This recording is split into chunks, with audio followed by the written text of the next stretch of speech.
Well, they're standing in the Bonneret Sports Spotlight right now because one of our old friends is here in town this week. And very timely, too, since football is just around the corner.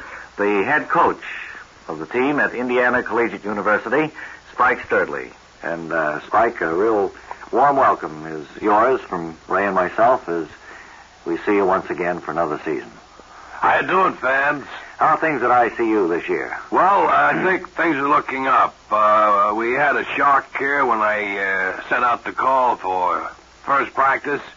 I only had 7 men show up. A little short of a full team, huh? That's right. So, a couple of little Shanghai jobs around there. We got a pretty adequate squad of 22 men now. Is your son going to be playing on the team with you this year? Yeah, Oliver? Yes. Yes. He's going to be quarterback in the team. He's a great little thinker, and I like the way he calls plays, and he works well out of the tee, and he can hit a dime with a football. He's a great passer. Well, Spike, now last year, your season wasn't all that it could have been expected. No. By that, I mean, I don't think you won any games, did you? That's right, Bob. Last year was one of those years that just seems to happen to us almost every year. What was the reaction of the faculty and the school board when ICU came up with a completely poor team? Well, of course, everyone likes to have a winning team represent them down there on the gridiron.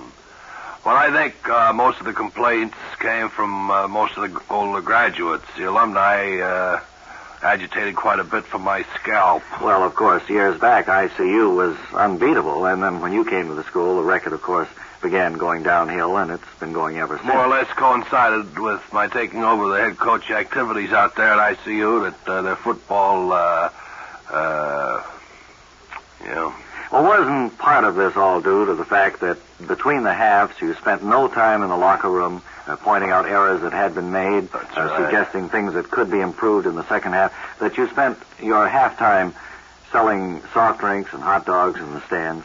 See, I have the concession out there at the stadium, and for the hot dogs and the soft drinks, like you mentioned. Yeah. And rather than talk to the kids at halftime, when they're behind 33-0, there isn't really much you can say to them. No. They know they're behind 33. They don't want to hear about it all over. They just soon forget it for 10 or 15 minutes and relax. And by the same token, I can be out there pushing them hot dogs and trying to make ends meet. So no pun intended. Actually, you don't think that it does affect the overall team score in the final? Well, I spend some criticism of my being engaged in that activity in the newspapers. The local papers seem to think one called me money mad. Yes, well, I can see where they might. Like that, but I don't think it's serious. Well, when's your first game, and who do you play, Spike? Our first game will be Pulse Normal. That comes up next Saturday, and with all intents and purposes, we're going to show up for the game. All right, thank you, head coach Spike Sturdley of Indiana Collegiate University, and we'll certainly be following the record of ICU this coming season. Pull down the shade for ICU. Pull down the shades for ICU. As your back goes passing by, ICU fight.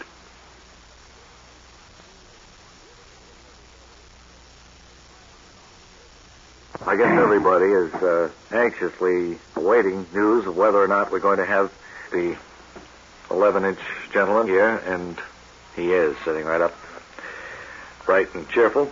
However, this time, he's asked that we don't mention his name, and I guess I can understand why. You did? Well, I had so much reaction to the last time I appeared on your show that my wife prevailed upon me to eliminate my name from this particular broadcast. I hope you'll understand. Well, that's all right. We'll call you then Mr. X. I guess that would be... That would be suitable. I'll just accept that. Just to recap your story, you are 11 and a half inches tall, is that right? That's right. In stocking feet, sir, or those little shoes you're wearing? Well, makes very little difference. The soles of these shoes are so thin that I can stand on a dime and tell you whether it's heads or tails. Mm-hmm. You told us before that you're engaged in a business of your own. You're very well-to-do. You have a special automobile to travel from one place to another. You lead a comparatively normal life. As normal a life as an 11-inch man could lead in this day. successful in business, and I have a nice family, and I have all the material things of life that any gentleman would want. Tell you, I noticed you're shifting from one foot to the other. Why don't you sit down in this little milk container here and just relax while you... tell me this, Mr. X. You've been here in New York, you told me on the phone yesterday, for several days. The top was open. I fell through. Oh, wait a minute. Let me help. Let me Get it out of there. There. Thank you. How's that? Awesome. Was there any milk in there? Milk on my trouser cuffs here. Is that a drip dry suit you're wearing? It's a miracle fabric, yeah. I'd say that Mr. X is a fashion plate among our guests. He's always very well dressed, very neat. Right from his little shoes and spats up to his little gloves and tiny hat. What size hat is it that you do wear, sir? 3. Size 3. Now, I was going to ask you about this trip to New York. You're here buying something for your business, is that right? Well, I don't want to go into my business again. Ray and Bob, or who are you? I'm Bob. Bob. I don't want to go into that again with you. I'm here, suffice to say, on business, and I think maybe if I mentioned what type of business I was here for, I'd tip my identity, and I don't want to do that. Well, that's understandable, sir. Have you any plans for vacation? No, I have adequate facilities at home to... I understand you I'm have not going away. I have quite a palatial estate. It's a beautiful home I have, and I have a regulation-type pool for my friends, and I have a saucer. Tiled saucer submerged in the ground for myself. I wade around, swim. You have your own golf course, too, right? Miniature, of course. Yes, it is. It has to be miniature because it would be impossible for me to strike a ball any distance at all. What is your average drive? 24 inches, 27 inches. I hit one day, but that was right on the nose. That's a good one, huh? Well, I hope this will dispel all of the queries that we've had from people, disbelievers, and you have heard it once again, and probably for the last time. I hope we don't have to bother you again, but I do appreciate your calling us to suggest that you come up to Clear. Well, it was good to talk with you again, Bob. And Mr. X, will somebody help him down off the table? I'll help him. Come here. Let's jump up into my hand. Are you jumping up into Ray's hand now? That's fine. And Ray is down on the floor. Putting him down on the floor, and he'll be... you going to stay for the rest of the show? I say you're going to stay for the rest of the... You can't hear me down there. You're going to stay for the rest of the show, Mr. X? No, I don't believe so. I'll just beat it out of here, go back to the hotel. He's leaving with his little mincing 4-inch steps, and that is quite a busy stride. There he goes.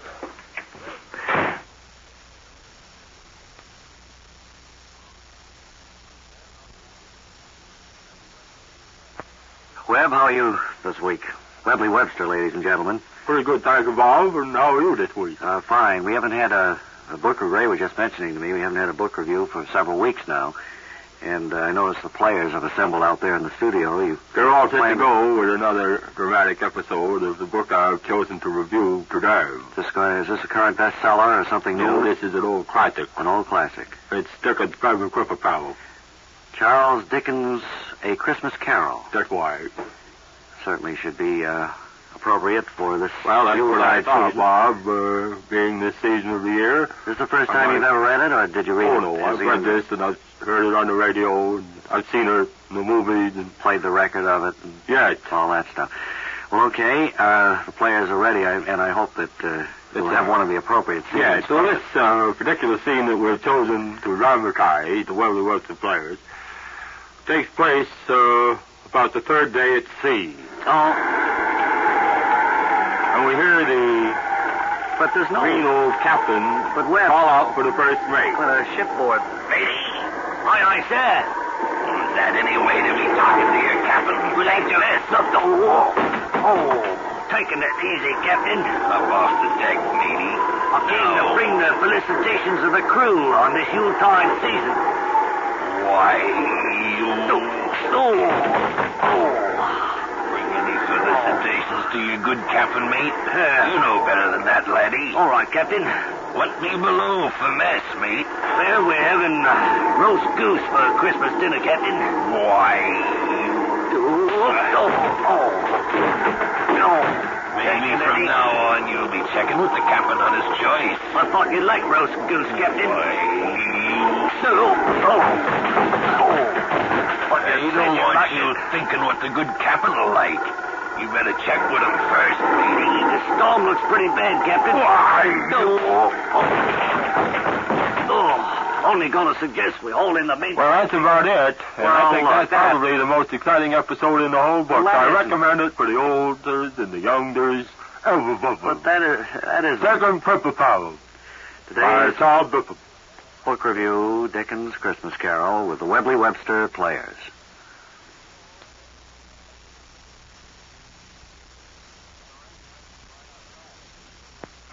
An interesting story breaking right outside Radio City here in New York. Wally Ballou to cover it. So come in, please. On the street, Wally Ballou. ADL's Handsome Wally Ballou here at 30 Rockefeller Plaza, heart of the radio industry in New York City. Chatting with one or two of the passers. Hello, Eddie. With one or two of the passers-by. And first of all, a gentleman who seems to stand out from the crowd because of the fact that over his shoulder is slung a balsam fir tree. Could I have your name, please, sir? Yes, I'm Matthew E. Deneen, and I'm from Rutland, Vermont. You in the Christmas tree business by any chance, Mr. Deneen? No, I'm not. I've just come down from Vermont to sell this tree to the Rockefeller Center people for their Christmas decorations. Well, that tree isn't much more than 6-7 feet tall. They usually have one that's about 4 stories high, you know. It's 8 feet, but with a stand, it'll probably go 8 feet and a half. Well, as you notice, they already have a big 75-foot tree there. But, of course, that grows there all the time. I thought maybe they wanted a Christmas tree here to decorate to give it kind of a holiday flavor. That tree doesn't grow there all the time. You probably only come to New York for Christmas time. You're not kidding me. I know, it's always there when you're here, but it's only at Christmas time. They bring that tree. They brought that one from Vermont. Brought it down on a big flat car truck. You kid me not? What's that? I kid you not, sir. Well, that tree is brought in for Christmas. Big decorated I get 8 or 10 fishkies for this tree. I thumbed my way down to New York with the tree, and I just got off the subway now with it. Well, I think you're too late for Rockefeller City. You might try Park Avenue, although I think they've got their trees all purchased, too. Wow. They're about 20, 25 feet high. Well, it's beginning to fall now, anyway. I noticed a lot of the needles are falling off this one. It looks brown, kind of. It is brown. I don't think it'll last until Christmas, actually. But what do you suggest, then, I do? Who could I talk with? You can use any one of the receptacles that you'll find on the street corners for trash. Yeah. It looks as if it would snap up into small pieces easily. It's pretty... Yes, I think it would. Why don't you do that? Just throw it in that trash can. See, I was out last summer, and I spotted this wonderful tree. It was about the middle of July, and I cut it right down so that I could sell it that's to the the whole Rockefeller problem. Center people. Yeah, but you shouldn't have cut it down that... if you'd let it grow there, you might have had a chance that it would be green. Yeah. And that's the story from the street at this point. Radio's Wally Ballou, thanking Matthew E. Deneen. You know, I've already been taking it on the subway and everything. Uh-huh.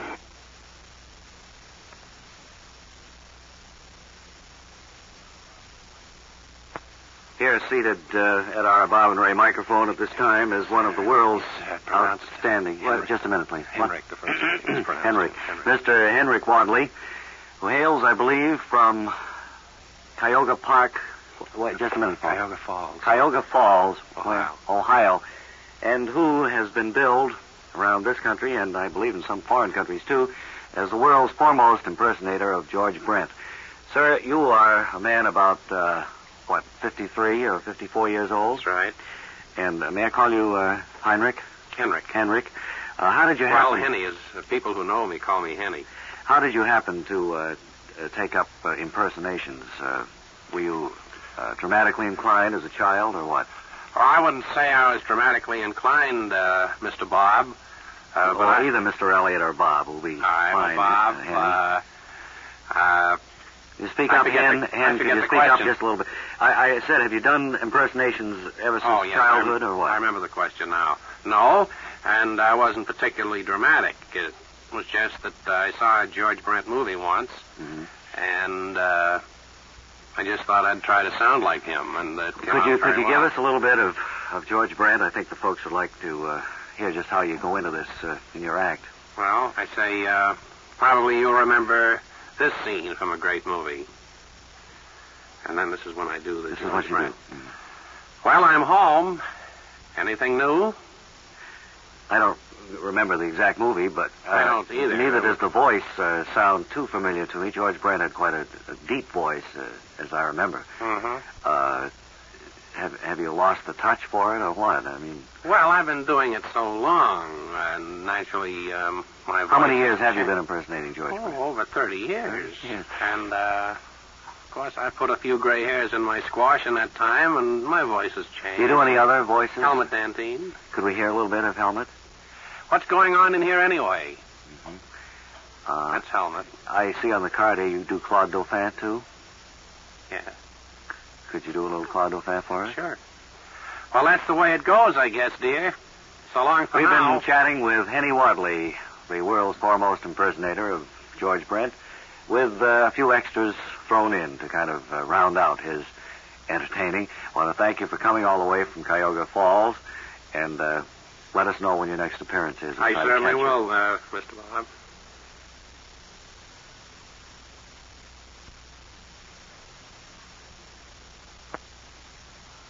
Hey, Tex, you remember the plan now? Let's go over it once more. Well, when the gold train comes up around the bend, you ride out from the underbrush here, jump off our horses, jump onto the train. Now, wait a minute. Oh, Right away, you know we're going to have trouble on that. We've Why? never been able to get off our horses slow-like without Wait. jumping off. Hush up. I think I hear it. I hear it coming there, around the bend now. How are we going to stop the train? The train will stop when we brandish our revolvers. You sure about that? Well, I've always seen it done that way. All right. Okay, here she comes. Now, we got to time this good. When the mail car gets right alongside, we ride out. You ready? You sure now? Then we jump off our horses, eh? Right. All right. She's almost upon us now. All right, let's ride out. Come on, horse. Come on, horse. Come on. Ride out, horse. There we go. Not too fast, horse. Slow down. Slow down, horse. This is a hold-up. Hey, this hold. Jump Stop off. that iron horse. Jump off, Tex. This is a hold-up. Hey, help me off here. Well, wait till I get off. Hurry up. That mail car is going to be by. Wait till I get off. Hey, hold up. This is a hold-up. Hold up. Here, I got one foot off. Wait a minute. Wait a minute. You get your foot in my steering. Oh, I'm sorry. I'm riding half your horse and half mine. Well, let me get down off. Now, is this my... Half of me is riding my horse and half of Well, me now, is wait a riding... minute. Who's... Are you down? No, I'm just halfway down. Wait a minute. Oh. Well, Ain't much use now. He done gone by. help me get back up on my horse here. Concern the dead burn luck anyway. We got to practice getting on and off our horse. Yeah, that's a good idea. Well, come on.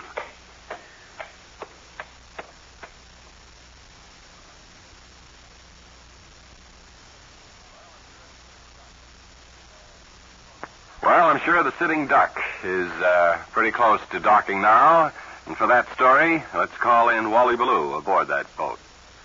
Ballou, in the wheelhouse of the Sitting Duck, which now has made quite a bit of distance. There you go, 213. There you go, 213, between the Narrows and the pier on the North River. I'll add two-thirds. Two-thirds now, where we're going I'll to add two-thirds. land. Captain Gibbs is Yeah? still at my side and has taken over the wheel. What are you doing now, Captain? Steering. And you're going to make a right turn up here, is that right? Is that Navy lingo or seafaring talk? You mean right, left turn? Yeah. No, not really. That's automobile lingo, so to speak. Uh-huh. But, no, we turn port or aft or starboard, you see. Well, now you're aiming for that little pier there. That's the aim now, not the pier, beside it. Uh-huh. There's a little body of water there between the two piers, and I'm going to try to squeeze the Sitting Duck in there and let the people get off. How many people do you have passengers aboard right now? Well, we mostly have bananas here, Uh-huh. but we have 4 or 5 folks who came along for the trip. They're all executives of the banana company. I understand that's quite a pleasant way to travel, and inexpensive, too. What? The banana boat. Now we're in, I'd say, about 50 feet from the dock. And what is that you're doing now, Captain? Oh, taking a drink of water. How long will it be before the boat comes to a complete halt? As soon as it stops. Oh, I hit the pier there. Now, that's a mistake. Do they mind when you do that, the people that own the pier? Well, they're covered. I mean, they have insurance to cover that. But they don't like it, no. They'd rather we didn't. Now I'm ringing the bell. What does that signify? Nothing special. It's something to do while I'm waiting for the boat to kind of work itself free here.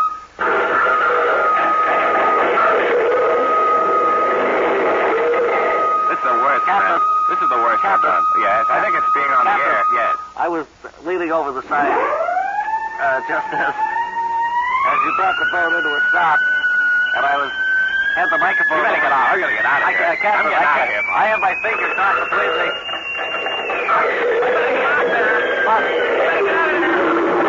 My finger. Wally Ballou returning you to.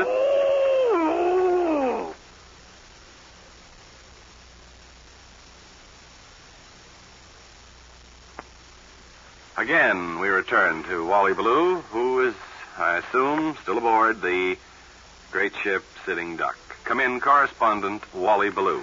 Wally Ballou, standing here at the edge of the deck with my finger still caught between the dock and the side of the Sitting Duck, which pulled in here to New York just a while ago. Captain, what are the chances of moving the vessel so that I can extricate my finger? Well, There's no pain or anything.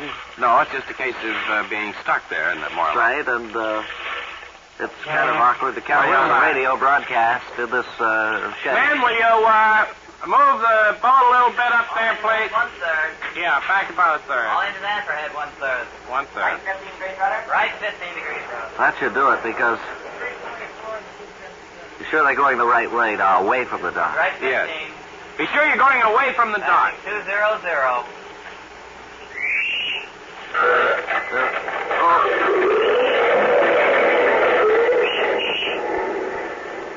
Wow. Ready to go, 213. Okay.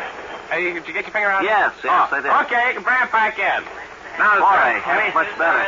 Any other questions now before you leave? No, I don't believe so. How's the chow in this vessel? So the food's all very good here.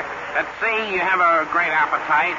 And although we had a rather hectic landing, I do hope that you and your great crew will pay us a call again whenever the Sitting Duck comes back to Well, we port. certainly hope I'm so. awful sorry that this happened. Oh, but, forget it, I Captain. think the entire crew is nervous. Oh, no, trust Knowing me, that, you radio- nobody's fault but my own. I shouldn't have had my finger down there between the ship and the dock anyway. Knowing that you radio people were aboard, I think probably affected the crew.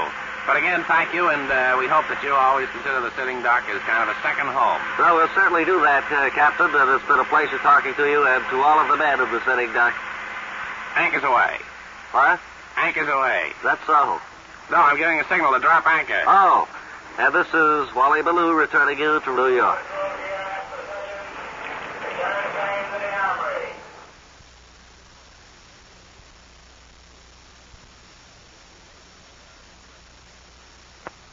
Hey, maybe you've read in the papers recently where in New York they had the talking mailbox.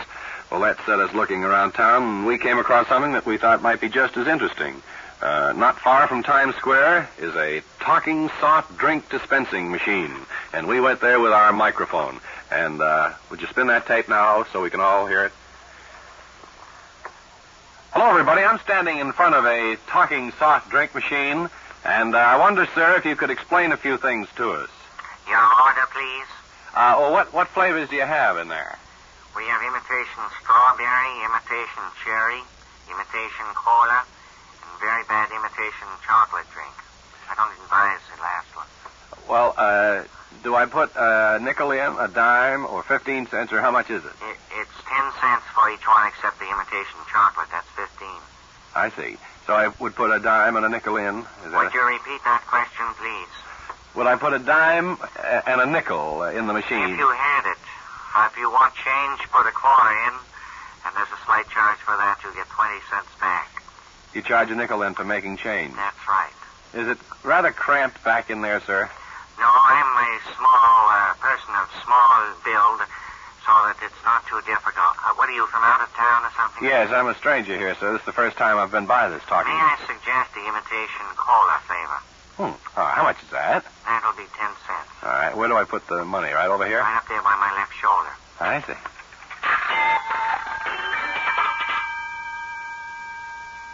Where's the soft drink, sir? Where's the cup? Well, you mean I have to bring my own cup? Naturally. It doesn't work unless there's a cup under there. Oh, We're going to waste all of this imitation strawberry, imitation cherry. It was imitation cola, sir. I know, but any one of the imitation flavors, you think we're going to waste them? Oh, well, Without a cup down there? Well, I didn't know I had a... Siree. Well, I'm not going to walk around town with my own cup, sir. Thank you. Learn the ways of the big city, fella.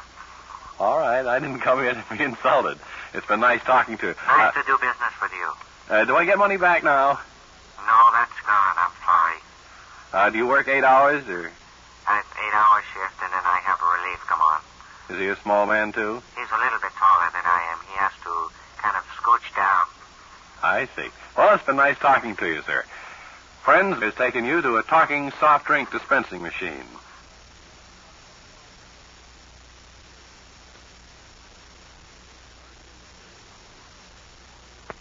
American industry on the march to Wally Ballou now in Harper's Ferry, New York. Come in, please, Wally Ballou.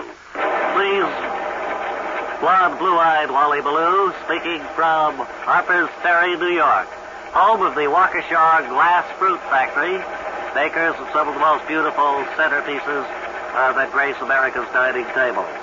We're speaking with the president and founder of this concern, and first of all, Mr. Bussman, I think it's interesting to ask you this. Why you call this the Waukesha Glass Fruit Factory when you're actually in Harper's Ferry, New York? Well, this plant originally opened in Waukesha, Wally, and several years ago we moved it here to Harper's Ferry because it was closer to my mother's house. I see. And the factory has been here for some 23 years, I understand now, turning out all manner of grapes, peaches, pears, apples, Spanish melons, cantaloupes, bananas, watermelons, and breadfruit. apricots, too. Yes, we make almost any kind of vegetable that you can think of. We've gone through several of the famous vegetable and fruit catalogs, and I think we've covered them all. That is, the kind of fruit and vegetables that people want to have on their table. I was going to ask you if the trend in glass fruit and vegetables changes over the years. For instance, today, are people buying as many glass apples as they were, say, 10 years ago? Yes, people are buying more glass apples today than they were 10 years ago. Now, you take this one here. This is a Red Delicious. Now, this is made out of... Look at that. It's a work of art, It's certainly. made out of very thin... Well, you'll have to be more careful I there. didn't mean to drop that. It was slippery as you handed it to me. Well, see, that represents a neat paper loss now of almost $50 to me. Are all of these hand-painted? No, not all of them are hand-painted, Wally. Some of these, of course, are mixed in. The color is mixed in with the molten glass. I see. And then we have, of course, our highly paid personnel, like the glass blowers, who take this molten glass and to blow it into the apples and the bananas. I should imagine that the bunches of grapes, like this one here, are Yes. the most difficult to manufacture. I notice a look of ashen horror on your face there, sir.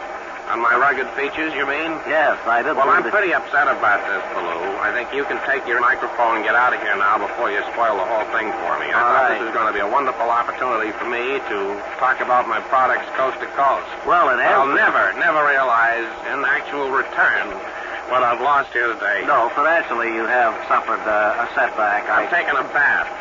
You certainly have. And this is radio's blonde, blue-eyed Wally Ballou. Oh, watch it, will you? I'm just taking my microphone out, sir. Well, through the door.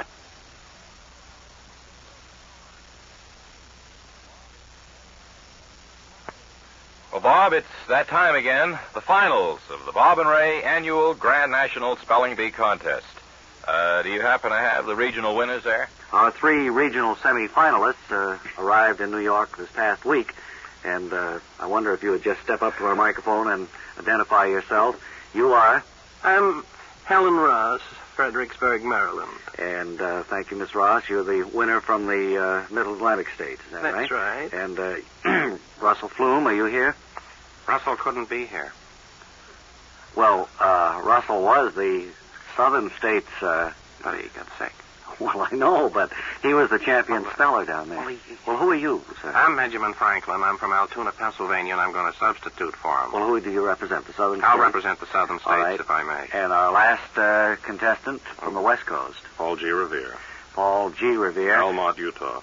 All right, sir. Now, you two gentlemen and the lady are the regional winners, and as you know, we're going to give you one round of words here in the first go-round in our national semifinals. If you answer correctly, in other words, if you spell your word correctly, you will hear. And, of course, if you answer wrong, it's... No, it's not that. That's it. Now, the words will be chosen out of this barrel, which has been turned over, so they're all mixed up. And I think we'll let our lady go first. Miss Ross, will you pick your first word? All right. Hand it to me, please. There you are. Your word, Miss Ross, is Paleolithic. Paleolithic. Pertaining to an era in the development of this earth. Capital P-A-L-E-O. Paleo. L-I-T-H. I-M. Oh, I'm sorry. The last letter should have been C, Miss Ross. But better luck next time in the second round. Let's move along to Mr. Flume, or rather to Mr. Flume's proxy. Franklin. Mr. Benjamin Franklin, will you reach in and we'll have to move right along. Hand me the word, if you will, please. Okay, there you are. The word you have chosen from our barrel of words is interfenestration, the spacing of windows. Interfenestration. I-N-T-E-R-F-E-N-E-S-T-R-A-T-I-O-B. Oh, no. You missed by one letter, Mr. Franklin. It was N. The last letter N. I'm sorry. Right. You'll take your seat next to Miss Ross, and our final semi-finalist here, Mr. Revere, Mr. Elmont, Revere, Utah. Elmont, Utah. Will you hand me your word? Certainly. Your word is the interrogative who. Well, wait a minute. Wait, Miss Well, Ross. what- Give him a chance. Well, I had a real tough I'm one. sorry, but So did I. these you choose your own words, as you know. Who? W-H-O. Who is right? Well, And what so that kind of makes a Mr. badger game Paul is Revere, this? the winner of round one. I get here in our Paleolithic, and semifinals. he gets interfenestration, And we'll be back this with big round lunk two gets who? in just a little while.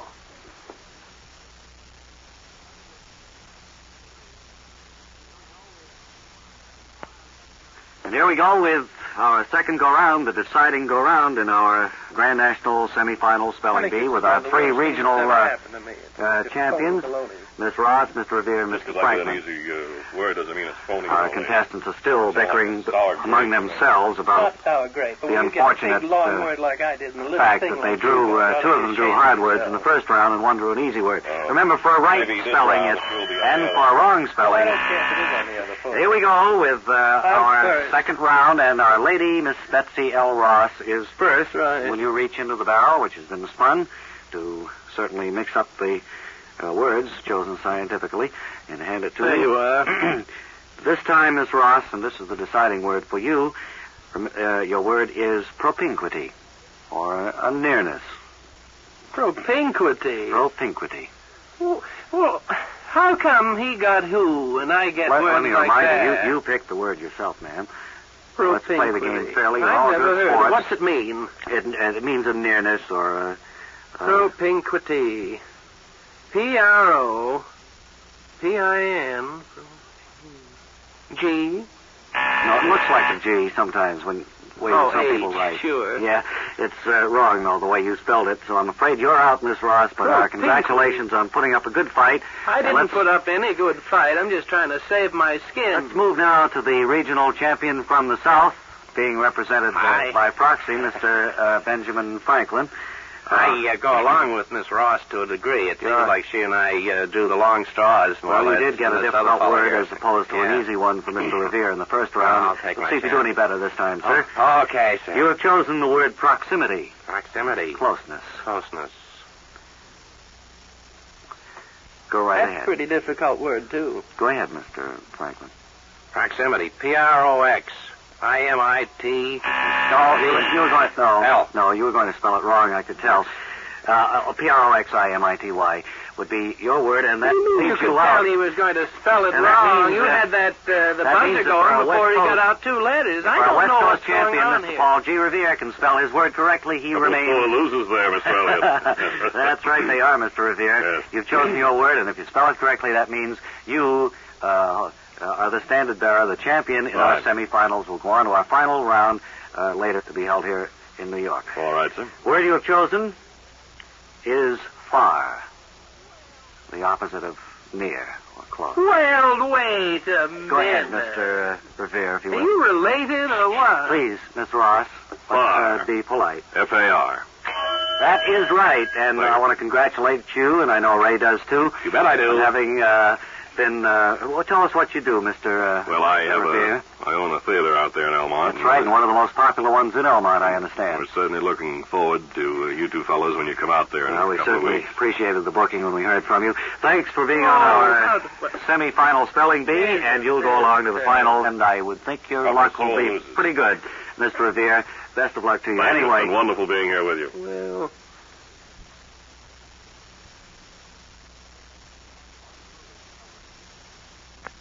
Wally Ballou is covering a convention this week here in New York over at Fraternal Hall. He's standing by now, where he is about to interview some of the folks who have showed up for this annual National Marvin Convention. So come in, please, Wally Ballou. Lee Ballou here at Fraternal Hall, where we're speaking with some of the genial gentlemen assembled here in New York for 4 days at the National Marvin Convention. One of the officers of the group is here standing beside me. I wonder if you'd tell us first your full name, Marvin. My name is Marvin Lafferty. And where do you hail from? Wilmette.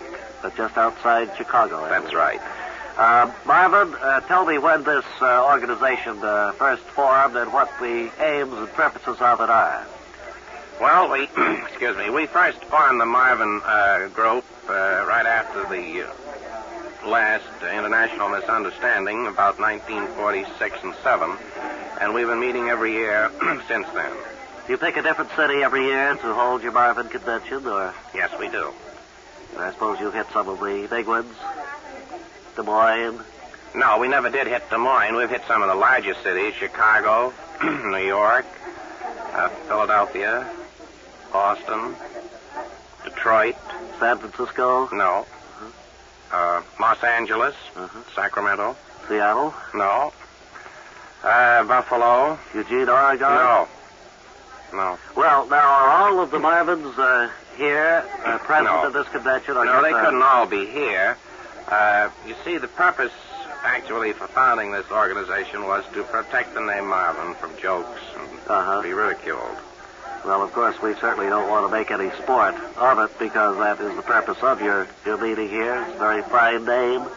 And I think you're accomplishing something, at least, by calling all of the Marvins together. Well, we get as many Marvins as possible. Now, those with the last name Marvin, of course, are not included. No. That eliminates a lot of Marvins, but just the first name. How many Marvins would you say are here now? In this room right now? Standing around here. Well, some of them have gone out to lunch. You want me to count them? Well, yes, they're here for the convention. You might as well include them. Well, 12. How many are out to lunch? Are you including the ones out to Including the lunch? ones out to lunch. So here there are about 7. There's about 5 Marvins out to lunch That's now. right. 5 of them. They're out to lunch, and the 7 are just milling about here. Yeah, We have one lady member. A lady named Marvin. Yeah. It's quite unusual. I hope that you have a very successful 4 days here in New York and that you'll be able to work a little fun in with the business. Now, there'll be no fun. We don't have time for it. We're here for business, and that's what we're going to do, Wally. And although a lot of the Marvins who are here present would like to more or less go on the town, I just have to veto that. We're here for business. You have to- Our meetings open at 8:30 in the morning, and we close up about 9 at night, and we're all pretty tired. Pretty long day's agenda. Well, thanks very much, Mr. Lafferty, and it's been a pleasure talking to you and hearing something about this little known organization.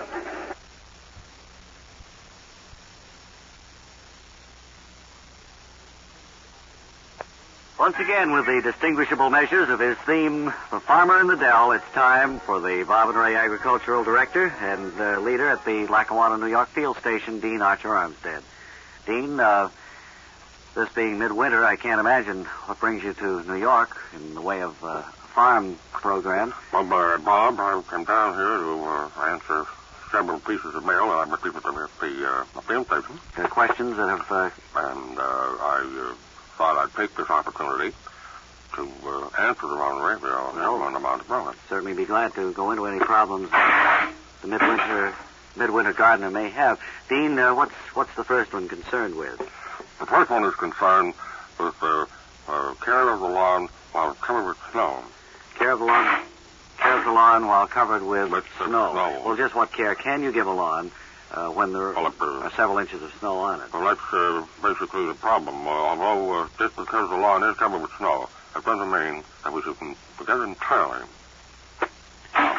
But certain things can be done once the snow begins to melt. I suggest the scattering of seed in the later part of February or in March if the snow is still on the ground. So that the moisture of the snow as it melts and aerates into the earth will carry with it the seeds which will freshen up the lawn for spring. Oh, dry up. Let me see. Now, let's get to the second point here. Our time isn't too moisture long. of the air and the moisture of the snow.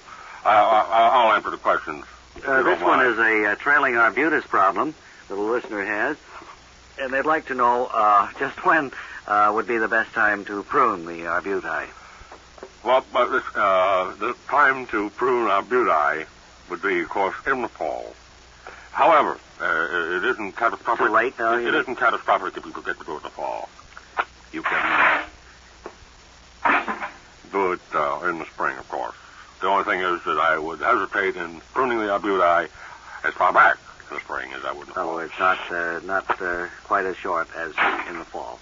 I think we've covered about as many questions as we can, Dean. I hear your theme creeping in over there, and I certainly hope that your next visit will see the leaves budding on the tree, the grass sprouting through the ground, and your spring thoughts of farming ever fresh in our minds.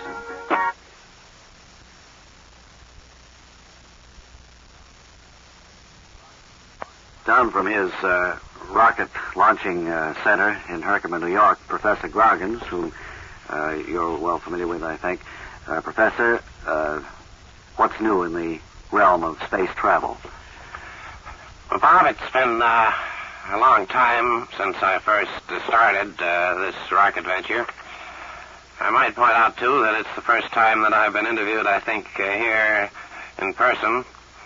Usually, that controversial man you have on your staff, Wally Ballou, interviews me. WW was planning to go up to Herkimer. Then we understood you were in New York. Now, is this something secret, or can you tell us a little bit about that? I'm here in New York on no real secret mission, Bob. I'm down here to try to get more money for the fund I have. Well, this is the fund to finance your rocket ship to the moon. I've run into so many problems there that I couldn't possibly have anticipated. How much money have you spent so far? May I ask that question? Oh. Well, it's shocking when you think how much money I put into this thing. It's over $300. Well, I know from Ballou's reports you have the completed ship. Well, the problems that I mentioned, I had to tear up the linoleum, you remember, and put down tile. Yes. That was the thing I hadn't planned on. The motors, of course, I had to change. I found out that the lawnmower wasn't strong enough, that I had to get a more powerful generator motor, and like that. Well, now, here in New York, have you contacted banks or lending institutions? I've gone to banks, but I just don't like being pushed around this way. I have to go from one man to another, and they all seem to wink and laugh at each other as though I'm kind of a nut. When do they start that? As soon as you say you're building a rocket? Rocket to the moon. Mm-hmm. They say, "Is that so?" Then they wink and laugh. They wink, and they call over. Somebody come over and get a load of this, they'll say. Rob, if I might interrupt for a moment, I think if I carried on the interview at this point, knowing the background of his experiments, I might be able to worm a little more out of him. Well, all right. Here's W.W. Ballou of the Bob and Ray staff. Professor, the last time I saw you, you were loading the rocket ship with a special fuel. That's right. I'm awfully glad you mentioned that, Wally. Incidentally, it's a pleasure to see you again. Nice to see you, sir. That's right. Now, that fuel didn't work out. I thought maybe solid fuel would be the answer, but I'm afraid I'll have to stick with liquid fuel. Well, by solid fuel, you refer to coal or coke? Wood. And that didn't work out. It didn't create the energy necessary to get the thing off the ground. It created enough energy, but I had to keep constantly watching it. I had no time to enjoy measurements. Enjoy the trip. Enjoy the scenery. So that I had to rule wood out. I don't know whether Bob has told you, Wally. I'm here in New York going about to banks and lending institutions seeking money so that I can further this trip. I'm glad you brought up this point, Professor. What has the reaction been when you have approached a bank or lending institution? Well, it hasn't been good. I pointed out to Bob there earlier that they seem to think I'm a little wacky, that I'm not worthy of a loan. So I've pretty much given up on it. Do you point out your technical qualifications? By that I mean... Yes, high school graduate. That's worth $49,000, I see, on matchbook covers. That's right. I like science. I read a lot about science books, and I think I'm quite capable of going to the moon. And if they don't want to back me up, then there's much I can do about it. Well, I'm certainly sure there'll be enough people who will realize the importance of your work and will be contacting you in Herkimer. What I want to get some money for now is I'd like to get a new suit. Right. And I'd like to get a pair of shoes. And I thought maybe a haircut before I left. Swell. Thanks very much for dropping... You dropped your copy of Disneyland magazine. All right. Thanks for dropping by, and our great wishes for success to Professor Groggins.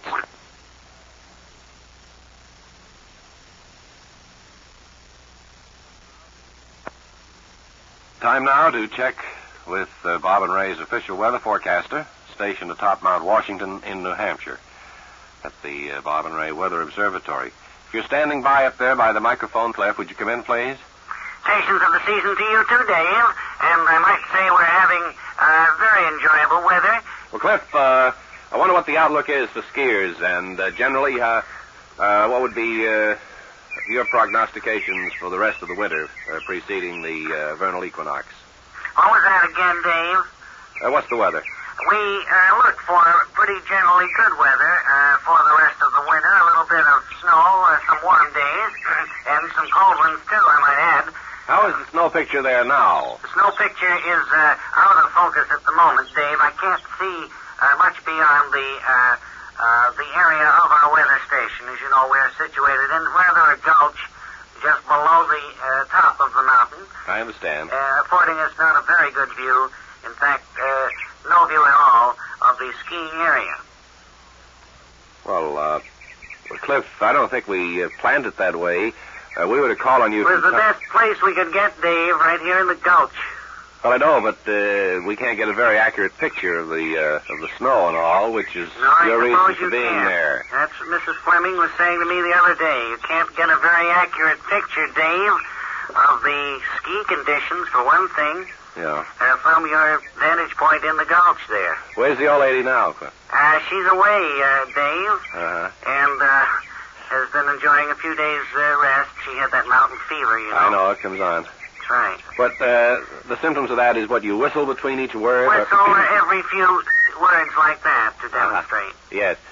You haven't had this fever now for a long time Not yourself. for over a year and a half, Dave. Uh-huh. Well, then, to sum up, the weather then would be typical of this season, right? Just about. Uh-huh. Little bit of everything. Good. Okay, you were listening to Cliff Fleming. Cut the microphone, please. You're listening to Cliff Fleming, Bob and Ray's official weather forecaster, stationed atop Mount Washington in New Hampshire.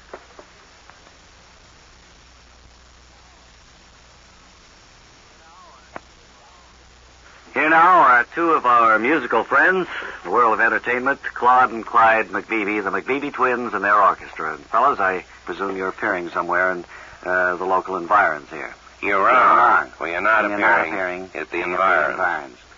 Well, just what brings you into New York? Usually there's some professional engagement that brings you to these parts.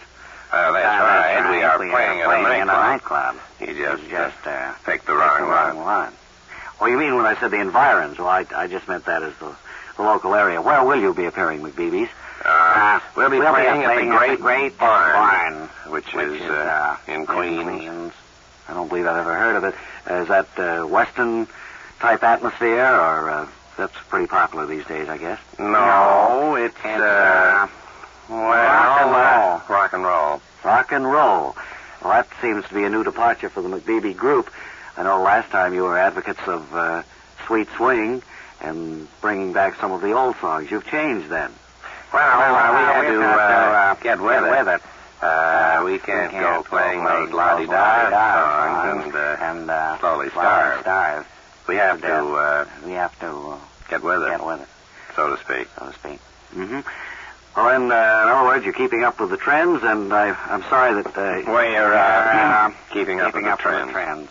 Sorry you don't have a record with you today so that we can get an idea of the new sound of the McBeebies, but maybe in a week or two we might be able to latch on to that. Well, he was supposed to bring a record. Who? He. You mean Claude? Well, him. That one. Well, I guess you're confused. Evidently there was a mix-up. One or the other of the two then was supposed to bring a record. I'll tell you what, why don't you drop back next week, and we'll definitely promise to play your new style. All right. Thanks again, Bob. And Ray. That's his right name. Thank you, Claude and Clyde McBeebe, the McBeebe twins and their orchestra, for your musical visit today.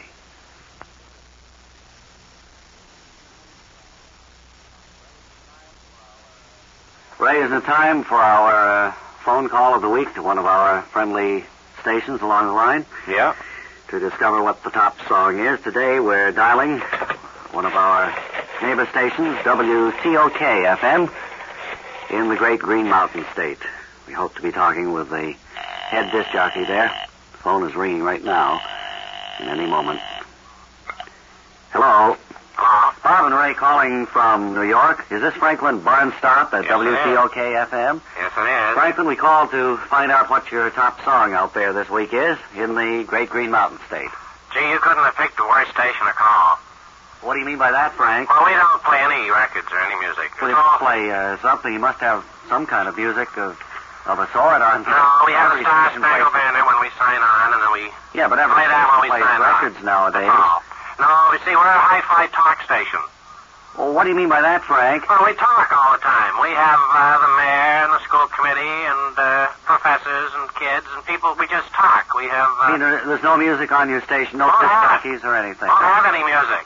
What are you, the head talker then? That's right. I'm chief talker, and I arrange a lot of the talk programs. Well, this is an unexpected development, but as long as we're on the line, can you tell us what the top talk show this week was? Yes, it was delivered by the head of the sanitation department here. He delivered a 20-minute talk on it. Wonderful. Okay, Franklin Barnstop, I'm sorry we can't play the top talk I'd be glad to send you a tape recording of it if you'd like to. Well, maybe next week we could do it. About 20 minutes in length, and it's a lot of high-pressure stuff in there. Well, it would be a little bit long for the... Salty language. Right-o. Well, thank you anyway, Frank, and keep up the good work up at WTOK there in the Green Mountain State. Thank you very much, and good luck to you. A lot of fun talking to you. Give our best to the staff. If you want to talk for a while, come on up here someday. We'll put you on the air. Right-o. Right. So we've made another call. Unfortunately, we didn't get a hit song out of that, but maybe someday we can play his record, huh?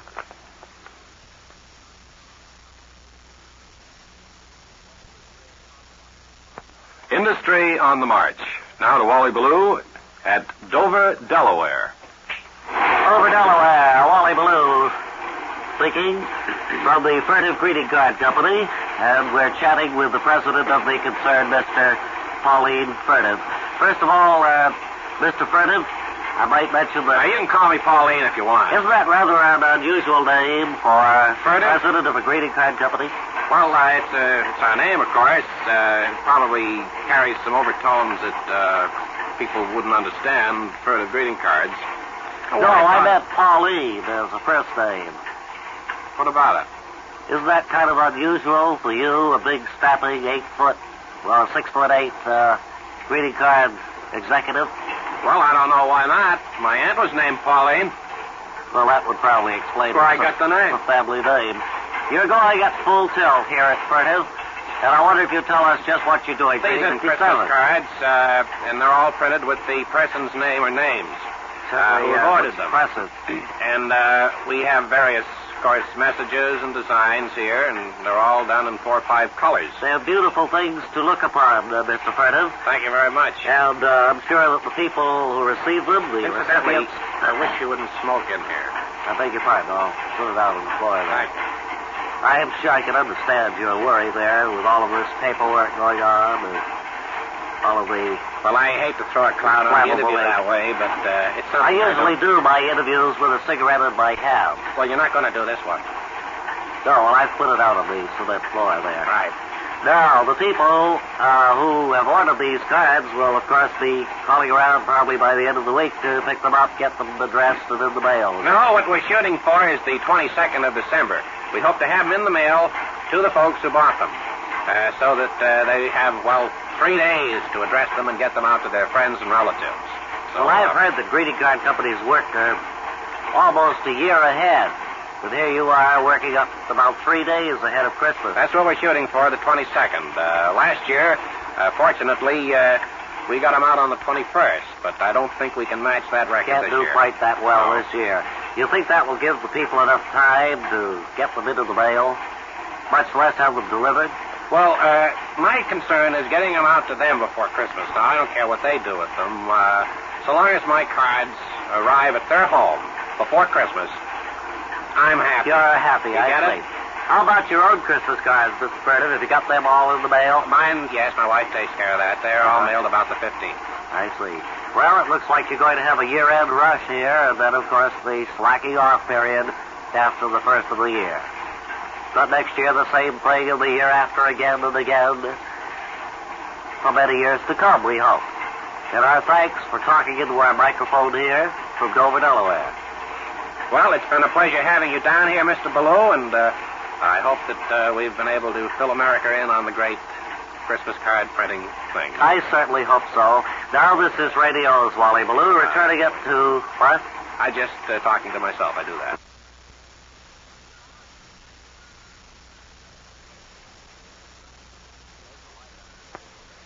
There's a light on the table. I guess Wally is ready downstairs. Okay, so with that, then, let's call in Wally Ballou, who's down on the street somewhere. Wally, can you hear us? And come in. Hello, speaking from the street somewhere where we're doing our regular Man in the Street program. However, it's a little bit empty down here right at the present moment. Nothing much but taxi cabs, trucks, automobiles. And this fellow parked over here in a big pumpkin coach. It's got a great big pumpkin. Can I speak to you a minute, fella? Certainly you may. I'm just sitting here in my pumpkin coach. How long have you had this pumpkin coach? Oh, ever since my fairy godmother gave it to me. Your fairy godmother gave you this pumpkin coach? Yes, years ago. What for? Anything special? I was going to a banquet, and I didn't have any automobile to get there. And so my fairy godmother appeared at the front door. You're a Scotch, aren't you, sir? No, sir, but sometimes my diction gets funny. I see. Go ahead with your story. I notice you've got a glass slipper on there, too. Glass shoe. Ain't no slipper. Slipper. It's a shoe. Where'd you get that? She gave it to me. I had on a pair of old army shoes, and with a touch of a wand, she transformed them into glass shoes. Are you trying to make me believe all this stuff? Well, you asked me the question. I was just sitting here watching the people pass by, and I didn't certainly... I am. Sure, come on in. Fellow here wants to get in and try this. Well, I don't believe a bit of your story. I hope to find something more interesting to talk about. Goodbye. So long, and I'd like to have a ride in that coach someday. No, sir, you don't believe me. You won't ride in it if you don't believe me. Hey, did you know there's 2 white mice on the back of it? Yes, they're the footmen. You're crazy. Sure I am. Wally Ballou, returning you to Bob and Ray. Right next to the Bob and Ray Foot Clinic is a little place we call Hobby Corner, where folks are invited to bring their collections of stuff whenever they're in New York and display it here for people passing through. Yes, would you come over here? Excuse me, sir. Boy, my feet feel a lot better since I visited your foot clinic. I'm glad you took I've been on advantage my of box all day. free foot clinic, sir. You are one of the hobbyists who's been here since Thursday evening, I think. Oh, it's been And seems like forever. have you had some? Well, you don't have to stay. You're not under any compulsion to stay here, you know. Well, I thought we had to come and stay. No, you come and stay as long as you want. Because Set up there your wasn't- display. Oh, really? Yeah. Well, there wasn't much doing. I set up Thursday afternoon and nobody came by or anything, and then they put out all the lights about 1 o'clock. Well, of course, it closes down at night It was here. lonely, People go home. very lonely, but then it picked up again the next day. Sure, well, you got the wrong idea of the thing. You don't have to stay here all the time, of course. It's only for you to display your hobby, which is what, sir? I fill in all the O's and P's and B's on the front pages of newspapers. And here on your little hobby table, you have displayed the New York Times, the Herald Tribune, the Journal American. Well, I think that's the World Telegram. No, that's the Memphis Commercial Appeal. Oh, yes. And you have these from all over the country. You've saved these newspapers. How many do you have in all? 11,000 front pages with all the O's, with all the capital P's, capital B's, little B's. How about little E's? Little E's, and Q's, and the tops of I's. Mm-hmm. Well, other members of your family, do they collect these things too? or- Della does, yeah. That's your wife. Yeah. Mm-hmm. Della helps me. She does most of the little letters. I do most of the capital letters, and it's more fun to do capital letters because you have a larger space. What plans do you have in the future? What are you going to do with all I'm going to use different colored ink. See, I've been using blue, and I'm going to switch now and maybe use green for 5 or 10 years. Uh-huh. And then after that, Well, I guess our time is about up, and I certainly appreciate the time you've given us, and I know everybody here and those at the adjacent Free Foot Clinic have appreciated seeing your collection. Thank you very much. thank you very much, too, Our Bob. best to Della.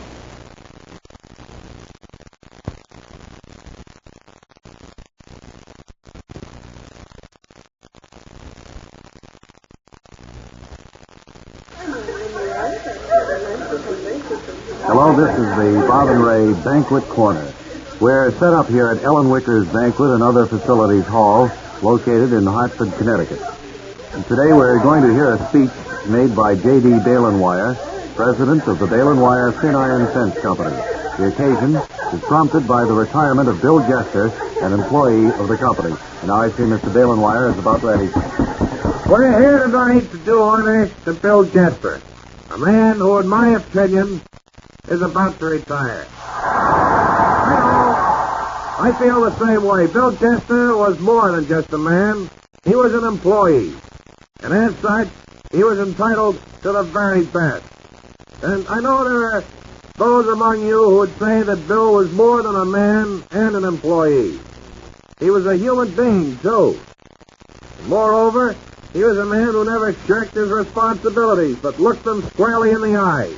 And he was a grand guy, a man not easily forgotten, not by many of us.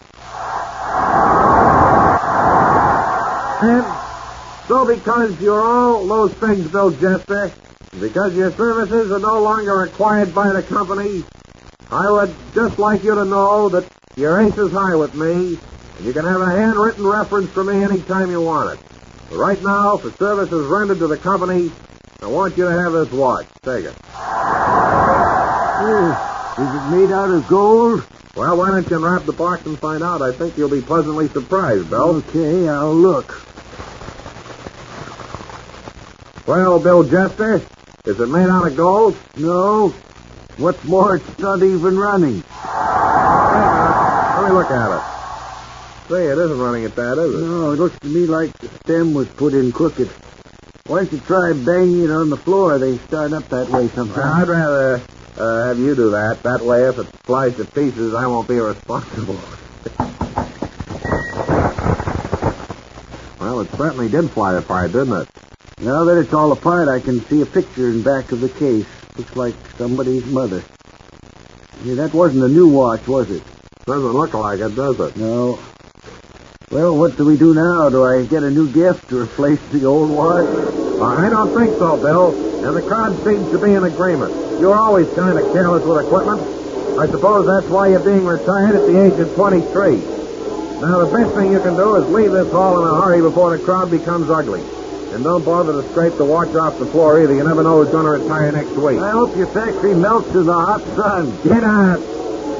Be with us again next week, ladies and gentlemen, for another banquet covering. And leave the weak sisters home. These banquets can be rough.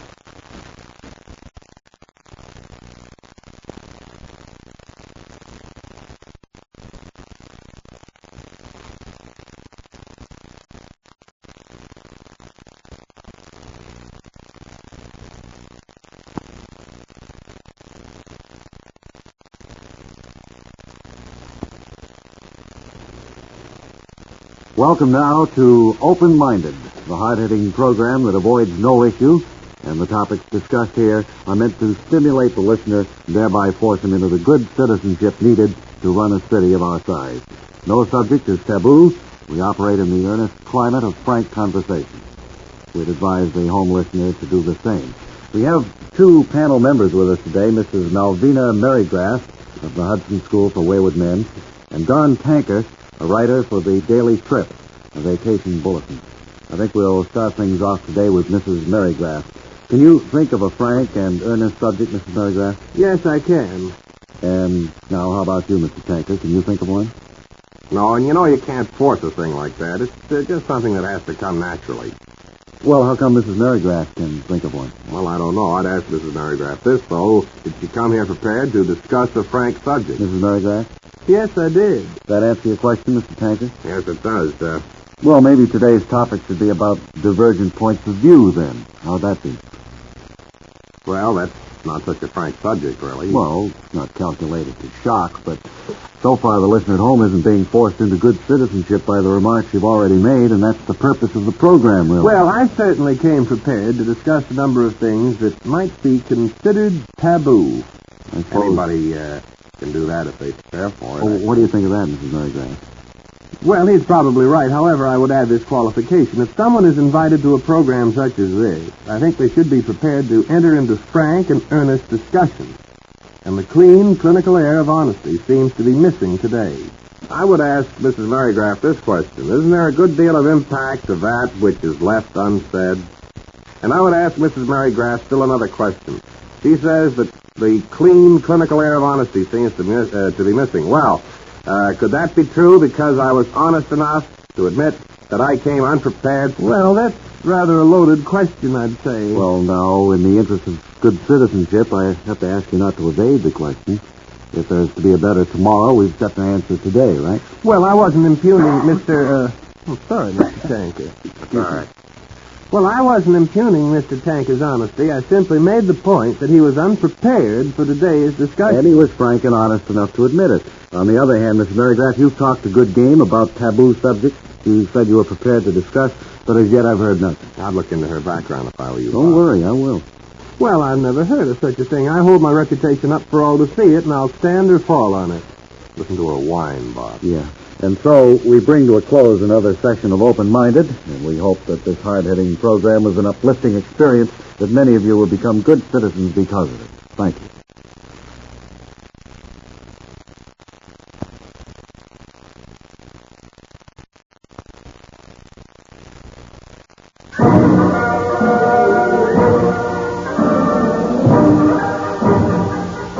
How you doing, sports fans? This is Death Burns of the Bob and Ray staff in the sports room with another of my famous sports guests, the manager of the newly formed Sister Cities baseball team, which we'll probably be hearing a lot about this coming year.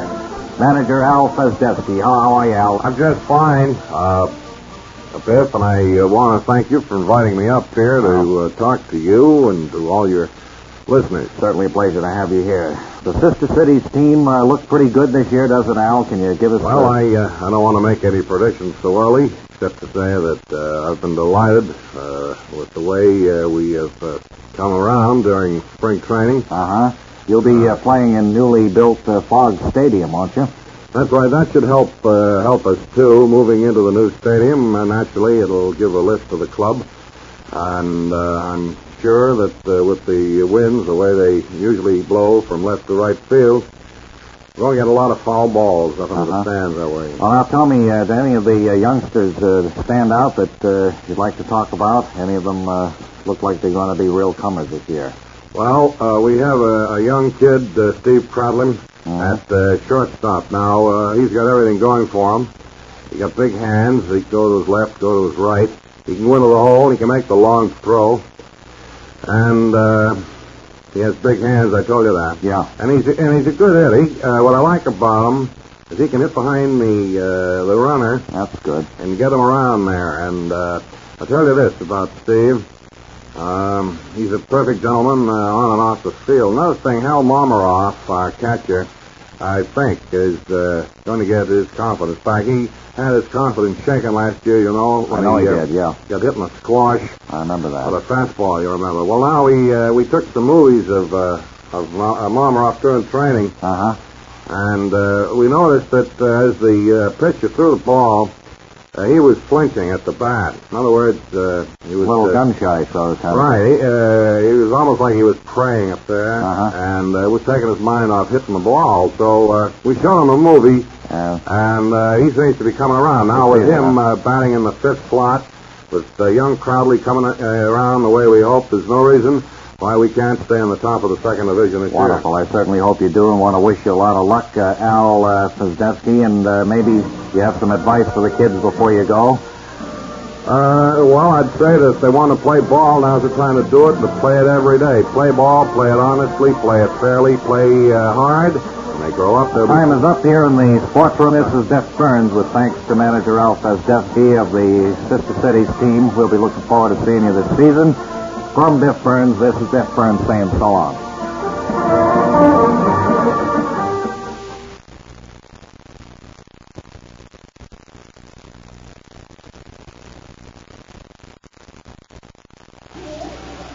Let's see, this is refreshment time, judging by the attitude of our studio audience. They're all grasping for the little trays of refreshments that the ushers are passing out.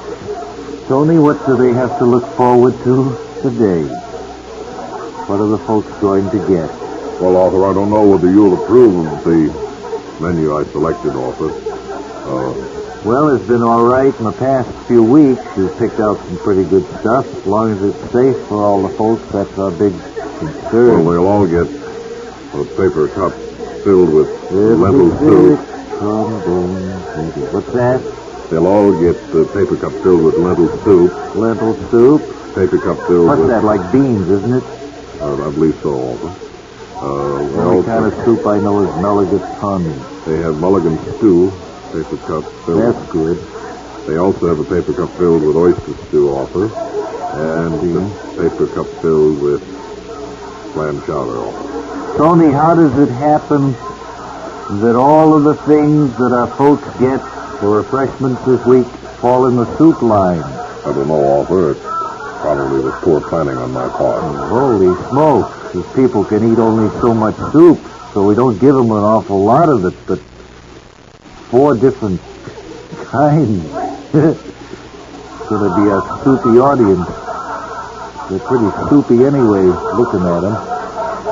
They seem to be enjoying it. Is that lentil soup? Lentil soup, Arthur. Mulligan stew, oyster stew, and clam chowder. What's the matter with chicken? I don't know. Forget about chicken. Well, probably I did, Arthur. You're going this far, you should have had that too. Well, it's too late now. I'm awfully sorry about this, Arthur. Oh, it's all right. And the paper container filled with gin, too, Arthur. Well, that's all edible as far as I can see.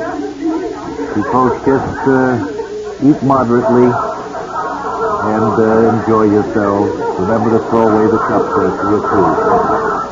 I think you're working for a paper cup concern, Tony.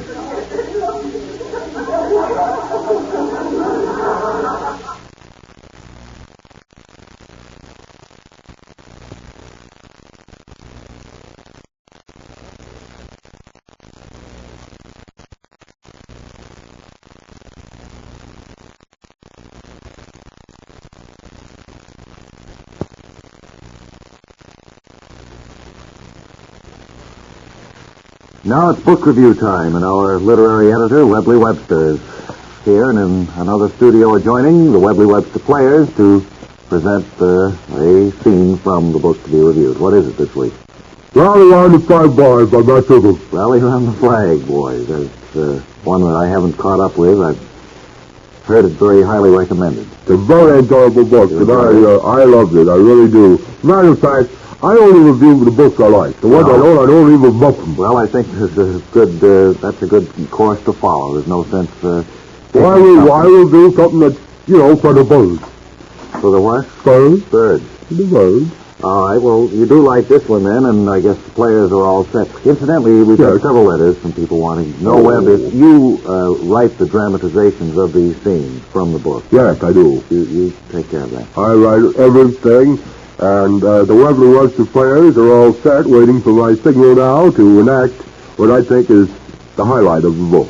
The highlight from Rally Around the Flag Boys. Right. The vote is about 6 days at sea. The boat? That's right. Boy, this scene seems to crop up in so many stories. Unfortunately, I haven't read this, so I can't say that it doesn't happen. Right. It just seems a coincidence, that's all. It does. All right, it's 5 or 6 days at sea when the matey burst into the captain's poop deck. You sent for me, Captain? Why, you... I deserved it, sir. I deserved it. This time I have a little sport with you, Captain. Give a bronx cheer to the good captain of this town. Why, you... Taking it easy, sir. Why, you knocked over my Chinese gun. Someday, Captain, you ain't going to get away with it. What did ye say? Nothing, sir, nothing. What can I be doing for you? I thought you said something about someday I won't get away with Say, this. Captain, look over there.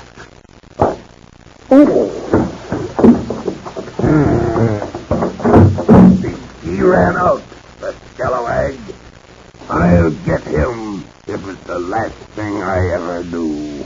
Webb, they're not going to leave the story there, are they? Well, that's a real exciting scene for any book. Isn't that an exciting turn? From Max Stillman's Rally Around the Flag Boys, huh? That's right. I'd like to hear the end of that, but I guess there's time today, huh? Okay, thank you. I recommend it for everybody who loves high adventure and low comic books. If you'd like to have Webley Webster review a book that you have written, won't you let us know?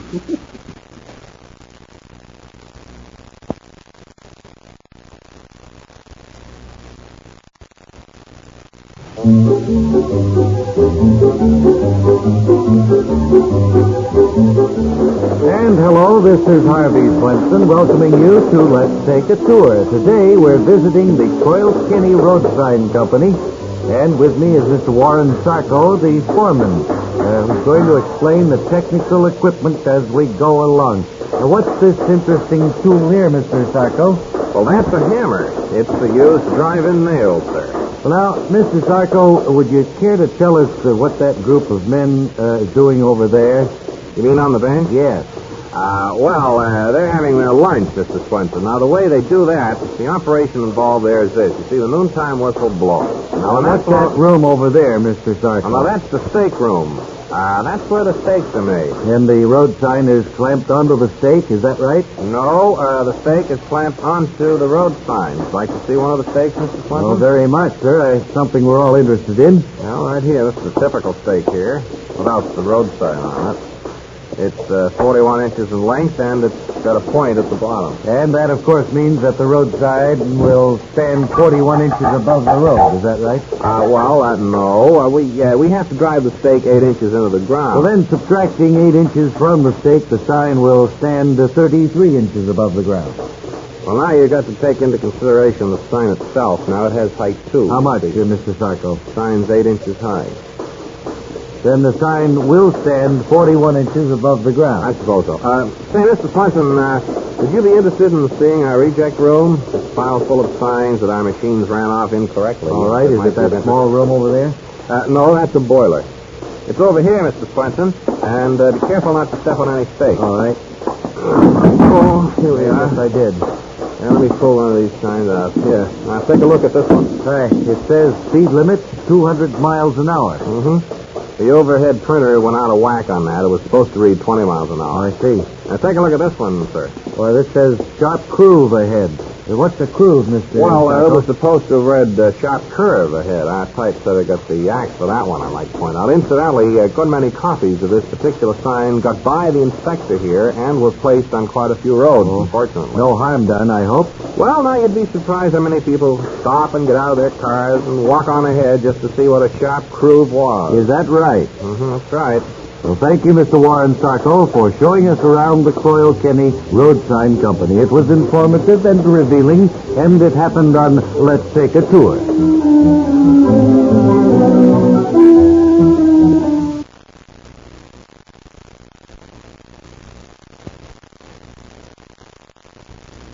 We have with us today a lady who answered a newspaper advertisement. She's here to tell us about it, Miss Catherine Burris. I think we just have time for you, Miss Burris. All right. Hello, Mr. Elliott. By the way, this is my first time to be behind the footlight.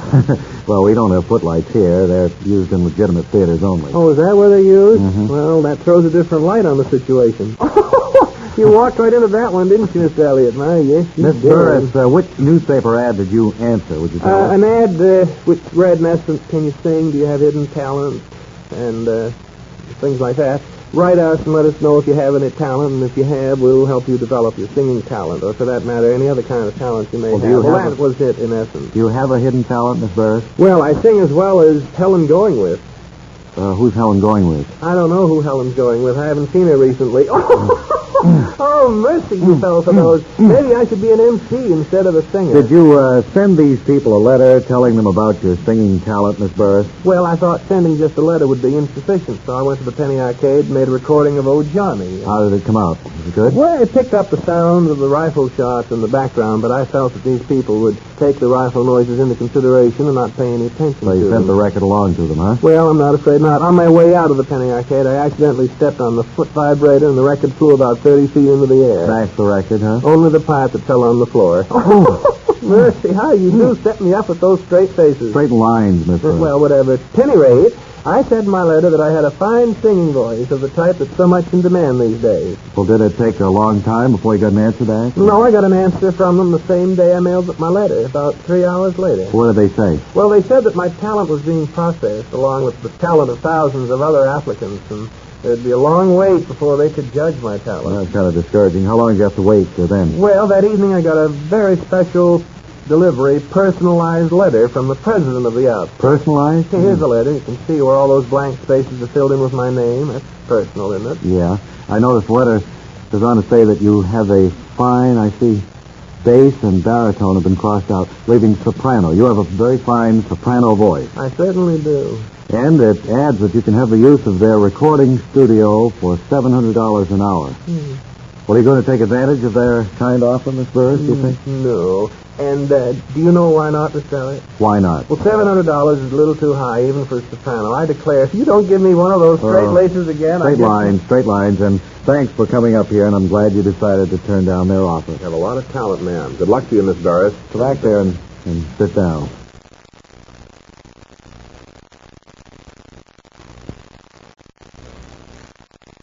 Now then, to Idlewild Airport and Bob and Ray remote broadcaster, Wally Ballou. Radio's Wally Ballou, winner of the Louis Grapsy Dixon Award, greeting you from the overseas waiting room here at Idlewild, and ready with our portable microphone to chat some of the people coming and going by airplane. How about you, sir? Can we speak to you first? Yes. And where are you from? I'm from London. London, England. London, New Hampshire. Oh, I didn't think you sounded too British. Where I'm not British. Where are you bound for, or are you just leaving? I'm leaving from Idlewild now. I'm going overseas. Whereabouts? London, England? No, I'm going to Paris, France. And then from there I'm going to Rome, Italy. And then from there I'm going up to Geneva, Switzerland. And to London, England. And then I'm going to Dublin, Ireland. Sounds like a wonderful itinerary you have there, sir, and I hope you have a great deal of fun on your flight. Well, there won't be much fun at all. I have many serious things that I have to get done on this trip. And You're going for business, then, are you? more or less business. See, I'm in the promotional business, Mr. Ballou. You see, what I want to do is go overseas and introduce tuna over there for various holidays. Like in this country, you have your traditional turkey for Thanksgiving. Yes. I'd like to, for instance, in France, institute, like, say, tuna fish for Bastille Day. And then in England, for lilac time at Kew, kind of ring in pizza pie. I see. Then you're hired by the Pizza Institute or the Tuna Institute, that's right. Well, I hope, have you tried this in this country of changing any of these? I tried it for a little while in this country, but with disastrous results. So I thought maybe I'd better change my modus operandi. Well, what would be the... Yes, I would, before I get on that plane. Yeah, well, I spilled something there. What would be the traditional Thanksgiving Day dinner in England, say? Oh, I think they have the... well, they don't have Thanksgiving there. They don't have that. Oh, they don't have that, then? No. Well, how about 4th of July in France, then? Well, in 4th of July in France... I know they have a 4th of July in France. Yes, it's between the 3rd and the 5th. Right. Well, what do they eat on the 4th of July? Well, a lot of them, I know, sit down to a good meal of truffles and wine and bread. I'd just rather they'd be eating tuna fish or pizza, huh? Right. Those are the two products I'm interested in. Lots of luck to you, sir. The way you said that, I doubt it. Very glad that you spoke to us on this, our first interview from the airport. And do we have time, engineer, for one more if I have enough wire? No, you don't, Wally.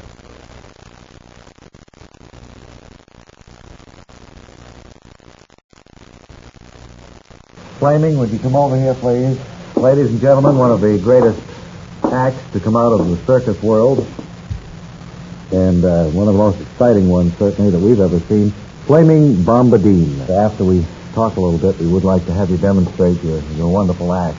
Well, Bob, I can't be shot out of a cannon here. So what we've gone ahead and done is to take a trash can and remove the bottom, and I'll kind of come shooting out of that. And I have, I think, just enough of a charge to carry me just to the end of the studio. You use a light charge in a thing like this. How did you ever get started being shot out of a cannon? I've often wondered that about you people. Well, I started being shot out of a flintlock rifle, Bob, when I was a kid, and it just naturally happened. I worked out of a mortar for a while, and then the bigger I got, the heavier I got, the more of a cannon I needed. I see. Bigger bore. Right, at the current time, Flaming Bombadine is the star of the Stutz Brothers Circus, I'm told. Tell us something about the actual work of being fired out of a cannon. Well, Bob, I have these specially made shoes in which I can put a small charge of dynamite. Uh-huh. Now, we light the fuse. Yeah. And I'll come shooting out of this trash can. I think, though, for safety's sake here, and as much as I don't have the helmet, that if you would open that door and it's far into the studio, so that in case I have too much of a charge in my fuse, I'll go through the door and then out into the hall and more or less just... By that time, you will have slowed down. Slowed down. What do you think about when you're flying through the air like you're going to be doing in just a few seconds? Well, Bob, I don't know. It's awfully hard to describe feeling like that. You know, the first thing that happens to you is your sense of hearing is knocked out from the charge. And you're going at such a tremendous rate of speed that... Can't hear the applause. You can't hear the applause. You can't see anybody. And there's a tremendous... it's awfully hard. Have you ever been shot out of a cannon? No. Well, it's something like that. I guess that's about as close as we can come to it. So now, will you go over and crawl in the trash can there with your shoes? We have the door. You open the door, will you? Yes, it's all open, right. All right, well, now I'm getting down here. I think everything's ready. And I'm all set anytime you want to... All right, how about I count 3 and we'll let her go, huh? All right. And lots of luck, Flaming Bombadine, and we'll thank you in advance for giving us this. All right, anytime now. 1, 2, 3.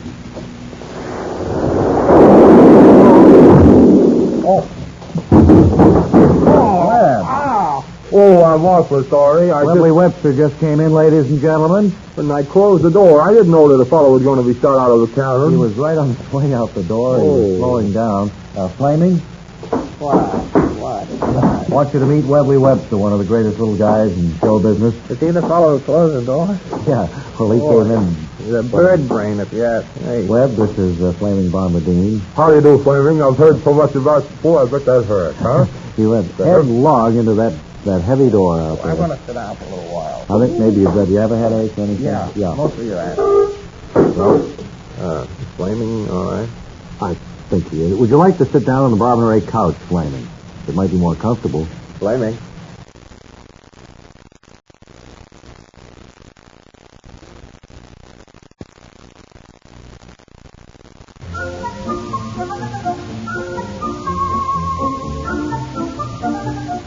Hello, this is your host, Emery Wheeler, here on Show Business Corner. And our guest today is network producer Morton Peters, noted for his successful television series, Wackety Gun. Hi, Mort. Hello, Emery. Mort, most people are aware of the success of Wackety Gun, but for those who aren't, would you mind, Mort? Well, not at all. Waikiki Gun is the story of Wild Bill Harlow, the man who cleaned up Honolulu. Well, gosh, you really went way out west on that one, didn't you? I would say so, Emery. Mort, with WG, the success it is... what's WG? Wackety Gun. I met some of the kids who worked on the series, and that's what they called it, WG. Isn't that done quite a bit in show business? I mean, to save time and all. Well, some people do that, Emery. However, Waikiki Gun isn't an excessively long title, and it's my understanding people who work on the shows which have longer titles do shorten them up in the way you suggested. Yeah, well, at any rate, it's a successful show, and I'm sure the network is after you to develop some new westerns, right? Yes, they are, Emery. The network is after me to develop some new westerns. Have any ideas, Mort? Well, the trend in westerns seems to be moving toward the, let's call it the esoteric kind of cowboy. You mean the finely caparisoned cowpoke? That's about what I mean. Guy who can quote things. Have you had any luck on the project, Mort? Well, I've seen some scripts, and there are a few I'm interested in. I was particularly taken by a script one writer submitted that was called Oscar Wilde Goes West. Gee, judging by the title, it would seem to be a good idea. I thought so, too, but it turned out to be a sea story about Oscar Wilde's first trip to New York. Any other scripts seem interesting at all? Well, there's the first Ivy League cowboy, the Seersucker Kid. First man to introduce bad manners to the Old West. That sounds promising. Well, you seem to be a good sounding board, Emery. Tell me, how much damage can one man inflict on another man with a fraternity pin? Well, if it's a large fraternity pin, I suppose... No, I don't think I'm going to waste any more time on the Seersucker Kid. Well, you've been a lot of years in the business, Mort. You know best, of course. That's right. I've got too many others I'm considering anyway. For instance, there's Arnold of Paris, the fighting hairdresser. The Old West's first beautician. Hey, that sounds promising. It is. It is. The thing I like about it, we wouldn't have too much trouble getting a beautician into scrapes each week, not in the Old West. But as yet, we haven't licked the problem of how he's going to get out of those scrapes. But get that set up, then we'll be in pretty good shape. Well, you will. Network television producer Mort Peters, because perplexing problems are part of your life. And thank you for being with us.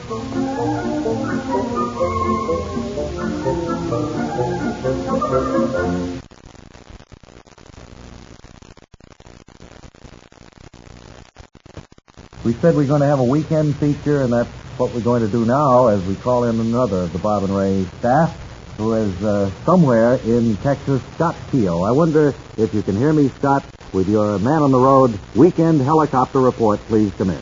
Hi, Bob. Yeah, everything is in good shape here. I'm parked on Route 64, just outside of Houston, Texas, here in the Bob and Ray convertible. That's great country down there, Scott.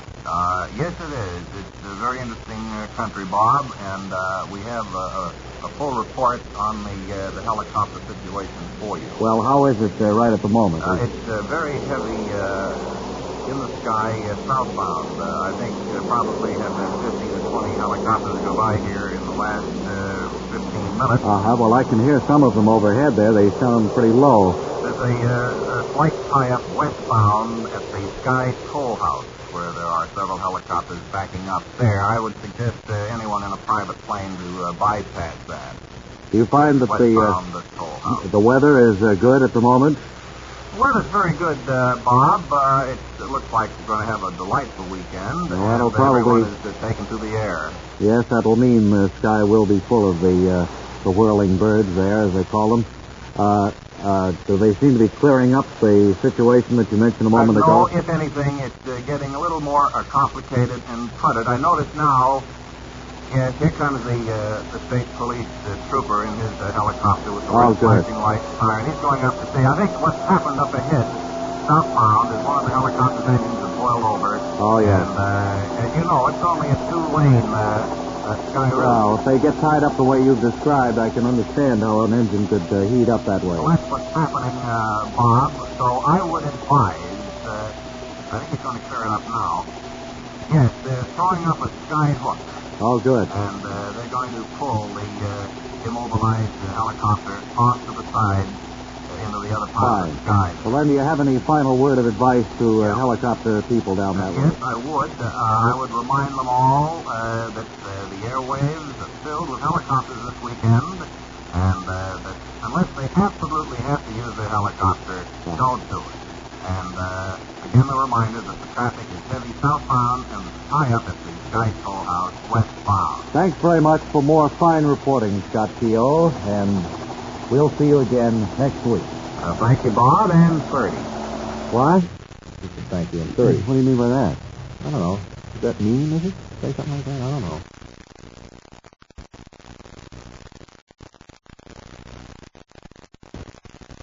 Hello, everybody. You know, we kind of decided we were missing something in some of the things we were doing here, that the audience hasn't been reacting the way they should. That's right. So we went right out and hired a laugh machine, and has all the laughs on it, and it's controlled electronically.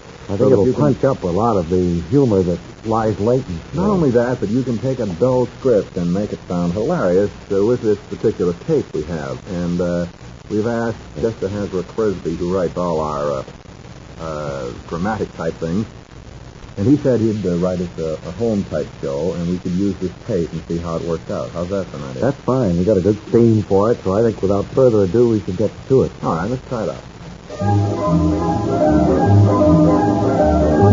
And it's time now for warm situation comedy as we present At Home with the Voting Merchants, a mature and democratic blending of young and old, a family where unilateral decisions are abhorred.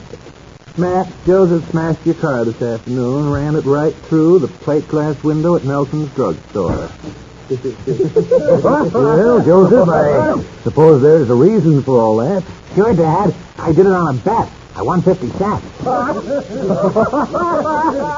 Well, at least there was a reason. I think you should censor the boy, Matt. Mr. Nelson called and said that the damage amounted to $759. And that's more than 50 cents. Yeah, I suppose $759 is more than 50 cents. Yes, it is. Well, let's get on with the voting. We'll start with you, Cora. Do you think Joseph should be punished for his escapade? Yes, I do. That's my vote. All right, that's one against you, Joseph. And what's your vote, Cora Sue? Well, I'll vote against my brother anytime. He's stuck up and somewhat of a skunk.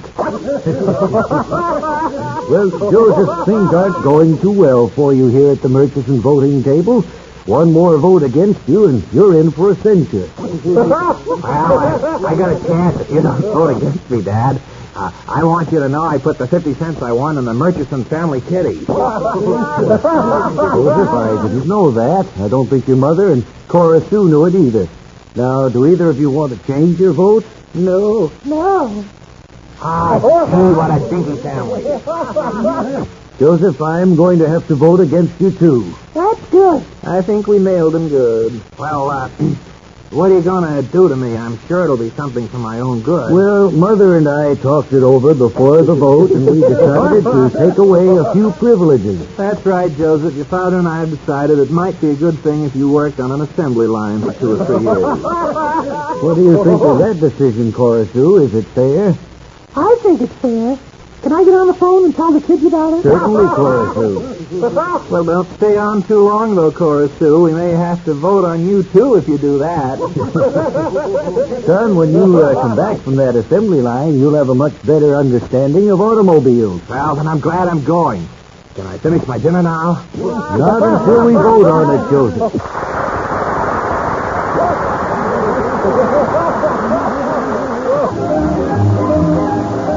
So it goes with the voting Murchisons, the mature and democratic family next door.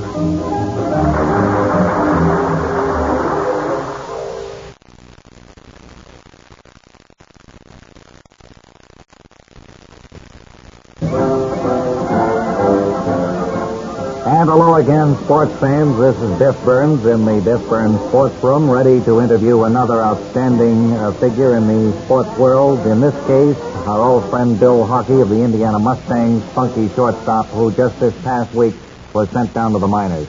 Bill, I wonder if you could give a little of the background as to how your career seems to be going downhill at this point. Well, I don't know as I'd use that phrase to describe my career, Biff. Going downhill.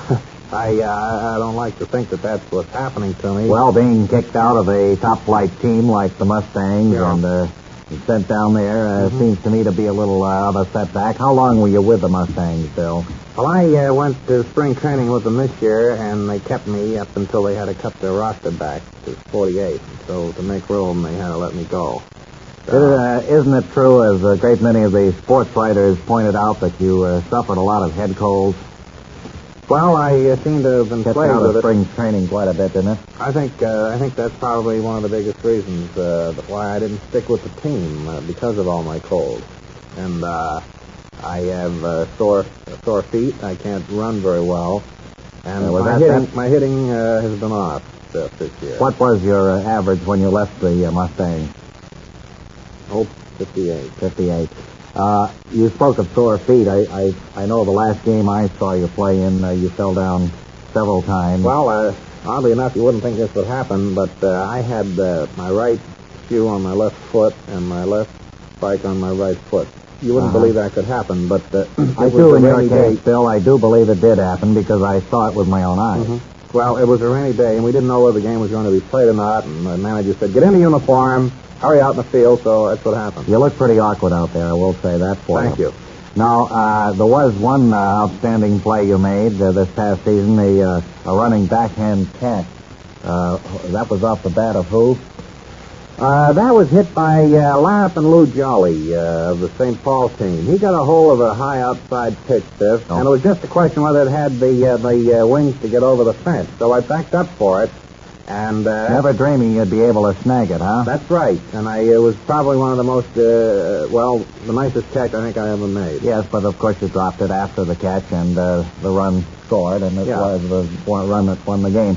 I see our time is running a little bit short, but for all of the kids listening in, do you have any advice on how to turn out to be a ball player like yourself? Well, I'd say any kid who wanted to grow up and be a major league ball player, Biff, is to every time he sees a ball, pick up that baseball, throw that ball, get to know that ball, handle it. It's really up. I want to thank you, Bill, for dropping by today. When you grow up, you're going to be holding on to a ball. You're going to be playing until fairly. Next time, so long. You'll be a ball.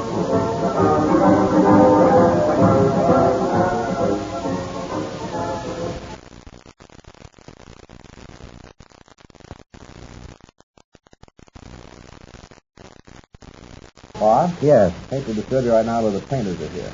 The painters are here? What do you mean? Come on in, fellas. Let's go. Let's get it done, huh? We don't have too much time. Yeah, that's just to be the blue wall there. It's going to be the blue one. I think the one that has the big B written on it. They can't begin just in the middle of a show like this. Doing it. I know it, but you can't. Can you gentlemen wait for about 5 minutes? Where do I put the battleship Gray? Webb, are you a painter? I'm in charge of painting and maintenance here now. Well, how did that happen? I thought you were our book reviewer. Well, Bob, you haven't given me a book to review. You haven't given me any time. Go right ahead. Go on, Ingeborg. Yeah, this is going to be the blue wall over here, is it? That's right. The one's the beige, and the others are the battleship Gray. Yeah, sure, all right. I get right busy with it. Be careful up there, Ingeborg. Yeah, what? Yeah, I spilled that bucket of white paint all over there. You don't suppose you're going to leave the floor that way, Webb? No, are you going to clean all that up, aren't you? That's that very quick drying paint. Oh, it's dried already, I see. Ingeborg, are you stuck? Yes, I'm standing right in the middle of it here. You're really stuck right to the floor. Listening quickly. Wait a minute. How do we call emergency? Do they have one here? I think so. Oh, he's really stuck badly there. Yes, sure, I am here. You'll be all right, Ingeborg, don't worry. You don't have a sandwich on you, do you? Hello, emergency. Hello, Bob and Ray. You have a painter stuck to the floor here, and it's disrupting a program already in progress. Huh? Yeah. What do we do? Can you help? Yeah, we'll be up there. 26. 30 minutes. We just wanted to finish the show in a big finish way, and we can't with him stuck there. Studio, what is it again? 26th. Okay. All right, they're going to come up with. Wait a second, I have an idea. Could you throw, do we have a tarpaulin that they cover the pianos with? Throw it over There's one Ingeborg. over there on the piano. Well, throw it over Ingeborg for now, because it bothers me. Kind of hard to have to look at it. Well, you don't mind, Ingeborg? No, that's all right. Good. All right. Where's the impersonator that was booked by Wilbur Conley, the young squirt who works for us? That's you, I guess, sir, huh? Only too long to talk to you. Just, what is it, line? All right, Webb, will you... All right. I'll stand still till the program's over. I'll wait for the emergency. What is your line of show business entertainment, sir? I'm a tree imitator. You imitate trees? That's right. Do you do this on television? Do it on TV shows, small, intimate nightclubs. Takes me maybe 20, 30 minutes to do my act, depending on applause, encores, one thing or another. I've never heard of an act of this sort. How many trees do you have in your repertoire? Well, it takes me 8 months, really, of concentrated rehearsal and practice to get one down. Get the imitation down perfect. I have maybe 15 trees I could do for you. 15? That's quite a stage. Well, I've been doing What was it the hardest since one you ever learned? I think the Forsythia bush. That's because of its gay, multicolored striped yellow blossom. Mm-hmm. Well, what are you going to do for us here? Well, I'd like to do the weeping willow. The very pathetic weeping willow. All right, here is Phil Fish, tree impersonator with the weeping willow.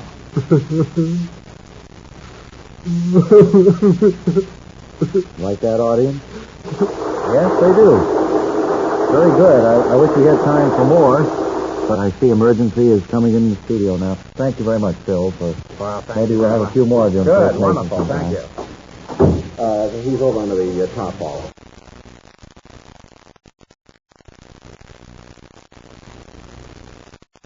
Here with us in our little booth is, what is it, Kevin Pertwee? No, Pearlie. Pearlie, I'm sorry, sir. May I call you Kevin? Kevin Burcliffe Pearlie. Well, Burcliffe, you're here because you have an unusual business. Well, that's right. We have been... Talk to you. Go ahead. We'd like to talk to you. We have been in this business for the past 3 or 4 years. The whole thing boils down to the fact that we are in the motion picture business. We have our studios on Long Island. I'm not bored, sir. I'm closing my eyes because I'm a little tired. Oh. We have our studios on Long Island, and we are producing at the present time 4 complete films a week for television. Mm-hmm. You're then a producer of films for television. Well, yes, but they are old films. Oh, you mean this is for late-night viewing? Yes. They came to the decision a few years ago that they were going to run out of legitimate old films, and they contacted me, one of the large networks, and said, could I make something that would look like the old films, which had proved so successful. Well, how do you go about that, sir? Well, there are several different ways. We use a very cheap grade of film, for one thing. And overexpose it. We overexpose it, and we have a machine that puts scratches into it. I think one of the and light spots, too. I brought along a recording. We use this when we're doing the soundtrack, which we dub in incidentally later, and run it so that the lips don't move along with the sound. We run this so that sound. It's completely out of sync. This is the sound of a heavy generator. It runs in the background of all of the dialogue. Well, I think I've enjoyed some of your work before, sir. Oh, you've no doubt seen it, although it's hard to tell nowadays our product from some of our we can competitors. stop that generator now. Yes. I'm so used to hearing it when I talk. Well, what do we have to look forward to in old pictures? Oh, we've got what other defects can we look forward to? Well, we're working on them all the time. I don't like to brag, but I think we have just about the worst product that anyone in the business does. I don't think any of the other old filmmakers can come up to our standards. Well, I think that's something to be proud of, sir, and I know that our listeners are thrilled to know that there is such a person thinking of them and working for them. Well, thank you very much. It's been a pleasure to have this opportunity to talk to all of your listeners. And on this very happy note, We've been speaking here with Kevin, what was it again? Worthless Pearlie.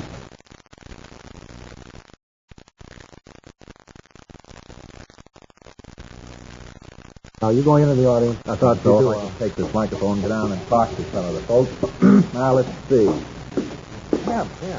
No, now, please. No, none of that. No, please. Let's see. Tim, all right. You, sir. What's your name? Clifton Wordlinger. Clifton Wordlinger. And, I'm a pizza flipper at the Circular Food Restaurant on 42nd Street. You from New York? Are you from New York? No, sir? I'm not. No. Where are you from? Menlo Park, New Jersey. Menlo Park, New Jersey. Isn't that the home of Thomas A. Edison, the Wizard of Menlo Park? Yeah. Although in his younger days he wasn't known as a wizard. Well, I guess a person has to do quite a bit before he's known as a wizard. That's right. That's the reason you won't find too many young wizards around these days. Well, Edison certainly was a garden. It's no good to keep these things bottled up. Actually, it's the first time in years I've talked about him, and I feel a bit better for doing it. I'll tell you what I remember about him. He had those classic Grecian features, as I remember, and gnarled hands, and this ageless kind of dignity that he had. Well, I think we'd all have to say that the man was touched by greatness. Well, I don't know if you know this, sir, but in those days, your uncle was often compared to Ben Turpin. I didn't know that, no. Well, your uncle was a modest man, and he probably didn't want to tell you. Another measure of his greatness. Yes. He had the deep, rich quality of burnished brass. Incidentally, he was a personal friend of Bennett Stirrups in those days. I had heard that, and it's good to have it confirmed. Well, time's running out, sir, so I'd like to ask you, has there been any recent or radical change in pizza flipping since your uncle said? Well, yes, we don't flip the pizzas as high as they used to in the old days. Too many pizza snatchers around. And a pizza snatcher is a person who grabs the descending pizza before it lands and runs off with it without paying. Yeah, even when we throw them up as little as 2 feet, we have to elbow our way in there to grab them. Well, that's a very unusual situation, and you've been a very unusual guest. Clifton Wordlinger, nephew of Joseph Hanover, former pizza great. Thank you.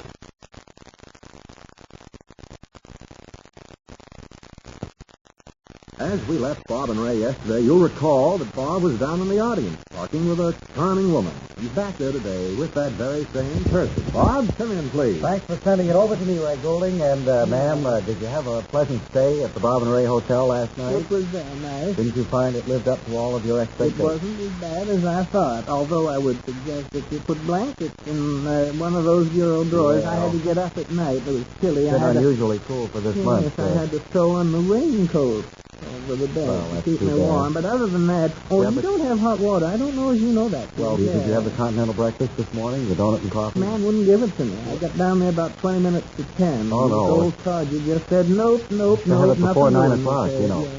Well, tell me, you said on your card, and the reason we held you over here in the audience was because you had such an interesting card. Yeah. It says that you're a lady homemaker. Is that right? That's right. My name is Margot Chakalusengard.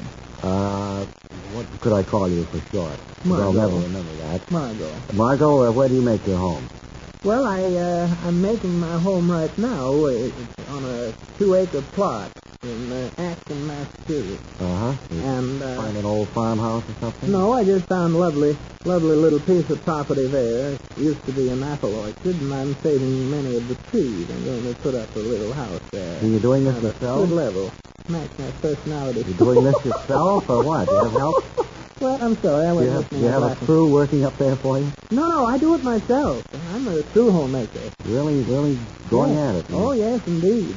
Yes, fine. Well, wonderful. Why did they pick you? I don't see anything particularly interesting. Well, I was in movies years ago. Oh, I guess that was it. You were in silent pictures? Well, I was an ingenue for many years. Is that so? Yes. And then I got caught in a stampede scene, and I've been playing old lady parts ever since. Well, Margot, it's been a wonderful pleasure to chat with you, and I hope that the rest of your visit will be as pleasant as this first part has been. All right. Well, thank you very much, gentlemen.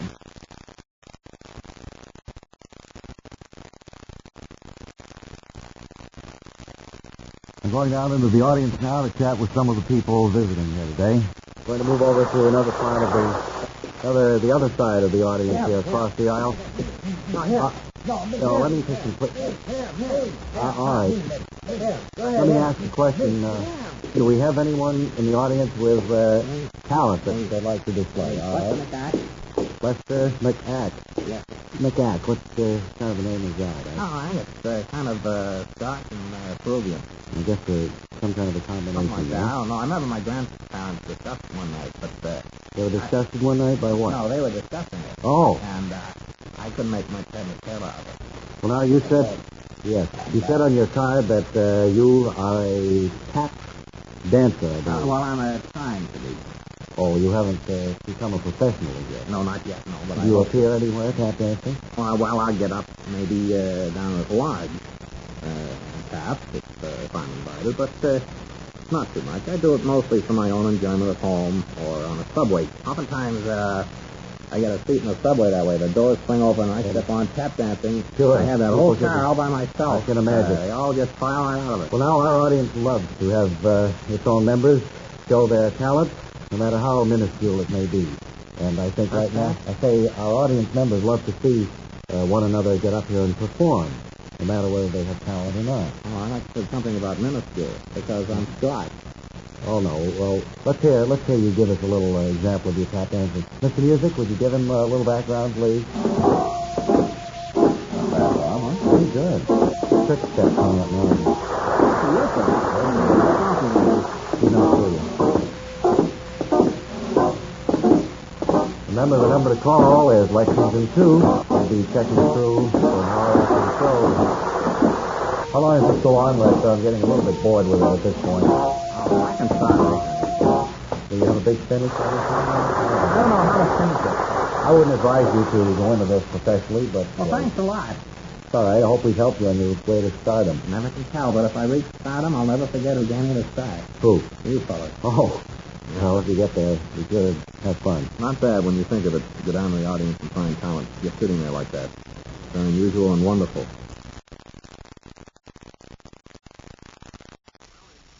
Once again, we're happy to welcome to our broadcasting studios Clyde L. Hap Whitney, the Regional Eastern Interbureau Coordinator of Administration for the Northeast States.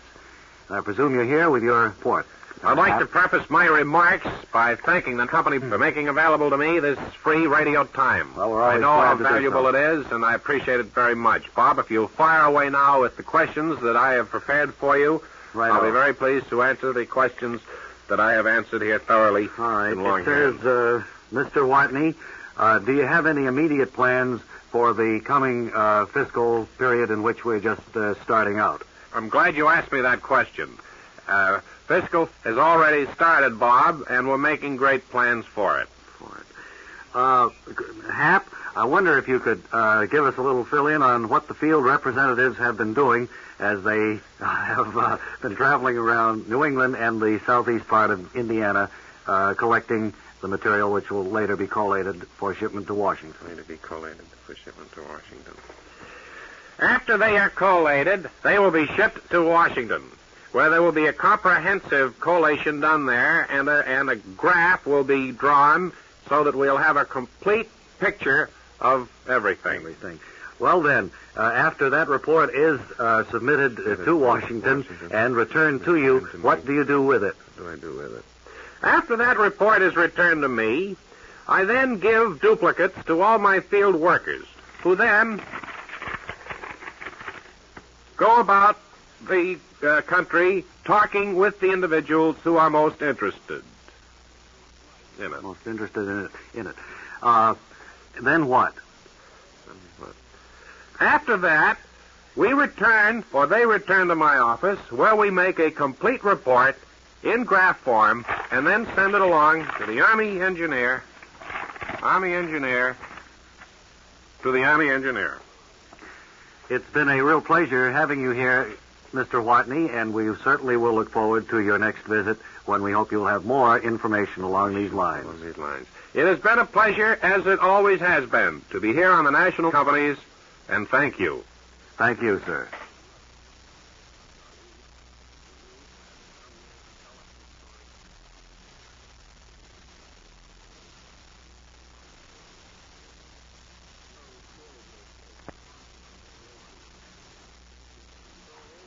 The current trend in radio, particularly on a local basis, is the use of the beeper telephone to conduct live interviews with people in the news. Now, there are several advantages to this, such as being able to interview anyone at any time as long as you can talk to them, call them on the phone, plus the saving in money because extra engineers and announcers are not needed. So, with a nose for news and eye toward saving a buck, we initiate the Bob and Ray Party Line, a feature on which newsworthy people will be interviewed via the beeper phone. Ray, who did you say our first Party Line call would be to? It's Mrs. Amy Frumpweiler, I believe, whose recent magazine article in Clean House and Sidewalk entitled Kids Are a Pain in the Neck has been widely criticized by the nation's parents. Mm-hmm. Mrs. Frumpweiler is the mother of 7 children and the freelance babysitter. I think she's listed in the directory. I have it here.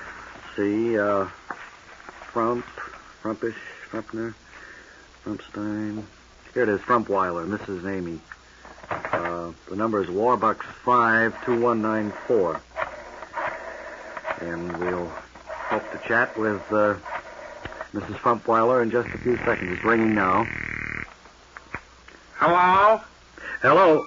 This is Bob and Ray's Party Line calling Mrs. Amy Frumpweiler. Mommy's giving the twins a bath. Do you want to hear me sing the one-eyed, one-horned, flying purple people eater? No, Sonny, not now. Could you get your mother to the phone, please? My daddy told my mommy today that the house is always filthy when he comes home. That's nice, but could you call your mommy now? My daddy likes beer a lot. Do you want to hear a big airplane flying over a cow and dropping a bag of water on it? I don't believe it, sir. Splash! I just made it up now. Well, that's wonderful. Now, you're a good little boy. Will you go and get your mommy, please? Okay. What's your name, Mr. Donkey Wonky Dookie? Tell her it's radio's famous Bob and Ray Goulding. Bob Donkey and Ray Wonking, calling Mommy Dookie. Oh, boy. Bob Wonky. Say he hung up. Yes, he did. Do you have that number again? Yes, it's Warbucks 52194. Try it again. All right. Must have thought I was all through talking to him or something. Hello. Marvin, put down that vase. Hello. Hello, Mrs. Frumpweiler. This is radio's Bob and Ray's Party Line calling about your magazine article, Kids Are a Pain in the Neck. Just a minute. Marvin, I'm not going to tell you again. Put down that vase. Why, you go to your room and wait till your father comes home. Hello, who'd you say you were? That vase cost $20. This is the Bob and Ray Party Line. Percy, you tell the twins to get back in the tub this minute. I'll be right back. Bob, and who did you say? Bob and Ray. We'll call back some other time when you're not so tied up, all right? Yes, why don't you? Mary Lou, did you crayon up that wall? Well, that was Mrs. Amy Frumpweiler, our first interview on the new Bob and Ray Party Line feature. And tune in next time when another name in the news is called on the beeper telephone. Let's not do it again.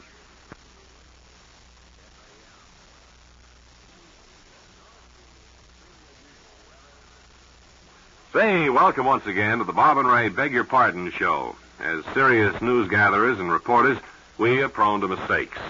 Well, we did it again. It was reported at this microphone some time ago that a Mr. Hewlett Tuckering was responsible for the disappearance of a Miss Daisy Merge. What we neglected to say was that Mr. Tuckering was a magician and Miss Merge was his assistant. Mr. Hewlett Tuckering, we're sorry. Well, forget it. Well, what happened after the kidnapping charges that had been lodged against you as a result of our disclosure at this microphone? Oh, the usual. I got 10 years in jail. Mm-hmm. Felt that I didn't deserve the sentence, but go fight City Hall. Well, we're awfully sorry. Oh, don't be apologetic. You'll become ill if you do. Anyway, it was more Daisy Merge's fault than yours. What did she do? Well, we were appearing at this theater in Youngstown, and generally I'd close the act by putting Daisy in the disappearing cabinet. The idea was that she'd fall into the cellar, and I'd meet her after the show, and we'd go out for a bite of food. Didn't she meet you for a bite? Well, I found out later that she met the janitor of the theater down in the cellar. I guess they kind of liked each other. They both went off to Pittsburgh. And, of course, you didn't know that at the time. No, I thought she disappeared. There's a lot I don't know about magic. Mm-hmm. Well, we thought she disappeared, too. That's why we reported that at the microphone. Well, don't fret about it, then. See how easy it is to make a mistake. Well, now, after you started your jail sentence, why didn't Daisy Merge step forward and admit that she hadn't disappeared? She did, actually. She came to the prison one day dressed as an old lady selling apples. She said she'd admit she hadn't disappeared if I gave her $5. I didn't have it. It's a shame. Yes, it was. She needed the money badly. Her husband, the janitor, was suffering from a dread malady caused by flies. Well, gee, that's certainly disheartening. Yes. But you were suffering in that jail, too, weren't you, as I remember? Well, it's not too bad if you get a good cell. Mine was under a furnace. Oh. And I guess no one believed you when you told them that you were innocent. Well, I protested for a while, but I soon stopped that when they poured hot lead on my elbow. Oh, that's terrible. I feel rotten about all Cut this. Cut it out. You'll have me crying. Well, what happened after you got out of prison? Well, the Magicians' Union had taken my card away from me, so I slept in the streets for about 3 months. And then what happened? I got sick from sleeping in the streets. There's a way to sleep in the streets safely. You got to stay away from where the water runs down the sewer. I was too weak to do that. Oh, gee, that's awful. We're so sorry for reporting it. Stop apologizing. I straightened out eventually. There was this very nice guy, CPA, who decided he'd take a chance on an ex-con. Gave me a job sweeping his office. Well, that's wonderful. And is that where you're working now? No. He emptied out the safe last night, and I believe the police are looking for me. Well, Mr. Tuckering, we're not going to report you this time. How's that for being good sport? That's swell. And about that first mistake, relax. Could have happened to anybody. You find that's why they put erasers on pencils. Well, I'm sorry, Mr. Tuckering, and thanks for being with us. And folks, be with us again soon when we try to cover up another one of our mistakes.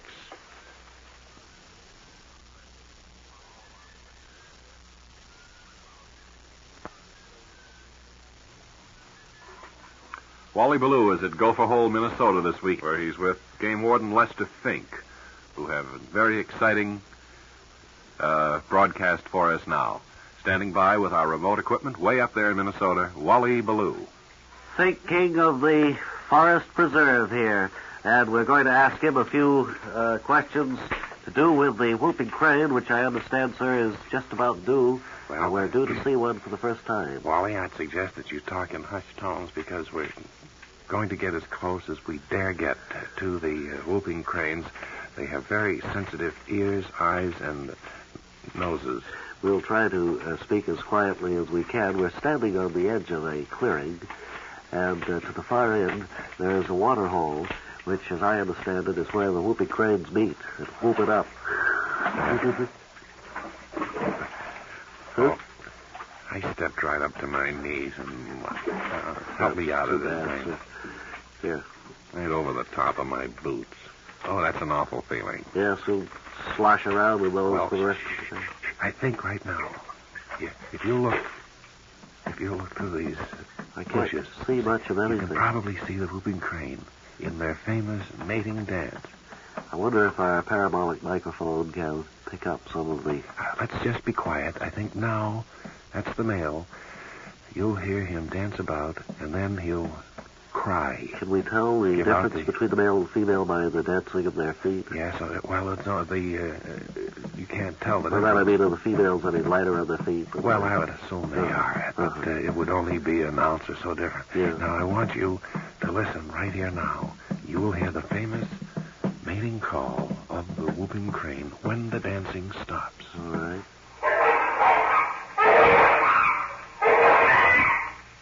What happens now? That's it. Then we've heard it. You've heard it, I think, probably for the first time. 40 miles into the northern Minnesota forest land by foot, we have been listening to the mating call of the whooping cranes with Assistant Forest Preserve Master Lester Fink. Thank you very much, sir, for taking this. You can speak right up now loud. Yeah, I see they don't pay any attention to us at all. I think we could have spoken up this loud all the way through, but we hope you heard it. And well, let's start back. It's a long 4-day walk. trip back, so Come on, let's go.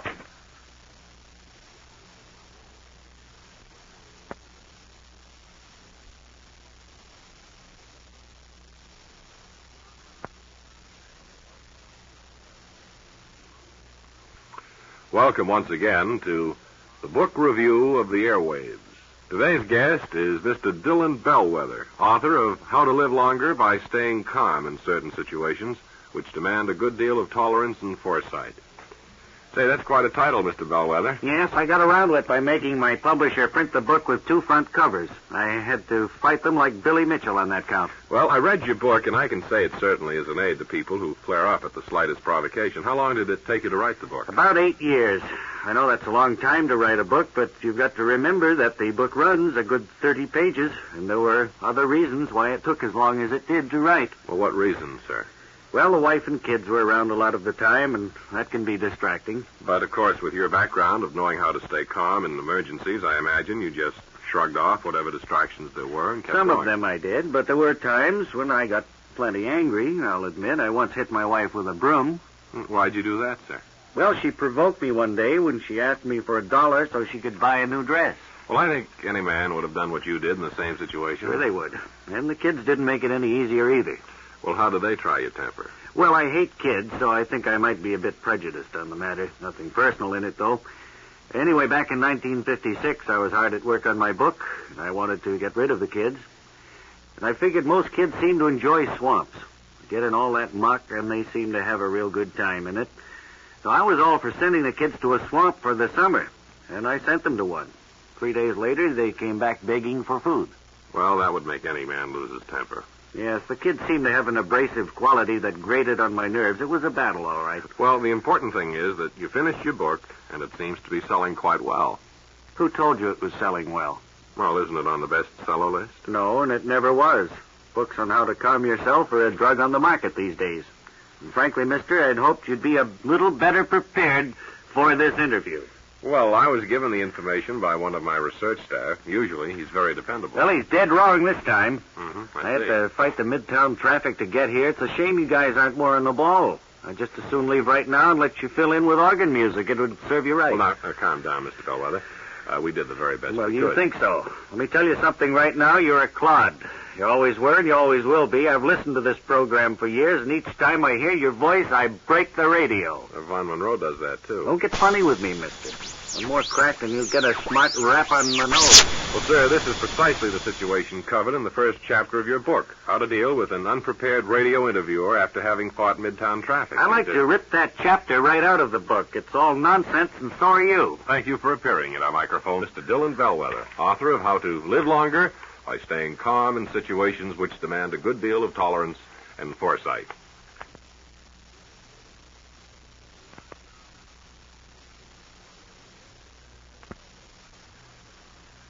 I must say that Ray and I have been overwhelmed and completely taken by surprise by the reaction to the Thurber Whitechapel telephonic stories, which have been coming over the line the past few weeks, all as a result of meeting him on a tour some weeks back. He went back to his home in North Chicago and has been calling in ever since with little human stories of things that happened to him. He's on the phone now, and Thurber Whitechapel, what is our story about this week?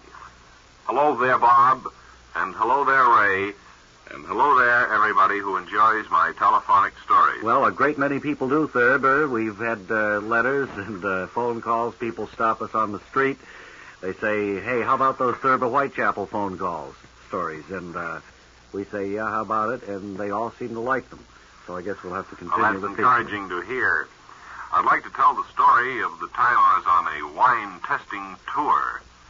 It was very interesting, and I thought you might like to hear about that. Well, it sounds as if it would. If you can just keep it short. That's been our big problem. Your stories do ramble a little bit, and they run over our accustomed time period. So you have about a minute here. If you can tell us a crisp, concise story, wrap it up in a nutshell inside of a minute, we'll be real happy here.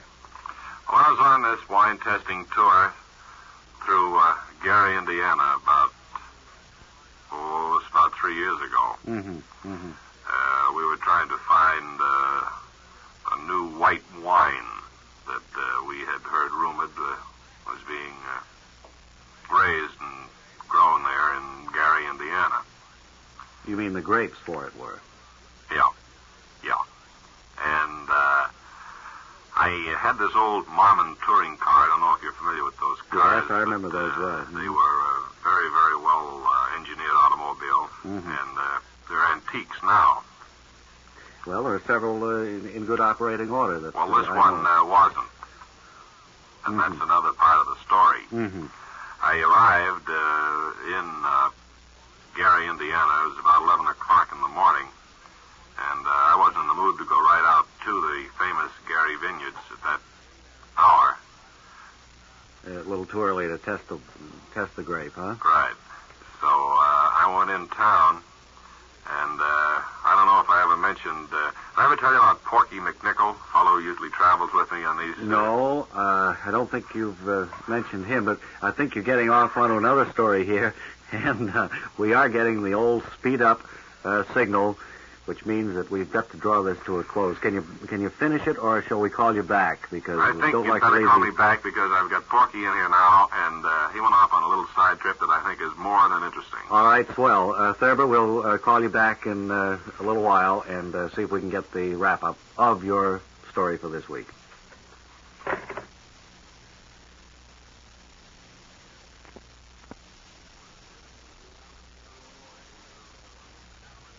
Quickly now, let's get on the phone and welcome back Thurber Whitechapel out there in Chicago, who will wrap up the story he began a little while ago. I dropped the stopwatch, and chances are now I won't be able to keep an accurate check on this they'll let call. us know in the control room. Otherwise, they'll just cut us off, and then we'll find out. Thurber, are you there? Yeah, well, see, Porky McNichol at this time was driving the Marmon. Just to bring the folks up to date, you were on a wine testing tour through Gary, Indiana. Is that right? That's right. And Porky was helping you out.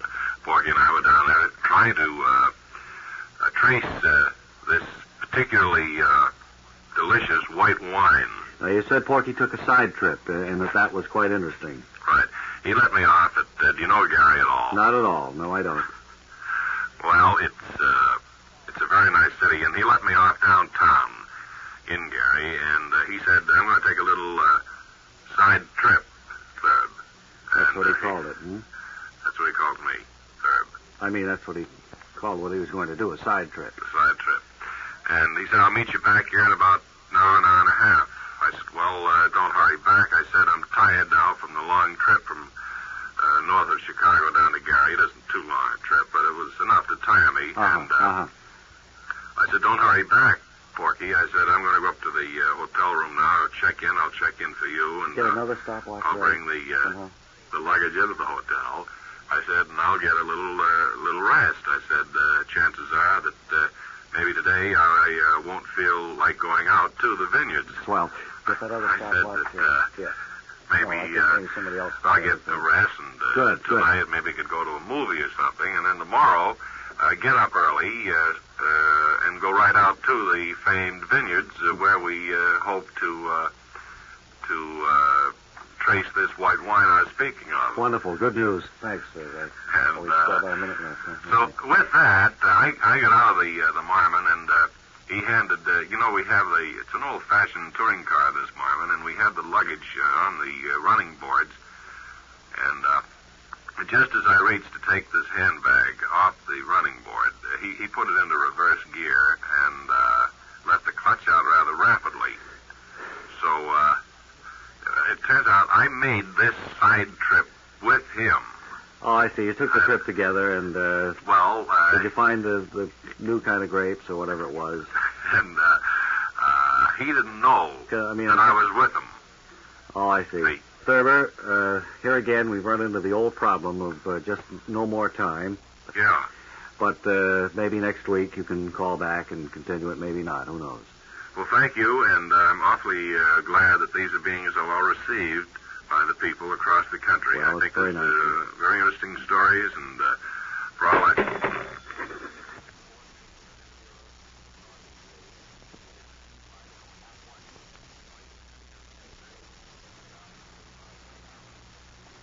Oh, excuse me, we're on the air here now, Bob. Gee, I didn't see that coming at all. Right here we wanted to go over the lost and found items. We do this every once in a while. People who visit us here at the tour have left things behind, and every once in a while we go on the air with the list. Now, you have until 5 o'clock the following day to get here and claim your item. All you have to do is identify yourself, and the item is yours. We want you to get back to things that you have lost, of course. Now, what do we have? We have one fireless cooker that was left here. That was left about 2.5 weeks ago, I think. That's right. It's in fairly good shape. And if you could, there's a serial number on it. If you come and give us the serial number, the fireless cooker is yours. Here is a model storm window. Evidently, a storm window salesman came through here on a tour with his little miniature storm window. It's in perfect working condition. It shouldn't be of any particular value to anyone other than a storm window salesman. But if it is yours, please come and claim it. We have one. Well, that appears to be a cowbell. I don't know whether that was lost or it's up here from sound effects. But if you could come and claim it, it's yours. We also have one of those space shoes. It's the left one, and there's a cut in the side for a bunion. Naturally, this would only fit 1 foot, probably, because they're all molded, of course, to individual feet. Obviously, this person's foot's changed after he got his space shoes a little. We have a geranium plant that's in full bloom. Now, this would be very difficult to transplant, of course, but in the pot, it is in good shape, as good as we found it, of course. And we have 4 star rubies that in a setting with the diamonds. These, I'm afraid, nobody would be able to identify. And, of course, as is the custom, anything that you can't identify becomes our property. Oh, and there's an original Matisse. Another original Matisse. This, I'm sure you cannot identify either. Okay, that's the Lost and Found for this week. If you've lost anything here, you be sure to listen for this little feature from time to time.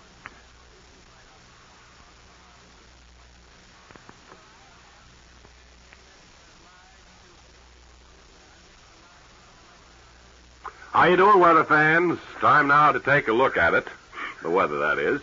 And to call in the Bob and Ray official weather forecaster, who is stationed atop Mount Washington in the state of New Hampshire. Come in, please. Clifford Fleming. It's summer, Dave, and we certainly are enjoying it. I hope that all of your weather fans will be taking advantage of the warm sunshine and the blue skies overhead and the green grass underneath. Well, that's where it usually is. Cliff, tell me, what is the general outlook now for the next few days? Dave, we look forward to some very pleasant weather. Weather for beach going, for picnicking, for driving in the country, Dave, and all like of that. I hear the whistle again, indicating that you are mountain fever, Dave. Coming down with mountain fever. How long has it been since you've been down to sea level?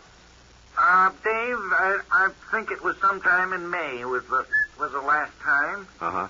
And, I think it probably would be a good, maybe a preventative practice for you to maybe every 2 weeks climb into your little go-kart and come down the side of the mountain to sea level so to avoid this mountain fever. Yeah, and I said... I know, I heard you. Well, anyway, Dave, I hope that you'll be able to take some time off, that you and the missus and everybody up there in the big city will be able to enjoy the weather we're giving them. How is Miss Fleming? Miss Fleming is fine, Dave. Sends her best to you. Well, give my best to your War Department, too. And it's been nice talking with you, Cliff, and I gather then that we'll have nice weather for a while. That's about the size of it, Dave. Okay, you've been listening, cut it, engineer, to Clifford Fleming, Bob and Ray's private weather forecaster, stationed atop Mount Washington in New Hampshire.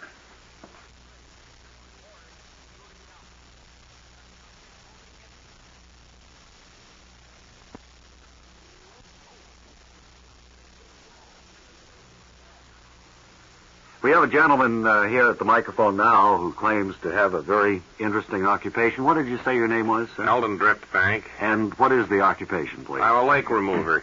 Well, what does that job entail, Eldon?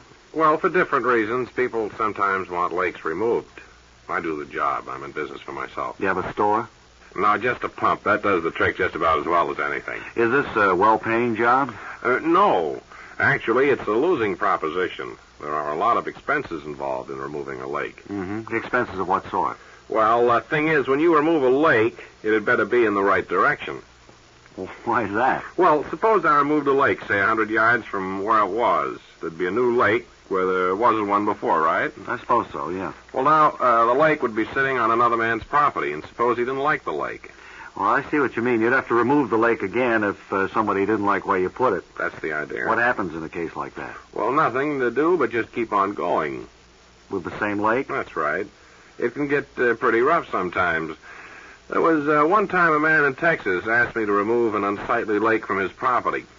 Well, I got down there and got to moving that lake around, and there were a lot of people who didn't like where I put it. And I can tell you I was kept pretty busy for a while. Well, I don't see why people would object to a lake. I should think it would add to the real estate value of their property. Well, this lake I was fooling with at the time wasn't really a decent-looking lake. It was all muddy. Didn't have any fish in it. It was no good for swimming or anything. Uh-huh. Well, what happens when you remove a nice-looking lake? Nothing. It just stays there, and people go fishing and swimming in it. In a case like that, my job is done. Some of those satisfied people were pretty nice to me. One of them invited me into his house for a limeade. Well, that was very kind of him. Oh, can you remember what the toughest job you ever had as a lake remover was? Well, there was this rotten-looking lake in Miami, Florida. Mm-hmm. And the owners couldn't stand to look at it, so I was called in. I started to remove the lake in a northerly direction.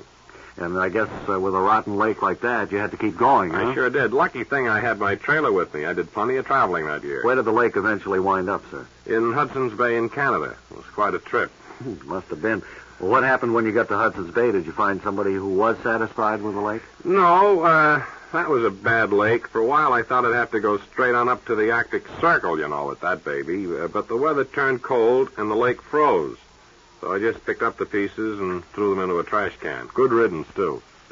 Well, if the ice thaws out in the summertime, is it going to be your responsibility to remove it again? Well, why don't you leave well enough alone, huh? Haven't I had enough trouble as a lake remover? I guess you have had your troubles. That's right. No home life at all. Well, thanks for appearing with us here at our Bob and Ray microphone, Mr. Driftbank, and why don't you go for a swim?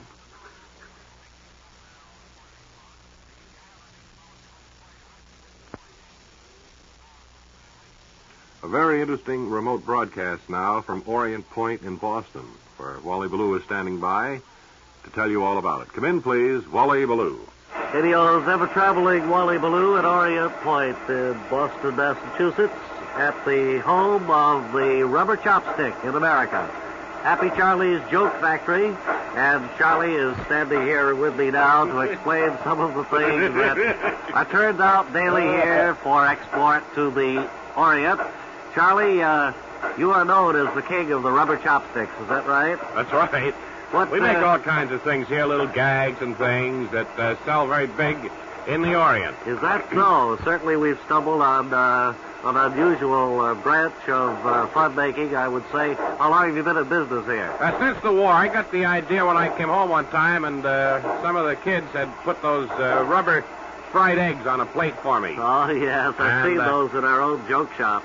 That's right, and it gave me the idea that there's plenty of jokes in this country, like rubber, chocolates, and things like that. But maybe in other parts of the world I could, merchandise some of these items that would be peculiarly needed there. So you've adapted the idea for export items for the Orient, like the rubber chopsticks, which I imagine caused a great laugh. That's somebody tries to pick up their... We have a new item on the chopstick now, Mr. Ballou, that is going to be, I think, even bigger than the rubber. What's that, Happy? It's hinged in the middle, a little hidden hinge.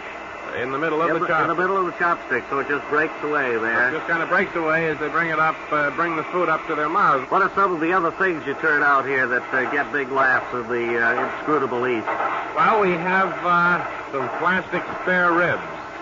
That's a good one. It looks real genuine, and I understand that that's a popular number over there, too. I understand, too, that you told me you make exploding opium pipes. Is that another of the items you... That's right. We have a little hidden charges in there, like a cap that blows up. Gets a big laugh. We have plastic egg roll with shredded plastic filling. Boy, I'll bet that's hard to detect until you take a good bite of it. We're going to take it off the market. A lot of them are eating them. Oh, yeah. Well, you would run into that kind of trouble, but it's all in the spirit of good, clean fun. And maybe you can expand your activities to other countries, like Germany or Norway, something like that. Or Italy. Or Italy. I mean, I can visualize... plastic pizzas. Or lasagna. Yeah. There's a crying need for this, Wally, and I think that I've got something going good for myself here. Good. Happy Charlie, thank you very much. In the interest of good, clean fun around the world, this is Wally Ballou at Orient Point.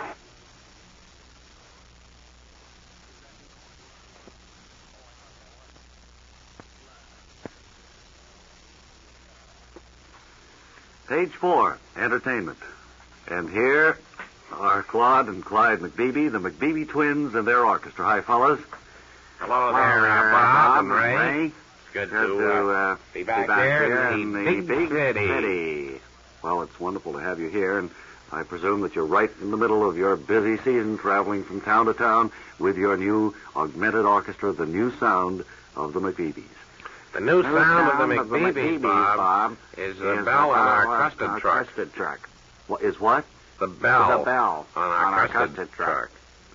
You're driving a custard truck? Right. The music business just will not support a large organization such as ours. Whereas people will support a custard truck. Well, in the neighborhood. In this warm weather, of course.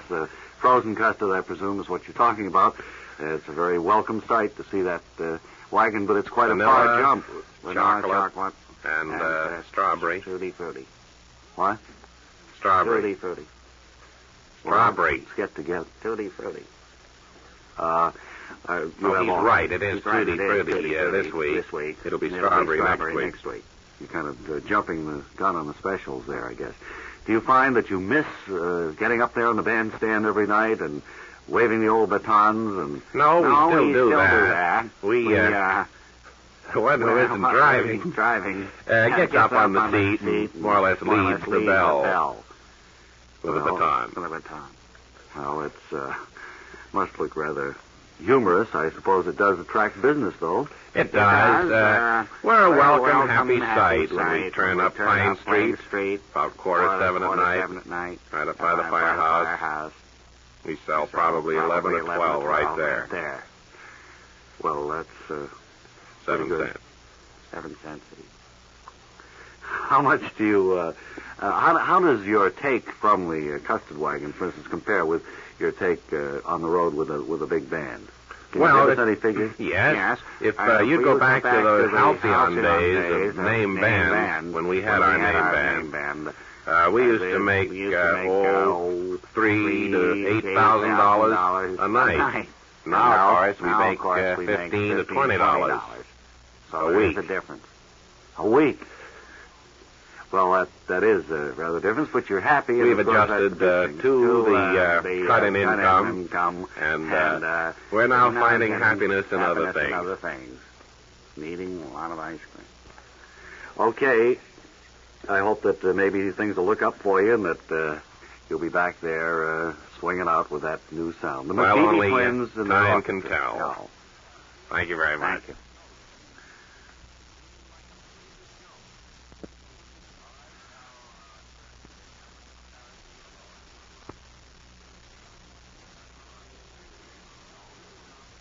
Here now, two old friends of ours, two of the nation's great big band names, and two of the biggest names in the frozen custard business today, the McBeebe twins and their orchestra. Hi, phone. Hello again, Bob, Ray. It's great to be back at the old microphone, filling you in on the activities of the McBeebes. Well, you fellas have certainly got a nice tan. I guess you've been out with the ice cream truck every day that we've had all the sunshine. Oh, that's right. And the evenings. See, we have a canvas top over the cab part of the custard truck. And we get a lot of sunshine. A lot of fresh air. We've also expanded our activities. That's all. We have a small griddle where we can whip up a hot dog in a bun. Well, that's good. That should double the income, and maybe you can even start a fleet. Or without. Without, mustard. Maybe you can have a fleet of these things. Maybe you've started on a business that'll turn out to be even more successful than your famed orchestral group. Well, that, of course, is in the back of our minds. And If we can expand, we get two or three trucks. Of course, we'd need drivers. How about you and Ray, Bob? Well, during the week. During the week. Well, I know you're busy here. It's a lucrative field beckoning to you.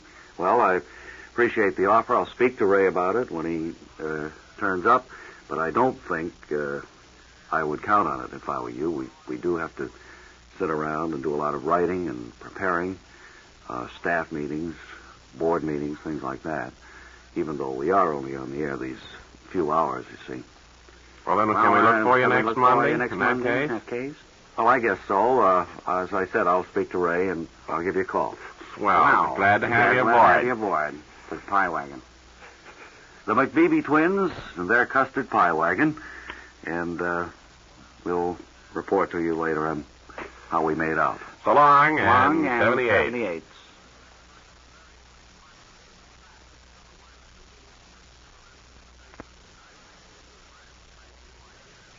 We have a gentleman now at the microphone who claims to have a very interesting occupation. What's your name, sir? Elihu Torpid. I was born in Burbank, California. I'm 32 years old and unmarried, and I believe I'll be in city for about a week. Thank you, Mr. Torpid. You certainly are a broadcaster's dream. However, I'm certainly glad you left out your occupation because that's what I wanted to talk to you about. Well, go ahead. You'll find me amenable. That's what I'm here for. Well, you're certainly chatty. I guess if all guests cooperated the way you do, I'd be out of a job. Oh, no. You won't find me malicious or anything like that. At any rate, will you tell our listeners what you do for a living? Certainly. I'm a monster maker. You know all those frightening guys you see in the movies all made up? Incidentally, they really aren't monsters. They're people made up to look that way. Well, I suspected that. How did you ever happen to get a job like that? I mean, you don't see many want ads and that sort of thing. Well, no, you don't. Well, I was raising ferrets out in Burbank, and I found there wasn't much money in it, so I decided to make a switch. What did you do then? Well, as you know, there are quite a few movie studios out in Hollywood. I don't know if you know that. Yes, I did. So I visited one of the studios, Bad Looking Pictures. They specialize in monster films. They gave me a job making up monsters. Well, you didn't have any experience, sir. How did you manage to get the job? There are ways. It's been my experience that if you can keep your mouth shut and your nose clean, there's very little a man can't do. Well, let me put it to you this way. Aren't there a great many people around today working at jobs they don't know anything about? Admit that, will you? Well, if you put it that way... I'm right. I guess so, Mr. Torpid. But now, how do you go about making up a monster? Well, now, that depends on the picture. If it's local Earth stuff, and by that I mean werewolves, vampires, or Frankenstein monsters, it's easy because I got something to go on. I know what they look like. For example, a werewolf can pretty much be copied from a cat's face. Mm-hmm. Then all I got to do is get out the hair and the celluloid teeth, and I got the job whipped. You actually make it sound easy, Well, sir. it is, up to a certain point. It's the monsters from outer space that give me all the trouble. Oh, why is that? Well, use your head, man. There's no starting point when I make up a monster from outer space. Nobody knows what they're supposed to look like. Oh, I see. Well, what do you do in a case like that? Well, I make them up out of my own head. I got a commendation from L.B. Overmeyer in the last one I did. In this picture, the Martians land here and don't have any brains. Mm-hmm.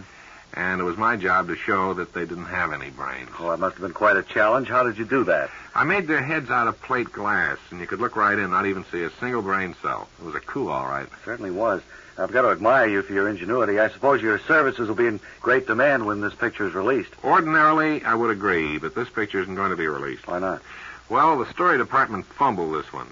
Now, how can the Martians land here in spaceships if they don't have any brains? Yeah, the studio does have a problem there. You bet they do. Well, thank you for being with us anyway, Mr. Torpid, and I certainly hope the studio finds a solution. Thank you.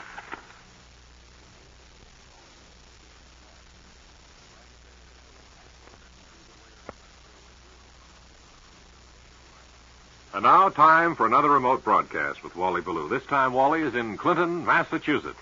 Into Massachusetts, on the Nashua River. This is Radio's Wally Ballou. We've brought our radio equipment here to cover the annual Gerties Regatta, which is an event of local interest, but one which we feel everyone else should have cognizance of. I'm standing on the banks of the Nashua River, which looks somewhat muddy at this particular point, probably due to several of the viewers having tripped further up the river and riled up the mud just a bit. Gertie is over here, and I've been promised a few words, Gert.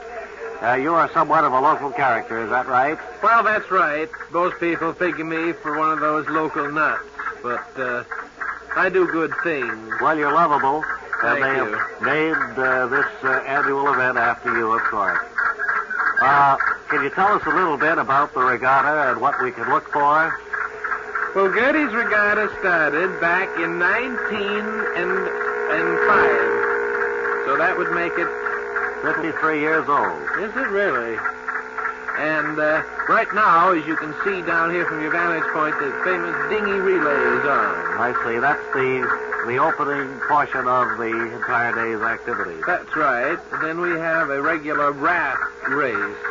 Some of the local youngsters have built their own rafts, and they go by several times, and the one who goes by the fastest, according to our stopwatch, Are they permitted to is have... the winner permitted and to- will receive the Gertie Lloyd Trophy. Wonderful. That will be engraved to the winner. His name will be on it, and then my name will be on it, and the year. Are they permitted to use sails on the rafts, or... No, they have to use either a long pole or a paddle of some sort. Sails are ours. And then tonight, to celebrate, there's a big bean supper, I understand. Yes, and then, of course, the famous regatta dance at the Armory. Certainly is a day that all of Clinton looks forward to, and all of the devotees of this type of sport turn out for. We've been getting Gertie's Regatta story here in Clinton, Massachusetts, and our thanks to all who made possible this radio broadcast. Now we'll pack our equipment.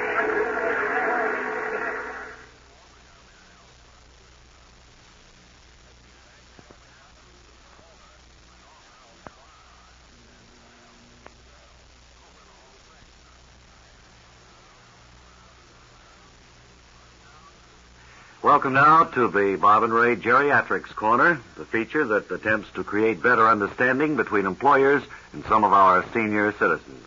Employers would do well to hire some of these people. Isn't that right, elderly Mr. Elmer Garvis? It was right during the days of the Cleveland Gold Rush, too. Cleveland? Yes, not too many people know about that. Did you know that silver was once discovered in Philadelphia? No, I didn't. Sir, may I first respectfully ask your age?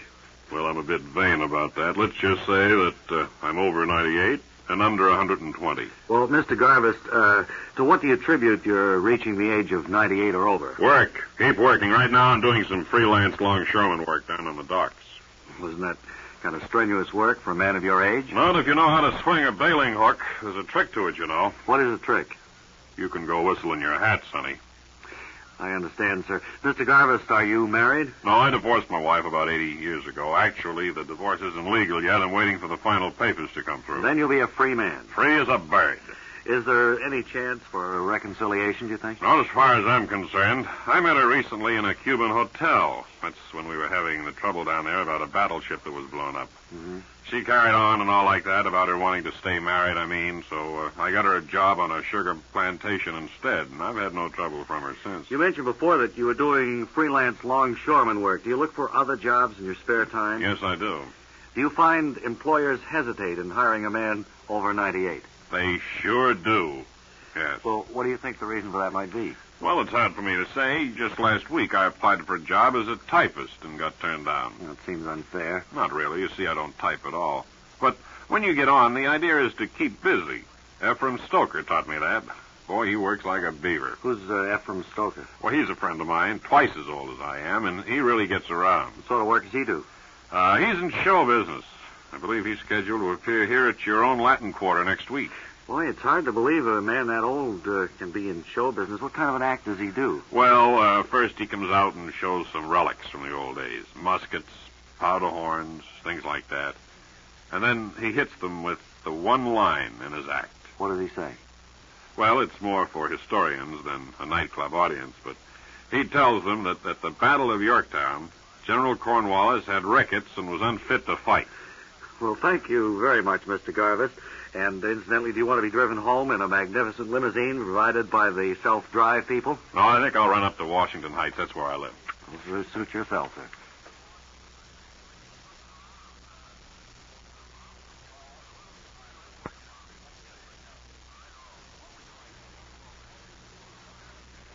And welcome once again to the Bob and Ray Beg Your Pardon show.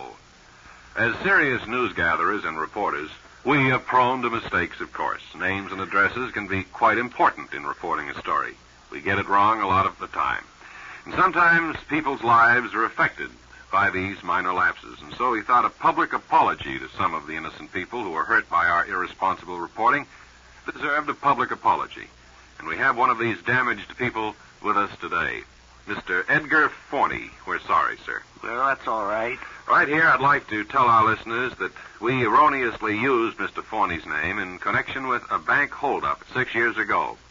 The man who held up the bank was a Mr. Edgar Forley. Tell us what's happened since that time, Mr. Forney. Well, of course, the police had already arrested the right man. Well, that was a break to you, I of course. suppose so, but my neighbors gave me a pretty rough time. They started booing and hissing me, and later I was stoned by them. Well, we're sorry to hear about that. Oh, it's all right. It's all in the game.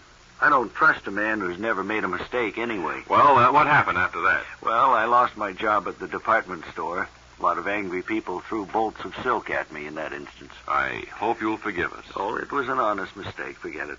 The important thing is, you meant well, and that counts for a lot. Anyhow, after that, I had to move to Cleveland. I wanted a fresh start. Well, what happened there? It seems they'd heard of me out there, too, so to avoid being hit by things, I kind of had to hide out. Took an apartment between the 3rd and 4th floor of a house. Gee, I don't know what to say. Don't blame yourself. Thing is, it wasn't so great in the hideout. I had to stay there 24 hours a day. Well, how did you eat? I didn't for a long time. I got pretty sick. Landlady discovered me on the floor one day. I asked her to call a doctor, but she recognized me and called the immigration authorities instead. You know, I feel rotten about that. Don't start pitying yourself. It can get you in trouble. Well, what happened then, sir? I was deported to Vienna. That's the city of waltzes, you know. So I've heard. Did they know you there? Yes, but I wasn't stoned there. Quite a few of the people took canes to me, though. That's a shame. What happened after that?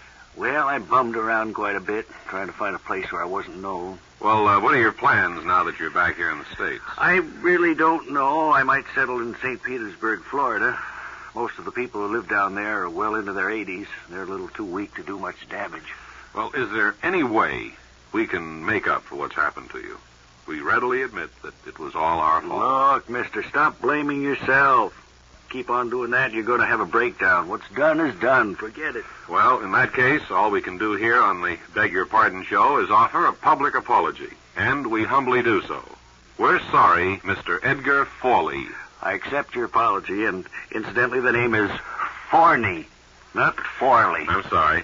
And be with us again next week, folks, you made the first when we try to cover up another one of our mistakes.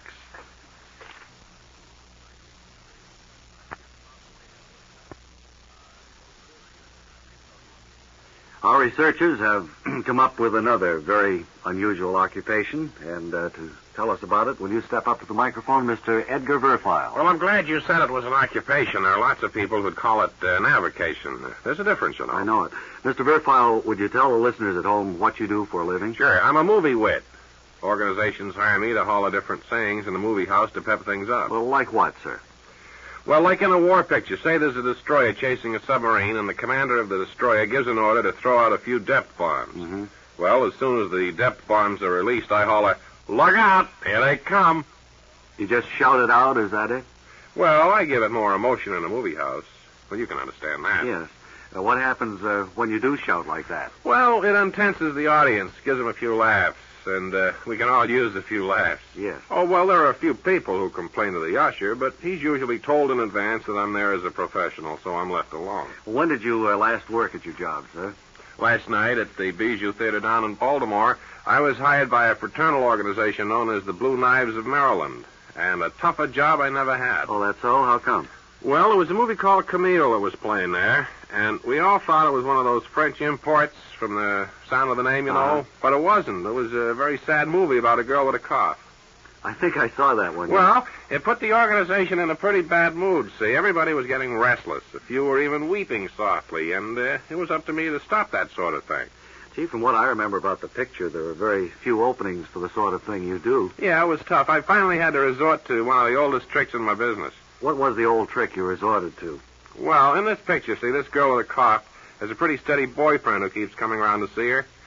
And about the only thing I could do was when the boyfriend kissed her, I made a loud kissing noise. Oh, I've heard that done many times in various movie houses. Well, I just told you it was an old trick. Well, I'll tell you one thing, though. It sure broke the bad mood of the organization. After that, they laughed at everything and had a wonderful time. Boy, I can see where your job must keep you pretty busy, sir. Well, I see as many as 50 or 60 movies a week. It keeps me hopping, but it gets rougher every day. I remember back in 48, all I had to do to get an audience crazy was to pretend to snore during an action scene. But they want more these days. And then there are the non-pro guys in the movie house who make people laugh on their own, you know? Yeah. When that happens, the organization doesn't pay me. Well, it sounds at best like a slender situation to me. Why don't you branch out into the legitimate theater field? Well, I tried that once, several years ago, at a musical called Carousel. I let go a loud raspberry during one of the songs some guy was singing. And you never saw such a commotion. I was being flogged by theater programs until an usher came along and saved me. Now, there's nothing there for me. I gotta go. I'm due to pep up a picture called The Ten Commandments. You know anything about the story?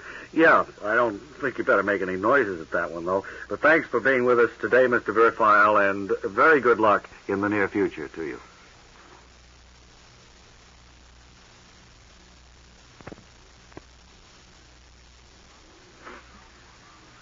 How do you do, ladies and gentlemen? How do you do? It's a real pleasure to be back here with you, and today we're going through some lost and found items that have managed to sift through to the Bob and Ray desk, which, of course, abuts the Foot Clinic.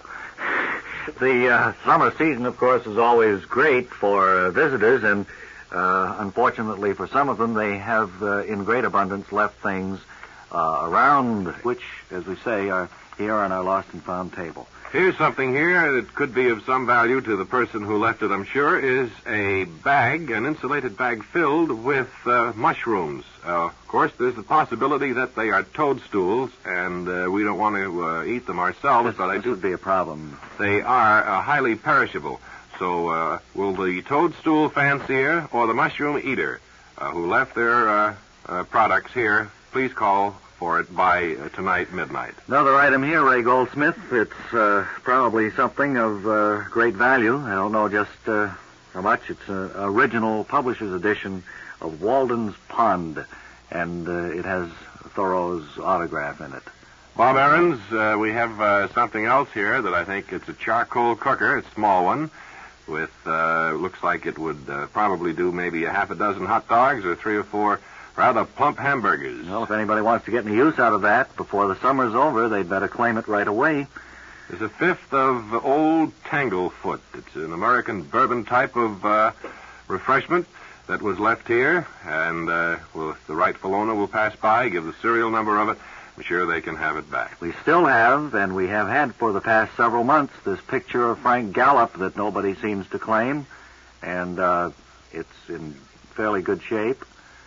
The picture, and it is yours if you merely can identify it. It has something written on it which you can identify. There is a pencil, a wooden That's lead. mine, that's mine. And that is about it. I think we've got all the items listed here, and all you have to do, you know, is drop us a line, and we'll get in touch with you.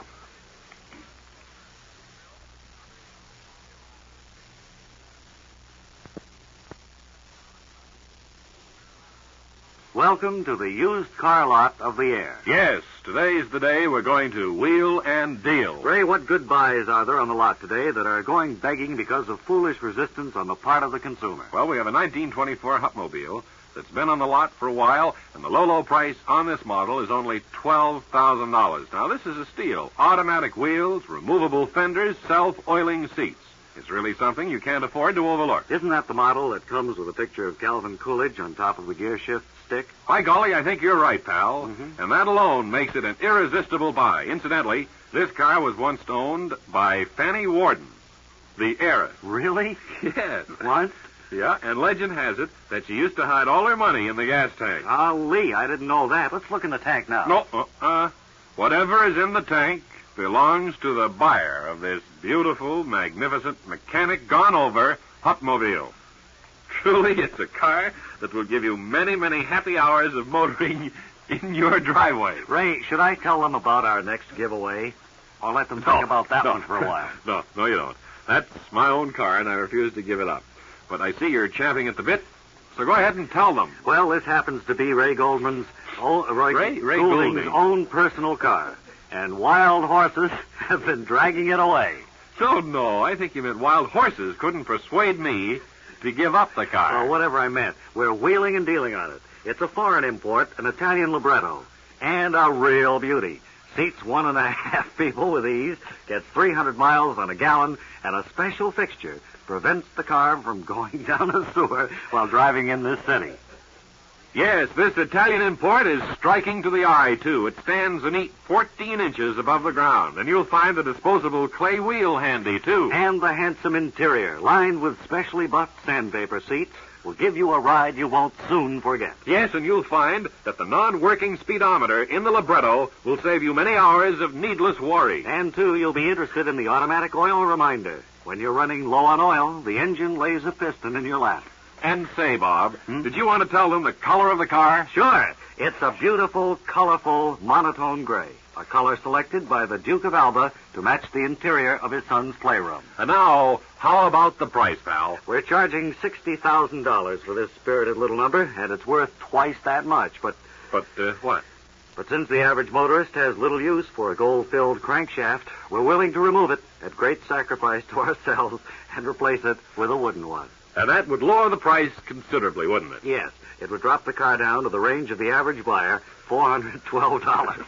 Well, gee whiz, do we have to sell it for that little? Afraid so, Ray. And if the Duke of Alba knew about this, he'd challenge me to a duel. And I wouldn't blame him. So, folks, be sure to visit our easy-to-find car lot. And for those of you who are now driving cars purchased at our lot, drive carefully. We know what we're talking about. Ray, I think it's time to let the folks in on what we've been doing in the way of extracurricular activities for our Bob and Ray staff. Well, not only for Bob and Ray staff, but for ourselves, too. We have noticed down through the years, after broadcasting for the last 20, 25 years or so, that oftentimes at a critical point in the script, maybe at the very end of the joke, the punchline, I will come down with a crippling frog, or Bob will have bad breathing difficulties. Or I'll sneeze in the middle of a punchline. And we have prevailed upon Mr. and Mrs. Neil Falverman. I don't know if the name rings a particular bell with you all, but was a famous opera diva, and he himself a great voice teacher. They're here now to take us through our opening exercises, and welcome to our studio. Mr. and Mrs. Falverman, we're not going to take the time to chat with you today. We'd just like to have you kind of run through some of the exercises that we've been practicing this past week and see if we've gotten everything right. Is that okay with you? Piano is all tuned and everything is all right. I see you play the piano. Is that right, Mrs.? That's right. Mr. Falverman, how about those exercises you gave me? Those. All right, I'll start in on those now. Thank you. Thank you. Wonderful. This is to develop my lung capacity. Can you do that, Bob? No. It's not as clear as he can do it. Yeah. Mr. Falverman, Bob has been trying that all week, and he hasn't... I'm sorry. I think Mrs. Falverman is going to... She has one of the highest ranges in... How do you do that, lady? Oh, that hurts. Oh, boy. This is what you've been practicing all week, isn't it? I can't get that. Oh, it's just too high, Mrs. Falverman. Doesn't that hurt at all? Miss Falverman. Miss Falverman.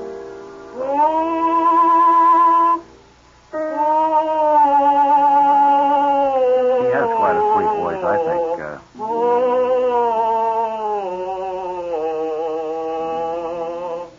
Let's go way down.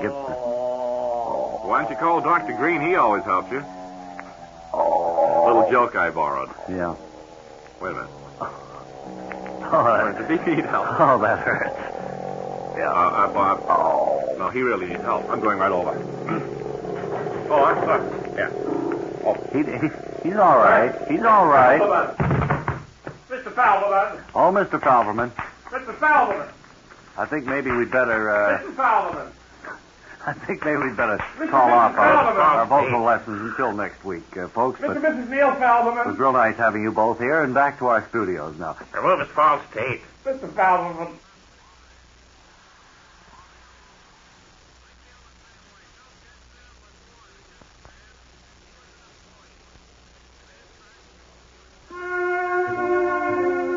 Hello, this is Wesley L. Webster, welcoming you to Bob Sullivan and Ray Goldman's new educational feature, Wisdom of the Elder.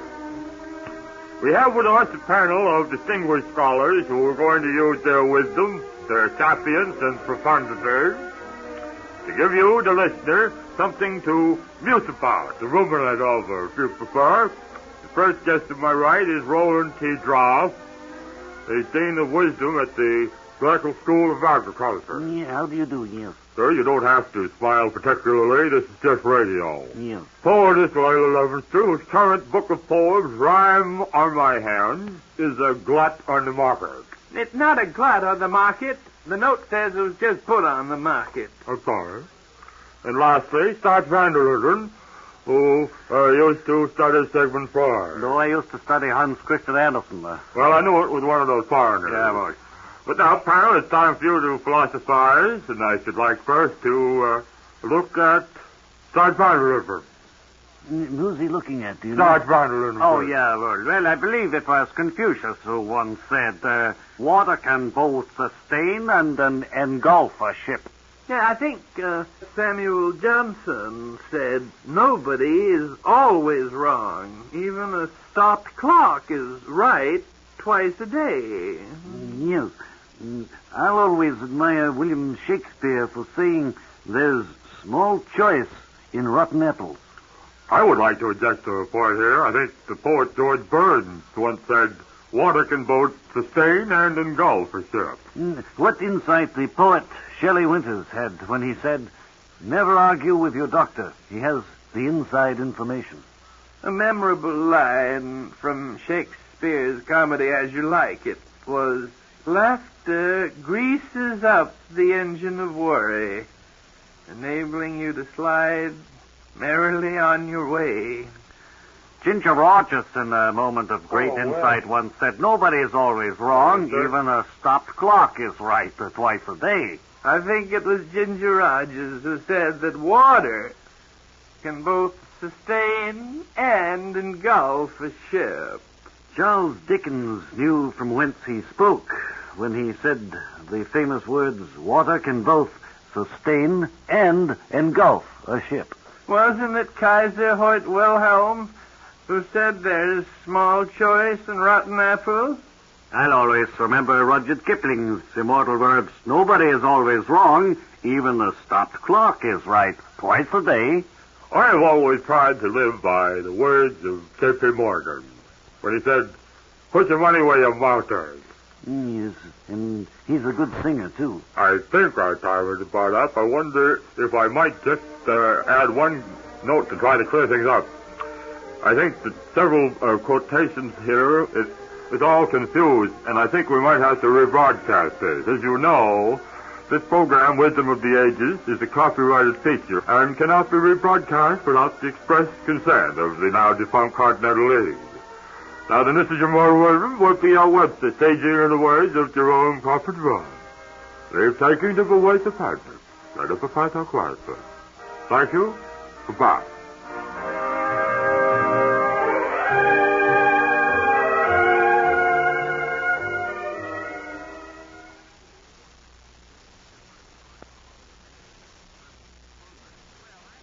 Right now, if we could have a little twinkle toe music, we could go over and visit with the great Mr. Science.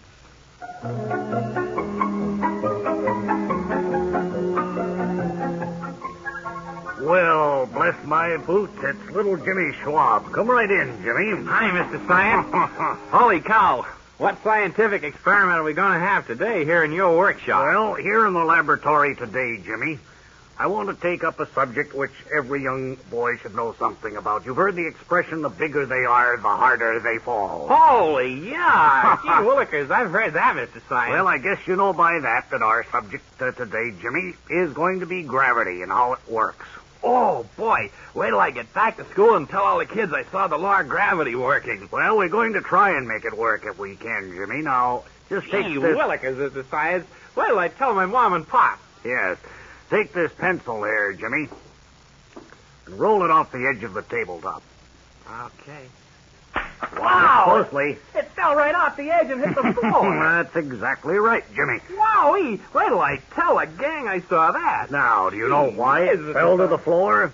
Well, there was no table. It just fell down. Came to the edge of the table and fell down. That's because things don't fall up, Jimmy. Wowee! Wait till I tell the kids things will fall. Woo! We're really learning something today. Now let's try another experiment. Oh, gee willikers. Hold this drinking glass up in the air, Jimmy. What you have in this drinking glass, no. Mr. Science? Now, let it go. Drop it. All right. Holy cow, Mr. Science! It broke into a million little pieces on the floor of your because workshop. that drinking glass was heavier than the pencil, Jimmy, it fell a greater distance in a quicker time. Gee willikers. Wowee, Mr. Science. This is the most exciting thing I've ever seen. Now, gravity also affects people. I can tell you my said that, Jimmy. Gravity also affects people. Now, if you'll just climb up on this stepladder, I'm going to show you an interesting experiment, which involves you. About the third step will be fine. Okay, Mr. Science. What now? Now, jump off, Jimmy. Jump off. Okay.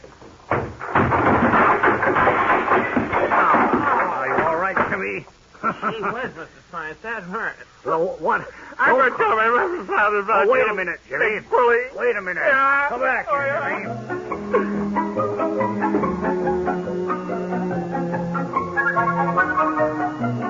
Oh, poor little Jimmy Schwab.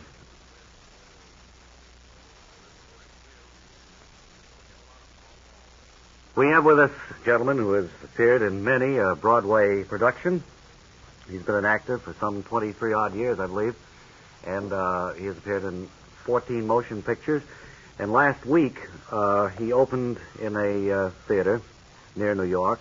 Had rather a sad experience. We've asked Bartley Overstreet to drop by and tell us a little bit about it. Bartley, will you fill us in on the background of this? Well, I'm sure you read about it in the paper. Yes, I did. I've just thought for anyone who didn't, maybe you could... I was appearing in Lawson Merriwell's play If Pain Persists, and it was the Monday performance, and I had put in what we call a hectic weekend. It was then a round of parties. I see. And I just hadn't had time to bone up on the lines. Maybe you forgot your lines? Well, pretty much so. It was pretty well embarrassing, and one of the members of the cast who was off stage, he was crippled with laughter. Every time I looked at the wings, this fellow was laughing. But he had taped the whole thing. And, that's really why we asked you to come here. We did know that it was taped, and I think this will be a first for our show because we're going to listen. I hope your audience enjoys it. I might point out it was pretty frightening for me at the time. Oh, it should have been. It's probably laughable now. Now, as I Are you listen still to in the play, incidentally? No. No. All right, I wonder, Joe Alonzo, could we run the tape that Bartley brought in, please?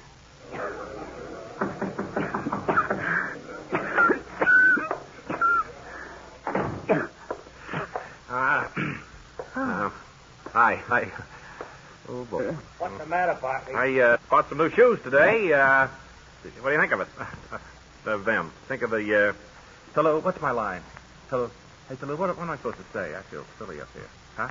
Hello. Audience, I guess it's quite obvious to you that I'm not up on my lines. Boy, it sure is. It was quite a strenuous weekend I just put in. I tell you, you seen can... this play before?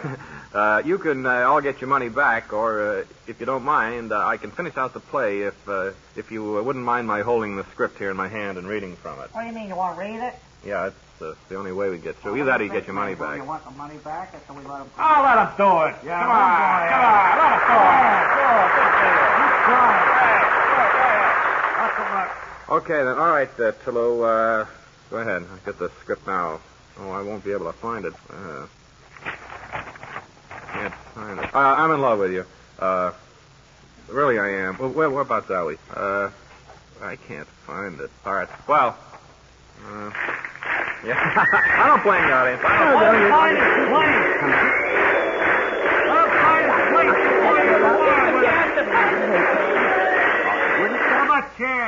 there you have it, Bob and Ray. Well, that was that was 1 in a million. I don't think I've ever seen that happen in the theater. I don't hope to ever go through that again. Believe me, it was pretty nerve-wracking. Well, I hope you never do. Bartley Overstreet, but thanks for being man enough to come here and tell us about it. Right. On our open microphone. Good.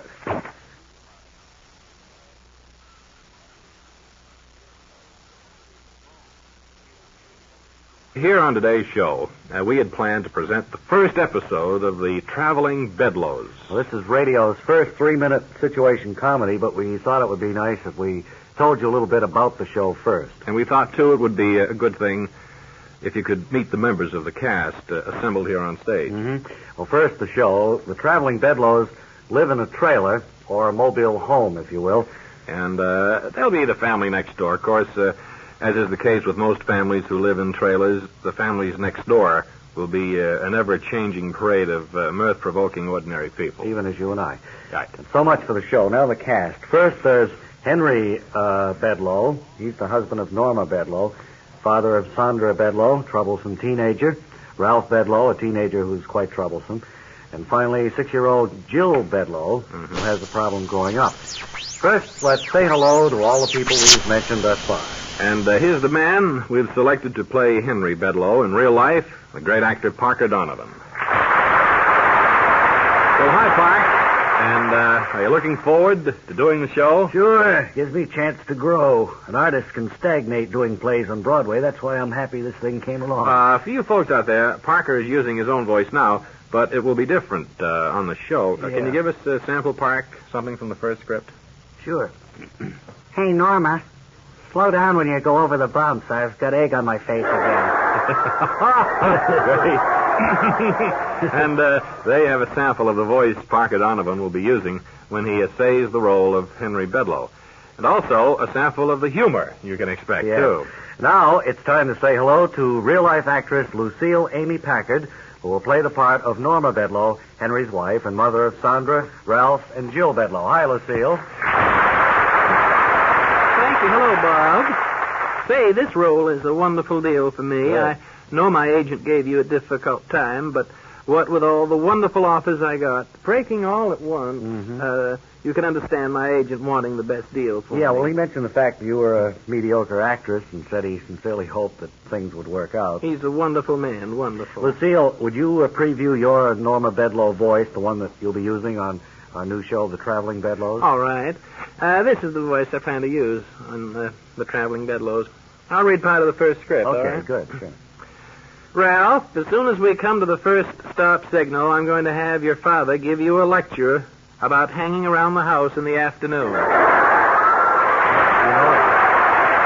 it's amazing what you can do, Lucille, when you really put your mind to it. You're a real pro. And now, how about the kids? Okay, well, there's Elihu Rancid, who plays the part of teenaged Ralph Bedloe. Come on up here, Elihu.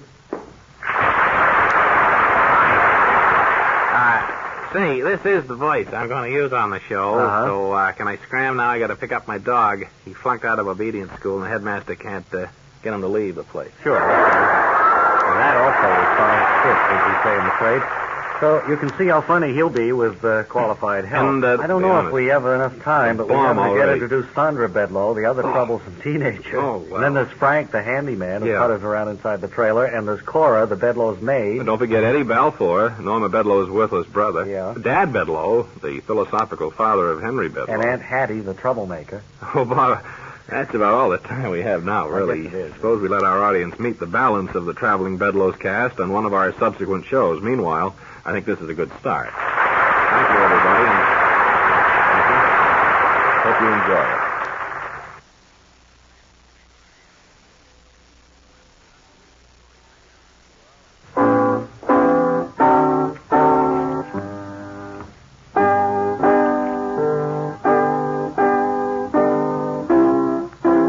Thank you, Mr. Music. And that, of course, serves to introduce our farm and agriculture expert, Dean Archer Armstead of the Lackawanna, New York field station. The key to my hen house here, Bob.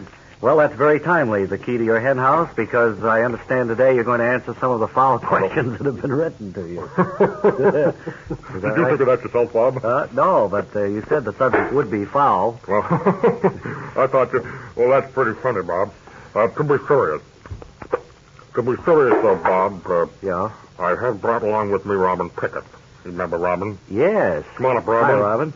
And we've been working there, up at Robin the... Speak right up, Robin. What's that? I say speak right up. I said hello there, Bob and Ray. I didn't hear you. Hello there, Bob and Ray. Well, Robin, as you know, has been specializing on foul questions. Get a little kick out of that, didn't you? Oh, that's a funny one. No. And Robin is here to answer some questions that we've been discussing at the field station. One thing you want to know, we have a record too. Robin, maybe you could explain to Barbara Ray and the listeners just what that record about the chicken visit is. Well, I don't know much about it, Dean, except that it's a chicken swallowing its feed. Well, Robin, isn't too glib. That's about what it is. But we have a record of the gizzard working on its feed. And, an actual record of a chicken gizzard? Is that what you... You ought to hear this in stereo. Well, it's in stereo. Yes, but you'll only hear it monolarly, of course. Uh-huh. But we have it in a stereo record. If I listen to it with both ears, I could hear it in stereo. Okay? Well, Bob, you're full of them today. Yeah. All right, well, would you play that record, please? All right, 13.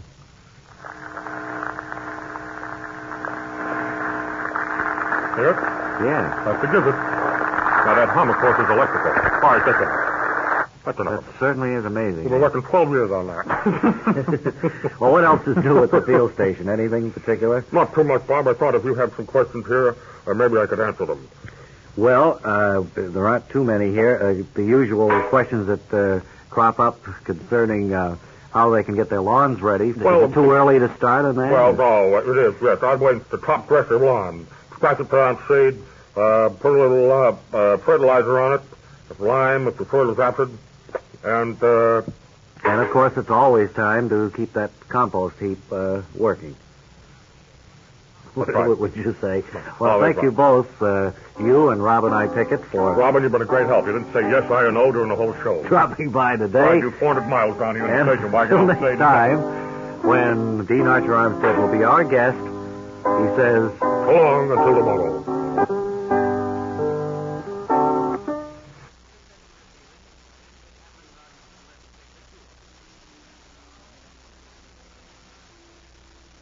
And now up to Massachusetts, to its, rather large factory, and correspondent Wally Ballou, who earlier this week went via tape and talked to the man who operates this huge factory. So come in, Wally Ballou.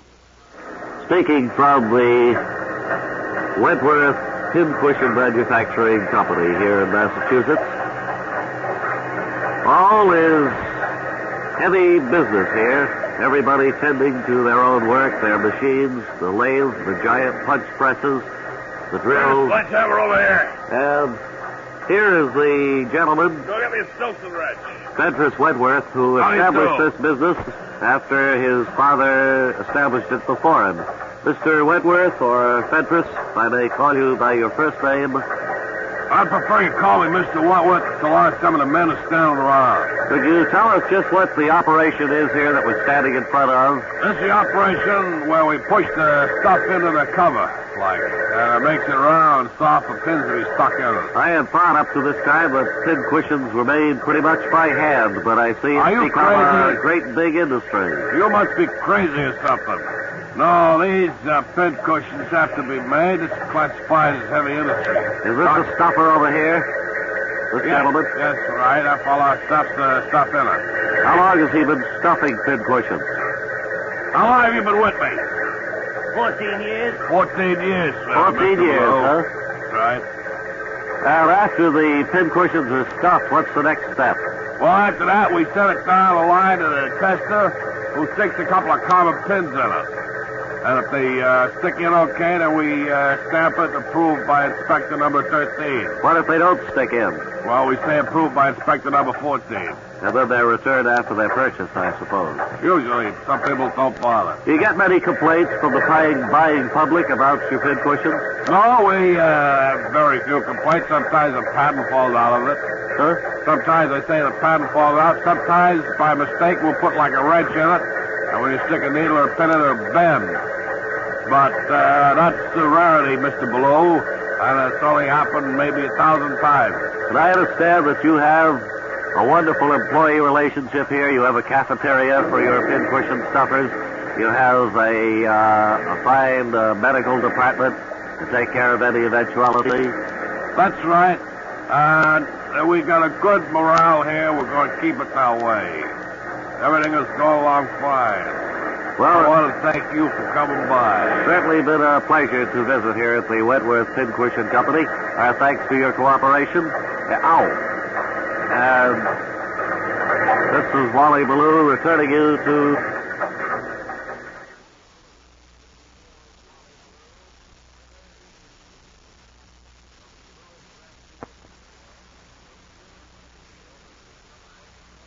Well, the big summer entertainment season is just about upon us, and who better would have the pulse of entertainment than our friends of the musical world, the McBeebe Twins and their orchestra. They're here now, and fellas, I noticed by the big smiles on your faces that you must have some good news for us.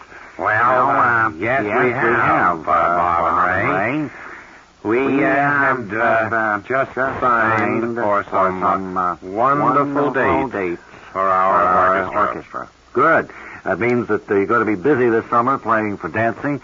You're going to play in any of the big outdoor ballrooms that are so popular around the country? We booked for Monday night at Whalen Park in Fitchburg, Massachusetts. Well, that sounds like a good date. You've augmented the orchestra, haven't you?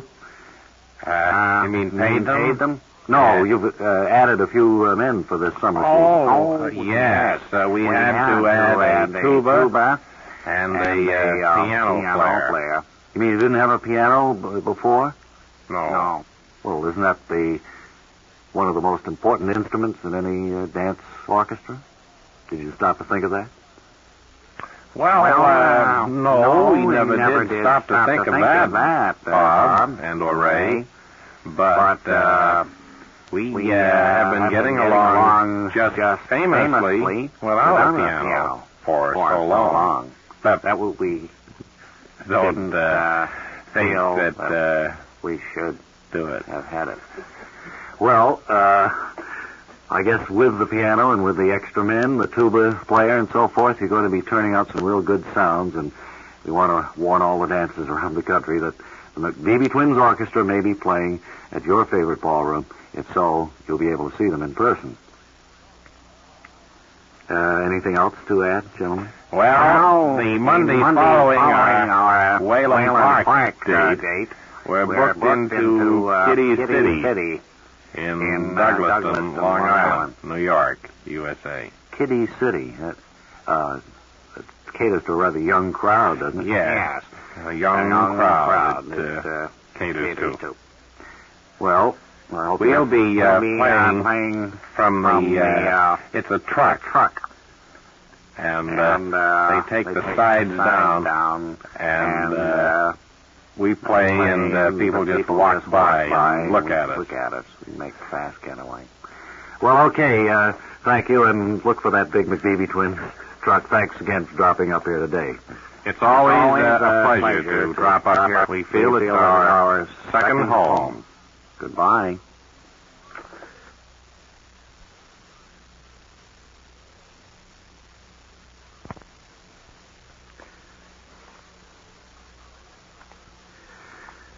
An old friend of ours dropped up to our studio a short while ago, and we couldn't do anything better but to put him on the air because of the fact that he always makes for interesting discussion. And I wonder, sir, if you'd fill us in on your name. You are Neil Zilli.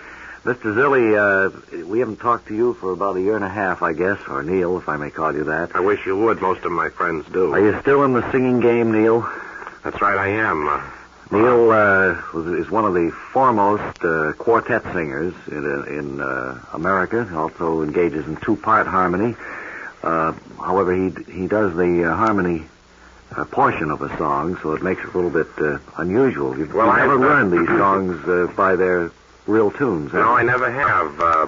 Now, am I talking to Bob or Ray? Oh, well, Neil, I'm Bob. Right. All right, well then, Bob, yes, you're right as far as you go. The point is that I have been singing harmony for so many years now that I couldn't sing a tune. I couldn't carry a tune. Oh, excuse me.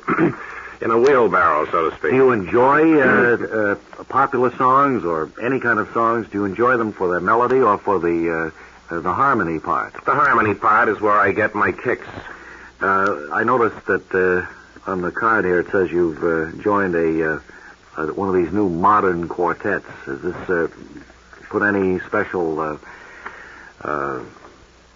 bother to you? Well, no. You see... You seem to sing a great deal of the time out of tune. Well, that's right. There's less and less of the actual tune being sung by singing groups now. It's all more or less harmony. And you, of course, like to stick to the old standards. I think you're going to give us a demonstration today of your unique brand of singing. Is that right? That's right. This is the only way I can sing. I'll sing Take Me Out to the Ball Game for you. Neil Zilli sings the second part of Take Me Out to the Ball Game. Take me out to the ball game. Take me out to the park. Buy me some peanuts and Cracker Jacks. I don't care if I ever get back. For it's 1, 2, 3 strikes you're out at the old ball game. You left out a little bit about root for the home team. Oh. How did that go? And we'll root for the home I remember team. Now. If they don't win, it's a shame. It's a shame. Well, there you have an idea of... For it's 1, 2... There it is. 3 strikes you're out. The old ball game. At the old ball game. The unique talents of Neil Zilli employed the song Take Me Out to the Ball Game. Thank you very much, Neil. Good luck. Thank you very much, Bob.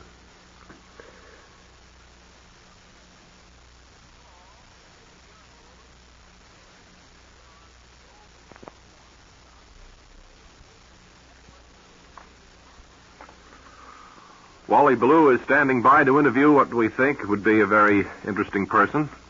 A man who takes your tolls at a toll booth. I don't know exactly where Wally is, but he's standing by now, so come in, please, Mr. Ballou. ADO's Wally Ballou at the junction of Old State Route 17 and the Post Road, where we're about to chat with a typical toll gate operator who right now is taking some change from the first car that's come through here for about half an hour. Now he's evidently, yes, he has to make change. So we gave him a $10 bill. Wait a second. Now he's reaching into his pocket to... Will you be coming back this way? I could give you the change, when you're... I don't have the change for $10. There's about 60 cents of change. That's all I have. Pocket. But I have to get the toll. So I tell you what I'll do. I'll hold the $10. And, well, I mean, the gentleman seems to be getting a little upset. If I get the $10, and well, what I'll do is I'll write down your license number, and then when you come back through this way, I'll give you your change. That doesn't seem to set too well with him. You're not coming back till the end of the summer. Well, I can make, tell you, in case I'm not here, I'll leave a note for the other fellow who may be on. This seems to be a rather unusual procedure, but... It'll be after Labor Day. Uh-huh. Okay. Well...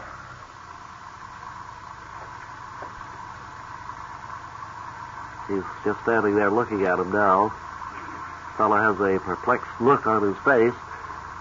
I don't know what to do. I mean, it's the first time this has ever happened to me. Can I help you, Harvey? Hello, could you change $10? This fellow's... No, but how much is the toll? Maybe I've got change. Dime. Well, I'll pay it for him, just so he'll be able to keep the... Oh, it's okay. He's going to pay your toll for you, fella. Okay. Now he's smiling and... Have a nice summer. Driving off for his vacation. Does this happen very often, Harvey? The fact that someone gives you a $10 bill and you don't have change for it? No, as you probably overheard my conversation with that fella, it's the first time that it's happened to my knowledge. He was heading off for his vacation. Well, now. And all he had was that $10 bill.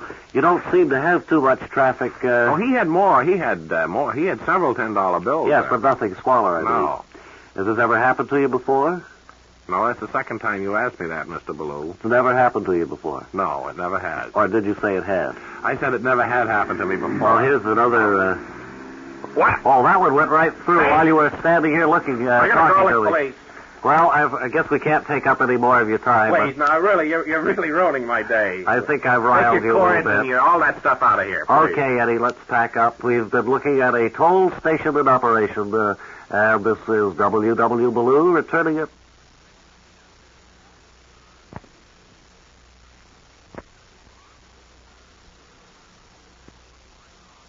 It's Thurber Whitechapel story time now in this Bob and Ray segment, and we have Thurber on the phone from his home in North Chicago. Can you hear me all right, Thurber? Hello there. Yes, I hear you very well. Well, the mail has been pouring in. The calls have all been for more Thurber Whitechapel stories. It's been quite a success. I was going down the street it was about 3 years ago. We thought maybe today you'd have a story of a little different nature that you could tell us. My Aunt Eileen, who you probably don't know of at all. No, she used to raise African violets. It was quite a hobby with her. And a great deal of care, you know. You can't just decide today to raise African violets. I mean, it takes some preparation and a little know-how. I understand that, but what is the story for this week's service? Eileen and I were walking down the street. Aunt Eileen. Do you call her just Eileen, or do you call her Aunt Eileen? Well, I call her Eileen, but when I speak of her, in order to place her in the proper perspective, I refer to her as Aunt Eileen. I see. For instance, when I'm talking to you, like I am now, yes, I'd call her Aunt Eileen. But if I was talking to, say, well, that's beside the my point. cousin who knows when I say Eileen, my Aunt Eileen. All right, well, let's get I to would just call her Eileen. Let's get to the story. If I was talking, say, to my cousin Bruce. Well, our time is you know rapidly. Bruce at all? No, I don't know any of your family, but we are interested in the incident. So it was a Saturday, as I recall, and we decided to take a shortcut. We live more or less on the outskirts of town, where the houses are few and far between. We were taking a shortcut through Parker's pasture. Parker used to have cows out there, but he doesn't anymore. I think he's probably sold it to some real estate developer. Well, you want me to take this call? I've got to get out and get some candied cherries. What? I've got to run downstairs and get some candied cherries. Cousin Will you Bruce take the call? married Parker's oldest daughter. Thurber Whitechapel. Bertha. Well, I know you don't want to talk But that's a long time ago. It's rambling. So anyway, we're walking through Parker's pasture. The only thing you can do, you know. We suddenly came across what I think is a very startling thing. I saw this granite rock. Thanks a lot, Thurber Whitechapel, for this week's story, and we'll have another when he calls from North Chicago next week.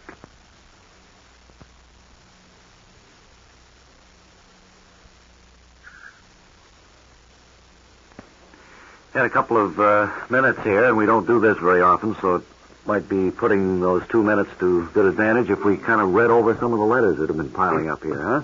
Well, Bob, here's from the president of one of the colleges in the Ivy League. Yes. One paragraph here says, please don't use my name. But he says, he writes to say, Dear Bob and Ray, we here at this school have enjoyed your program for so many years. We think it's really crazy, man. And this is from the dean of this college? President. President, yes. That's good. And he said, keep up the good work, you fellows. Incidentally, it looks like we have a pretty good team coming up this fall. Good. I wish we could mention the name of the school so that we could all look forward to seeing that team. Here's another one that requests that Ray recreate the great aria he sang about 5 years ago from Aida. Did you? I don't remember. I think that they probably have the wrong Ray Goulding there. I have sung, but... oh, yes, it is. It says, will you have Ray Goldup? Well, that's it, Ray Goldup. You get... we both get a lot of mail for other people, evidently. Why does that happen? I think probably it's the mail here. They bring us a lot of mail that obviously belongs somewhere else. Oh, we'll speak to them about that. Here's another one that says it's addressed to us. Starts, Dear Mel. Oh, that's wrong. See, that's wrong. Got in the wrong envelope, I guess. We'll try to sort this out. Next time we'll have more appropriate letters. I like the way you describe the ball game. Yeah, that's Mel Allen's mail. I don't know how we got it. I think, though, you're pro-Yankee, and... Yeah. That's right. Okay, and now back inside.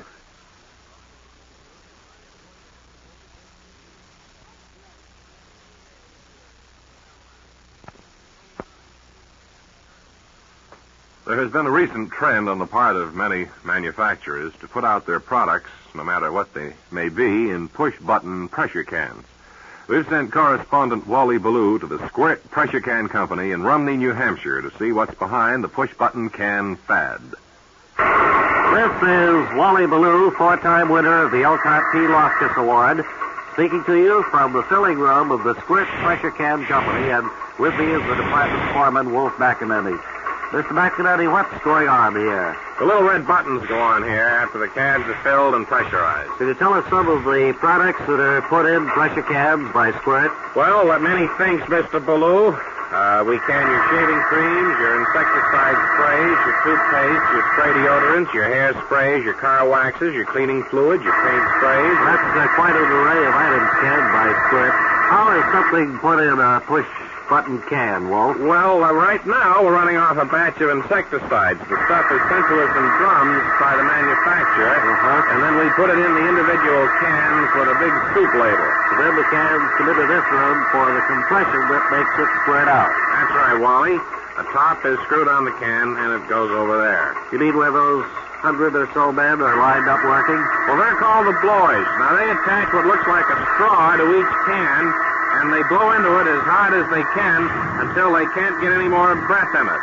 Then they hold their fingers over the hole and slip one of those little red buttons on it. Well, that's certainly amazing. I always thought it was done by some kind of a big machine that shoots the gas into the can. No, it's all done by my boys, and they're a great bunch. They love to work under pressure.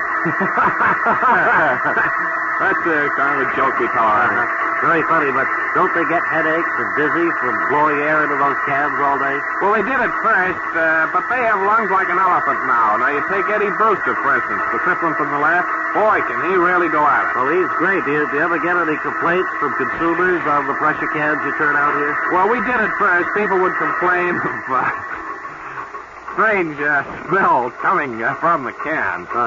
But we traced it to some of the boys who had eaten garlic or onions before they'd come to work. But now we make them all gargle before they start. Very clever solution. One more thing. What's new on the pressure can horizon that you could tell us about? Well, quite a few things, Wally. There's a chunk-style chicken soup in a pressure can that you can just heat and squirt into the bowl. We got pressurized chopped hamburg that you squirt on a skillet. Instant spaghetti that comes out in a continuous noodle that you snip off at the desired length.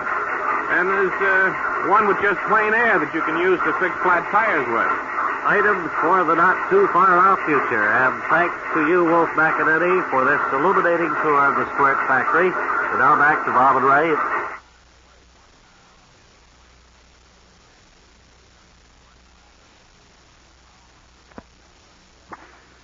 Now, El Guco Productions presents the exciting tales of Robin Hood of Sherman Forest. Today's Robin Hood adventure is entitled Lord Nottington's Dastardly Trap. As we look in on Robin Hood's gay yet serious band of gamey outlaws, we find them in their hideout in Sherman Forest. Robin is in his tent counting the day's take. 3 for me, 1 for the poor. 3 for me, 1 for the poor. Hello, Robin. How's it going? Fine, little Irving. 3 for me, 1 for the poor. Don't you think you're giving too much to the poor, Robin? I think you're right. 6 for us, 1 for the poor. 6 for us. Robin! Oh, Robin! It's me, the fair maid Marilyn. How goes it, fair Lady Marilyn? Wonderful, Robin. I just came from Nottington. Do you know it was announced today that at the Harvest Moon Festival tomorrow there would be an archery contest, and the best bowman in the country would be awarded 100 gold crowns by Lord Nottington. By Jove, 100 gold crowns is a lot of money. It surely is, Robin. Well, why don't you enter, Robin? You could use that kind of loot. It would be a splendid idea. Because it isn't stealing, I wouldn't have to give any of it to the poor, but alas, I just remembered something. The string on my bow is broken. I'll mend it for you, Robin. See, wait a minute, Governor. What if it's a trap? Lord Nottington would like to get his hands on you, and he probably figures you'll try to collect those gold crowns. I'll bet a tinker's dozen you're right, little Irving. Why don't you enter the contest wearing the disguise of a serf? They don't know, Robin. I have a better idea to foil Lord Nottington's trap. What is it, Governor? Yes, Robin, what is it? I shan't go. And so Robin Hood narrowly escapes with his life as he again outwits Lord Nottington. Now, tune in next time when Robin Hood will once more rob the rich and welch on the poor. And you'll hear him say to his men, "Whole bunch of you are the sloppiest eaters I've ever seen." On Robin Hood of Sherman Forest.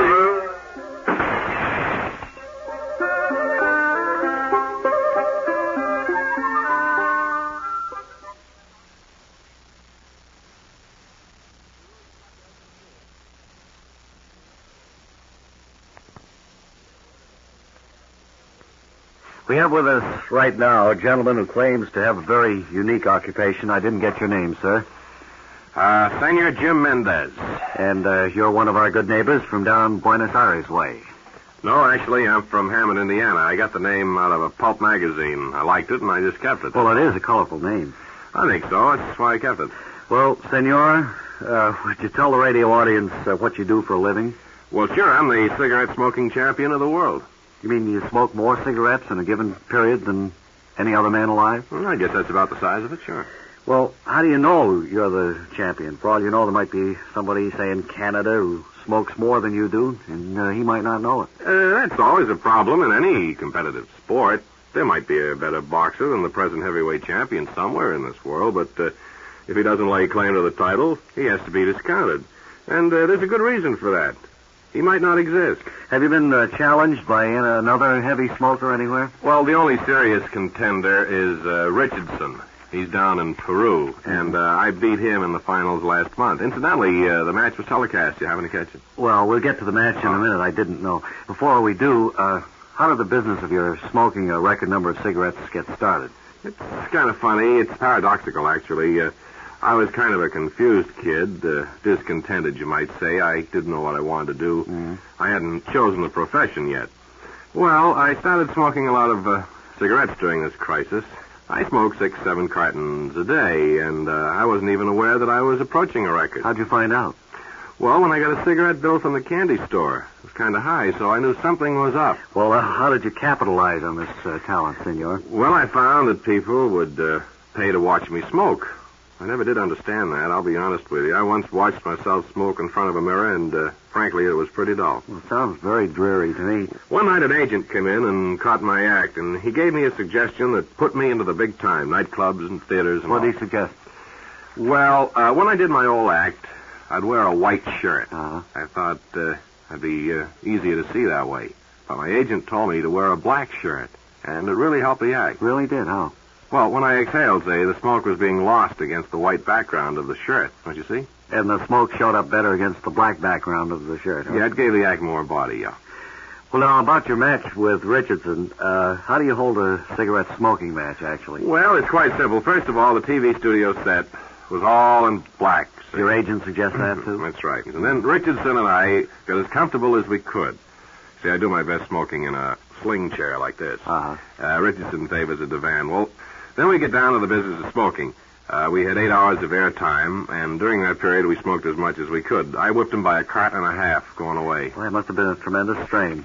Not really. It's nothing I wouldn't have done at home. Well, now, what are your plans now that you've eliminated the chief contender? Do you have any? I intend to move up into the cigar division. It's wide open, I understand. Well, thanks very much, Senor Jim Mendez.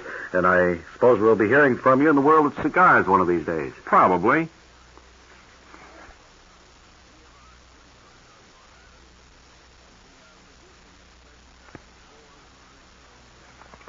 Now it's time to check on the weather. And for that, to Cliff Fleming, the Bob and Ray forecaster, stationed at the Bob and Ray weather station atop Mount Washington in New Hampshire.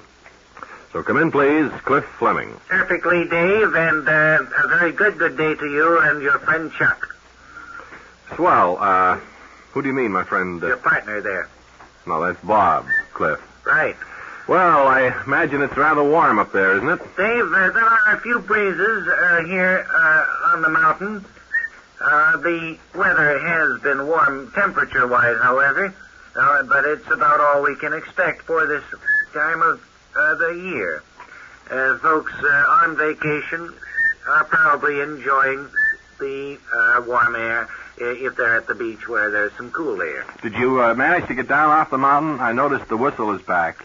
No, I had to postpone the visit off the mountain, Dave. Mm-hmm. So I'm still stuck with the fever. And the whistle. How's Miss Fleming? She's just fine, Dave. Wants me to send my best for her to you and Chuck and Clyde and all the rest down there. Mm-hmm. I don't know who you're talking of, Chuck and Clyde and all the rest. Oh, come on now, Dave. We hear you. Okay, Cliff. Well, let's get over to the map, shall we? I know many people It's who... a hot weather map I'm looking at, Dave. And throughout most parts of the United States, there will be warm weather continuing. There are cold fronts in the offing, which will be moving in and forcing the... Martha, will you shut the window, please? Forcing the temperatures down, and, Sounded like she closed the door, Cliff. What's that? I say it sounded like she closed the door. Closed the door, that's right. It was a door, It Dave. is windy, isn't it, Cliff? Quite a breeze has Exceptional. come up since we've been on the air. For this time of the year. This time of the year, and it's not such a hot weather map that I'm looking at right now. Well, Cliff, tell me, for those who are planning on vacations now, could you tell us exactly what they could look forward to? Pretty seasonable weather. We're looking for August. Quite a warm August, yes, Dave. I see. Be able to tell you more about it along about the 1st of September. Tell us about August itself and what it has been. Righto. Good, Cliff. Our best then to you and to Freddie, Neil, and Hector, and all the gang up there. They all send their best, Dave. And Clyde and Chuck and myself down here. Wonderful. Until the We'll next be time looking for your new record. Right. Until the next time, so long now. My best to Ms. Fleming.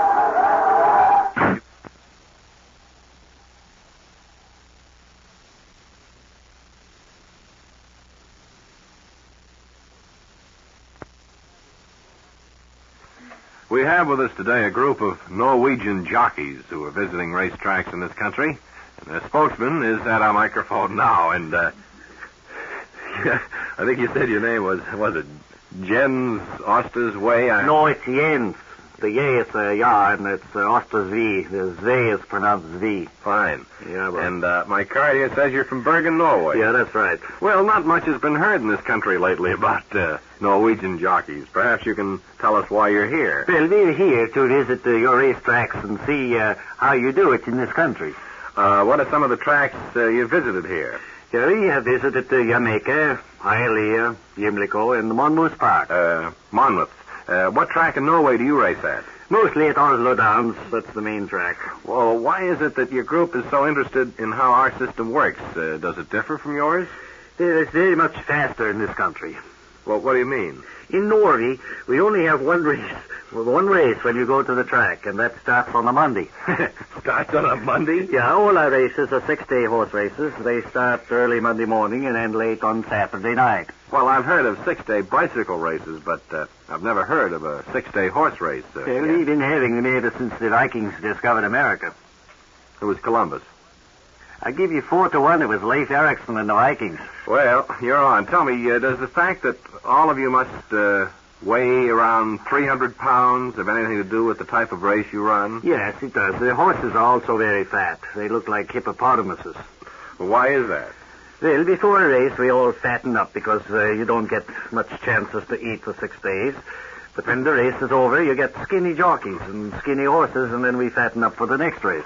I see. Well, have you learned anything on your trip here, sir?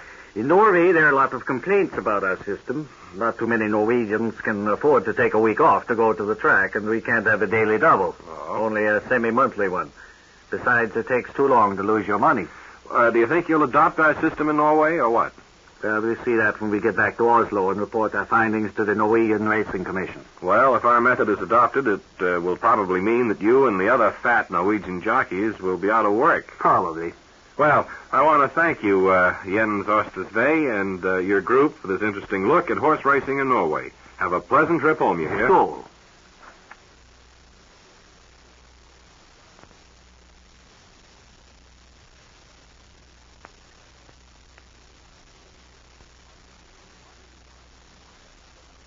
It is departure for Camp Day at Grand Central Terminal. Standing by over there is Wally Ballou. Come in, please, Wally Ballou.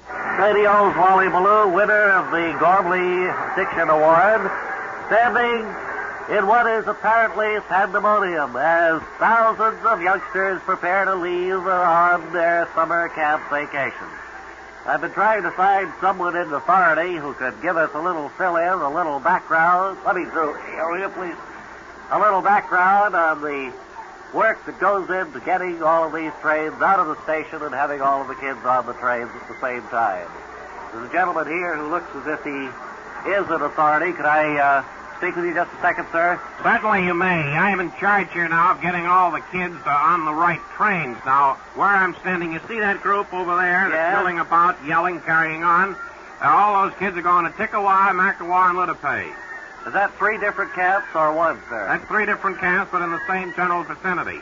I see, and you'll drop off a car at one camp and a carload at another like that. That's right, Mr. Ballou. We'll drop off one carload of kids, say, at Tickawah, another carload at Makawah, and one at Littapay. Do you ever have any confusion about the wrong children being dropped at the wrong camp? No, we pride ourselves on our record here. We haven't had a car pull up at the wrong camp in 15 or so years. Well, we have it down to I'd say, a very good science. Well, it's certainly something... Well, all the kids for Wassoon now and Nofetti, please stand now over he's here. calling the children for Wassoon and Nofetti, and another group will be shortly on their way. That's it. Stand, please, in rows of 2.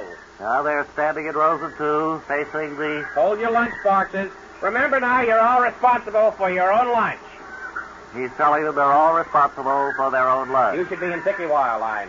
Oh, over there. See, they all wear these little badges so that we know whether they belong I to see. Tickawah, Makawah, or Littapay. That one with Tickawah should have been on the Littapay line, I think. There's a group over here that we're sending to a salt mine in Siberia. They're 14-year-olds. Oh, yeah? And they'll be there till they're 21. And they'll come back on their 21st birthday from the salt mine. Certainly got the experience ahead of them. They certainly have. They're going to learn. They're going to learn discipline under the kindly guidance of a tardy. Well, what do you do after a day's work such as this? You must need a vacation. Take a little time off for rest, don't you?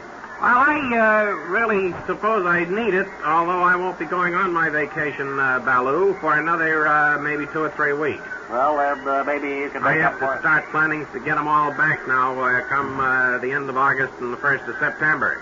Get them back to the school, except for that 14-year-old crowd that will be gone now for, of course, 7 years. Those you can just kind of Right for on. a while, yeah. Write them off. Well, thank you very much. I know you got a lot of things to do. It's been an exciting experience and certainly an interesting one. And this is radio's Wally Ballou returning it to...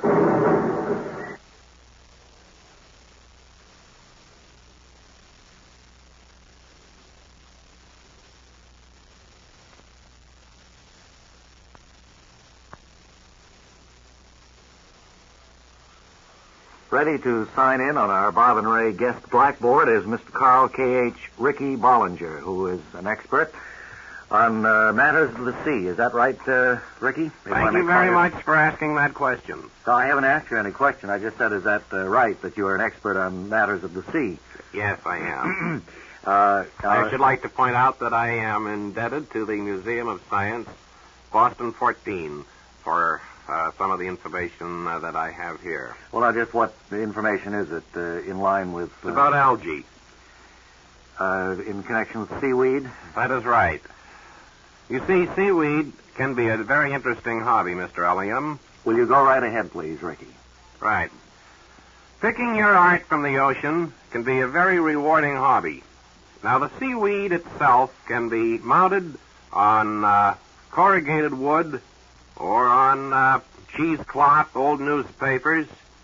You're suggesting that people save seaweed? Yes, I suggest that. You see, the seaweed itself, Mr. Ullman, comes from... Elliot. Certainly. Which comes from Would you go right ahead, please? Yes. The seaweed itself, which comes from nature with a built-in stickum, can be shaped into delicate designs on either mounting paper or on cards. Here I have some in... Oh, you brought some samples here with you, I guess. Waterproof bag. Here, I'll open it now. Is this still wet, this seaweed here? Well, I collected this about 2 weeks ago when I was notified that I was going to come down here and be on the broadcastings. Now, what is this type here? Is this something you can identify or just common, ordinary That's seaweed? just common, ordinary algae. But notice that jelly-like covering. Yes. You see, the algae... He's pointing to this right now. Secretes that to protect it from the battering waves of the ocean. Well, I don't see it would make much difference if the battering waves did affect it. Is there any particular... Of course, I know there's a lot of uses out of seaweed. After you drain and mount the seaweed on a slanted board, Mr. Ullman, the specimen... Please, it's Mr. Elliott, Mr. Certainly it is. Bollinger. The specimen is ready for drying. I suggest that this be done by placing corrugated cardboard on a work table or board and adding 2 or 3 layers of newspapers folded in half. Our time is nearly up. Can listeners have copies of your information in regard to mounting seaweed and collecting it? Gee whiz, all I have is this one copy, and I'm not very good at a typewriter, and I get cramp if I try to write it longhand or print. Sure. I'd say that if they didn't get the information, it's tough luck. Well, I hope they taped it then. Maybe they did. Well, if they did, they'd better pay me for it. We've been talking with Carl K.H. I don't mean to be Ricky Bollinger, cranky about it, but seaweed expert. We all have to live. That our researchers dug up about 2 weeks ago. Thank you very much, sir. Goodbye.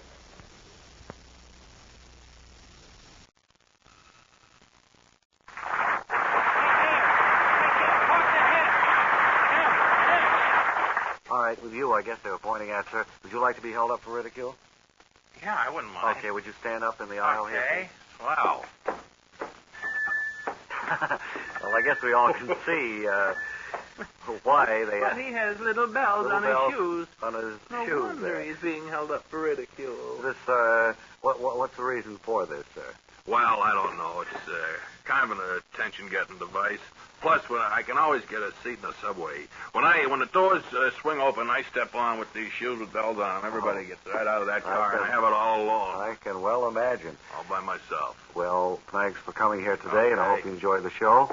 We've just been given the signal that we have an extra minute in the show right here. Is there anyone in the audience who would like to play 1 minute, please? The little game we have. I'll be delighted to, All if right. I may. You just come up here quickly, sir, and reach into the barrel for your subject, and hand the slip of paper to me, and when you hear the signal, you'll start and talk for 1 minute. I'll time you, and I think we'll have a great deal of fun. Okay. Are you all ready? Yes, this is very interesting. You've got the subject there. You hand it to me. Okay, there you are, sir. This subject is one word. Enfurfment. Go ahead. 1 minute, please. Enfurfment. Well, sometimes when I... Would you like me to spell it for you before you start? Would it help? All right, yes. Okay, we'll call time out here. Enffoefment. Enfurfment. Time in. Thank you. The last time I saw an enfurfment, I don't believe I was out of... You have 45 seconds now. I have 45 seconds left to talk about enfurfment. Enfurfment is a better pronunciation of it. What? Enfurfment. Enfurfment. My boss had an enfurfment once, and, I just had a correction handed to me. I think to give you, in all fairness, the word is spelled Enfouffment. The double F is on the second appearance of the letter F. Doesn't help F. me at all. Doesn't help. And he had to be on his feet a lot that time, and the doctor told him he should be off his feet. And 15 seconds. Enfurfment. Enfurfment. There's no such word, wise guy. Yes, there is. No, there is not. Well, I'm going to call timeout. You did kill the 1 minute, sir, but I'm afraid you didn't qualify quite for the prize, but you did have fun at it, didn't you? No, I don't think there's such a word. Well, will you get him a dictionary to take away with him on his way back from the show? I think we'll speak to that little fellow at the back of the aisle.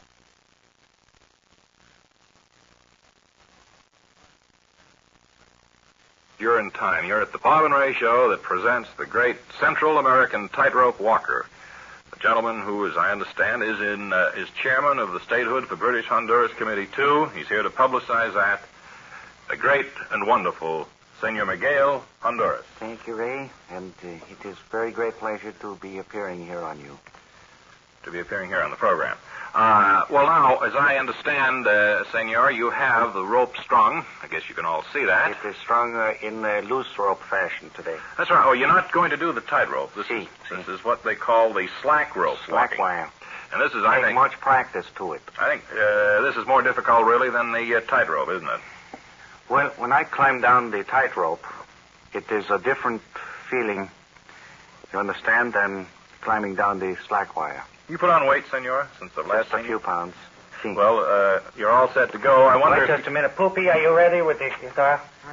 My guitarist, Poopy, is going to play for me today. Poopy will play the guitar. Play all over the guitar. Well, I guess maybe you're all set to go. Here, let me hold your serape. Oh, yes. I climbed the steps now. You describe the... Well, the senor is wearing tight-fitting clothes that you usually associate with a tight or slack rope walker.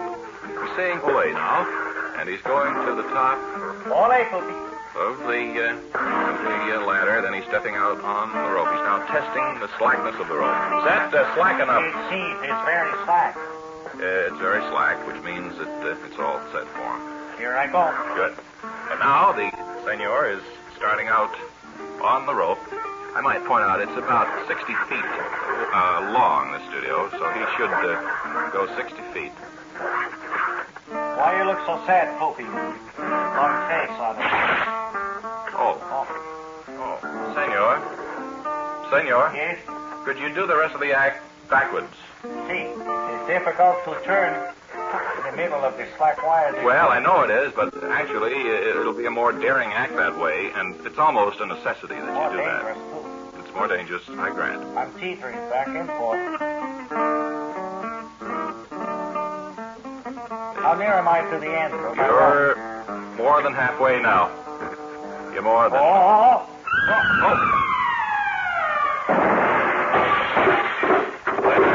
Senor? Senor Honduras. Senor? See? Can I help you up, or do you want to stay there for a while? I just rest here. Why don't you stay there for a little while? For a moment. Senor Honduras. I see I'm going to get built up again. Mm-hmm. Unfortunate. What happened, as I review it now... I think he's too heavy for the act anyway. Well, yes, plus the rope. He was no sooner out on the rope than I noticed that it was giving way at the other end. Yeah. Awful sorry about that, Miguel, but when you get back on your feet, why, come up and see us. We're always ready to give you a show business break. We're always here to talk with you.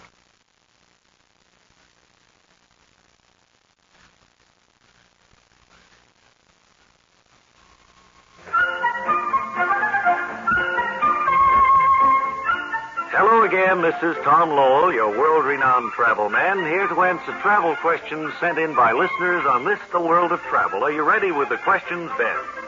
Yes, I'm all set. And the first question, please. When traveling on a train, is it a good idea to sit over the wheels? Well, it chafes a bit, but if the average traveler is hardy and doesn't mind the discomfort, why not? Go ahead and sit over the wheels. Next. I'm sorry, you through? Yes. Is Dodge City safe these days? I don't think a vacationer would have to worry about that, Ben, except when there's a cattle drive going through town, and at such times, some of the men in the cattle drive get a little ornery and smash up a few of the cocktail lounges in the area. But no shoot-ups or anything like No. that? The old law whereby the sheriff had to give each newcomer to town a pistol is no longer in effect. Good. Mr. Lowell, if a person wanted to relax and live to a ripe old age, where would he go and what would he do? Well, Ben, if I wanted to live to a ripe old age, I'd probably spend 6 months on each of the 1,000 islands. I see. Well, now, with atomic-powered passenger lines being built these days, liners that is, how will a traveler be able to distinguish between the atomic vessels and the standard passenger liners now in service? Well, the best way to find out what kind of power a ship is using is to watch the crew around sailing time. If they abandon ship, it's a pretty safe bet the vessel is using atomic power. Right. And is the Trombone Festival in Stanchard, Maine, anything to see? Yes, it's something to see, all right. Especially the Grand March, with 7,600 trombones being played at once. But I would warn the vacationer, with 7,600 men pushing those sliding things back and forth on the trombones, they'll cut down everything in front of them. Don't get in their way. I see. Well, now let's say maybe one more question, Mr. Lowell. Could you tell us something about the Sweet Music Festival? Yes. As always, held at the Bubbling Springs, New York, and if any of you listeners out there decide to visit the Sweet Music Festival, please say hello to the festival's gracious new hostess, domestic champagne woman, Laura Lee Williams. Congratulate her. Thank you, Mr. Lowell. I think we're running out of time, but you come back next week, you hear? We have several questions that we want to ask you. I'll do that, Ben. Thank you, and so long for now. Keep smiling. Who does he call Ben, anyway? His announcer, I guess. Oh.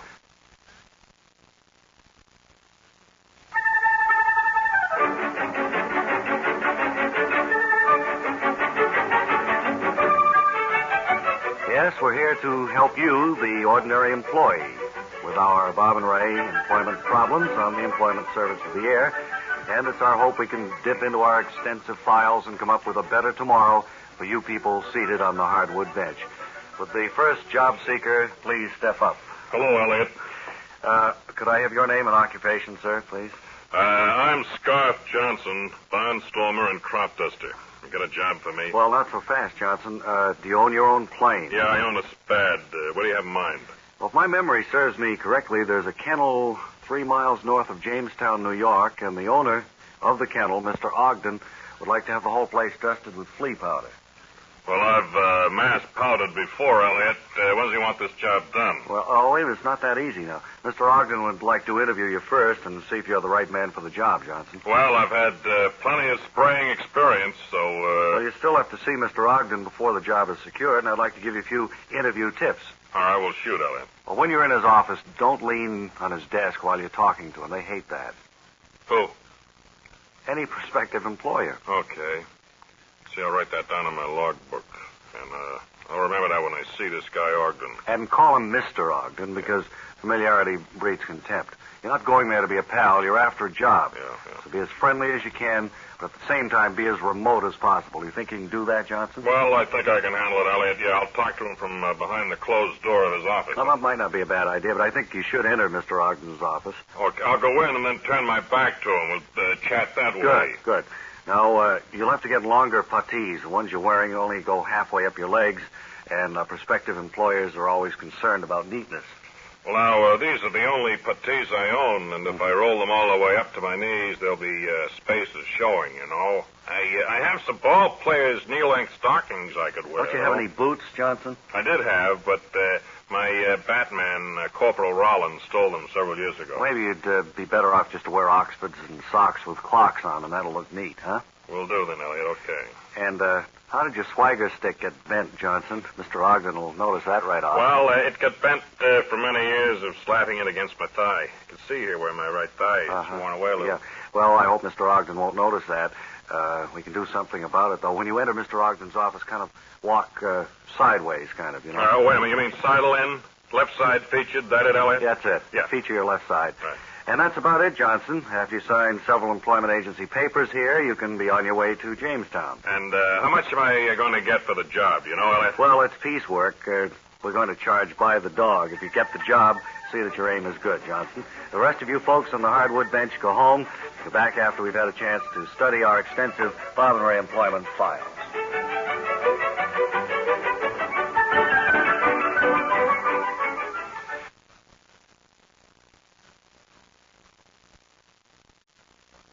We're going to play the Wally Ballou tape, the one that he made when he visited the laboratory of Matthew E. Pulsifer. Okay, let it roll. Speaking from the laboratory of Dr. Matthew E. Pulsifer, and about set for our first look at Dr. Pulsifer's invention, the Fact Datatron.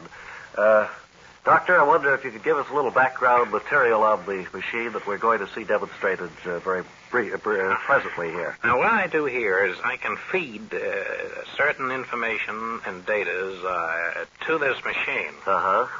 And then the machine more or less digests this information that I feed it And it gives you your answer within certain limitations. Well, I mean, would it answer any question I wanted to ask, or Well- does it have that information within it? No, that's one of the limitations. The questions have to be easy, something you could figure out in your own head. One of the bugs you're trying to get out of it, I understand. Yes, that's right. So then, when the digested information is completed, it's returned on cards, I presume. It comes out through. Well, do you want to step over here? I'll I think show maybe you that the would be machine, Mr. Below. easiest thing. Well, right down here is where the answer will come out. In here is where I feed the information, the data I was speaking about. Well, do you do that before or after the question is asked? You do it before. Before. And then Well, you you'll want ask to it, feed but- some information into it, and then I'll ask a question. All right, well, if I let me may. open the door and I'll feed it the information. Mr. Pulsifer is shoveling mounds of information into the machine. And I hear an electric current going on. Something is working in there. Well, it's beginning to digest all that information, those 2 or 3 shovelfuls that I just put in there. Uh-huh. That should be enough to answer simple questions. That's working in good shape. All right. Now, here's the question I'd like to ask the machine. Is it all ready? The lights are on, so you ask it any question. Right. If a person was born November 1st, 1955, say, how old would he be on November 1st, 1965? Let's say he'd be 10 years old, I Well, we'll suppose. see what the machine says. Well, it's 55 to 65. What's that mean? There's a card coming out of the side of the machine. It said 11 question mark. Well, the answer is 10, I'm sure of that. Well, I'm going to put some more information in there anyway. Maybe it didn't have enough facts to go on. That's the... Yeah. I'll put plenty of information in this time, and then you can ask it a question. That's very good. That's easy for it, too. It seemed like an easy Yes, question. that's a nice, easy question. All right, now... Do you want me put to it on. change it? No, well, yes, kind of... All right, let me well, get wait that. second. Let it digest All right. this information, please. All right, now... Is it ready now? Yes, it's ready to go. All Now, right, answer here's any a simple one. How old am I this year? Now, let's see what the machine says.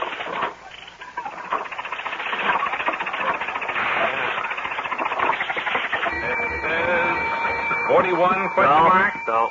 Well, there's another card coming out. 28? No. 35? No. It's getting warmer, though. 41. No. It guessed that before. Said that once before. Yes, it likes that. 59. No. 10. No. That was the answer to the first question. Is it extrapolating now? Mr. Ballou, you can stay here a little longer with the machine if you want. I'm going to go upstairs. All right, this is Radio's I'm Wally a little Malone disappointed. of the laboratory of Matthew E. Palmer.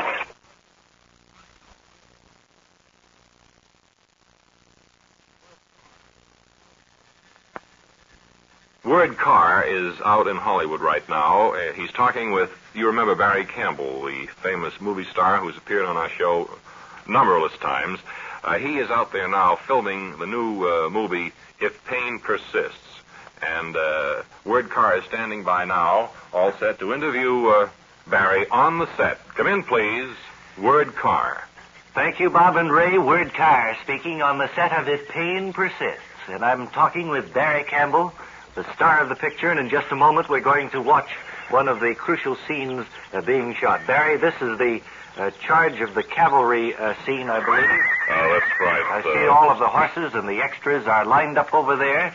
Well, the extras number about 1,100. There's a tremendous cavalry charge here. Certainly an and, expensive scene we're about to see put on film. That's right. I'm a lieutenant in the 5th Field Flank of this particular cavalry outfit. Stand by, everybody. So I'm going to... Get those extras over there with them horses. We're going to shoot a... Everybody go when I say go. We have a rather important scene right now. A lot of action, very little to be All right, said. Barry, well, you just go over and we'll follow with our microphone and listen. Ready on the set. All you extras and horses ready. Talk. Speak. Action. Camera.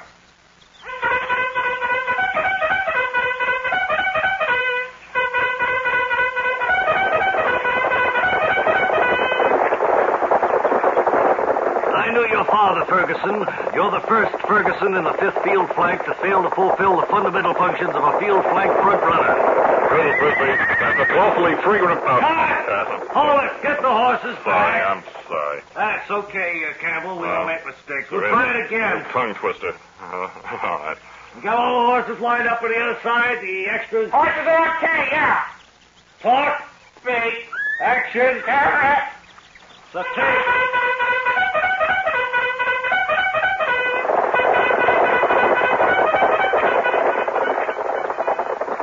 I knew your father, Ferguson. You're the first Ferguson in the 5th field flank to fail to fulfill the fundamental functions of a field flank front runner.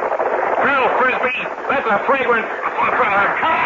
Hey, look, come on now, Campbell. Well, I'm sorry, sir. Well, once we'll get the extras and the horses back there. I say, Colonel Frisbee, that's a filthy, fragrant falsehood. All you say is, Colonel Frisbee, that's a filthy, flagrant falsehood.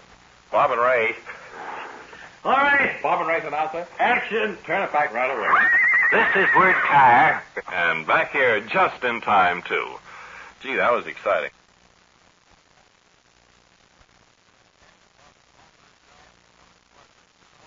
And it's off to Hollywood now for another progress report on the filming of the new Barry Campbell Western extravaganza film, If Pain Persists. And here's our correspondent there, Word Car. Word Car speaking.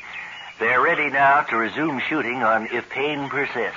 Take 75 is just about to get underway. Barry Campbell has spent the night going over his lines, and the actor who will play the Colonel has...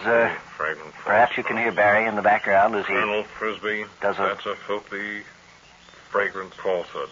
As he goes over a last-minute check of the line that he will speak to the Colonel after the onrush of the cavalry by the Colonel's tent.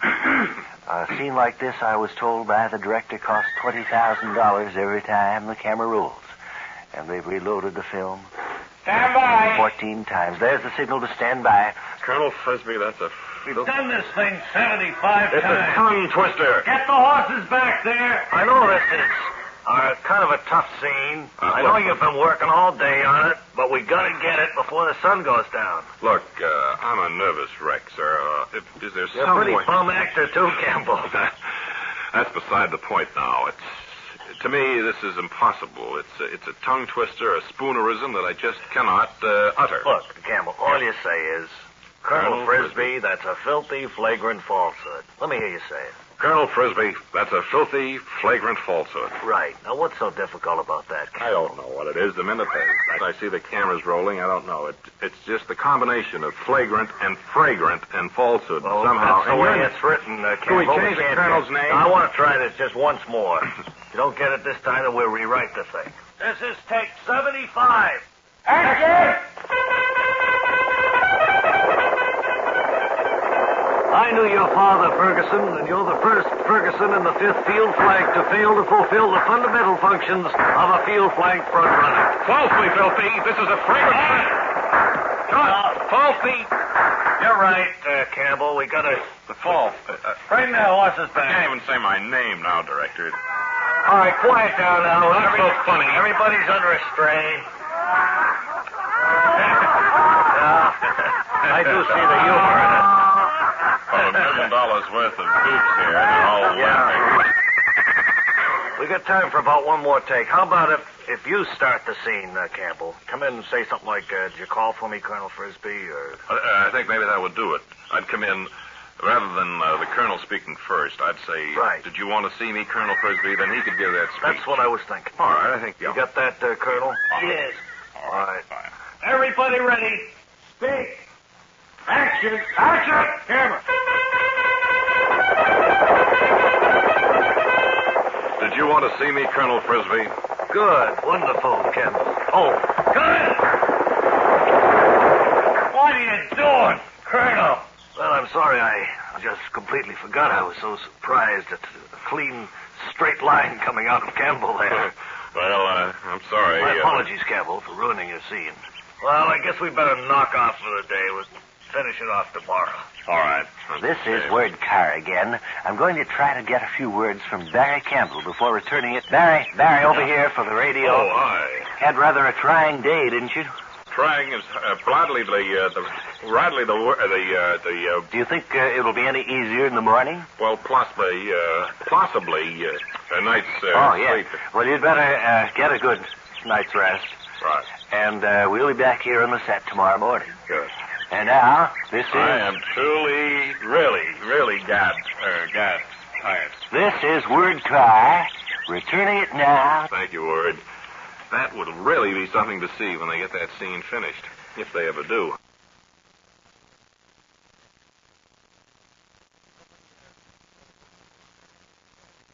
Webley, if you got a book review for today? Yeah. Then we kind of like to round up one of the big books and have your players give us a scene. from Okay, it'll only take about a minute and a half, 2 minutes. This particular book. It's 2 cents played. For 2 cents plain. Right. And the wonderful book I enjoyed very much. And the Webley Webster players are in Studio 24 at this very moment, waiting for the blinking light to go on to indicate... I'll tell you, the blinking light is broken. Oh. And we're going to fix the Well, blinking yell thing just as soon as we yell can. down through the ventilators. Tell them to go on the air that they were all set. Okay. As we're looking on them, we're about 2 days at sea. You hear... All right, signal them. Go ahead.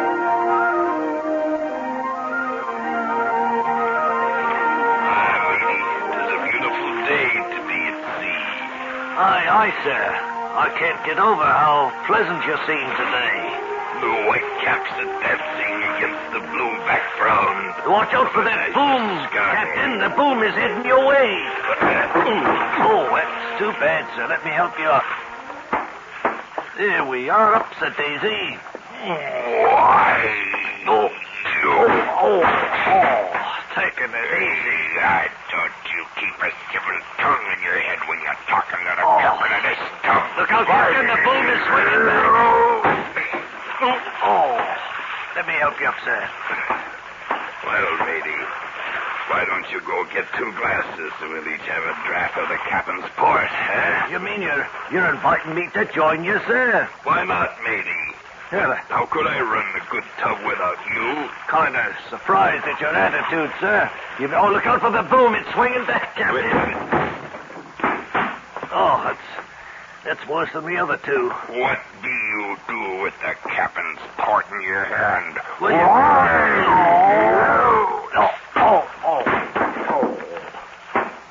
Now then, get up off on the deck and point out here on the map where we be. Well, I figure we just look out for the boom, Captain. Well, why don't you fill the glasses up full? Will you just smack me one, Captain? Oh, well, now I'm sorry about that. You mean you want me to join you now? No more of that, matey, yes.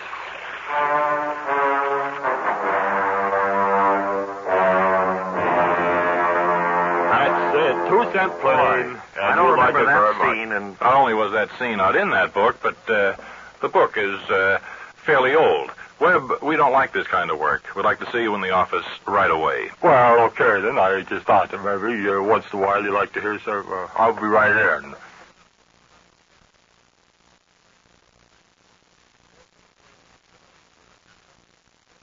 today, just before we went on the air, we were conducting a search, as is our wont, for the skinniest man in the audience. And our close friend, Mr. J.J. Kinney, manager of the Bingler Brothers Circus, asked us to keep an eye open for a man who might possibly be interested in being shot from a bow 3 times daily, 4 times on Saturday. We found a man, but we also found a story. So for the time being, Mr. J.J. Kinney will just have to wait. That's right. Incidentally, did you know that Kinney was the first man to use a ringmaster without a mustache? No, I didn't. Did it work out? I'm afraid not. You see, without the mustache, the ringmaster had no authority at all, and he used to whip the clowns for laughing at him and everything. Well, look, I hate to interrupt, but I think we've been keeping our guest waiting too long here. Sir, would you tell us your name, please? Merle M. Garland. Now, Merle, would you tell our audience why you are so skinny? Well, I'm skinny because I lost my food dining club credit card, and I'm not eating too well because of the mishap. That's why. Well, sir, I don't mean to become maudlin. I don't want to offend you, but If you haven't been eating regularly, perhaps we here... Well, thank you kindly, Mr. Elliott, for the offer you were about to make, but I've got plenty of cash money. It's just that the restaurants here won't accept cash. Only credit cards.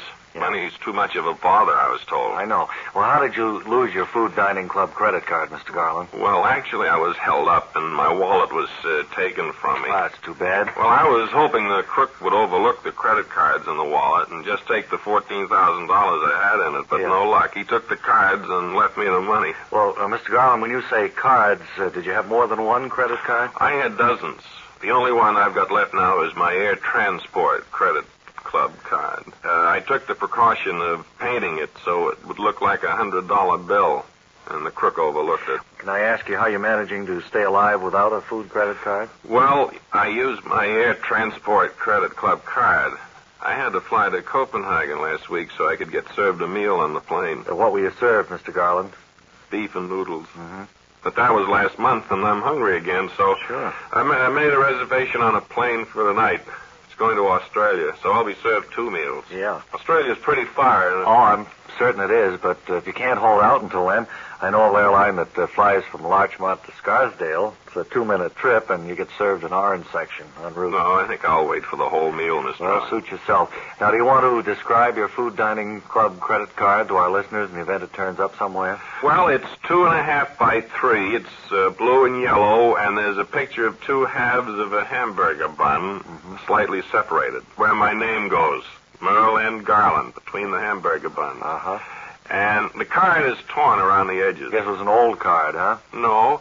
You see, after I'd finish a meal at a restaurant, I'd rip off a piece of the card and give it to the waiter as a tip. You know how it is with waiters. Yes, I do. I've been embarrassed a number of times when all I had to leave the waiter for a tip was money myself. Well, I hope I get my card Hope back. so, too, Mr. Garland. Meanwhile, air travel is a great broadener, and while all this may seem a nasty experience to you at the moment, you should be quite smart when you get squared away. And thanks for being with us, Skinny.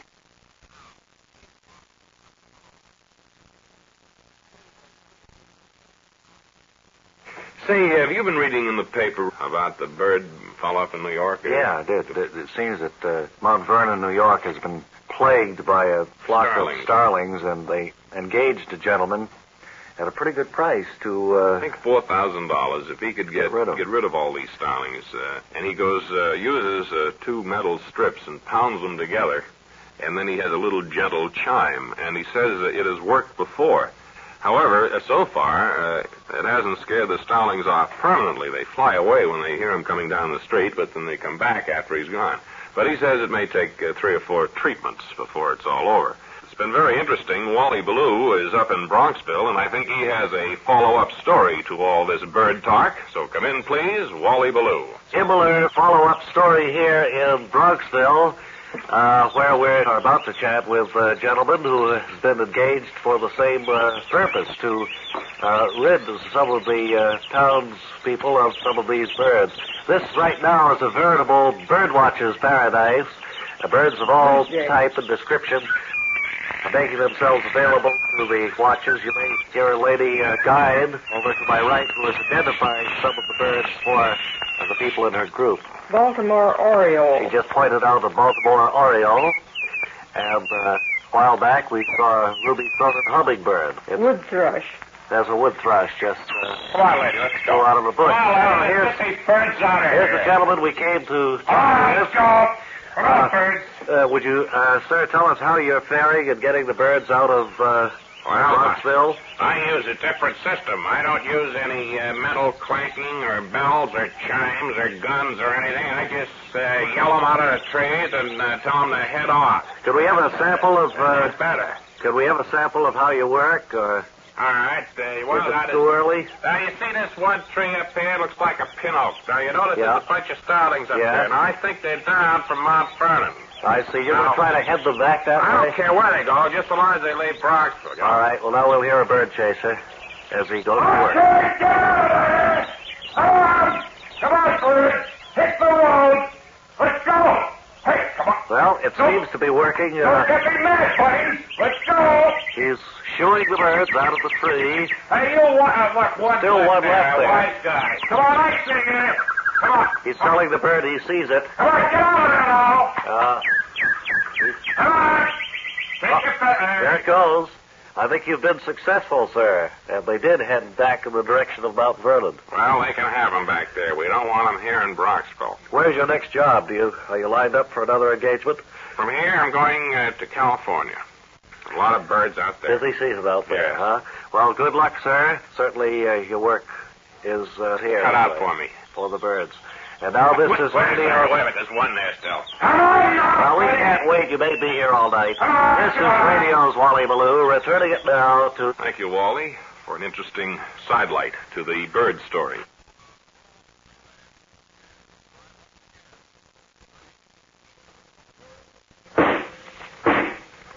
Hear ye! The Bob and Ray unrehearsed courtroom of the air is now in session.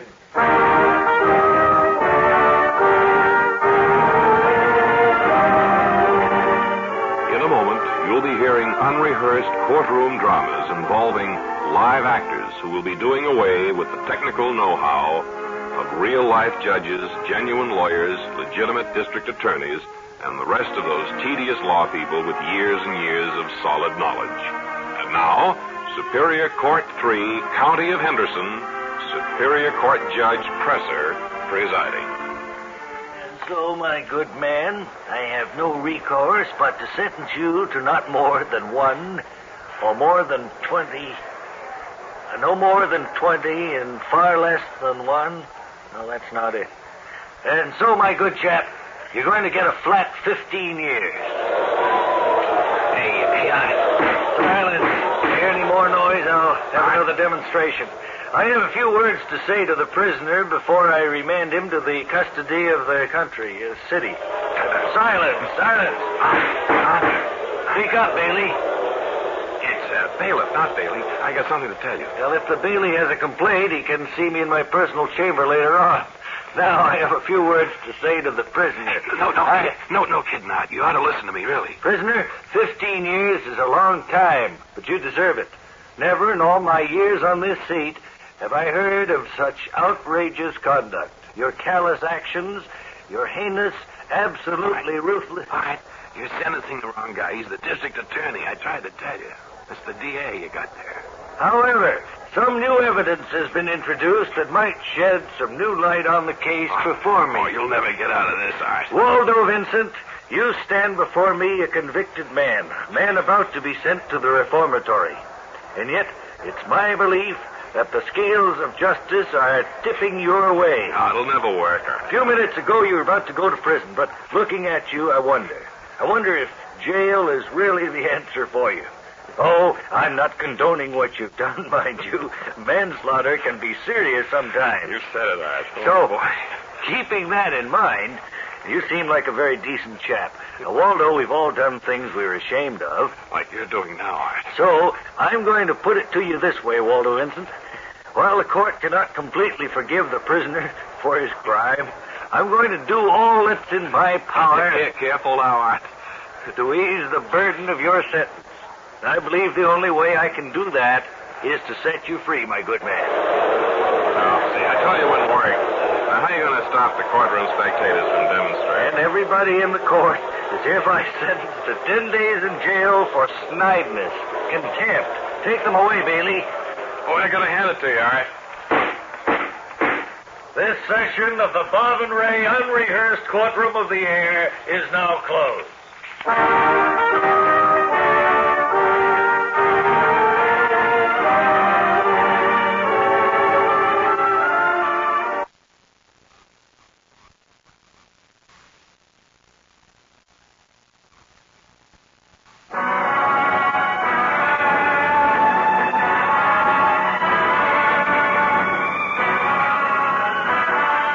Now it's time for Ace Willoughby, International Detective. The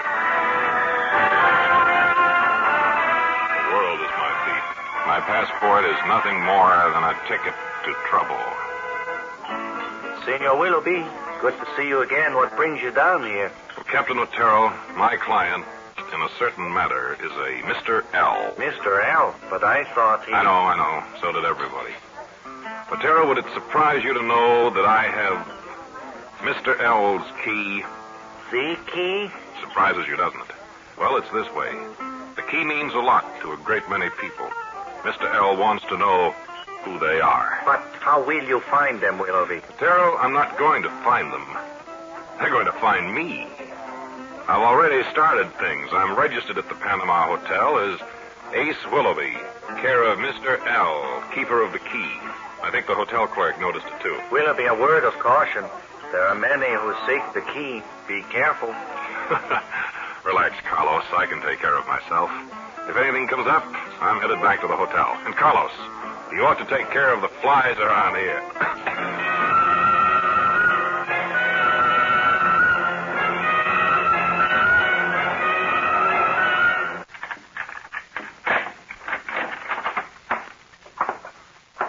Come right in, Willoughby. We've been waiting for you. No sudden moves, Willoughby. This gun is pointed right at your arm. Well, it's quite a gang of you here. Maybe we should have a party. The key, Willoughby. Where is it? I never knew a crook who didn't want something. The key. What makes you think I'd be stupid enough to carry the key around with me? We can find out in a hurry, Willoughby. You crooks. If you fellows figure on roughing me up, just remember this. A guy who's unconscious is a guy who can't talk. Swede, Larry, Frenchie, Herman, Tex, Willis, Laws, Steve, Dutch. Go get him. Hey, you guys. Remember what I told you about an unconscious man? All right. That's enough. Back up and let me take a look at him. Hey, he looks unconscious to me. He is. Quickly. Spirits of ammonia. What happened? Where am I? Willoughby, a few minutes ago, you said unconscious men don't talk. Well, if that's what I said, I meant it. Do you know what's in this bottle? What? Spirits of ammonia. We can keep smashing you around the room and waking you up anytime we feel like it. Look, I'll make a deal with you guys. You can have the key when they shovel snow on the equator. Swede, Larry, Frenchie. No, all right. No, wait a minute. All right. Here's the key. If I can't count on being unconscious, there's no sense in carrying out this charade at all. You show good sense, Willoughby. Auf Wiedersehen.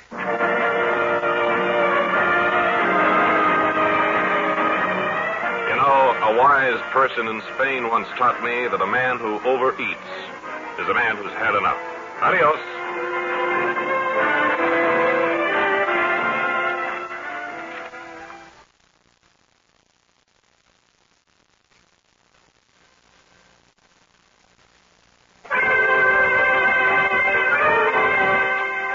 Welcome again to Bob and Ray's Showbiz Corner. Today, an interview with a sick comic, a ventriloquist.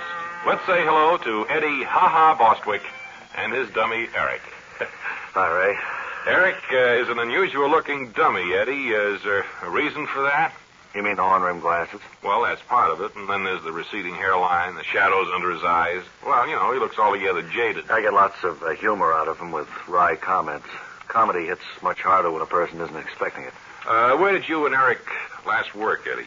Well, we appeared at a health club last week. Gee, that's an unusual place for a ventriloquist to appear. After we did our act, the people around the health club felt a lot better. Well, they liked it, did they? Well, nobody turned a hose on us, if that's what you mean, but we're not going back there. The atmosphere is too turgid. Now, you're what is known as a sick comic. Would you explain to our listeners what that means? Well, it's hard to define. I'd say a sick comic is an artist who doesn't let humor stand in his way when he's appearing at a nightclub. I guess you guys think it's more important to make an audience think, not laugh. I got a laugh last week. It shook me. Could we hear about it, Eddie? Well, you see here where Eric's leg is a little bent. Happened when he dropped off my knee about a month ago. Anyhow, about this laugh I got. While I was on stage, a guy from the audience hollered, "Hey, your dummy's got a broken leg." And the laugh you got stems from your response to that observation? Right. I shouted back, "I know he's got a broken leg. After the show, I'm going to take his arm off and use it as a splint." Well, that was a swell comeback. Oh, yeah. There was a man on the front table who laughed so hard surgery was required on his stomach. Hey, Eddie, can you give our listeners a little sample of your comedy? Nothing much. I mean, just the opening, maybe. Well, the atmosphere here isn't oppressive enough, really. Well, I shut all the doors and windows as soon as I heard you were coming. Yeah, I thought I felt a little breeze like fresh air, you know. No. So, will you do your regular opening? Yeah, okay. Of course, a lot of the lines are a little dated now. It goes something like this. Hey, Eric, you know why the lights dim down every night in Washington, D.C.? Oh, why? They dim because someone down there keeps switching on his electric golf cart. Uh-huh. Then I get into the meat of the thing with electric golf carts. Yeah. What a surprise it can be when people with wet hands turn on the switch. Yeah. And then Well, thank you for being with us, Eddie. Ha-ha, Bostwick. And thank you, too, Eric. And I'd like to express my gratitude to your manager, Florence Nightingale, for making it possible for you to appear here. Good night.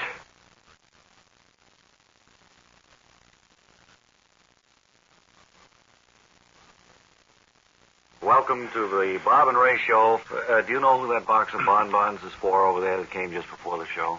I think they're for me. I think they were sent in to me. Well, is your name on them? Did you order them or what? No, it was sent in from somebody who wanted to donate a little candy to me. Why don't you pass them around to the rest of us? Yes, what are you being so stingy about, Well, it isn't that I care so much, but I'd like to see. It looks homemade. They are homemade, but there's only about 8 of them. Well, there's only about 6 of us here. I mean, somebody's going to have to go out. Webb, let me have one. No, come on. I'm going to bring them home. Well, why don't you give him that Well, what do you mean I yellow got one over there? All right, come on. Don't be fighting. Hey, All what's right, The purple one? No. Well, my patch them all with the burgers. There's a turn up time. Oh, you look all right. Please. It's just that you shouldn't be walking on the street All looking right, like well, that. they get way off the track. You can walk on You've the street. forgotten what they were arguing about What in do the you first mean? place. I mean just that. You have a certain stature in this community. You should All right, be careful. Mary. You always get back to very this. careful all the time. Oh, why don't you go fight Somebody like that. Honestly, Thanks, Wallace. Wallace, our Bob and Ray assistant, helped them out of the studio and thinks all right, now, let's go. I'm Oh, there's the on Bob and Ray midget getting the audience Going to height now, you big fellas. seated according to size. Perhaps you can hear him there in the rear. Hey, what makes you think you're tall? Well, I am. Don't get into any arguments. You're not tall enough. You're not friendly. Still. Remember, politeness counts. Give it a drink, Bob. Okay. When I get the science line up. I think they're pretty well in their positions Well, now. it's so insulted in my life. Come to a show, have a person like that talk to you that Well, way. I'm sorry, ma'am. It's just so everyone can see better. Don't cause any trouble. It's going to be all right. Just sit there. That's your Be quiet. sister? Uh-huh. Nice to have all of you people here today, and I suppose you'd like to see a little entertainment now that you came. School teachers. Oh, good. What do you teach, ma'am? Arithmetic. What grade? 4th grade. Fourth grade, arithmetic. That's about as far as I took arithmetic, I think. Well, right after that, you start your fractions. Mm-hmm. Well, nice to have you with us. Denominators, numerators. Both you and your sister. Don't make any trouble. She's not making any trouble. She didn't say a word. Well, I'm afraid she'll get into trouble. We don't want any trouble. You won't be in any I'm trouble. so here. afraid. She has one little before dinner. Oh, honestly. Yeah. Uh-huh. Yes. Well, I'm not getting in any trouble. she's not. Are you twins? Well, look, I'm a little older.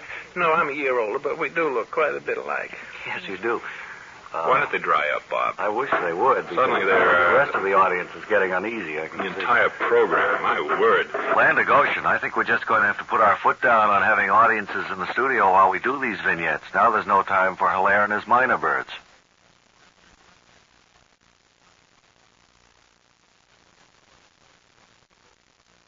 What's the word on Ward Stuffer, our roving critic, do you know? He's in London, England. I talked to him on the phone 3 days ago. He's there getting some information about why a few of Britain's young men are so angry. Oh, yeah? And he put some of the information on tape and is being flown here on a biplane. You chaps, Bob and Ray? Yes. I believe you have a tape recording for us. Yes, I do. Here you are. Thank you. Incidentally, did you have any trouble flying the Atlantic in that open cockpit biplane there? Not much, fellas. The weather was first rate all the way, with the exception of a few tricky moments over the Azores when the sun came out and faded by aircraft rather badly. The rest of the trip was without incident. Goodbye, gentlemen. Crazy kid. Well, let's hear what Ward Stuffer has to say. Would you put that tape right on, and let's hear it. Hello, this is Ward Stuffer, talking to you from the Baskerville Theater in London. Standing at my side is Basil Schwerin, playwright and angry young man. He's brought me here to the theater where his play opened tonight, and in just a moment we're going to find out why Basil Schwerin is angry. Get off my foot, Stuffer. Well, that's only part of the reason he's angry. He's asked me to interview Sir Conrad Snipes, the actor who took the leading role in his play. so we could get to the real source of Mr. Schwerin's anger. Get on with it, Stuffer. Talk to Sir Conrad and be quick about it. All right, Basil. Sir Conrad, I suppose you're anxiously awaiting the reviews on tonight's play. Sir Conrad, I didn't completely understand what you said. I think it's the electric fan overhead. Now, let's move over to the It's not the twaddle, Stuffer. That's the way the man talks. It's the way he sounded on stage tonight. Was that true, Sir Conrad? Sir Conrad. Now do you see why we're angry, Stuffer? All the actors over here sound this way all the time. I don't even know why they bother to open the box office, and as for you, Sir Conrad, you deserve to be horsewhipped. Well, now, let's not lose our heads here. I came here to get at the truth. Basil, for all I know, the play you wrote might be a bad one. And that's what I wanted to hear from Sir Conrad, whether he thinks the play is good or bad. You'll get nothing intelligible out of that, Ninny. What he deserves is a rather sound battering about the head and ears. Calm down, Basil. Now, Sir Conrad, do you understand what I'm saying? No. All right, Sir Conrad, I'd prefer that you answer by blinking your eyes. 1 blink for yes, 2 blinks for no. Have you got that? That dirty beggar blinked one time. He understands. He's cunning, all right. Good. Now, Sir Conrad, the play that Mr. Schwerin wrote, do you think it's a good one? Along with whatever it is you're saying, Sir Conrad, you blinked your eyes twice, which means you thought the play a bad one. Now I see you're also raising your hand, making a fist, and Basil Schwerin and Sir Conrad decided to having, as they say over here, a good go at it. Nameless old man. You're about to get yours. This is Ward Stuffer at the Baskerville Theater in London, England, where we've just heard from an angry young man and an angry older one, too. Before my Windsor knot is rearranged by flying canes, good night to you all. Okay, you can cut the tape. Thank you for the report from Ward Stuffer on the situation in the theater in England at the moment.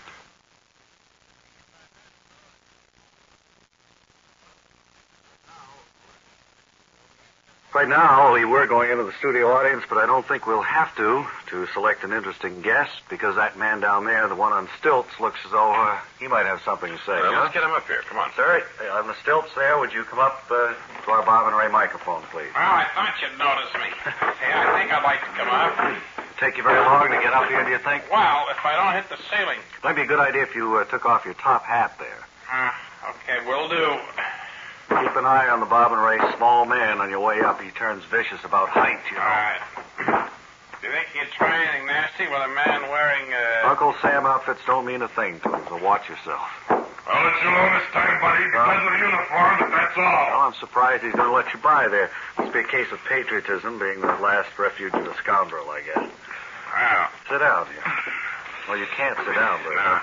Glad to be here, Mr. Elliott. Joey Belknap's the name. What's the reason for the stilts, Joey? Well, I wear them to attract attention. See, what I want to do is attract the attention of a certain group, namely Tin Pan Alley.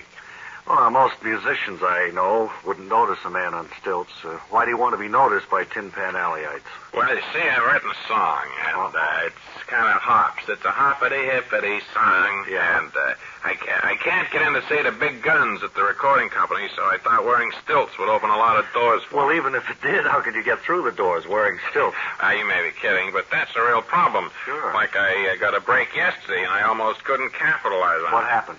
Well, the way I work it, I walk up and down Tin Pan Alley, see, and chant, I've written a song, I've written a song, give an unknown songwriter a break. Look at what he's written at least. Look at what he's written. That's kind of a long chant, Joey, isn't it? Well, a stunt like this is no good without lots of production, you know. Any of the recording executives noticed you? Yeah, Waxy Monroe of Dizzy Records passed by and threw up his card and asked me to come up to his office. Well, I suppose you got rid of those sticks you're standing on in a big hurry, didn't you? That's right. I got rid of the stilts, but when I did, the trouser legs of my Uncle Sam pants bunched up at the bottom. Give me a devil of a time. Did you fall down or what? All over the street. In a way, it was hilarious, you know. Yeah. Oddly enough, my floundering around attracted more attention than the actual stilt walking. Well, did it get you what you wanted, Joey? Did you get to see Waxy Monroe of Dizzy Records? Oh, yeah. What'd he say? Well, he congratulated me on having a lot of enterprise, and then he told me to beat it, because he was busy. Well, Joey, I hope you're not going to give up the idea of staging unusual stunts to sell your song. I only got a few more ideas. Well, keep us posted. You got a lot of showmanship there, and we'd all like to know how you make out. I'd like to follow your story up in the weeks to come. We'll see you soon, and you can Thanks. go back to the So long. office now. Careful that top step.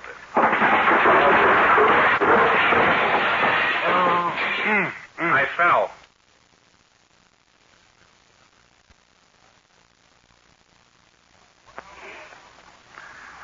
Well, the horse show's going on, and we've dispatched correspondents Wally Ballou and Artie Skirmahorn, Bob and Ray's private communicators, to that historic event. So come in, Wally Ballou, please. Lee Ballou speaking from the horse show with Artie Skirmahorn at his vantage point.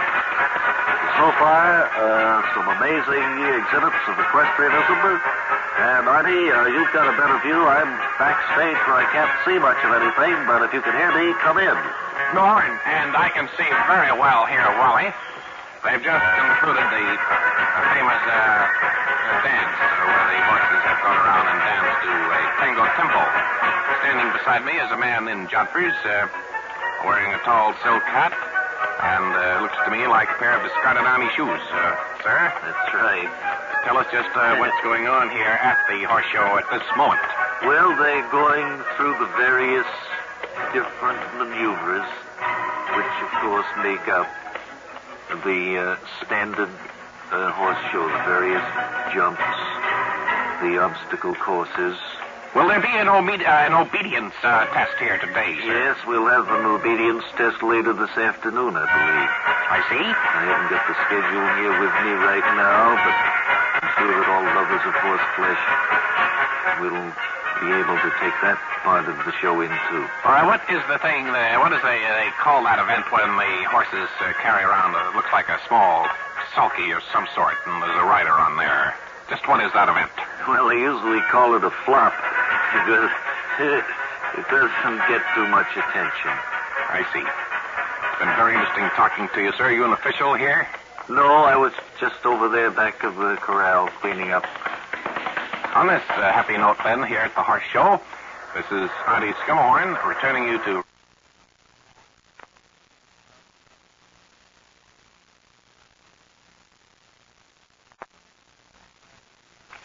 Say, Tex, I see you here today with your 45. That's right. I was asked earlier in the week to come over and give a demonstration of trick shooting. That's a 6-shooter, though, isn't it, actually? Yeah, but I got my assistant over there is going to hand me different ones, loaded ones. Okay, now, we have set up the studio so that you can give a real good marksmanship display here. We know we've kidded you a good many times about... Well, that's right, but I think now I'm going to be able to show you once and for all that we cowboys do know how to shoot, even in this day and age. Well, you go right ahead, and I'll try to describe what he's doing. He has, what is that thing? It looks like a bell in the middle of it that you... Well, it's a barrel target, and it's suspended up there. And it's a bell so that it'll ring, you know you've hit it. Is that right? That's right. Okay, well, go ahead, Tex, and lots of luck. Right, I'll just step over here. And all right. Anytime you're ready. We're all set. The microphones are on. Good luck. Oh, you missed that time, I guess. What happened there? Something happened. I don't know whether that was the... I'll try it again. I'm not... All right.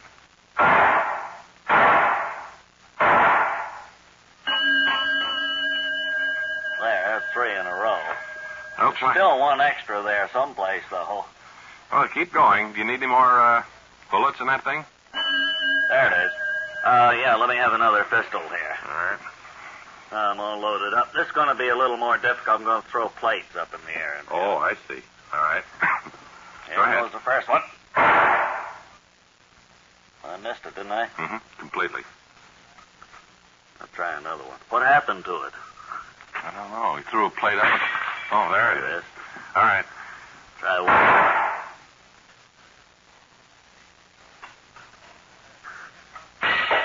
There it is. That's all the plates I got. I didn't want to use Well, any try the more. bell again. That's... All right.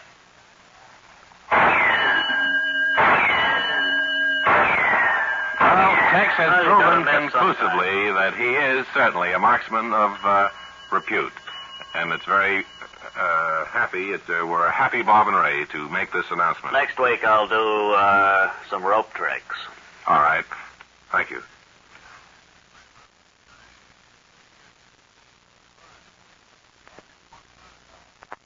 And it's book review time. Now, I wish Kip were here because Webley Webster is all set to give us a review of a book that he's read the past week and have the Webster players act out one of the most famous scenes in it. Webb, you all ready? Yes, I am, Bob and Ray, and hello again, everybody. Well, this week I spent my spare time reading a classic that I think is a pig. A real classic one. Written by Louisa May Alcott. Yes. And it bears the title Little Women. Little Women. That's well, right. One that, and it's familiar. about a bunch of little girls. Mm-hmm. And it's a good story. It's heartwarming, and yet it's thrilling. Now, the Webley Webster players have come along today. Just one thing before you get to them. They've been here for the past 3 or 4 weeks, and we've had nothing but a repetition of the same scene from all these different books. The scene that we will portray for you takes place upon a boat that's about 4 days out to sea. Now, look. And this is from Little Women, about the middle chapter. And now the Webley Webster players are all set to go. Hey, matey. Aye, Captain. What brings you by the pilot house? I just came up from the mess, Captain. Why? Oh. Get up off the deck, matey, and keep a civil tongue in your head. Begging your pardon, Captain. I merely wanted to inquire. Belay, matey. You're listening to the captain now. Aye, sir. What can I be doing for you? Why, Oh. Now then, matey, you know I don't like that kind of talk from ye. But, Captain, I only said I went below to the mess, that's all. Why, Now then, which way is this old tub heading, matey? We're heading directly for the horizon, Captain. Why,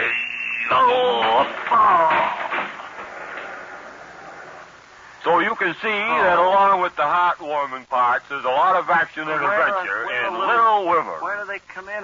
There's nothing to do with Little You Women. look for it at your bookstore. It's going to be all right.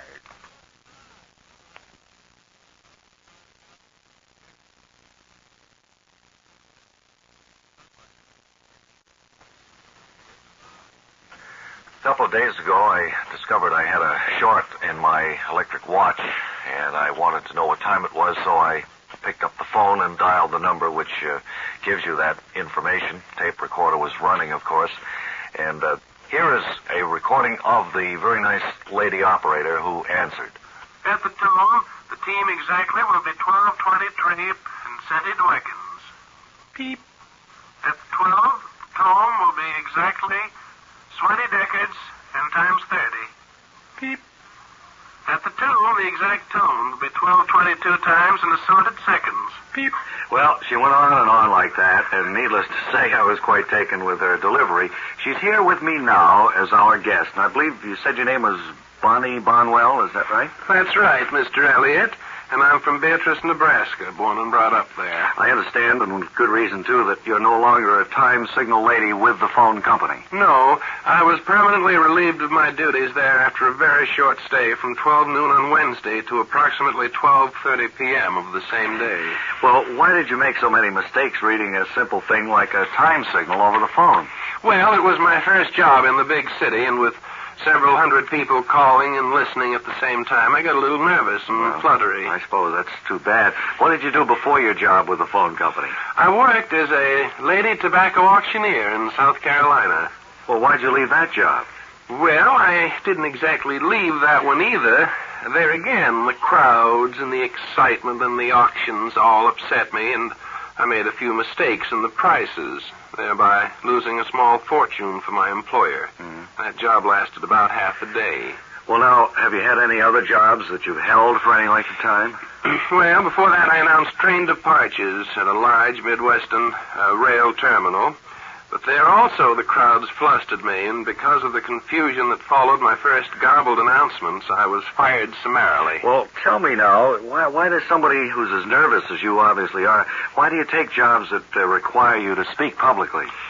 Well, the reason is, Mr. Elliott, that I'm just wild about show business, and I just can't help myself. Well, I like to encourage new performers, and I hope you make good, Bonnie. I want to thank you for coming up and telling your story on the air from coast to coast. On the air? Yeah. I thought I was peopling a job intervened to Truffle and Chad. Bonnie Bonwell, ladies and gentlemen. What can I say, dear, after I say I'm sorry? welcome to the Bob and Ray Beg Your Pardon show, and we think we've done it again. That's right. As serious and responsible reporters of the current scene, we should have been more careful. See, about 2 weeks ago, we included a shopping tip in one of our radio broadcasts. We said we knew of a place where a person could purchase a deck of Marquette cards. We thought Marquette was the name of the playing card manufacturer, but it wasn't. The word was mispronounced. It should have been pronounced marked. That's right, marked cards. So we have some apologizing to do to the gentleman seated here, and we might as well get to it. He bought several decks without realizing they were marked cards, and can you ever forgive us, Mr. Earl, or is that Carl? Mr. Carl Eubank. What can I say, dear, after I say I'm sorry? Well, it's all right. We all make mistakes. Well, when was it first realized that the cards were marked? Could you tell us that? Well, it was at our regular Wednesday night poker game. This week's game was at my house. I think the discovery was made about 10:15. By whom, Mr. Eubank? I think George Hacker was the first to notice. He was the big loser that night, and he was moaning and groaning about it. Well, I started to deal a hand, and George jumped up and shouted, "These cards are marked." And all the guys piled on me and started whacking me around. Well, I guess you know by the looks on our face. But we're pretty sorry about this, Mr. Eubank. What happened right at that point? I'll tell you that egg, too, for life. Yes.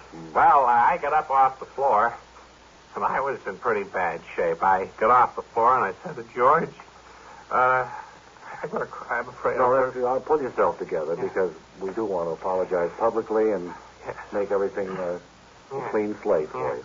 I said to George, these are not marked cards, they're Marquette cards. Well, what happened then? Well, they jumped all over me again, and by this time the whole poker group was screaming, and the cards were marked. Yeah. Well, that must have been rough, I can imagine. Well, it sure was. And then I told them once more. The cards were not marked, I said. They were Marquette. And were you thrown to the floor again, Mr. Eubank, Well, at that point? this time, I guess they were tired of pommeling me around. Instead, they went through the house, tearing curtains, knocking over vases, smashing furniture, and they left after they'd done about $2,700 worth of damage. Well, that certainly was more than you'd bargained for. What did you do then, Mr. Eubank? Well, I thought there had to be some reason for their acting the way they did, so I took a good look at the cards. Sure enough, they were marked. Could you tell us just how they were marked, so we'll know? Well, there was a house on the back of each card, but on some of the houses, the door was open, and on others, the door was shut. Some houses had smoke coming out of the chimney, and others didn't. As a matter of fact, some of the houses didn't have chimneys at all. Oh, yeah. And then there was this pathway leading to the house. And on some of the I think we understand how that could work. What did you do when you made this discovery, Mr. Eubank? Well, Mr. Elliott, I'm not a dishonest man, so I got on the phone and I called George Hacker. I told him he'd been right. The cards were marked. Well, good. I guess that straightened things out, didn't it? No. Well, after I admitted to him on the phone that the cards were marked, he rounded up the gang and they all came back to my house. They did about another $1,200 worth of additional damage. You certainly had a real bad time of it, Mr. Eubank. No doubt of that. And I'd just like to tell you how really miserable we feel about all that's happened. I don't know how we could have made a mistake like that. And for your appearance on the show today, we'd like you to have a little gift, a deck of Marquette playing cards. He was. You didn't need to do that, Mr. Eubank. Just trying to be nice to you. He just had to, Bob. He had to get it out of his system, I guess.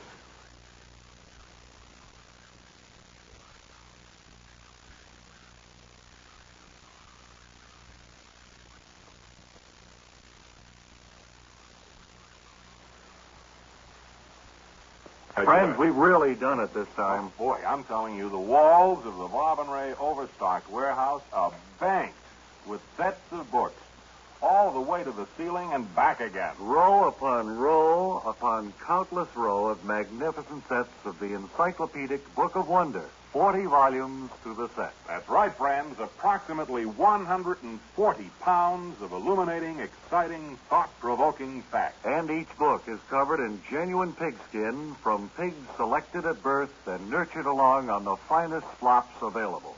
The color of the covers, a deep, rich maroon. Which is about the color we turn when we check the publication date of these books. December 3rd, 1899. Now, naturally, at first, we thought we'd been taken by the people who'd sold us these handsome sets. But after the first flash of white-hot rage, we decided not to prosecute, sue, or otherwise badger the individuals with whom we'd made our deal. Their loss is our gain. Friends, we're going to tell you what a set of the 1899 Encyclopedic Book of Wonder can do for you. Well, as I lead through a sample copy here, it comes as no small thrill to rediscover the fact that the planet Earth has an atmosphere. Now, this same thrill is available to you. Spring this piece of information on your friends. There are 12 gas stations in the United States. New York State is the leader with 2. Or regale your friends with this tidbit from the Encyclopedic Book of Wonder. An excerpt from the literary section, which says, quote, Mark Twain is going places. And it's quite possible that some of you might want to know the correct procedure for dumping sandbags from a balloon. You'll find it in one of these volumes. That plus 1.5 million other pieces of dated but useful knowledge. Now, there are those of you who want to get rid of the extraneous matter in the books, the pages, so you can do things with the genuine pigskin covers. Now, with 40 pigskin covers, you can fashion a 20-foot-high briefcase. Boating enthusiasts, attention, please. Be the first member of your yacht club with a maroon pigskin sail, a real eye-catcher. And if you choose to leave the pages in the books, you'll find they make dandy doorstops, handy ammunition to throw at cats. And if all the members of the family riffle the pages at once, an extraordinarily inexpensive air conditioning unit will be introduced into your home. Yes, friends, these are but some of the many benefits to be derived from these priceless volumes. All at a cost so precariously low that if it were mentioned, it would send the market into a flurry of selling, perhaps force it to close early. Now, you can keep the crate they come in, too. It can be used as a handy container for your set of the 1899 Encyclopedic Book of Wonder. Now, for more information, drop a postcard tonight to Hidebound, CBS Radio, 485 Madison Avenue, New York City. And we'll get it. Good. Just you bet on that.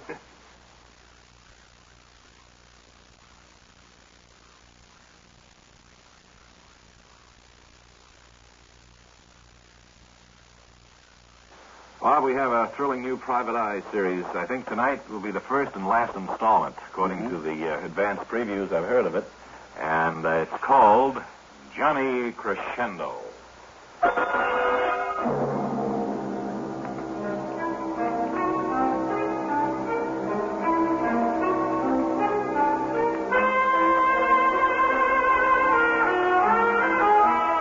My name is Johnny Crescendo.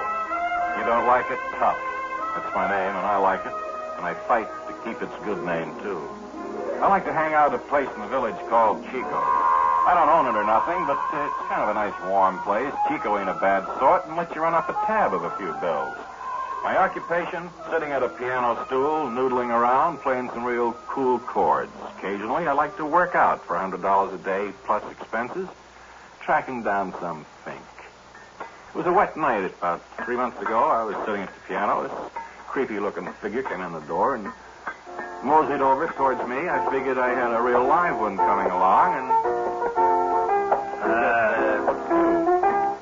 You Crescendo? Yeah? Mind if I sit down? Not on that stool, buddy. If you want to talk to me, stand off. I want to talk business with you, Crescendo. Wait just a second. I want to hit a couple of cool ones.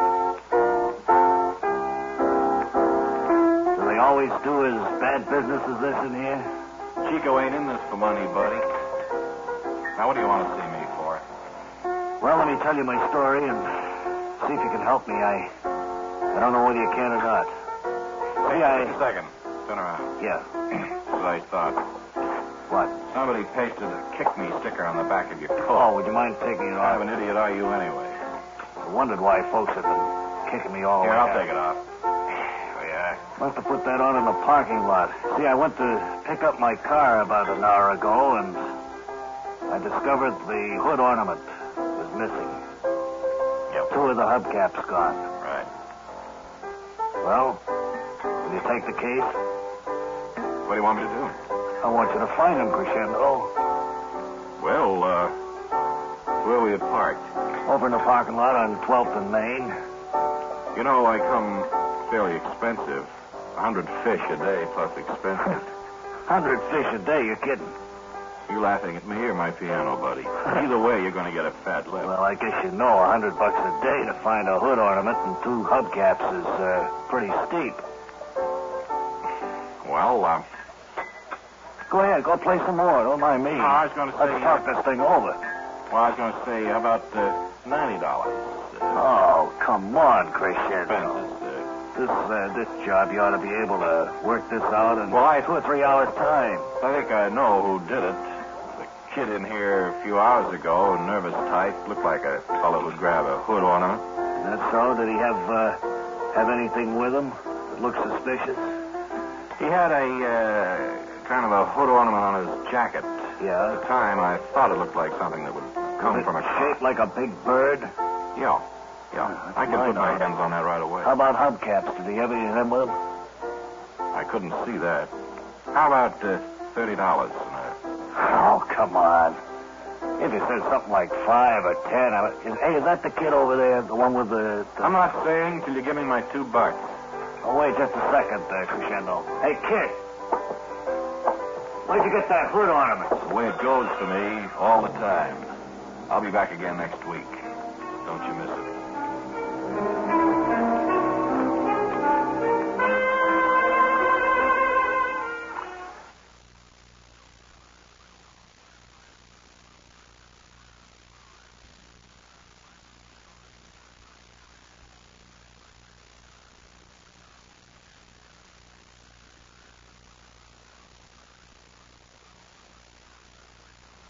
Tonight we want to take up a rather serious problem that's come to our attention, and we have gone to some effort to present a well-rounded picture of this problem. We hadn't realized just how great it was until the facts were all across our desk.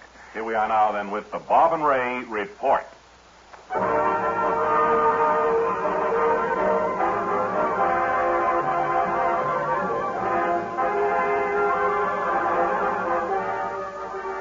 The Bob and Ray Report on the Pocket Fuzz shame.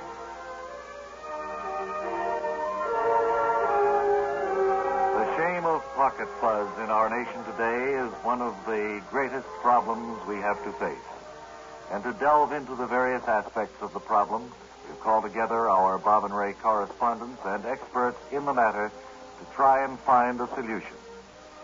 First, we're going to the office of the Citizens Committee Against Pocket Fuzz to hear an interview between Wally Ballou and William H. Fuzzy King, head of the committee. Come in, please, Mr. Ballou. Is Wally Ballou at the offices of the CCAPF, and I'm sitting across the desk of Mr. William H. Fuzzy King. Should I call you Mr. King or Fuzzy? Mr. Ballou, I would prefer you call me Mr. King. I think if you called me Fuzzy throughout the interview, people may not place as much credence or importance to my job. Well, as I go into the 24th year of my newscasting and special events career, I sense that I have stumbled on something that is one of the biggest stories of that 24-year period, and I wonder if you could pinpoint it for me. Yes, well, I have been with the committee since it was founded 7 months ago. And after all these weeks of informing and educating the public as to not only the danger of pocket fuzz from a physical standpoint, but also from a cleanly, sanitary standpoint. Yes? I reached into my pocket this morning and found just some shredded tobacco, piece of I believe it was a clove type of candy, small little piece, and some fuzz. Together with fuzz from the inside of your very pocket there. So you can see that the problem is bigger than you would think. If through this broadcast we can alert the public to cleaning out their pockets more frequently, I think we will have served a great purpose. I think we all understand that, Mr. King. What is the primary danger in this amount of pocket fuzz being around in pockets throughout the country? Well, the principal danger is this. What we want to do is have the people empty their pockets in sections. There's a danger that everyone will get the idea to empty their pocket fuzz at the same time. And then the country is in a serious problem. Throw us out of what we want to do is order. have the Northeast do it Monday through Wednesday. And then the Southeast maybe Thursday through Friday. Right. And then take the weekend off. Well, and then go out the West Coast again, Monday through Wednesday. You see, so as to balance the fuzz. Well, I think that that is a very constructive idea, but to find out just what the average man is doing about the problem, let me call in my broadcasting partner, Artie Skirmahorn, in the street below as he chats with passers-by. Come in, Artie, please. Hello, everybody. This is Artie Skirmahorn. Here is part of the Bob and Ray report on pocket fuzz. Sir? Yes? I wonder if you could speak into our microphone and give us your impressions of the fuzz problem. Well, I had been unacquainted with it until I heard the announcements on the radio about it and saw the big posters going up on the street corners and on the delivery trucks. Yes, that poster, I might point out, shows a man emptying his pocket saying, "Have you done it?" Right. Well, immediately after I read that, I began to think about the problem. Yes, I wonder, just for the sake of describing the problems, would you empty your right coat pocket now? Let's see how much fuzz you have accumulated there. All right. Here's the... As he's doing that, I might point out that the fuzz is being gathered now at various points in the Northeast at Newport, Rhode Island. It's baled, this pocket fuzz, and it's taken to sea and dumped. All right, sir. Now, what... well, there's a good half a handful, right? Look, I'm getting a signal report to hurry up, so would you speed along? Well, I'm going to empty this pocket, then when I get home, I'll empty the other ones. We must go now to Fentress Sinon, who's at Capital City, talking with the governor. This is Fentress Sinon in the office of the governor at Central City. Governor, what is the state doing to meet this problem? I have today authorized the Attorney General to check on Fuzzy King. He is the head of the Citizens Committee I think this whole against thing pocket is a phony thing that's being perpetrated by Fuzzy King for what reasons we do not know. Do you tie this problem or this question he has raised, do you tie it in with this being a political year in any respect? I wouldn't want to comment one way or the other on that. Right now, I'm interested in seeing if this fellow's up to no good, and if he is, to put him where he belongs. In other words, your first job will be an investigation of Mr. Fuzzy King. First thing I'm going to do, and then I want to check on Bob and Ray. Thank you, Governor. And now this is Fentress Sinon and Capital City returning it to New York. And so you have heard the Bob and Ray report on the pocket fuzz shame.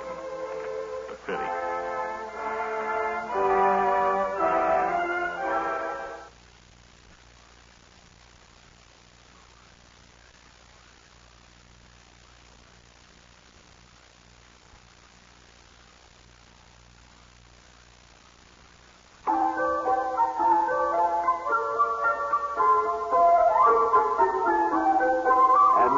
Time for The Green Pickerel, the story of Paul Chevalier, 17th century hero.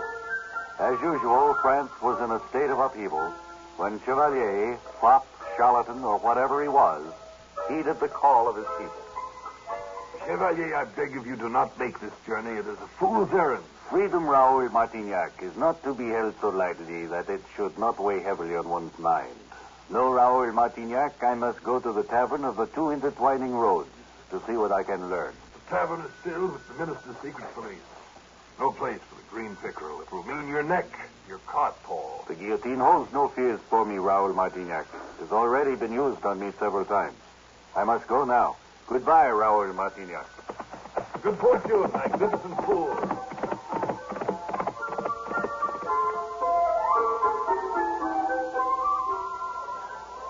Monsieur, you do not drink your wine. A slight indisposition, perhaps? What name do you go by, girl of the bar? I am the famous Marie.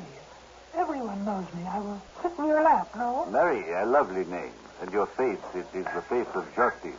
Am I not correct in this, Marie? I do not understand, monsieur. You speak in riddles. Then it is dangerous to speak in riddles in a tavern filled with the minister's secret police, no? Monsieur, I have much to do. A moment, Mary. You say you have much to do. I must ask you, the much you have to do, is it in the name of the people? I cannot say, monsieur. I do not even know who you are, and it is dangerous to speak with strangers. I am no stranger, Mary. Who are you, monsieur? You have but to feel the collar of my shirt to know who I am. Why, it's a silken shirt. Then you must be... Quiet, Mary. We have enemies here. Yes, I am Paul Chevalier, the Green Pickerel, at your service.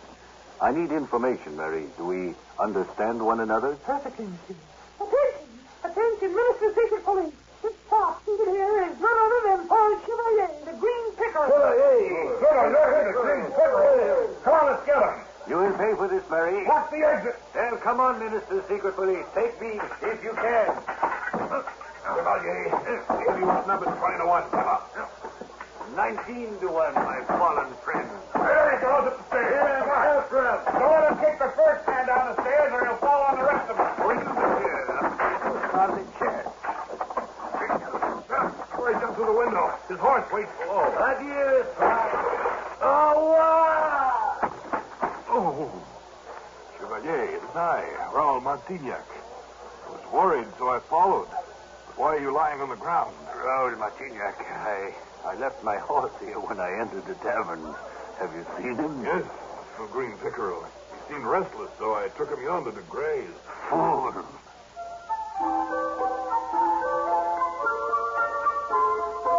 The Green Pickerel, fop, charlatan, or fighter for liberty.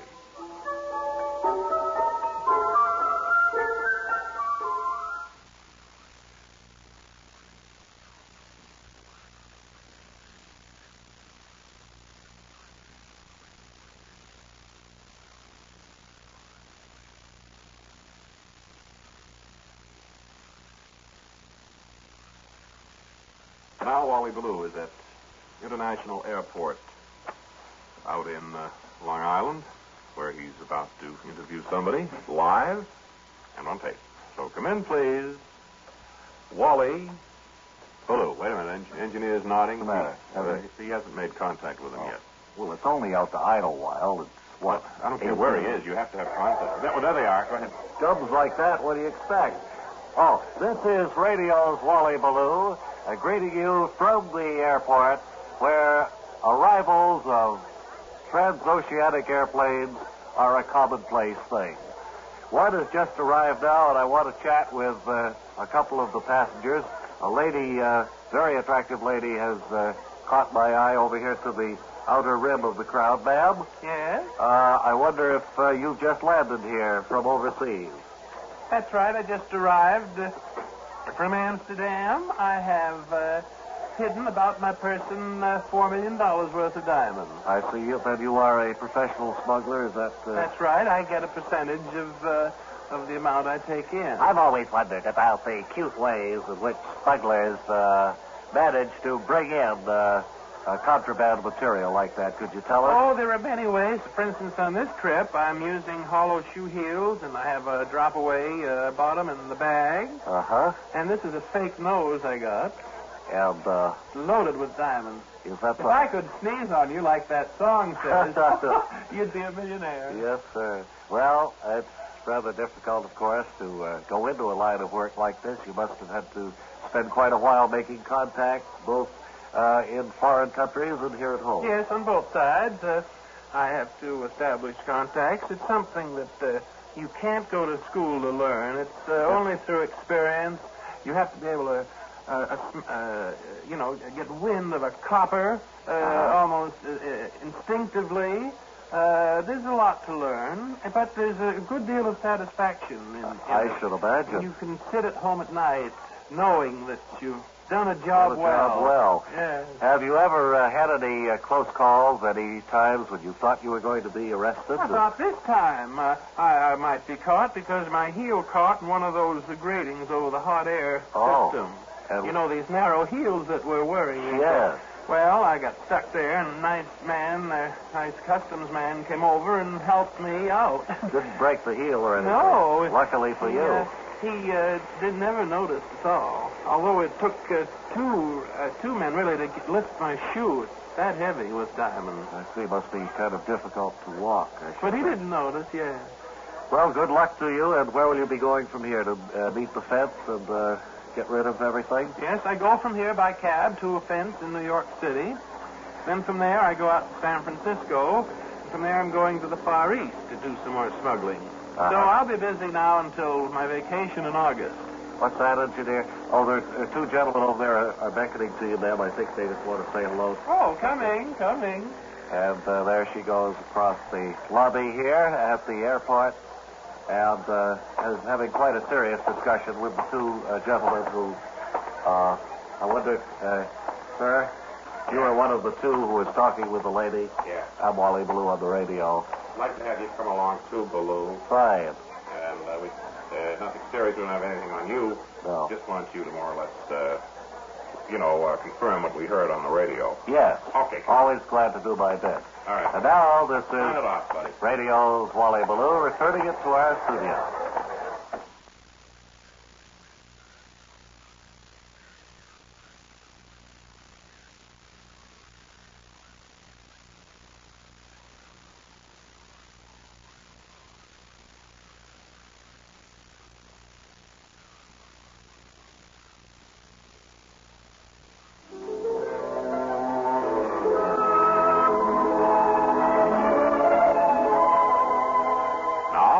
Sustaining feature of the Bob and Ray Show, we bring you another episode of One Fella's Family.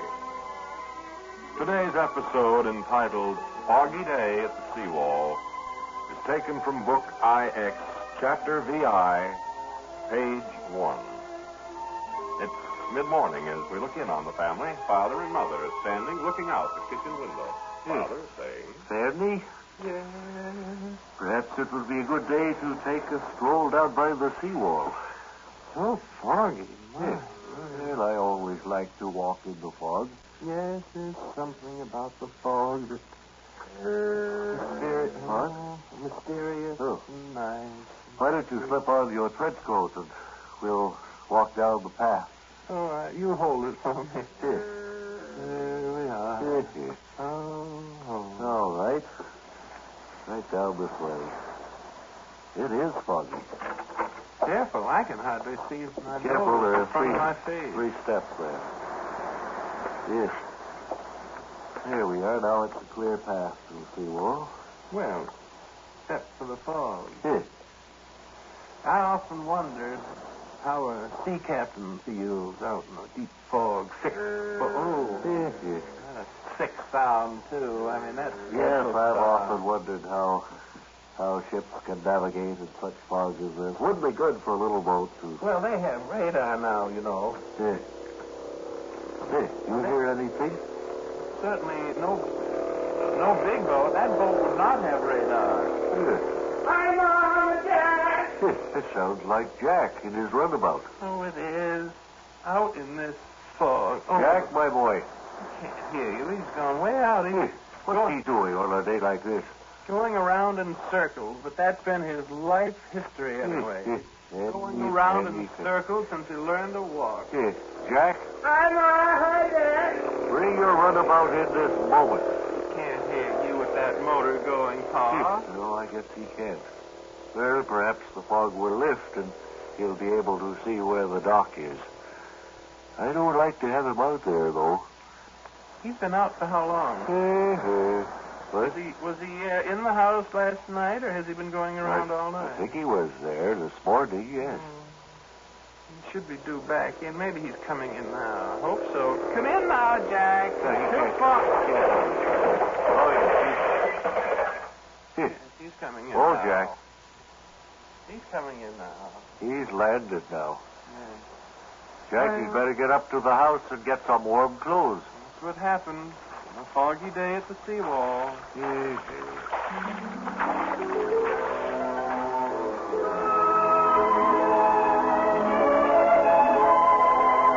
You've been listening listening to One Fella's Family, brought to you as a sustaining feature on the Bob and Ray Show. Today's episode, entitled Foggy Day at the Seawall, was taken from Book IX, Chapter VI, page 1.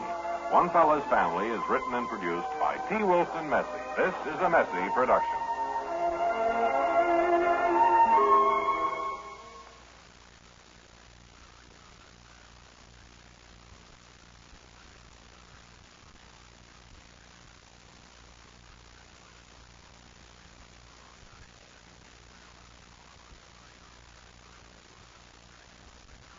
Ray, we have just about 2 minutes now. I know, Bob. I know what you're going to say. You're going to have the audience listen Right. to that. But first, I think you should inform them that when they rise to pose their question, to give their name and possibly their affiliation if they're with a press association or something like that. Okay, I'll Right? do that. Right. Let me step down the steps here from the stage and right to the front row. And this gentleman here, would you give me your name? Him. No, I'll pick. Him. Go ahead, I'm going to pick him. Me. Him. This fellow right here.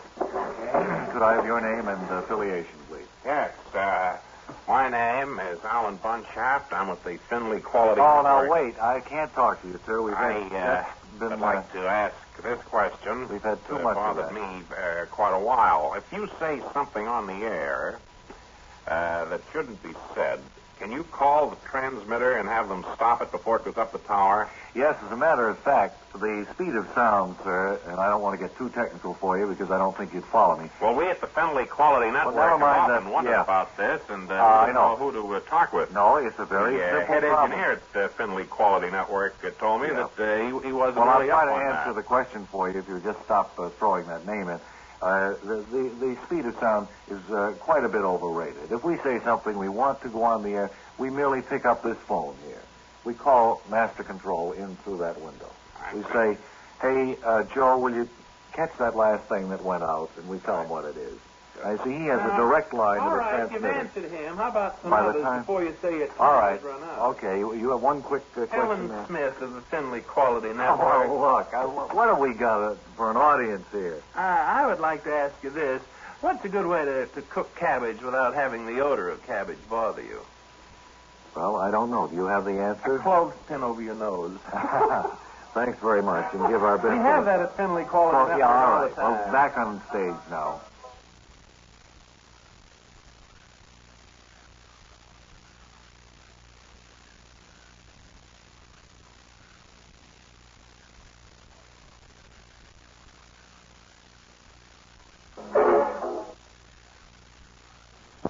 Pierre Dupre, will you come over and sign in, please? Our old friend from the North Country, here with us to pay a visit after some 3 months. Hello there, Bob. On it there, and you too, Ray.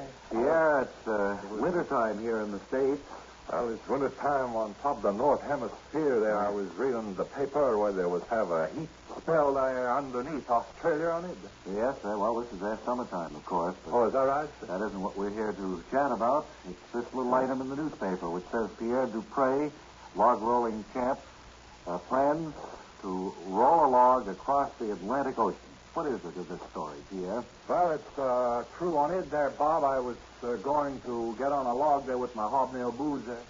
And I was keep the log spin until I was arrive at Europe there. I mean, in France, maybe, or to England on it there. You mean you're just going Whatever to... country I was come to, I will stop there. You're just going to keep rolling this log until you hit Europe, huh? Yes, but my brother will be on a boat there in case I would fall off Oh, or that's- drown there in the big ocean there because it's deep. In the big I'm drink. used to only the fresh water there.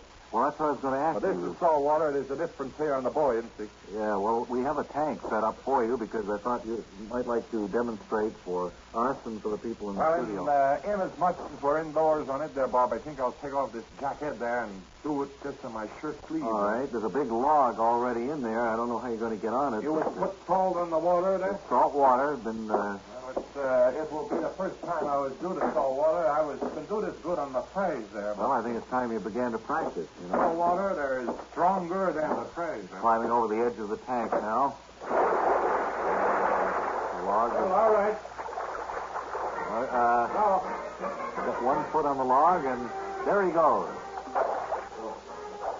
That music there would throw my rhythm off there. Will you stop the music? Yeah, stop the music. Please, that music would throw off my rhythm. I would go left-right there, left-right. I can't do that with rhythm on it. How long do you think this is going to take you to go across the Atlantic on a log? Oh, that would take me a week at least. That's a big water. Well, I know, but you haven't even begun to move around the tank here yet. You're staying in one place. Oh, that is... You all right? I'm wet, man. Oh, a little slack. Help, I'm a mistake. Oh, he has fallen off the log, ladies and gentlemen. Let me explain this to you, ladies and gentlemen. In this tank, which is about 8 feet deep, here in our studio, Pierre Dupre, the log rolling champ, has fallen off the log and now is floundering there. Webb, I wonder if you'd pull the plug out of the tank, would you please? Might be a little help to him. Here we are. If it's not too late, I certainly hope not. We're all wearing brand new suits today, and we want to get Pierre? Yes, sir. Are you all right? I'm all right now, but I'm soaking wet there. How am I going to get out of this tank? It's about 15 feet up there. Well, it is bigger than I thought it was. We'll have Rusty, too, you know. It's slippery on it there. Steady, we'll try to get a ladder for you and get you out before the show is over. I'm full like a brass monkey down here. Yeah. All right. Well, Pierre Dupre, our thanks to you for dropping by today, and good luck on your coming trip. Good luck to me there. Get me out. Are you still going to try the Atlantic? I don't know there. Not until I get out from inside this tank there.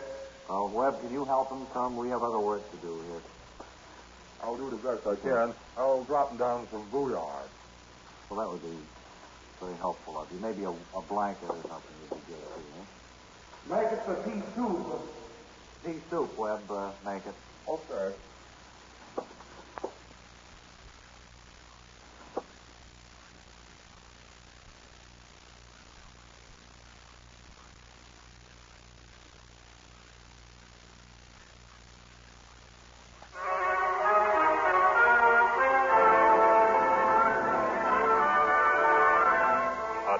To those in the underwater service, and a special tribute to the officers and men of the submarine USS Speckled Bass. It was on the night of the 13th that the Speckled Bass, having taken a direct hit from a destroyer, was forced to submerge to the bottom. 48 hours later, and still on the bottom.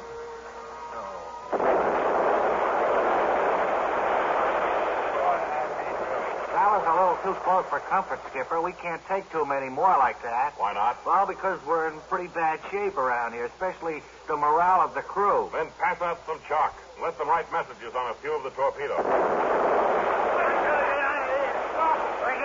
Let me out. I'll break out of it. That man is hysterical. He's got to be slapped. There he goes, Skipper. Slap him. I had to do that, Fuller. Maybe someday you'll understand. You see, even the best of us are afraid now and then. It's nothing to be ashamed of, I want you to.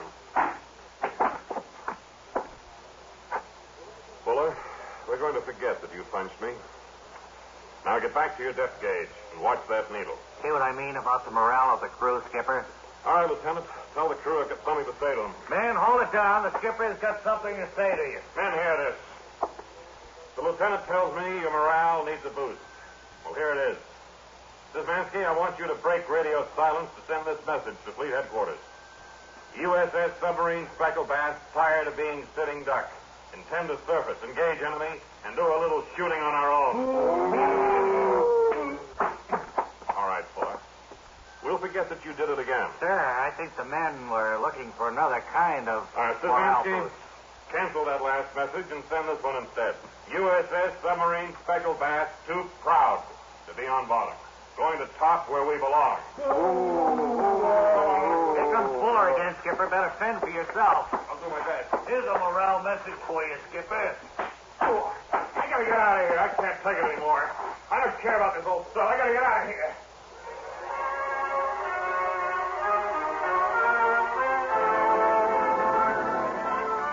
But the skipper did care. And once Fuller's hands were tied to his side, the USS Submarine Speckled Bass performed a clean sweep.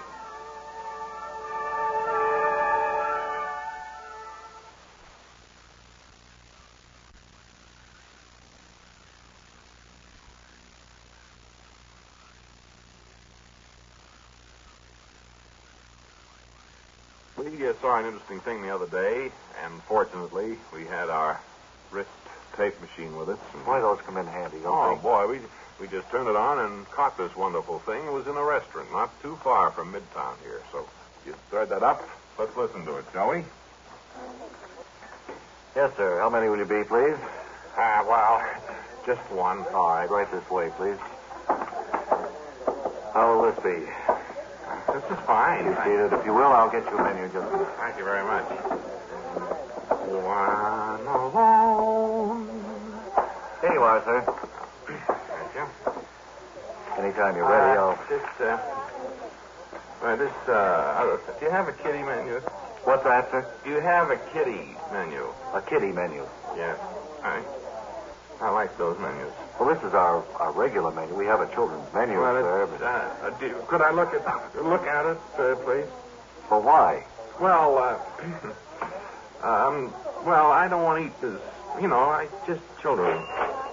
You mean you want to order from the children's Yes, menu? I like children's portions, and I like to have my meat cut up for me. But you're an adult. I mean, this is kind of a regular, you know? Yes, but it's what I like to.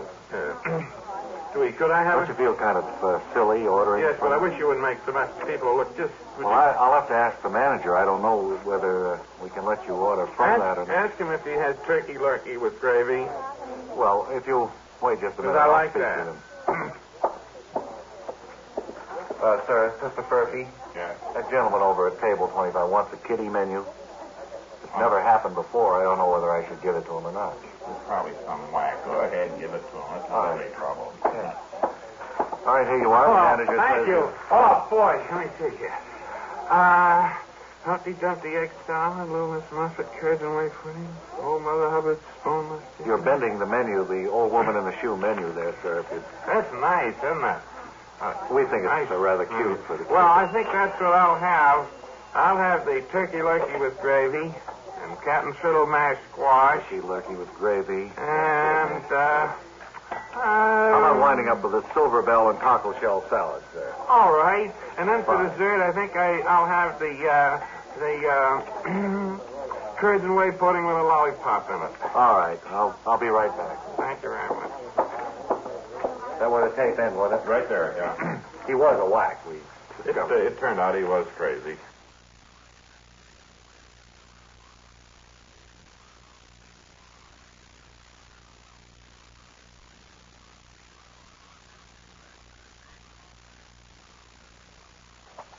In Nashua, New Hampshire, about to take place is the famous February 8th parade, which has been something going on up there on the 8th of February for, I don't know, as old as the Boy Scouts of America, I believe. Bob, and the horns here on the floor? Yes, so I can... Wally Ballou is up there, and he's going to broadcast what we hope will be the highlights of that parade. Come in, then, please, Wally Ballou. Sitting here on the corner of Main and Spruce Street, and presenting the famous February 8th parade.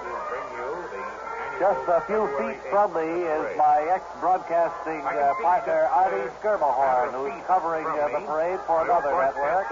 Buddy, Wally Ballou. And I hope his voice isn't confusing you folks listening too much. Ballou's voice isn't leaking into our... Down the street, the first parade group, a group of high school students. Parade that is coming now, a group of just almost reaching us. They are just a moment, the candy please. corner off from us here. Artie, I wonder if you turn the other way, please.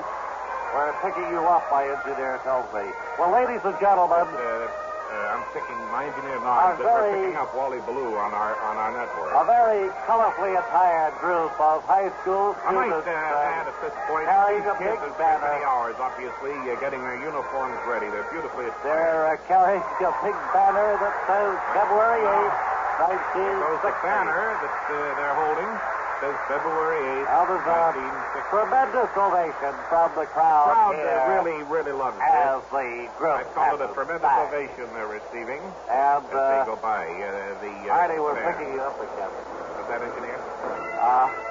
Now, one of the high spots that we've been waiting for, the famous... Wally, I'm afraid we're picking you up on our microphones here. Well, I was here just first. Clam up, Mushmouth, and give me an opportunity to broadcast with the Finley Quality Network. My employers made the arrangements for this parade. It was supposed to Here be is exclusive. probably a highlight of the parade now. The famous... The famous bagpipe band of Sunapee, New Hampshire now is making its way down the street. Coming down the street here. And it will turn, of course, following the ratified. Turn the left up above, following the parade route. After that, the float will be coming along. If I see the M2. first one, I think I see the first one now. I think the coming into view now is the first float. That's the second one. I see the second one. The second one, of course. And I see the third one. And the third one. And I can see 4 or 5 more that Artie Skirmahorn can't maybe see they from probably his are, vantage point. 5 or 6 more coming along. Another cheer goes up from the crowd, and that's crowd about you it probably here. heard was cheering just then at the first float. There was great cheering as the first float passed our broadcasting vantage point and made its way off by the town hall. Finley Quality Network is glad to be here. Right on my microphone that time, Artie. To cover this, and we're not this here parade. Not on the network. We might point out. Ray, it's been our most Right colorful here. day. Of course, it led with the beans. Remember, friends, whenever you want ice cream, be sure to ask for Leo's ice cream. I think your Leo commercials... puts good, heavy, rich cream. You're leaking in commercials his on our network, Artie, and I can't stand any more of it. Special is Cherry Jubilee. And so now... Rich vanilla. So I hope you've been able to make out the broadcast of this colorful day. We're And just about ready to conclude the broadcast. back to our main studio. To our main studios in Portland. In Augusta. Well, thanks, Wally, and he was having a little interference with somebody.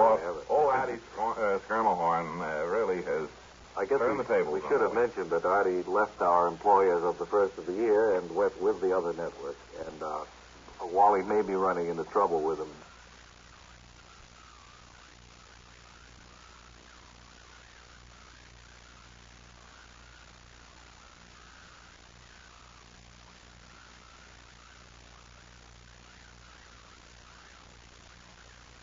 Well, what's in the mail today? Here's a letter that says what happened to Wally Ballou reporting the February 8th parade yesterday up in New Hampshire. I had trouble hearing it. Well, what happened, we don't want to belabor the subject, but Artie Skirmahorn was just, maybe 3 feet away from him, broadcasting for another network.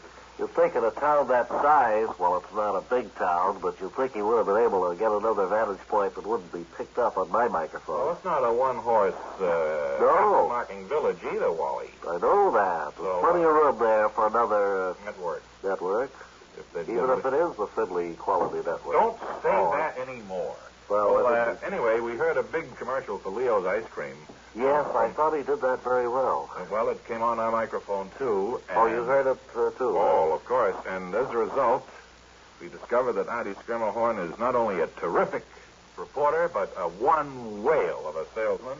So we've hired him back, Wally, and he'll be working with you instead of against you on future public events. That comes as good news. Well, that certainly does relieve my mind a bit. And, Wally, I think it wouldn't hurt you or your career to practice a little selling.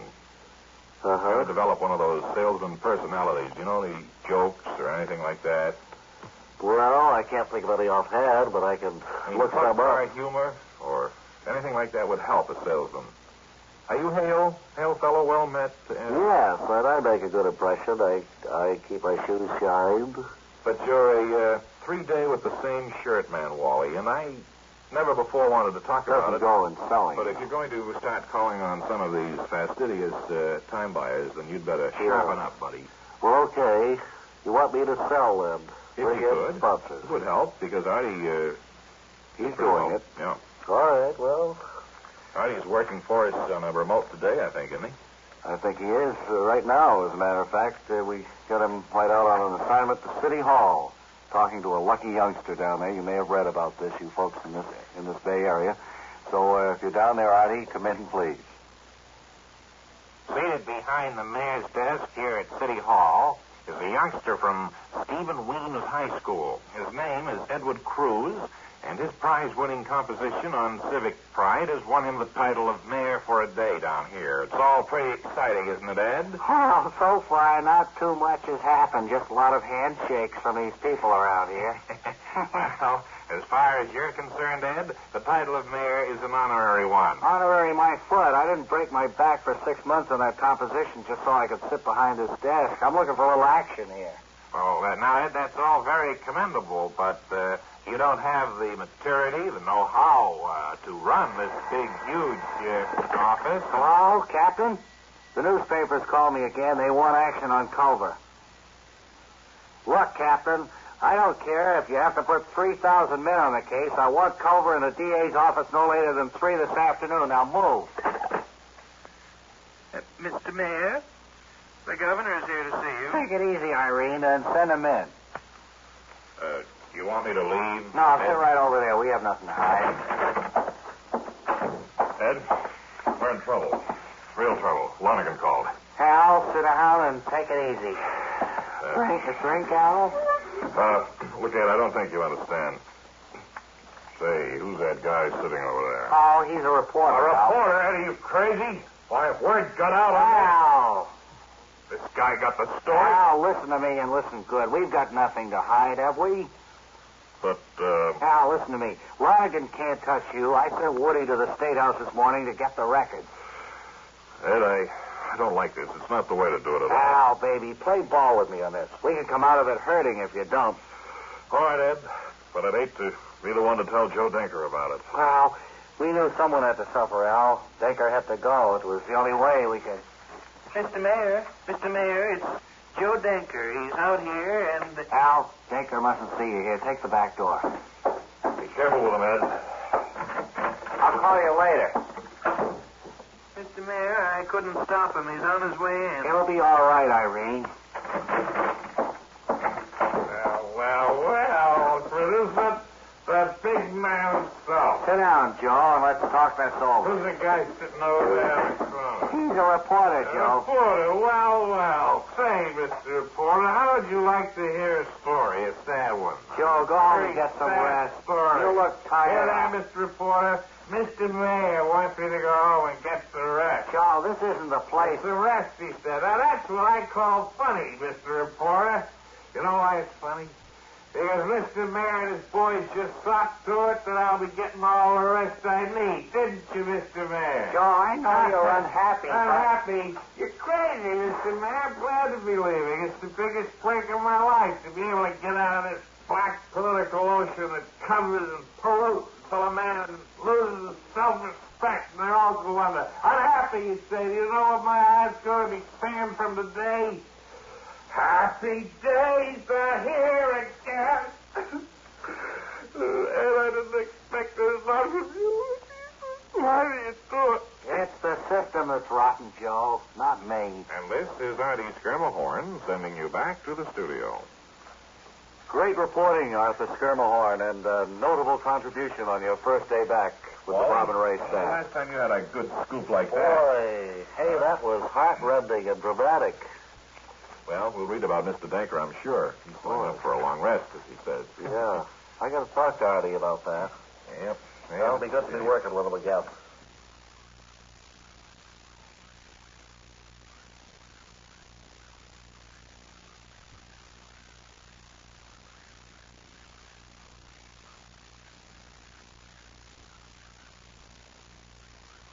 Big doings out in Squaw Valley, of course, with the Winter Olympics just about ready to start. I guess next week they get underway, don't they? 18th, yeah. The 18th of this month. So Wally Ballou is out there, and I hope he's enjoying himself. Come in, then, from Squaw Valley, not too far from Lake Tahoe. Make believe. In Nevada, Squaw Valley in California. And I believe is right. We're calling in Wally Ballou. Transcribed Wally Ballou here at the Slalom Inn, ready to get a little bit of the color of the background, so to speak, of the Winter Olympics. Just a moment, someone is beckoning me, wants to give me a word. Just a moment, friends, please hang on. The wind, I'm told, is augmented, and my engineer has just reminded me of that fact. I'm glad you did, Ernie. Here at the Slalom Inn, evidently most of the guests are out skiing or enjoying the sports spectacle, the practicing, which of course is going on, but the manager is standing here in front of this warm, simulated fire, and I wonder if I could speak with you just a minute.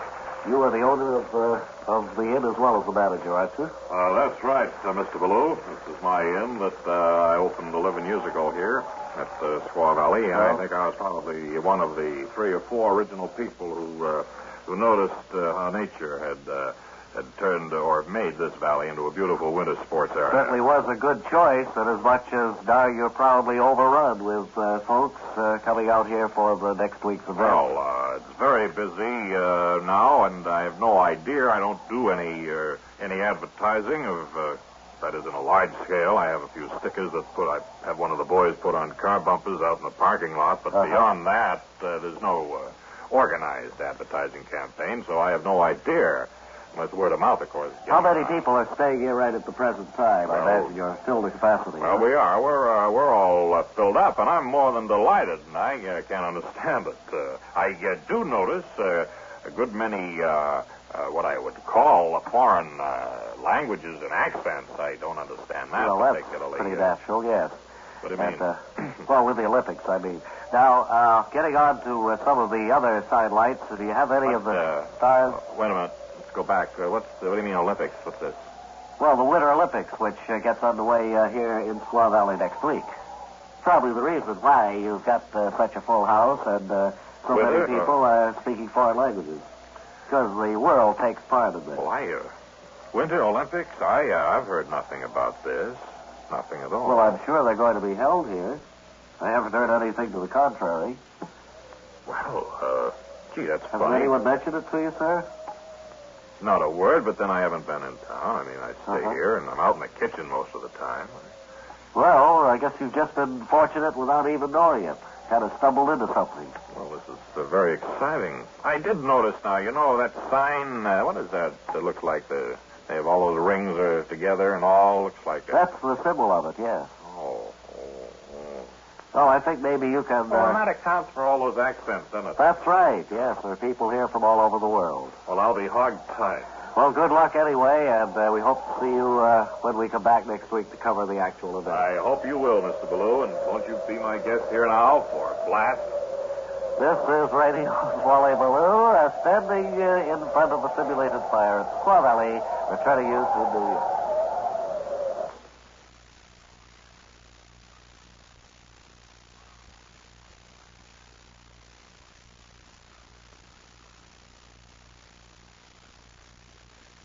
One of our old friends is in town, a gentleman that we haven't talked with for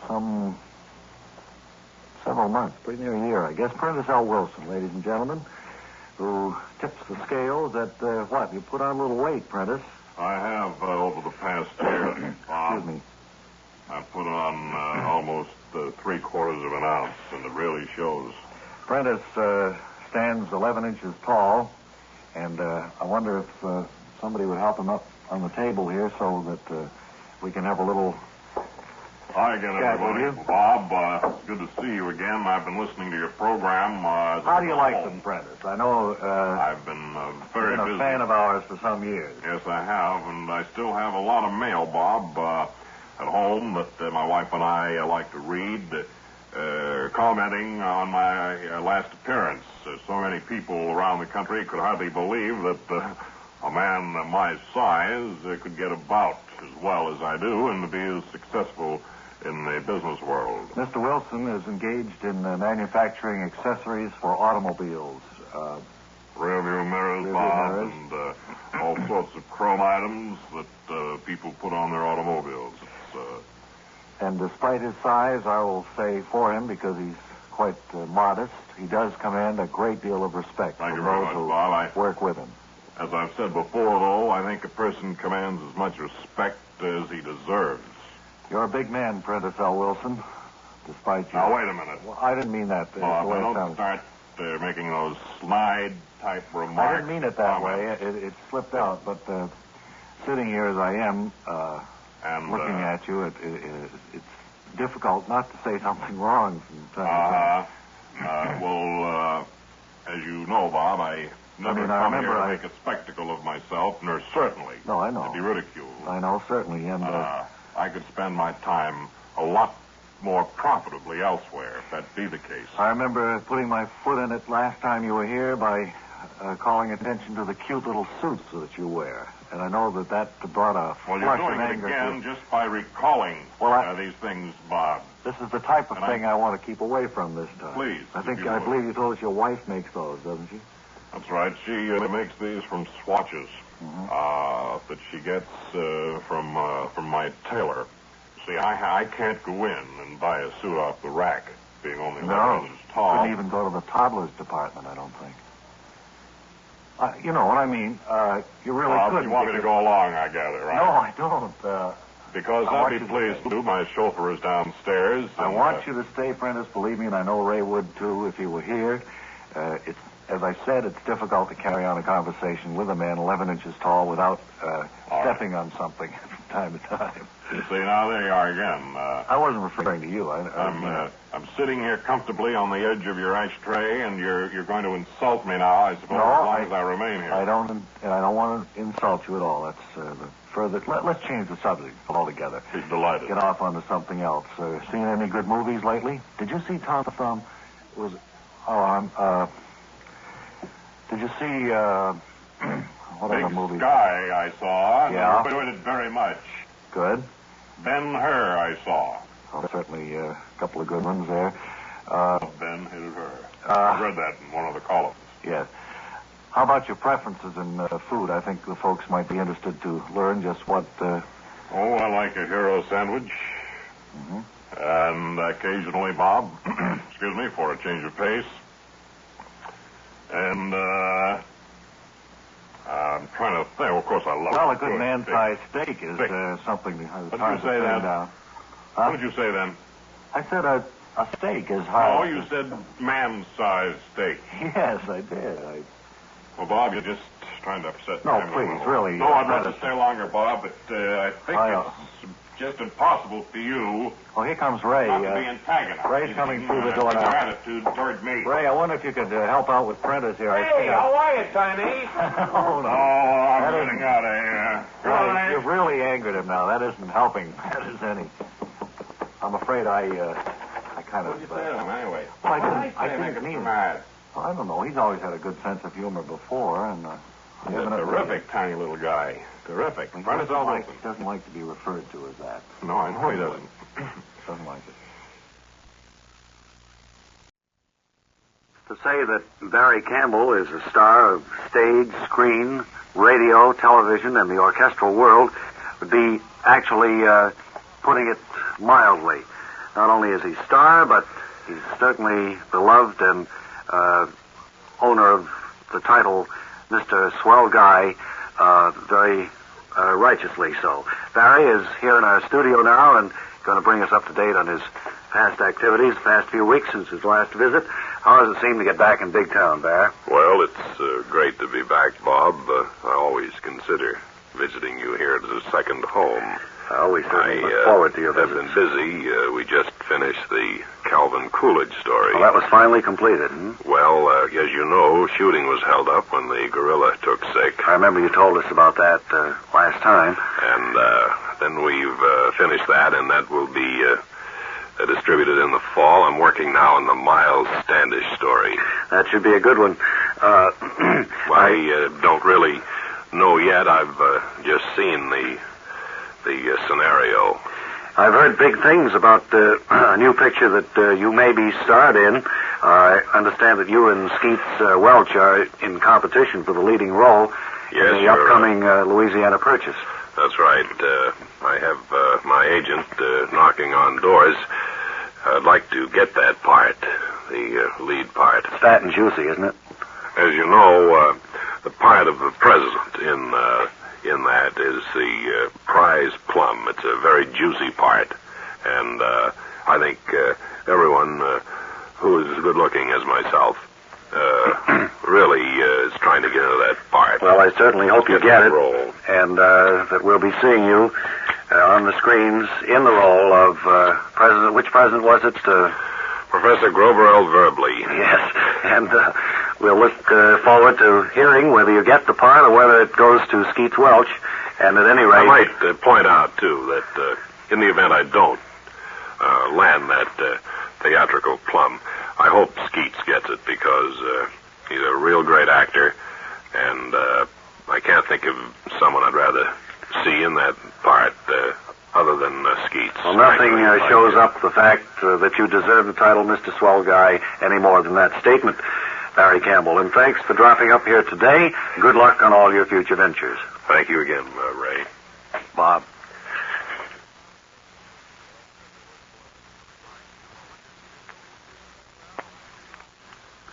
Have you always had a tendency to do a little petty cheating, like snitching a string bean off a vegetable stand or cribbing on a test, or not saying anything when a cashier gives you too much change? Well, how would you like to turn this tendency to cheat into a real money-making proposition? You can, with the new Bob and Ray Cheaters Kit that was specially designed by our laboratories for the petty thief, the sneak, and the cheat. Now, just listen to some of the items in this handsome kit that can raise your standard of living without raising your tax bracket. You get a price marking set with rubber stamps and purple ink, just like the ones used in all the big supermarkets. Now, this set fits inside your jacket, and as you put each item in your shopping cart, you rub out the price already stamped on it and stamp what you think it's worth in its place. There's a set of charge account plates, identical to those used in the best department stores in your area. You get copies of the signatures of actual customers who have accounts in these stores. All you have to do is shop to your heart's content, show the plate, sign the name, and John Doe gets the bill. Now, included is a deck of colorful marked cards that a professional croupier would have a hard time spotting. A rubber gasoline siphon that can draw 10 gallons of gas from someone else's car into your own in only 2 minutes. A complete set of realistic-looking bills and checks that you can use to substantiate business expense deductions on your income tax. Included are used airline tickets, hotel and eating club bills, gift vouchers, canceled checks for various charities, and many, many others. Now, there are many other items in this kit that will help you deceive, double deal, and cheat everyone around you. But we'd like to tell you about the free bonus offer you can get if you act now.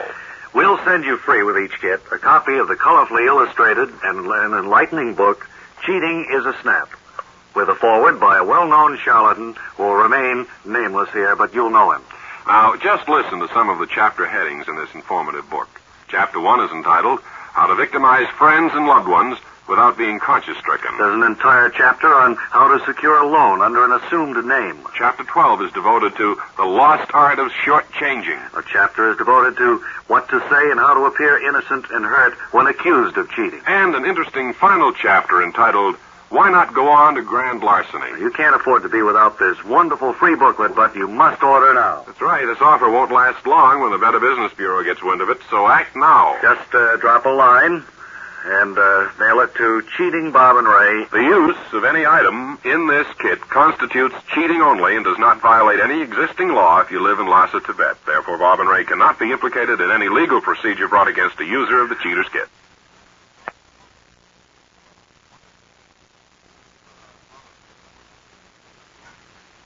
In keeping with our policy of bringing you people with interesting or unusual businesses or hobbies, we have a gentleman with us today who recently opened a new shop. His name is Dexter Beaufort, a scutcheon maker. How do you do, and thank you for this free radio time. Well, Mr. Beaufort, you are an escutcheon maker. I know what an escutcheon is, but I'm sure there are a few listening who may be a little hazy on it. Would you explain? Certainly, Mr. Elliott. An escutcheon is usually shield-shaped and has armorial bearings displayed on it. That is to say, it's a coat of arms or a seal or a family crest. Well, why in this age of casual and informal living have you chosen to become an escutcheon maker? Well, I think the common man would have a coat of arms like in the days of heraldry, when nobles and knights, tribal chieftains, family clans all had distinguishing symbols to set them apart from others. I think there's a crying need for it. You'd like to sort of see a return to nobility, is that Well, right? not exactly. I just think that the average person should have a crest that depicts who he is and what he does. It adds a little pomp and a lot of circumstance to everyday living. Well, from what I understand, you design an original and appropriate escutcheon for your customers, and then make the actual metal shield for them. That's right. We have a staff of specially trained artists who work from a questionnaire filled out by the customer. Well, do you make much money on the shield itself? Very little. It's the other stuff. You see, when a customer signs a contract for an escutcheon, there's a clause in small print at the bottom committing him to, a few other items. Other items such as what, sir? Well, they get a dozen T-shirts with the seal on it, a set of sterling silver service for 20 with the escutcheon emblazoned on the handles to go with it, a set of china with a seal in each dish, 25 etched crystal goblets, a Vicuña sports jacket with the shield over the breast pocket, a gold cameo necklace, and other expensive jewelry, and a luxurious car with the crest as a hood and trunk lid ornament. Not to mention stationery and other sundries. Oh, well, wait. Doesn't the customer hit the roof and cry foul when he finds out what he's gotten himself into? This is terrible. On the contrary, Mr. Elliott, most of them are so thrilled with their newfound class that they willingly apply for our convenient 20-year pay plan. This certainly is amazing. Could I see some of the escutcheons you brought along with you? Some there? Well, now, here's one I designed for a Department of Sanitation worker. It's painted appropriately on a garbage can lid. It has a banana peel depicted on top here, a bit of eggshell on the right side, half a grapefruit on the left, and all this is painted on a field rampant with coffee grounds. Well, it's very attractive, I'll say. Well, we do nice work. Incidentally, that customer now refers to himself as Sir Edward Sweeney, collector of refuse. Well, that certainly gives an air of distinction to himself and the department. What's this one here, sir? Hello, I designed this one especially for you. It has a picture of a microphone in the middle. Oh, that's definitely symbolic. And the microphone is sticking in a big ham. And it's all in a field of corn. And if you'll sign right here, we can get moving on to the other stuff. I don't believe I have time, sir, and I think you're a crook if you just leave the studio. Okay, remain a serf the rest of your life.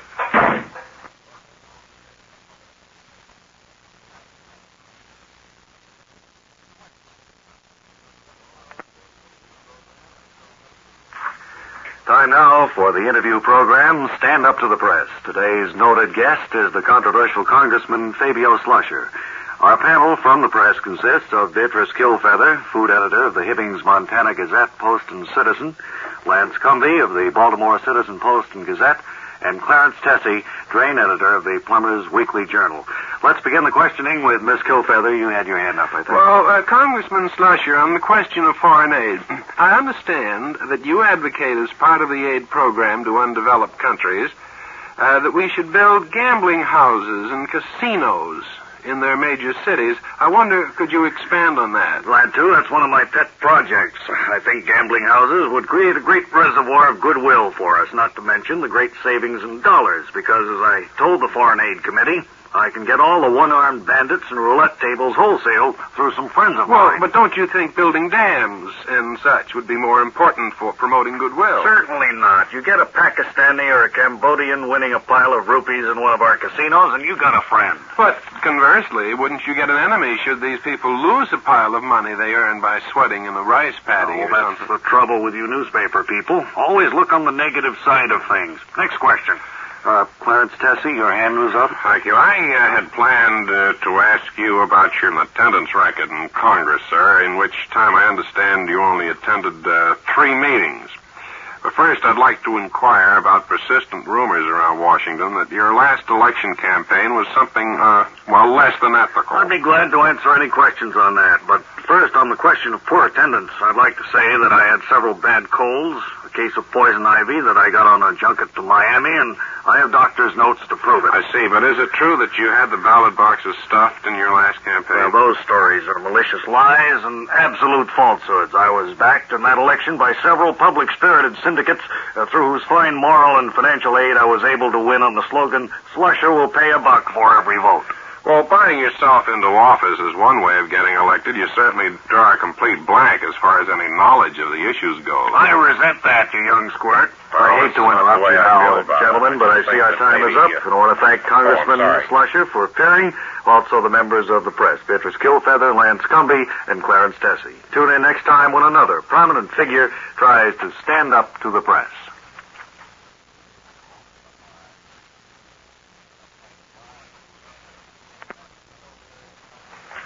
Wally Ballou is up to some sort of hijinks today. Don't know exactly what it is. He's just signaled that he's ready to go on the air. So come in, please, Wally Ballou. Lou, winner of the Gormley Diction Award for the past 4 years, standing in the heart of New York's Times Square with a gentleman who is out to prove something. He has built an automobile of spare parts, and in just a few hours, he'll be leaving from New York for the West Coast to try and break the homemade automobile speed record. Sir, I wonder if you'd give us your name. Martin Boswell. And where's your home, Martin? I'm from Santa Mauritius, Long Island. Martin, it's taken some year and a half to put this vehicle together. Did you have to have any special kind of permit to put it on the roads of America? No, you don't have to have any permit. I had to go to my filling station and get one of those stamps, though, to prove that my brakes work, and that my headlights won't blind oncoming cars, and that the car won't blow up. Now, we're going to do this in 2 visits to you. I'd like to hear a little bit about the car this time, and then when you're ready to leave in a few hours, we'll be here to pick up the departure. I don't know how mechanically inclined you are, Mr. Not very, Martin. Ballou, so then I'll have to make this as simple as possible. Well, what I have here is a wine-cooled, direct-drive, rear-mounted engine, and by that, I don't have any transmission. Once the motor turns over and I push the thing off, I'm right in direct drive, like a midget racer almost. And I have very expensive disc brakes on the front and bicycle brakes on the rear wheels. Certainly a departure from the cars that we're familiar with. Yes, and it's quite economical. As I said, I probably get maybe 30 miles on a quart of wine.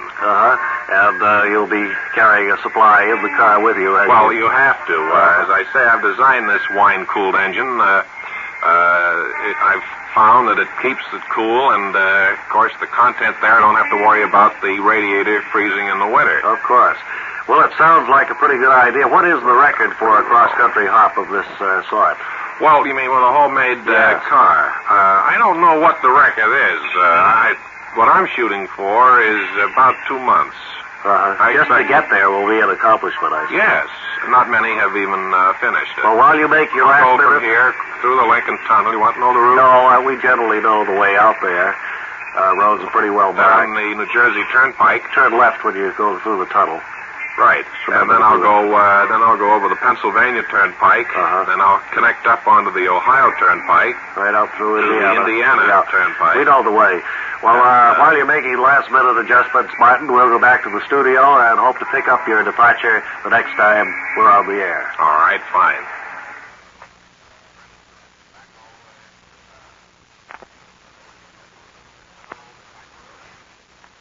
Wally Ballou over now to Times Square, and Martin Boswell, who's about to leave in a homemade automobile for the West Coast. Come in, please. Wally Ballou. And the crowd is getting a little impatient. The police are telling Mr. Boswell now that he must move the vehicle out of Times Square. It's holding up traffic and attracting too many people. Martin, have you got all the adjustments made and got her filled up? Yes, she's all set. I might point out that I think this is the only homemade car with a self-starter. I've installed a solenoid by myself, which I think is a radical departure from the average homemade vehicle. And for anyone who wasn't listening when we first talked with you, we'll just remind them that this is a wine-cooled engine. Wine-cooled, direct drive, rear-mounted.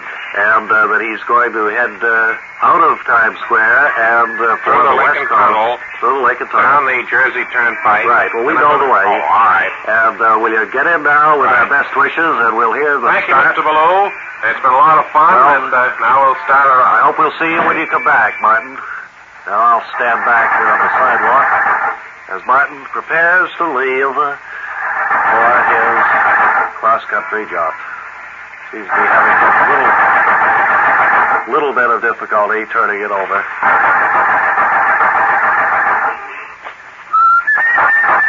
He's whistling happily, apparently isn't upset anyway. Quite a pile of traffic behind him being held up. And what seems to be the trouble, Martin? Won't start. Weather like this, of course, people's tempers are rather short. Several of the people have gotten gotten out of the cars behind him and are heading down this way.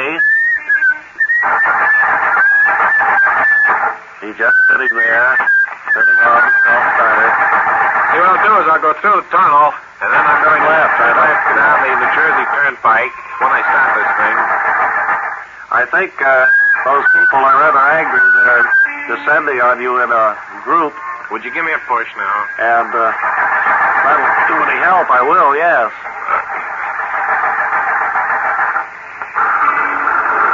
And see you later. There it goes, just in the nick of time. And he's off for the tunnel and for the West Coast.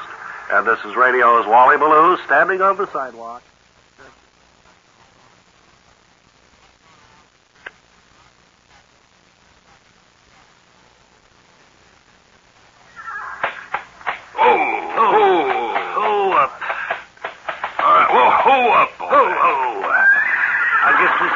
They done told us about. Well, I think this is the place where we're going to have to settle down for the night at any rate. Yeah, sun's setting there. Oh, up, boy.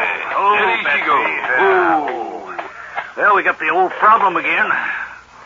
Before we can set up camp for the night, we got to get off the horses. Oh, don't remind me. Yeah, I've been thinking about it the last couple hours riding along. Well, here, I'll get off first, and then I'll help you down. Oh, that's the way we did it last time. Wait a minute, my foot's got in the surf. Yeah, and let me help you. Can you back around this way and kind of give me a boost? Yeah, all right, back around, Betsy. Oh, the captain. Oh, it's too far. Oh. Now forward, Betsy. There we go. You just stay there, Ed. Well, I can't move now the way I'm... All right, now. Way off the Now, saddle. just stand still a minute now. Now, I'll lift your left foot out All from right, the stirrup. here we go. Now, at the same time, throw your right leg over the horse. Right. Now I'm just facing the wrong way. Yeah, facing backwards there. Still I can't go that way long. No. Tell you what. What? See that branch over the tree there? Right. Grab hold of the branch, and then I'll give the horse a slap, and she'll run away, and you can drop to the ground that way. All right, fine. You got a hold of it? Here we go. All right, get up. Get up there. Come on, get up. Wait a Just stand there. Well, the branch just give way. Yeah. I got the branch here. I'll never get down. It's heavy. How about letting me try to get down first? Well, I got a branch here in my hand now, and I'm facing the wrong way. Steady up. Oh, you dropped your hat. Yeah. Well, Here, let me see if I can do this. If I swing my leg over that way. Oh, I'm going. I got the branch. Hey. I got the branch. Well, drop it. I can't drop it. Well, here I am. Well, I'm making a circle. I'll be back. Oh, all right. But I'm facing the wrong way. Well, that's nothing. I got both my feet in the left-hand stirrup. Well, don't fall. No, I'm hanging on as best I can. Well, I don't think we'll camp here. No, I didn't like this place much anyway. Let's head west. All right. Hit up, Betsy.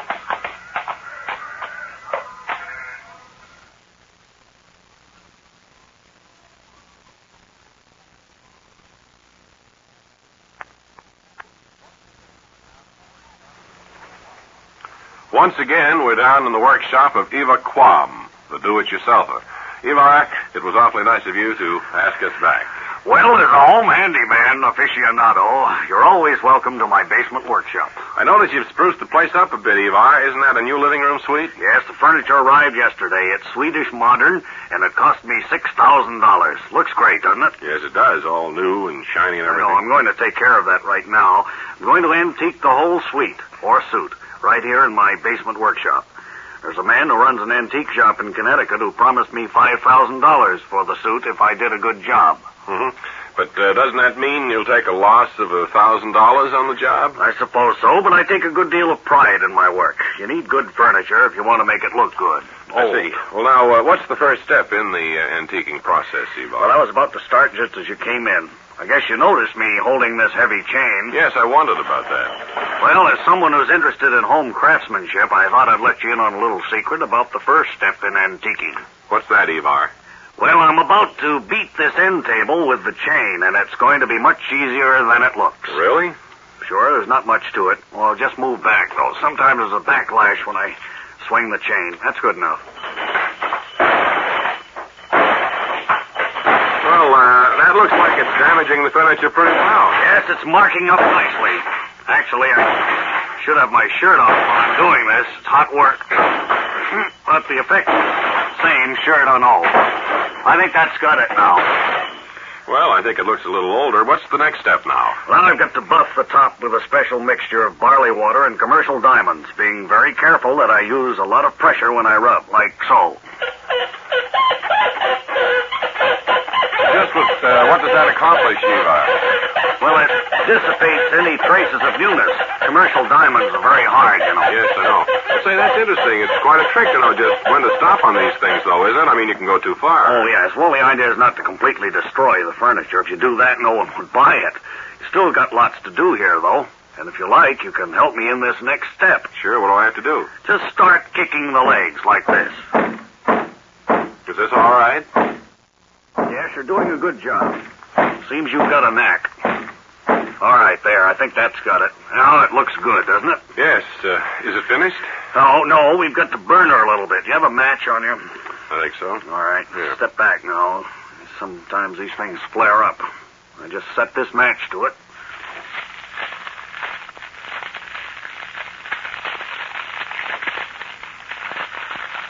Well, there it is. A pile of cinders. Is that what you wanted, Ivar? No, these things at best are hit or miss. It's not a complete loss. I can use the cinders to line my pipe. And so we've seen another perfect example of better living by doing it yourself. From here in the workshop of Eva Kwan, the famous do-it-yourselfer.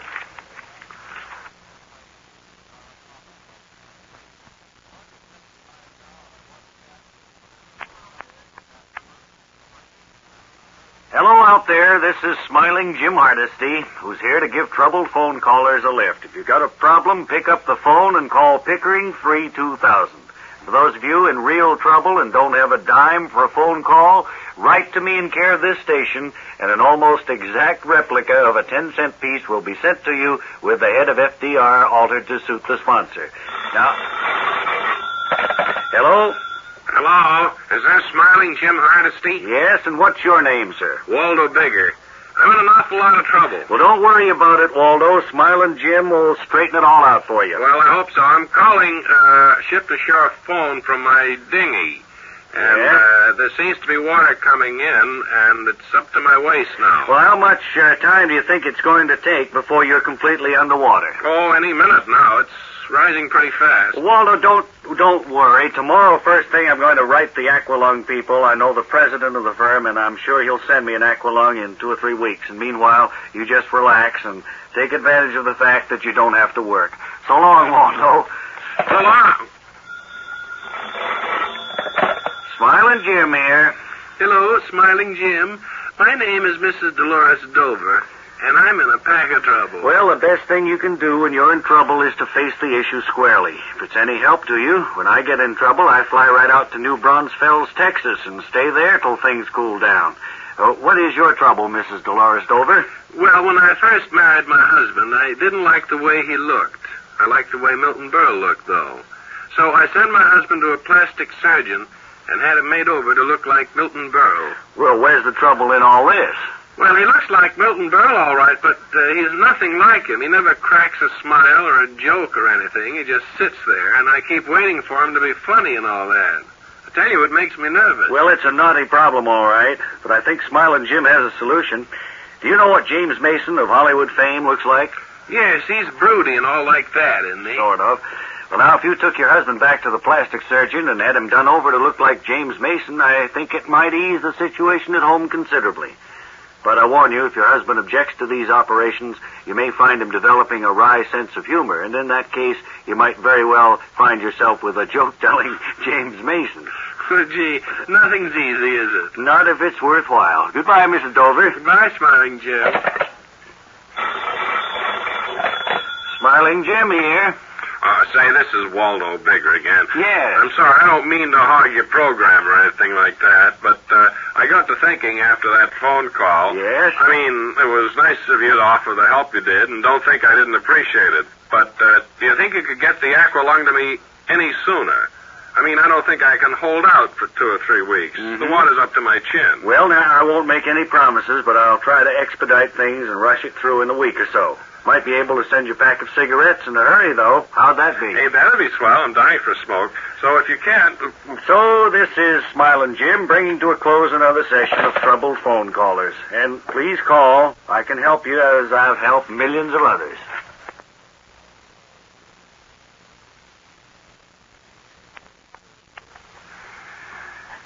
And here's Webley Webster with what I presume to be another book review. This would be literature time. You are absolutely correct, Bob. I have a very interesting book that I just finished reading a few days ago, and I've brought along the Webley Webster players who are in the studio, all set to dramatize what I think is the most interesting part of the book. Webb says that he has just read a very interesting book. Look, you don't have to translate for me. People don't understand, Bob. Well, I know, but... no translations. After that speaking engagement that went so badly for you... That was a shame. I think maybe a little translation... That backfired badly. Well, what book have you read, and what are you going to review, then? Be My Guest by Conrad Hilton. Be My Guest by Conrad Hilton? That's right. Oh, that's a good one. I've seen that. And the players are going to do a scene from the book, is that yes, right? That's right. This happens in the third chapter. The boat's about 5 days at sea. The boat? It's about 5 days at sea. And we look in on it now. Set for me, Captain. Come over here, matey. Aye, aye, sir. Where be the wind? We'll be calm, sir. It's what we be. Why, you... Up and off the deck, lad. That ain't no way to be talking to the good captain of this tub, now. That's easy, sir. I merely said we'd be calm. There's no wind. Why, you... I'll ask ye when I want you to talk, mate. Aye, aye, sir. How long do you think we can be caught? Up off on the Surprise me with that one, matey. Up off on the deck, lad. Aye. Now I think maybe you'll keep a civil tongue in your head when you talk to the captain. I think maybe I will, Captain. Why, you... Like the way you said that, lad. Taking it easy, sir. Up off the deck, mate. Oh. Now then, go below and bring me the captain's port. What's that, sir? I said bring me the captain's port. Well, you'll have to wait till I go downstairs, then. Oh.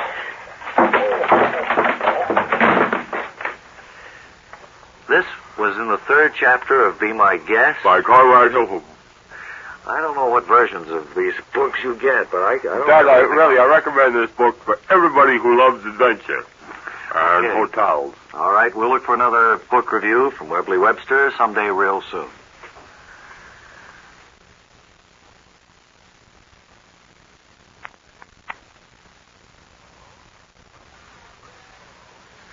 Hello, and welcome to the gray telephone pages of the air, where you find everything. And to attest to that, we have some guests with us today to tell us all about it. Our first guest, Mr. Edgar Smear, tracked down a hard-to-find bottle opener in the gray pages. Is that right, Mr. Smear? Yes, I needed a bottle opener to open a bottle, and I didn't have one, so I looked in the gray pages under B. And I guess you found dozens of places in your neighborhood where you could get a bottle opener. Well, the nearest place listed on bottle openers was a hardware store 40 miles away, but I was very thirsty, so I went. Did you get the opener? No, the store hours were from 3 to 4 in the afternoon. I guess the owner must have been a gigolo or something.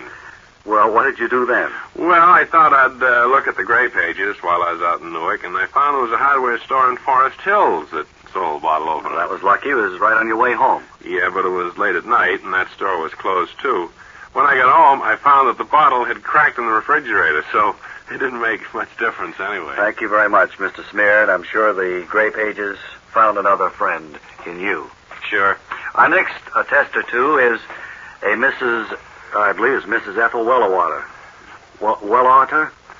Wellarter. And what is it you found in the gray pages? Well, I always wanted to own a cigarette vending machine to discourage the mooches who came to visit me. I guess a quick flip of the gray pages found you exactly what you wanted. No, the print's very small in the gray pages, and I had to borrow my son's magnifying glass.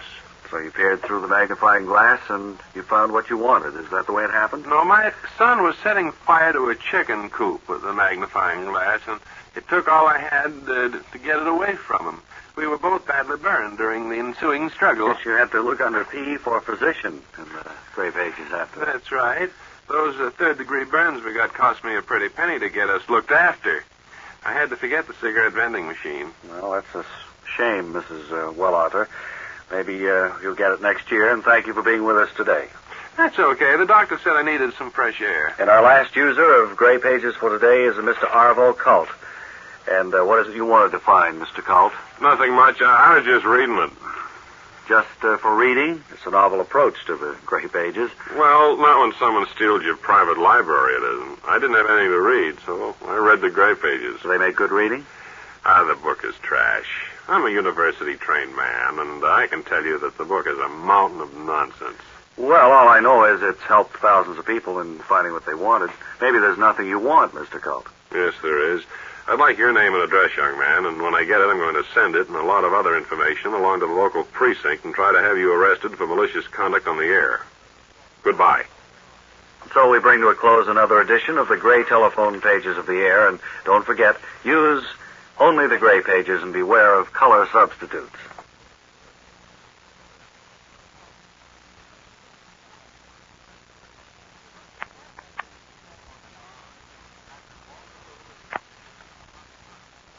Wally Ballou is standing in the hot sun.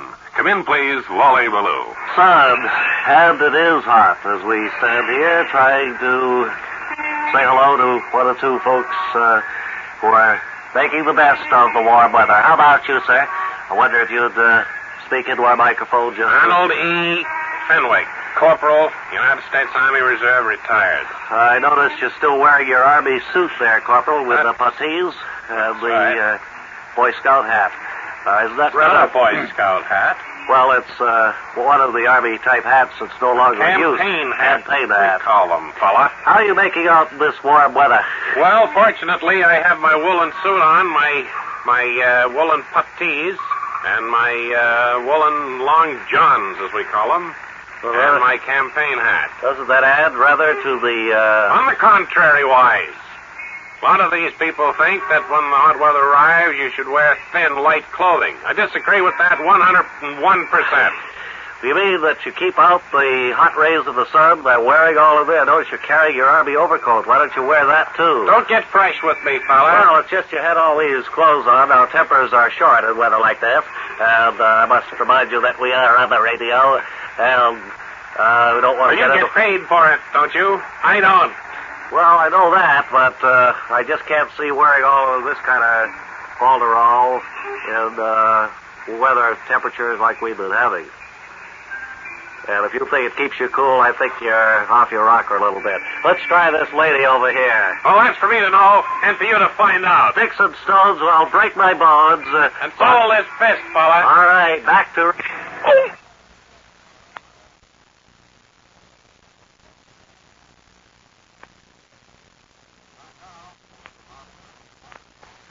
Time now for the Bob and Ray horoscope of the air, and for all of you people born between July 22nd and August 21st, Leos, you'll find this an excellent day to be with people.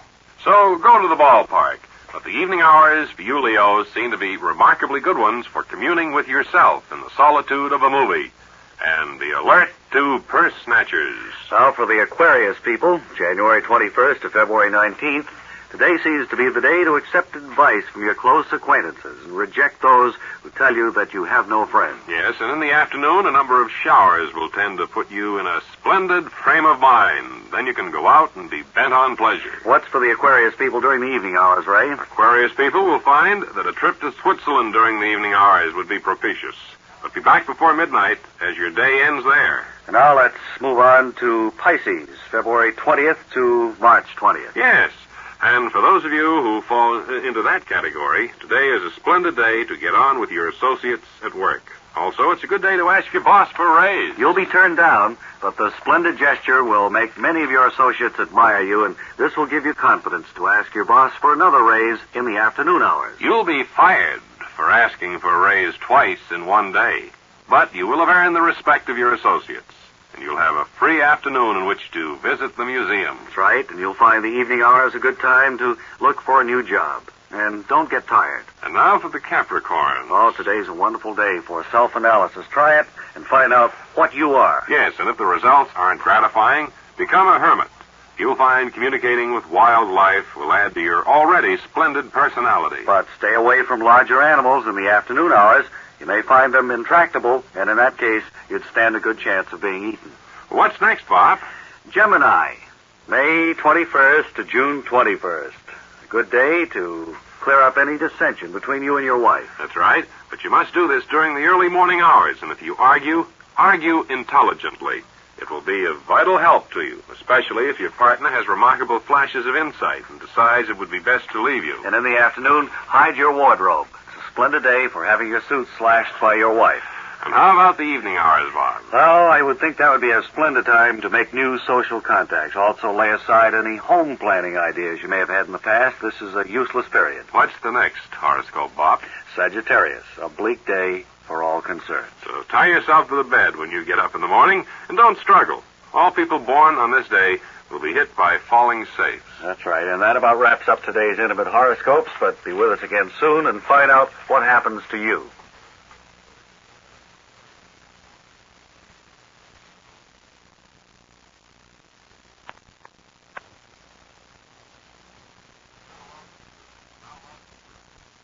And now welcome to Expense Account, the story of Charlie Wisher, who works as a salesman for a wine concern. It's a story of the expenses he runs up. Glad to see you back from the road, Charlie. I'm glad to be back, Mr. Brewster B. And here's a list of the expenses I ran up. Well, for a 3-day trip, $26,000 of expenses isn't bad. I guess you must have lived nicely, though. Sure, Mr. Brewster B. No sense in grubby living, is there? No, of course not. I used to be a salesman myself, and I can cheat with the best of them. Now, $3,000 for taxi fares. How did you manage that? Well, I took a taxi from Spain to France, and the snow held us up quite a bit, and the meter didn't stop for a second. Tick, tick, tick, tick, tick all the way. Spain isn't so far from France, is it? Well, we got stuck in the Pyrenees for a long time, and the driver refused to stop the meter. I can't say that I blamed him. Do you sell any wine in France? No, they got plenty. I'm never going to listen to tips again. Well, what's this $2,000 item for ski wax all about? That was in Norway. All the wine buyers over there love to ski. A good many of them are champions, and I couldn't get them cheap ski wax, you know. They know their beans about that stuff. I'm glad you used your head. Wouldn't want one of my salesmen to fool a Norwegian wine buyer who skis. But you must have bought 3 tons of it. Yeah. Did you do any business while you were there? Well, I almost sold a bottle in Oslo to a Norwegian bum, but he ducked out on me before I could complete the sale. Who needed them anyway? Well, we do. We've got a lot of barrels festering in the cellar. Oh, don't pull that hearts and flowers stuff on me, boss. It's hard to push wine that has only 1% alcohol content. Speaking of flowers, I see you spent $1,500 on them. Well, I accidentally walked through a guy's tulip bed in Holland. And I ran into a windmill to hide, and I almost got ground to pulp.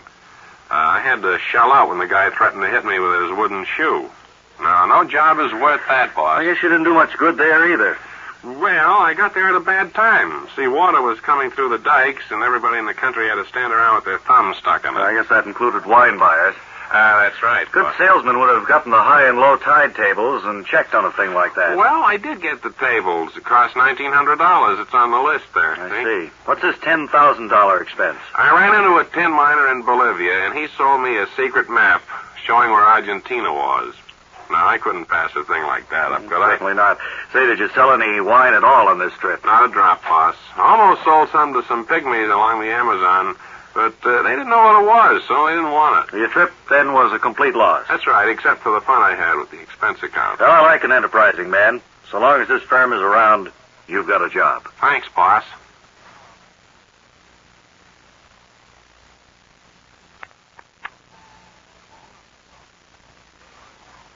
Hello and welcome to a new psychological program known as The Talker.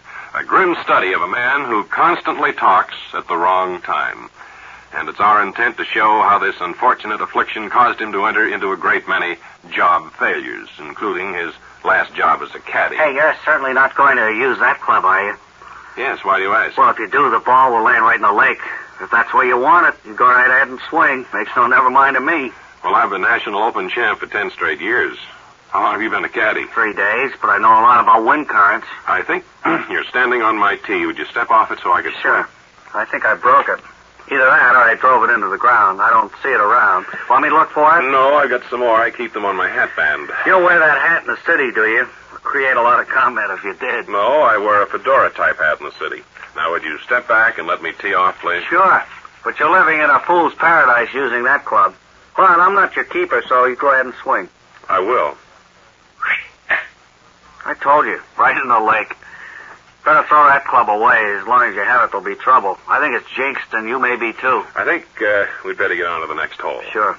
Hey, why don't you go down to Haiti and have a couple of voodoo rites performed over yourself in the golf club? I hear that sometimes helps. I don't think that will be necessary. No, it's just a suggestion. I only mention it because I know a lot about voodoo rites. I once saw a man turn into stone down there. Well, here we are. I'll do better on this shot, I think. I don't think so. I had an uncle in Portland who once told me something about golf courses. Said if you stand on grass for a long enough time, you can get drunk from the smell of it. Was your uncle a golf player?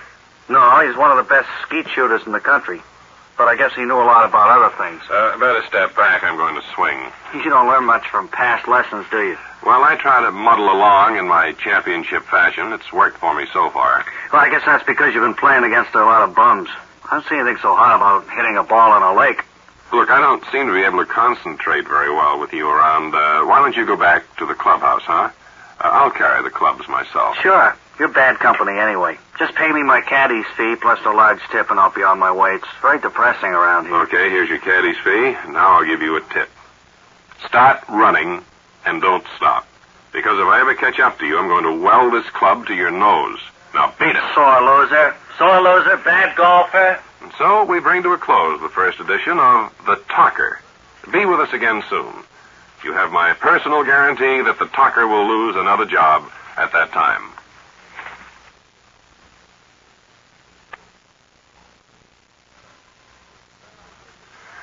We had a distinguished visitor here just a few days ago. He couldn't be here for a live broadcast, so we had to put his answers on tape.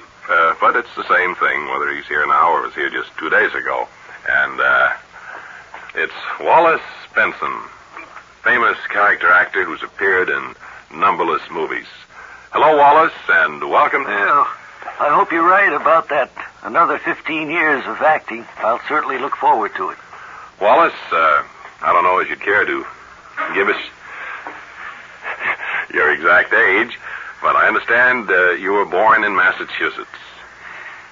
The line was, better get them apple seeds in the ground, Johnny. Engineer, I think there's a little trouble with the tape. Right. Let's try it again. Well, that's a big order. But if we can continue doing the series, I think we'll have a hit on our hands. Leastwise, we hope so. The critics are good to us. How do you like visiting... Winthrop, Massachusetts, 1897. And I went on the stage 1904. Wallace, can you remember the... who did you enjoy? Let's put it this way. Who did you enjoy working with most in your long and distinguished theatrical career? You're right. I was 7 years old. Wait a minute. Engineer, will you roll that thing? Hello, Bob and Ray. And it's a real pleasure to be here. Thank you, Wallace. Fire away. Okay. Are you all set? Well, this does happen, friends. Wallace, I'd like to ask that question once more. We all set, engineer. Who did you enjoy working with most in your long and distinguished theatrical career? That line was, I know the horse can win the big race. Put her in. You've been listening, friends, to Wallace Benson, famous character actor who's appeared in numberless movies. We want to thank you for coming. I was 7 years old at the time. And next time you're here in town, hope you'll drop in. Hello, Bob and Ray. It's forget it, engineer.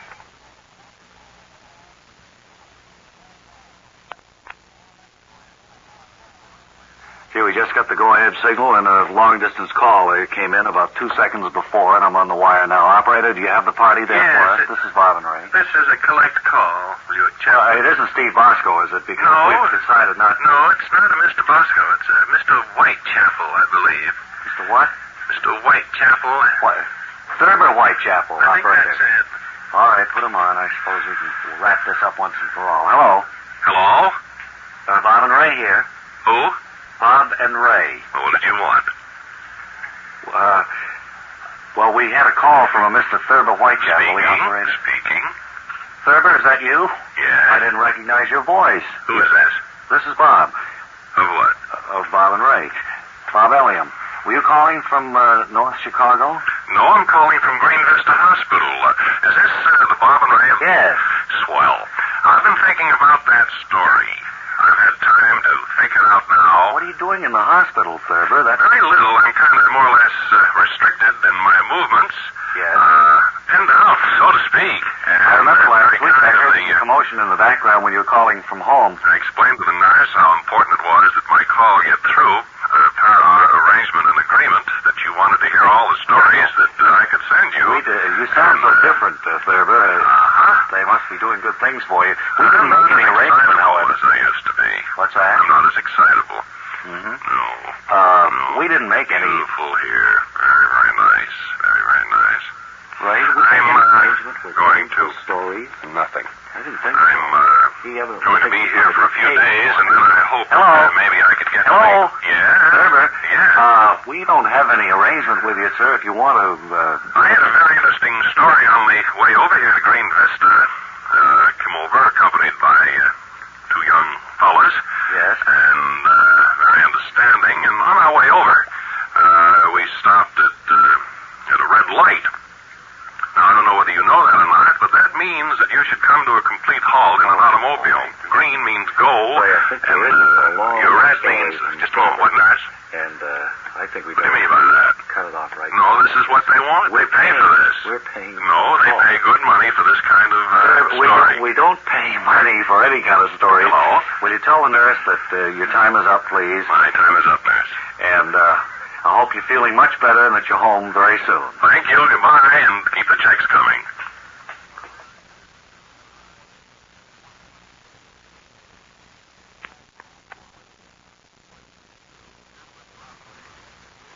Ladies and gentlemen, the Bob and Ray Research Division has done it again. They've come up with a startling new development. That's right, folks. Our scientists, in their unending search for better stuff, for better living, have come up with a new product that's going to revolutionize the American landscape and make us rich.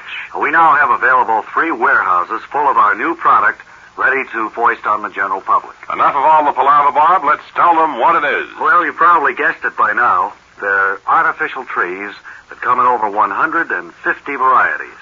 You heard right, folks. Artificial trees. Now you property owners who were victims of an overanxious bulldozer operator or a damaging forest fire or chestnut blight won't have to wait a lifetime for new trees to grow. Ray is right. If your property has been laid bare by locusts, termites, or just plain geography, you can turn it overnight into a veritable forest of realistic-looking trees. Now, these trees come in many varieties, both evergreen and deciduous. I think we might explain to some of our listeners that a deciduous tree is one that blooms in the spring, bears fruit in the late summer, and loses its leaves in the fall. Now, should you buy one of the deciduous varieties, such as your maple, apple, peach, oak, chestnut, or dogwood, you get a set of 4, one for each season, so that your neighbors need never know they're artificial. Now, these trees are made of sturdy cardboard, and some stand a full 50 feet tall when erected. Now, anyone who's handy with a pair of scissors and a pot of glue can assemble a forest in a matter of months. These majestic trees, which look like the real thing from a distance, have been proven by extensive wind tunnel tests to withstand gusts of up to 5 miles an hour without toppling, and they won't warp even in heavy drizzle. Now, how's that for real strength, folks? Now, just listen to this mail from customers who've had the privilege to test some of the first trees off the assembly line. Seaman First Class E.B. Lipsync with the Navy in McMurdo Sound, Antarctica writes, the beautiful royal palm trees you sent us have made the Russian, British, and Japanese expeditions down here green with envy. Please send us your pussy willow trees.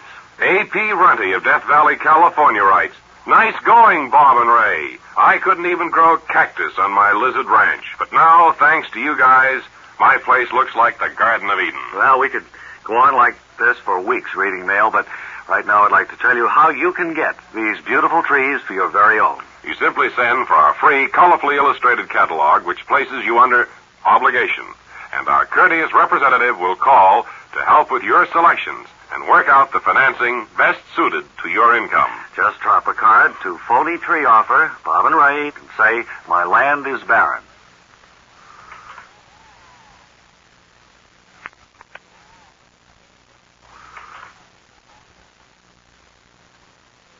We have with us today a Mr. Ken Slazenger. I hope I'm Slazenger. Oh, Slazenger. Mr. Slazenger is a representative of a new sponsor we've acquired, the Markwell Adult Game and Toy Company. Now, Mr. Slazenger not only represents the company, but I understand he also invents many of their games. Would you move in here, Mr. Slazenger, and tell us a bit about Markwell Games and Toys? Well, it's a big operation. Our Woodstock plant alone covers 40 acres. I guess you need a factory that size to turn out adult games. We sure do. The thing about it, though, we use only a small portion of the space we have in the actual manufacturing of the game. Well, what's the rest of the space used for? For the printing of instructions that go with the game. Sometimes I think I actually work for a publishing house. I know what you mean. Some of the instructions for the games that are put out today are pretty elaborate. Oh, there was one set of instructions ran 416 pages. No plot or anything like that, just instructions. I see. Do you have a new game coming out on the market soon, Mr. Slazenger? Yes, I do. One of the games I invented myself, as a matter of fact. Oh? We at the Woodstock plant call it Game All. Game All, huh? The reason is it's so clever is because it has the elements of every game that's ever been devised. You can't name me a game that isn't included in this package in one form or another. Soccer? The cards are inflatable. Can be kicked if the player so desires. Well, how do you play the game? Well, it's best played with two people. Now, the game, the package, includes 83 decks of ordinary playing cards. You start by spreading all the cards on the floor in a pattern designated by the instructions. Well, you need a lot of room for that now, It's best to play a game of this sort in a barn. Or a large open field. That's good, too. We found the wind flips over a good many of the playing cards, although we licked the problem. Oh, how'd you do that? We drive stakes through the playing cards. Package comes with a stake for each playing card. Well, it doesn't sound like much of a game. Not to the layman, it doesn't. You see, the stakes are numbered. Yeah, but, that just leaves us with a good many numbered stakes, doesn't it? Well, really? with your intelligence, you'd have no trouble at all learning to play this game. All right, well, what happens next? Well, in the package, there's a sailor hat for each of the stakes. Player takes the sailor hats and puts them on top of the stakes, taking great care to see he doesn't miss any. Well, is that the end of the game? Yes. And if instructions have been followed, an aerial view of the whole layout would reveal the following message. USS Virginia and its crew greet you. Well, I don't see anything so educational in that, really, sir. As far as I'm concerned, it teaches youngsters how to read. Well, if they happen to have an airplane. That's right, yes. Well, thank you very much, Mr. Slazenger, and do come by again real soon and visit us again. Thank you.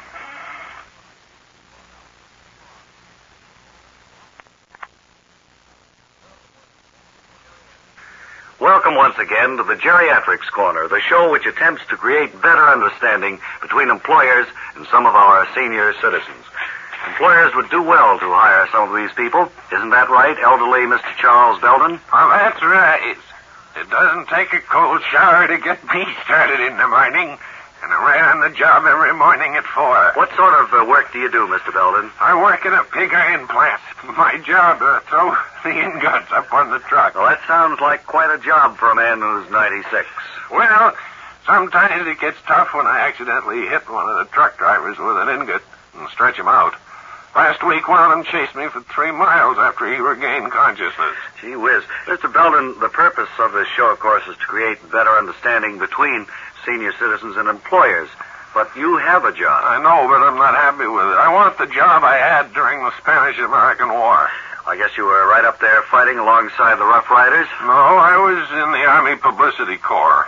We had to keep the boys happy with publicity. There was a lot of yellow fever going around at that time. Well, how did you help keep up the morale, Mr. Belden? Well, everybody was grousing about those mosquitoes, and it was my job as a member of the Army Publicity Corps to pep things up. I did that by writing all kinds of war sayings. Well, could you give us an example of a war saying, Mr. Belden? Sure. Like when there was going to be a battlefield charge the next day, I'd have to make up a thing like, don't mind the bayonet, boys.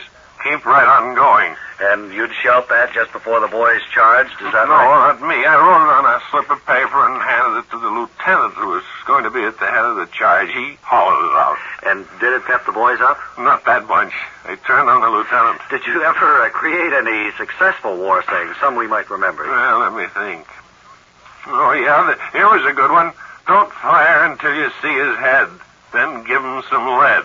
Oh, boy. That was a good battle for our side. There wasn't a shot fired. I got a medal for it. I don't wonder. That was an inspiring message. Did you ever get to see any action, Mr. Belton? Well, I never got out of my mosquito netting for the whole war. I pushed my messages through a small hole. I figured out it was chance enough a mosquito might have slipped through. That would have been ruinous. You bet.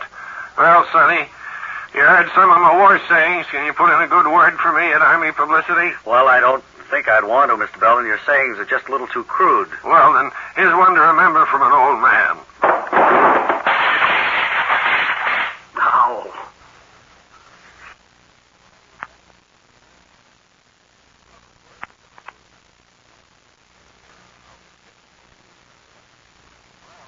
Jimmy McTavish, the famous actor, passed through this past week, and he was heading to Europe. And before he left, he answered a few questions on tape for us. Engineer, I wonder now if we'd be all set to go ahead with this interview. First of all, Jimmy, it was great again to welcome you to our microphones, and what brings you to New York? Engineer, would you turn the tape on to get the answers? Jimmy? Oh, yes, that was Mr. Brown Goes to Washington. Very nice picture. Wait a minute. Will you back that up? All right, what's the matter? Having trouble? I think it's Peter Grimm is working on the Let tape. me go in the control and see if I can straighten that out. All right. Well, thank you. It's very nice to be here. Well, tell me, Jimmy, I understand that from here you're going to Europe. That in your itinerary? Well, you do too, but of course the trumpet is rather a difficult instrument. I got through it. All right. In one scene in your last movie, you had to ride side saddle through a herd Well, of... let's see. June Allison, Betty Hutton. I can't remember any more, but they're all wonderful. Wonderful. Jimmy, I know that you love living in California and all, but what do you really think of... Hi, Bob and Ray. I think it's a real pleasure to be here, and I'm certainly ready for you to fire the All right, questions. forget it. It was nice talking with him, but it just didn't work out very well. We'll try this again soon. Maybe with a little rehearsal, we'd get this thing ironed out and on the air in proper form. Sorry I couldn't do anything with that, Ray. I had it all mixed up in I know. I heard it on here. Boy. Okay. Well, another thing backfired.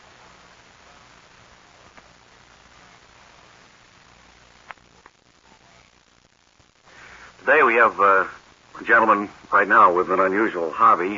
The hobby is collecting souvenirs and autographs from famous people. His name is Millard T. Mismore, is that? That's right, yes. Where are you from, sir? Well, originally I was from Mount Vernon, New York. I now reside in Mount Vernon, Virginia. Well, what is so unusual about your hobby? I know a lot of people collect autographs and such. Well, there's nothing very unusual about the hobby itself. It's the way I go about it, sir. How does that differ? Well, every item in my collection was gathered while the famous person concerned was a complete unknown. You mean to sit there and tell me you can predict the future, tell who's going to be famous before they are? Well, certainly not, Mr. Elliot. I'm not a mystic. I use various methods, such as playing hunches and just plain guessing in many cases.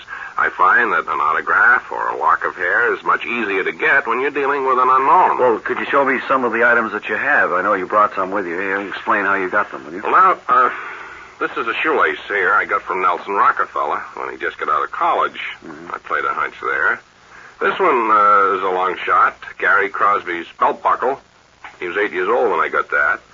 And here's Keenan Wynn's toothbrush, which is some 30 years old. Well, now, so far there's nothing ingenious about your guesses. They're all the offspring of famous people. Well, here's one you'll like. It's an autograph that says, Best Wishes, Second Lieutenant Dwight D. Eisenhower. How'd you get that one?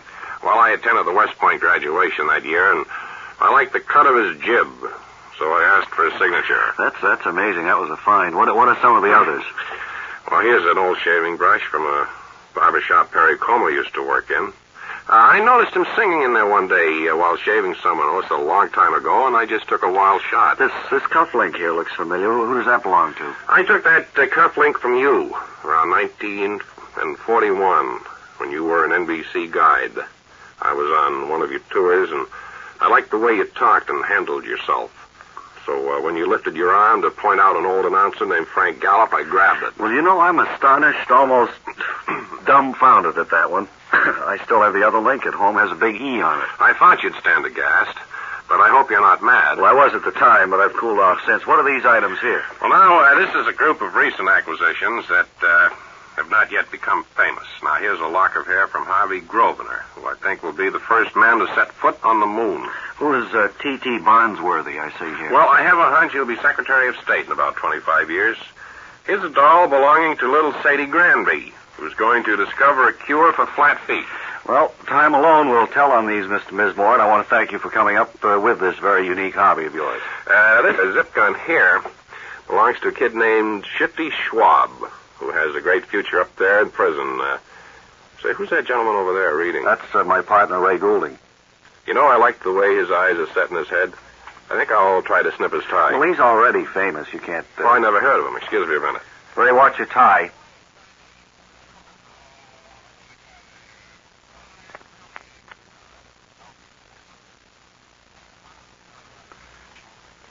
Ray, will you hand me that phone? I see the light blinking. There must be a call coming in. Righto, Bob boy. Hello. Bob and Ray here. Hello. Hello. This is Bob and Ray. Hey. Who is it? Hello. Hello, operator. Oh, I think it's Operator, Steve. I've been cut off. Is this Steve Bosco? Steve, how are you? No, this is Bob and Ray, Steve. Bob and Ray, how are you? There's a bad connection there. We couldn't make out your first words, but now I recognize this is Steve Bosco. How are you? Is this right? No, this is Bob. Bob, all right? This is Bob. Hey, Bobby. Did you get out of that? Yeah. How are you? Okay, fine. I'd give you a call. Well, last time you called. Yeah. Good. The last time we talked to you were in pretty grave financial difficulties. Things haven't changed too much, Bob. Things haven't changed. If anything, they've changed for the worse. Where are you calling from this week? Well, I'm calling from a little office that the DA has right next to his. What, are you still incarcerated? I'm locked up, fella. Well, I know, but I thought we got Hello, all that cleared up I've last been week. cut off. No, you Hello. haven't. I can hear you fine. I need your help, really. Well, what did you do with the money we sent to you last week? Well, I had to put it to use. I had to pay back those fellas. Hello, Bob. Yeah, but you're still... Steve, how are you? Steve, look, I can hear you all right. Good. Don't keep saying we've been cut off. The connection is perfectly good. What I want to know is why are they holding you? If we paid you the money to get out of that trouble, and we sent it to you after the show last week, and it was enough to cover all of your troubles. You should have gotten out of them scot-free as far as... Well, I've been signing a lot of checks Walter O'Malley out here. Oh, boy. And I'm in a fine kettle of fish. That's your old trouble, and it's my your own... trouble. It's my weakness. It's your own fault. But I need the money, and the DA is giving me till 7 o'clock tomorrow. Well, I don't know. I doubt it very much whether Please, we can just see send it it your to way. the district attorney's office here in Los Angeles. No. Where? Los Angeles. All right. Okay, we'll see Well, what we can do. this is Steve Bosco, rounding third, being thrown out at home. I was just saying that now that we're into October, the summer has gone by once again. Oh, yes. Summer's all over now. The leaves are all turning, and the lawn is turning brown. That's because you got so much crabgrass there, you old goat. Beautiful time of year. Next door, the lawn is still green. Well, I had to spend all of my time with the rose bushes, Sally. You don't have to spend all your time with the rose bushes. We didn't have one bud on that bush all year. Well, that's because they were trimmed back a little bit too far, too soon. Always do it. Right after breakfast, you go out and trim the rose bushes. You drive me crazy sometimes. I'll have to begin raking the leaves pretty soon. Burning them in the backyard. They make nice mulch, those leaves, if you just leave them on some of the flower beds. Yes. Keep the weeds from coming up through the tomato plants if we had any. Well, tomato plants wouldn't grow this time of the year. Oh, it's fall, Fanny. Of course it's fall. It's October. There's a nip in the air. You have been listening to One Fella's Family, brought to you by Fink, F-I-N-Q-U-E, the finest name in bicycle clips. Today's episode, entitled October, was taken from Book 15, Chapter XIV, pages 10. One Fella's Family is written and produced by T. Wilson Messy. This is a Messy production.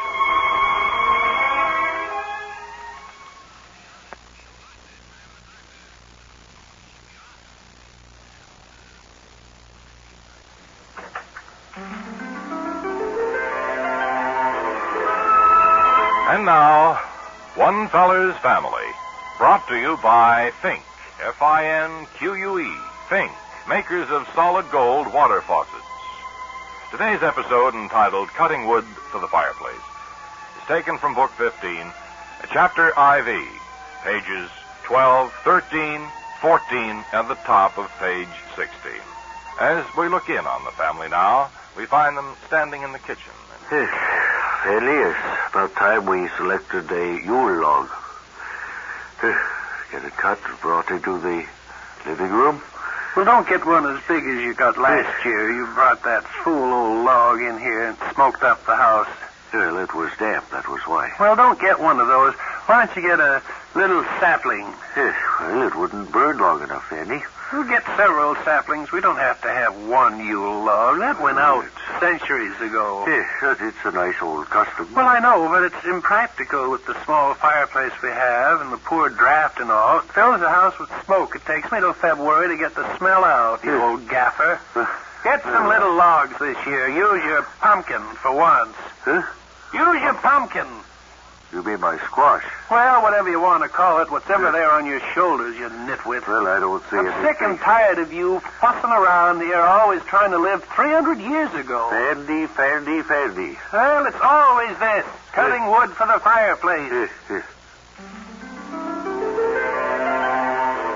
You have been listening to One Fella's Family, brought to you by Fink, F-I-N-Q-U-E, makers of solid gold water faucets. Today's episode, entitled Cutting Wood for the Fireplace, was taken from Book 15, Chapter IV, pages 12, 13, 14, and the top of page 16. One Fella's Family is written and produced by T. Wilson Messy. This is a Messy production.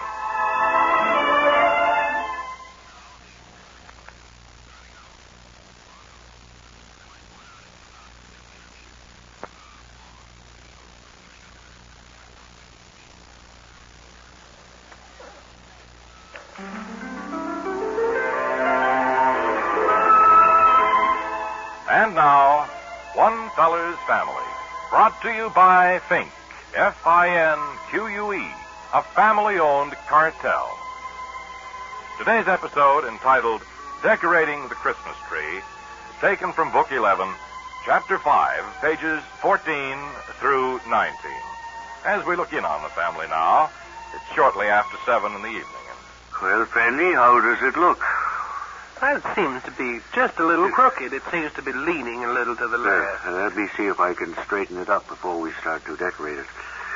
Here, I'll just crawl underneath and adjust the little stand there.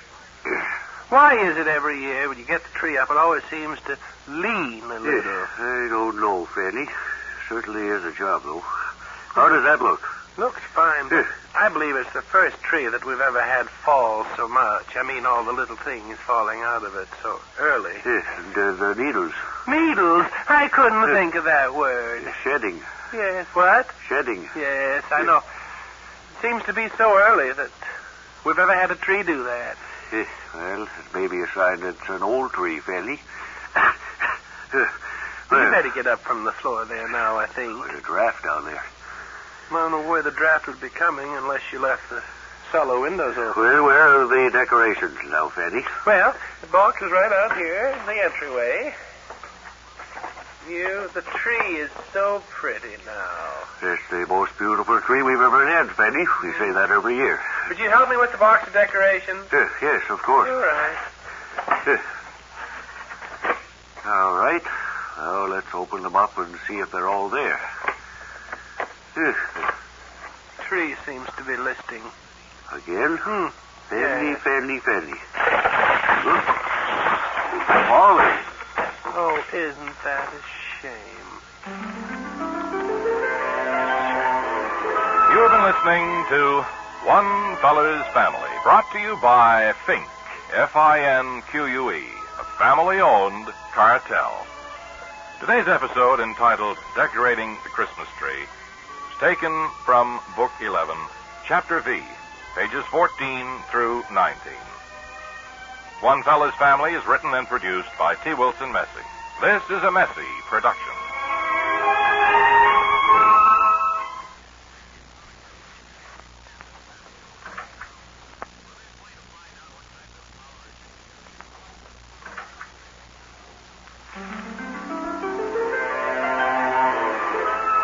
And now, One Feller's Family, brought to you by the Fink Company, now bordering on bankruptcy.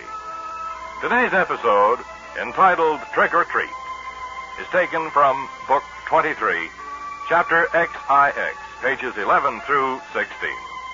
As we look in on the Butcher family now, they're standing in the kitchen, and Father is just inside the back door.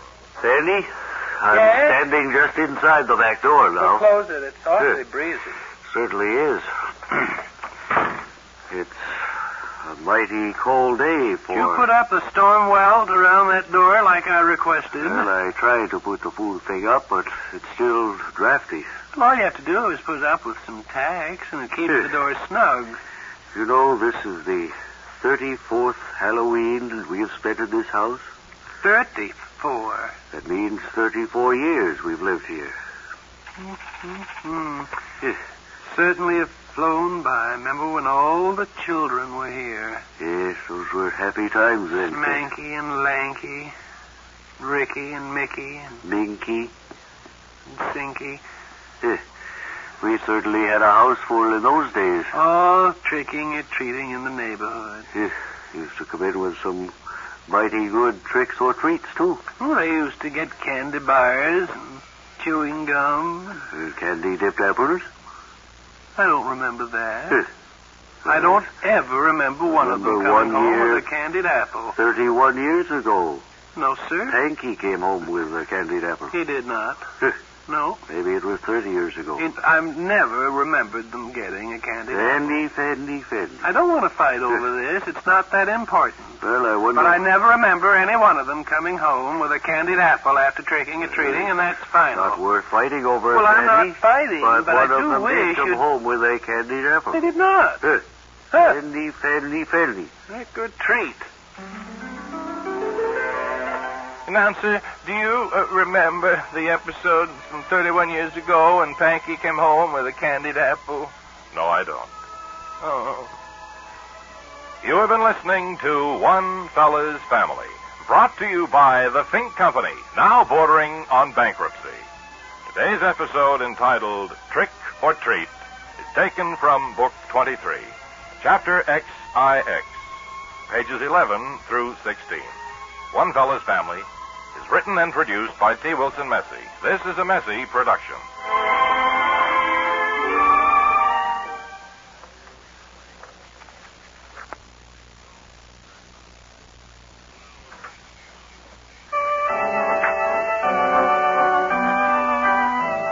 Well, hi. You bet it's time once again for Matt Nepper, Boy Spot Welder. Today we find Matt and his friend, Todd Fentress, discussing one of Matt's most vexing problems. See, Todd, I've developed this new welding method that I think could revolutionize spot welding. I know that, Matt, and it's only your interest that I'm thinking of. Todd, have you Excuse me, been Matt, seeing Becky? Matt, how can you say such a thing? Why, I've thought of nothing but your new spot welding system for the last few weeks. Wait, I do want to follow up the thought of Becky. I heard downtown that you had been seeing her again. Matt, you can't Oh, possibly look, it believe... means nothing to me. I'm just thinking now of you and thinking of Becky, too. Oh, Matt. Here, over here. This is Satan, my cat. Yes, a beautiful creature, too, and yet sometimes I wonder if she doesn't know too much, Matt. It's a he. Matt, have you thought of how many unscrupulous people may be after your secret of successful spot welding? I know. I've had it discussed with me. I've been downtown to the attorney's office. I've had threatening phone calls. I've had my car pushed off the road. I've had my suit cut to shreds while walking up Main Street. It would appear, Matt, that someone is after the secret. Yes. And everyone's talking about it while I was sitting on the steps of City Hall having my lunch just 2 days ago. With Becky? Odd that you should mention her name, Matt. No, I haven't seen Becky for a month and a half now. Todd, when was the last time I ever got angry with you? Well, I can't remember, Matt. That's right, never. And I don't want to have to get angry now, Todd, but speaking now only in your own... will you get down, Satan, please? Look. Surely you can't think that's there's the end of Satan. anything between Becky and me, Matt. Why, she's a good friend, yes, but... But it's not being right to jam us. But to link us romantically, Matt, after Lawrence left and all. Lawrence who? Lawrence Bessinger, of course. I think they've got me. Well, Jinkies, have the evil forces who've been trying to steal Matt Neffer's spot welding secrets finally caught up with him? And what of Becky and Janice? And who is that Fessinger kid? Join us next time when we'll hear Matt Neffer say, Todd, I don't feel well at all.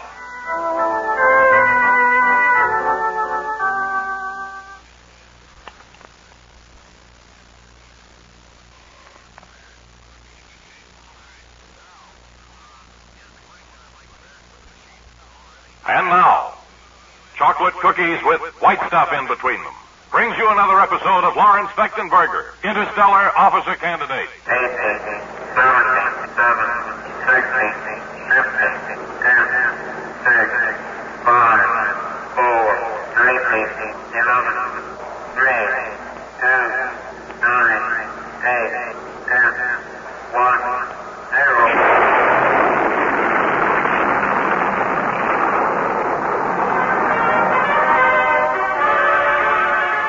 In today's exciting episode, we find Lawrence Fechtenberger in the new frontier of space.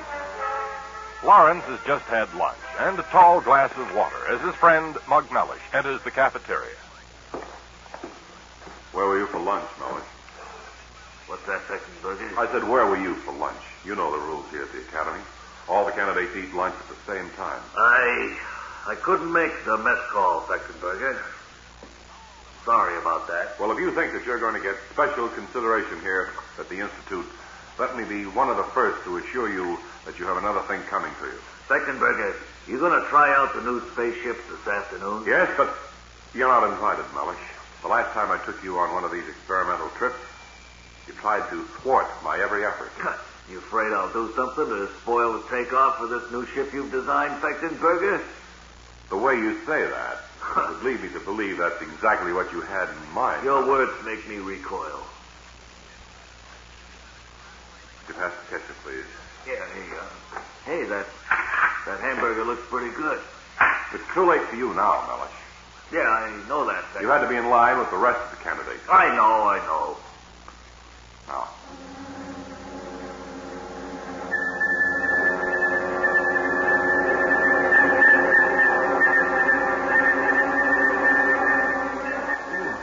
how do you feel? Dizzy, yeah. What did you put in that ketchup? Or the hamburger, the bun? Good. Why? Nothing, Fechtenberger. Or the water that I was drinking? Oh, you drank a glass of water, did you? Feel very, very strange. Huh?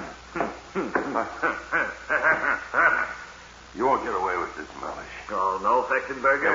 Every Interstellar Officer candidate will track you down to every last planet. You just look for your spaceship this afternoon.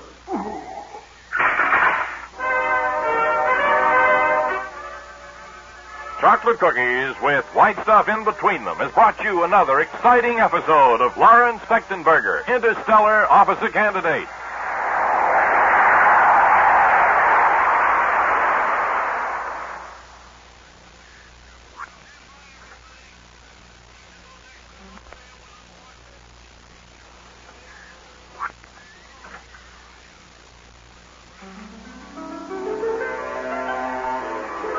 And now, One Fella's Family, brought to you by the Fink Company, F-I-N-Q-U-E, now celebrating its 5th year in receivership.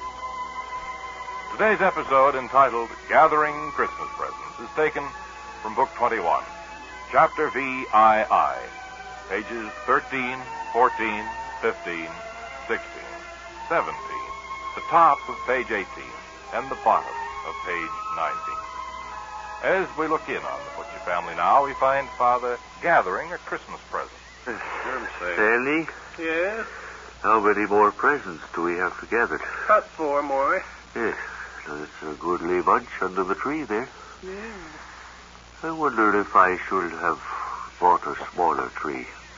It does seem like a big tree. It's too bad we had to cut a hole in the ceiling that way. Well, I suppose the children will appreciate it. Well, there's 2 trees on 2 floors. Look at it that way. Well, it's the bottom of a tree on one floor and the top of a tree on the second floor. Yes. Gather that present over there. It's an unusual... What is it, a maple tree, isn't it? Yes. I hope the leaves last long enough through the Christmas season. Funny you did that oftentimes, and this is the first Christmas I remember you ever bringing home a maple tree. Usually you brought home a Norwegian fir or spruce. Fir balsam. What? Fir balsam. Oh. Yes. Well, we've got most of the presents gathered. And soon the snow will begin to fall. And the children will be arriving for Christmas. Well, how do you know the snow will fall? I saw the forecast. Doesn't look very much like we'll have snow here in this part of the country. Nonsense, Sandy. It always snows for Christmas. Not always. What's the matter with you, land? Fanny. We've forgotten someone. Who? Paul. Who? Paul. Paul? Oh, you mean our boy Paul? Yes.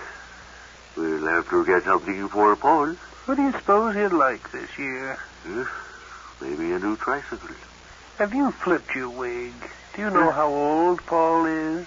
Oh, the last time I saw him, he was about 5 or 6. Well, that was 30 years ago. Yes. No, he's big enough for a 2-wheeler now. Yes. You have been listening to One Fella's Family, brought to you by the Fink Company, F-I-N-Q-U-E, now celebrating its 5th year in receivership. Today's episode, entitled Gathering Christmas Presents, was taken from Book 21, Chapter VII, pages 13, 14, 15, 16, 17, the top of page 18, and the bottom of page 19. One Fella's Family is written and produced by T. Wilson Messy. This is a Messy production.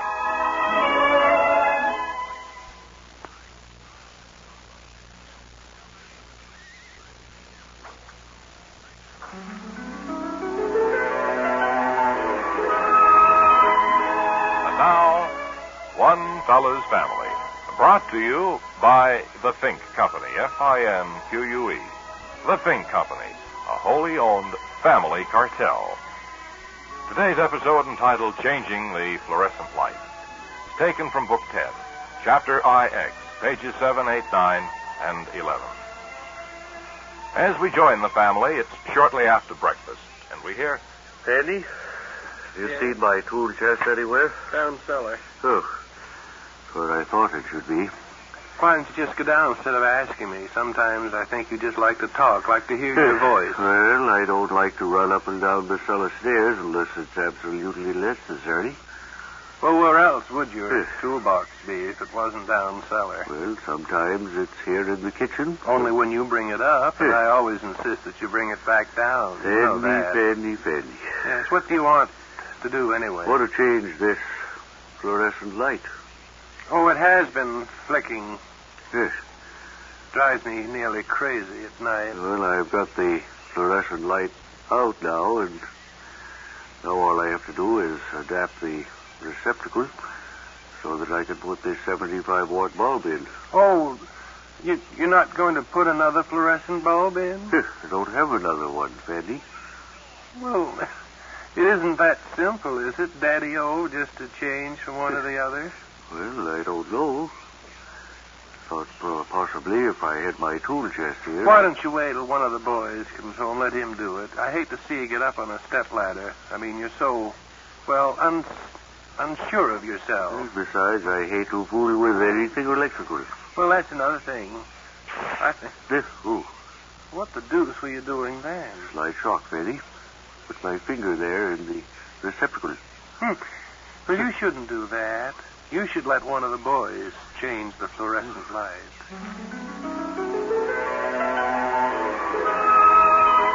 You have been listening to One Fella's Family, brought to you by the Fink Company, F-I-N-Q-U-A.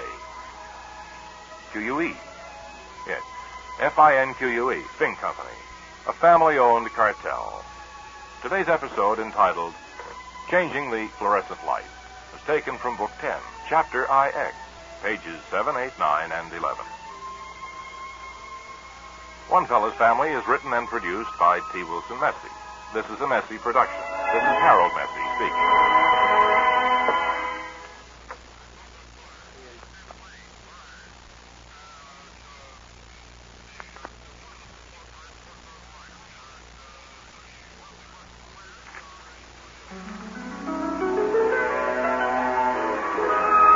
And now, One Fella's Family, brought to you today as a sustaining feature or a public service feature. Darn it. Today's episode, titled Checking the Telephone Bill, is taken from Book 5, Chapter XBII, pages 12 through 14, and the top of page 15. As we look in on the family, it's shortly after the mailman has left the morning delivery of mail, and we hear... Sandy, I've been looking over this telephone bill. Well? I can't understand how it could be so high this month. By that I mean it's much more expensive than I had expected. In other words, the total... What do you want to say now?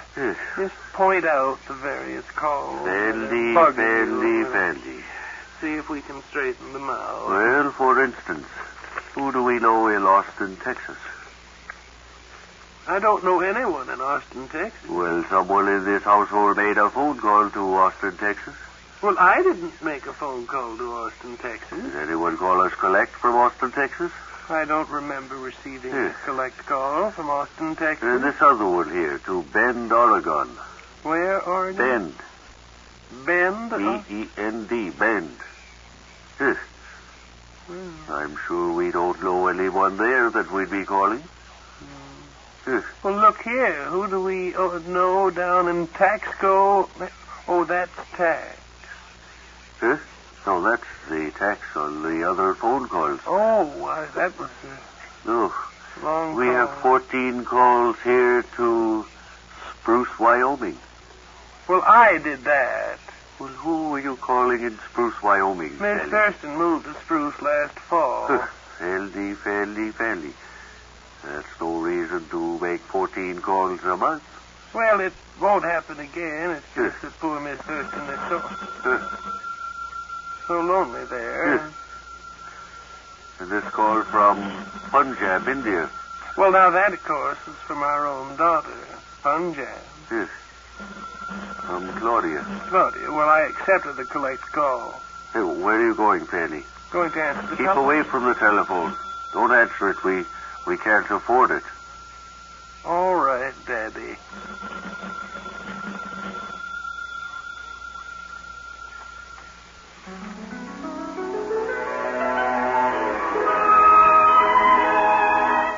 You have been listening to One Fella's Family, brought to you as a public service, a sustaining feature.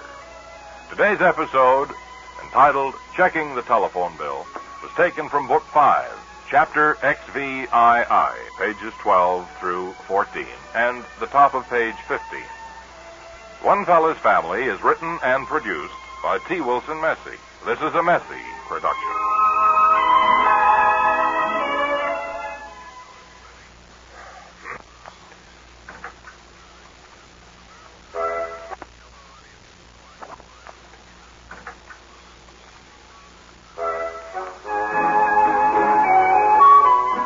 Time once again for Mr. Trace, keener than most persons. Today, the surly old investigator is taking from his file the case marked unsolved. As we look in on the old investigator now, we find he's standing by his desk. I think I'll sit down here at my desk, Spike. It's been a long and arduous day so far. Saints preserve us, boss. What are you up to now? I was just looking over this file marked unsolved. It's one of the most baffling cases that's ever come across my desk. I know, boss. That's why we've had such difficulty trying to figure out how it all happened, boss. Well, we don't even know who committed the crime. We don't even know who the poor person was that was so murdered, boss. Saints preserve us. That's just it.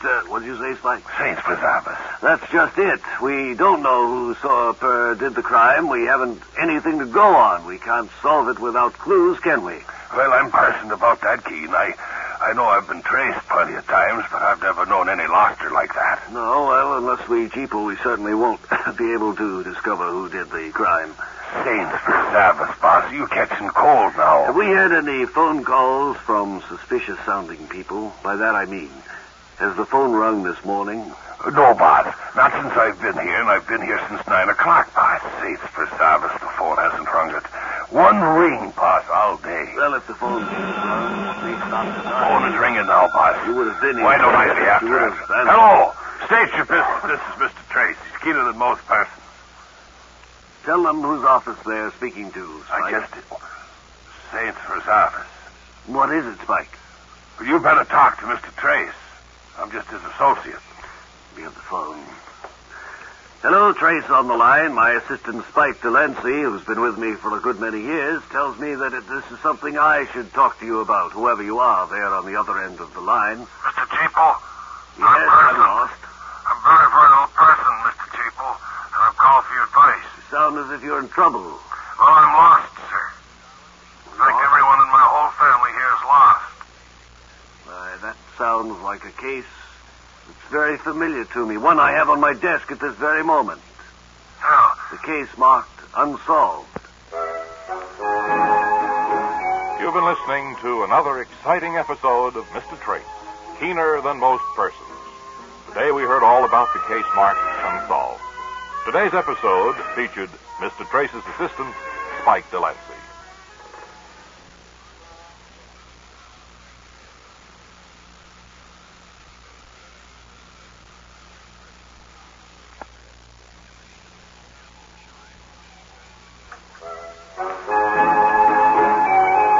And now it's time once again for Mr. Trace, keener than most persons.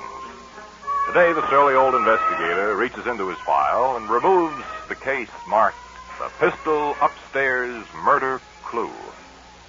As we look in on the old surly investigator now, he and his companion, Spike. Spike, will you step in here a moment, please?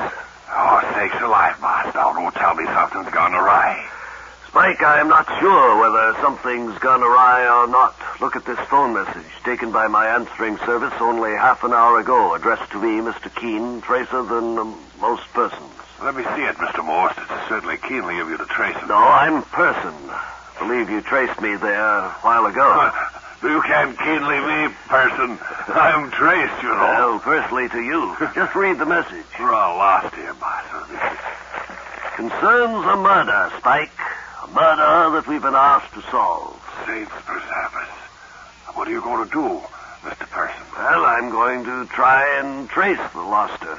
To the people, anyway. Well, that's keenly, Person. It is if we treat. Will you run upstairs and get my pistol, Spike? Well, I'll try to post upstairs, and I'll trace as fast as I can. Loster to the chapel while you're there, Spike. Think you'll find it on the desk next to my glasses.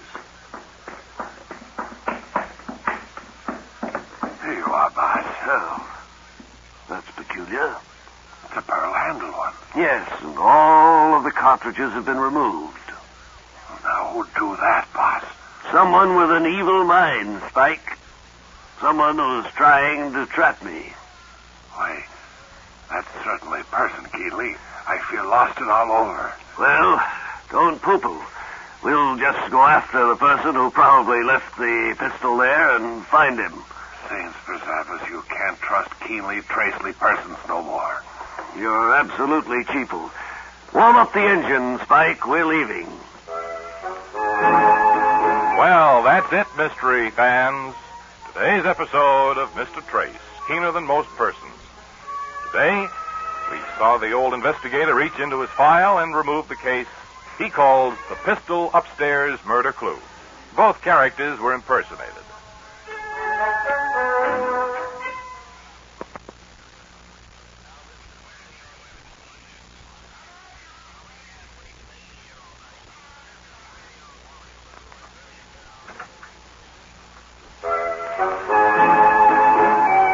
Hello, mystery fans. Yes, it's time once again for Mr. Trace, Keener Than Most Persons. Today, the surly old investigator is reaching into his files and removing part 2 of the mystery he likes to call the Pistol Upstairs Murder Clue. As we look in now on the old investigator and his associate Spike, they're preparing to leave the office. Spike, come along. Let's get the high-powered black limousine started up, and we'll track down the mystery of the missing pistol. Oh, saints preserve us. Come on, quick, Spike, into the car. They're firing at us. We can follow them if we're quick All right. about this thing. You have the keys, Spot. Yes, right here. You drive, Spike. All right, Spot. Oh, saints preserve us. Come on.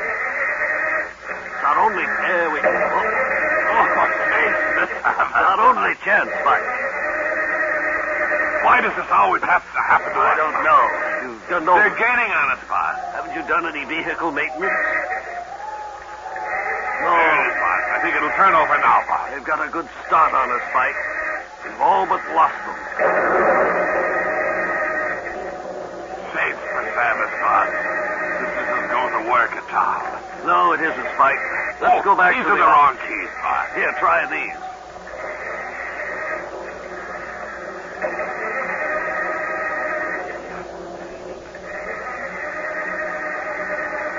I think it'll turn over now. You sure we have gasoline enough, Spike? By that I mean, are we out of fuel? Saints preserve us, Bob. This never happened to me in 43 years of detecting crime. Let's go back up to the office, Bob. Right. We'll try to track down the criminal from there. You have been listening to another exciting episode of Mr. Trace, Keener Than Most Persons. Today's episode was entitled Part 2 of the mystery that Mr. Trace likes to call the Pistol Upstairs Murder Clue.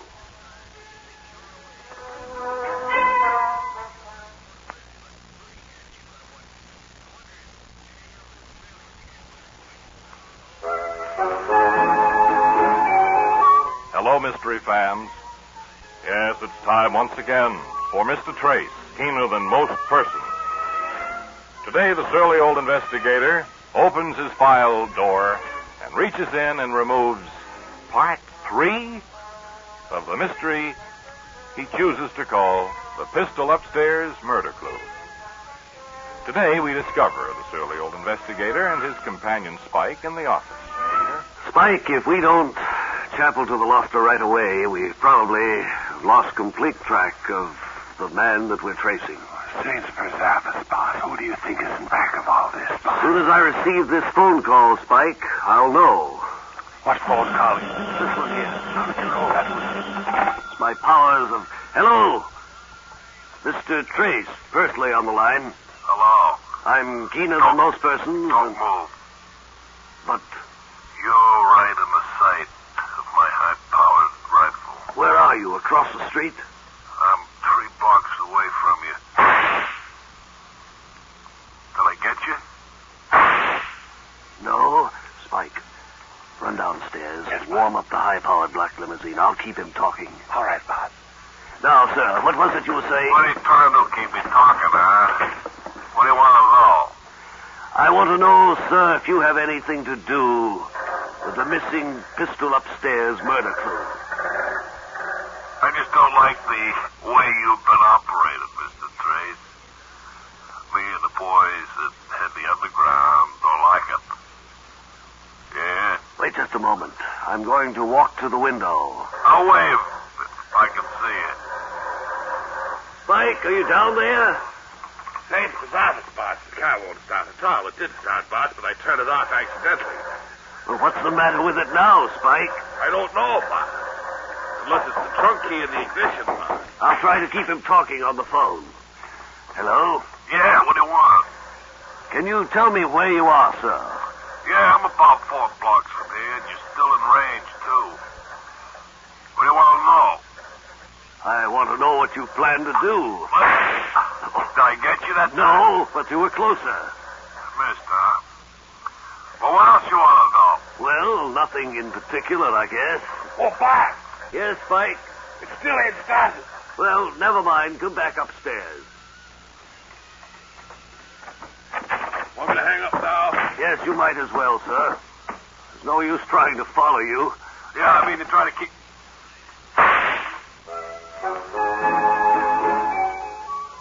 That's it, fans.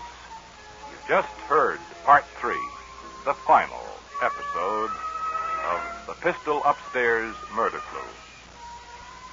All gathered up in one neat ball here on Mr. Trace, keener than most persons. Join us next time when we'll hear That's Mr. Trace, keener than most persons.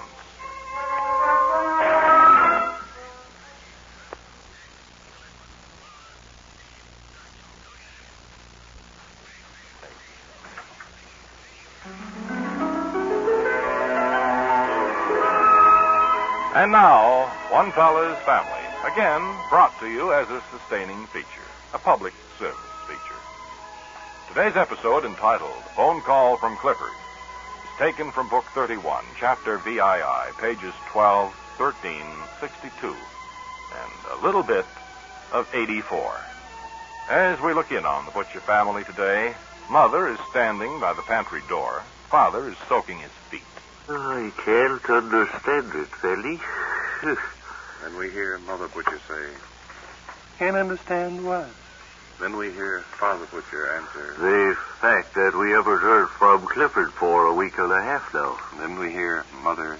Young man, for goodness sakes, will you let us get to the dramatic episode, please? Tried the same thing 2 weeks ago, and I had to call the agency. Why don't you dry up? Just read what's written for you. No place in the script does it say for you to say, now Mother says, now Father says. At your way, you'd be introducing every line in the dramatic portion. I'm awfully sorry. I will not do it again. See that you don't, rubberhead. Sandy, I can't understand why we haven't heard from Clifford for a week and a half. What? I say we haven't heard from Clifford in over a week now. I know, but he must be all right. Confounded young whippersnapper anyway. Who? That announcer. Oh, he is a pill. But anyway, about Clifford, I would assume, though, that Spoils any dramatic talent you have. What? I say he spoils any dramatic talent you may have. Well, he takes the fun out of it. Tries to crab the show.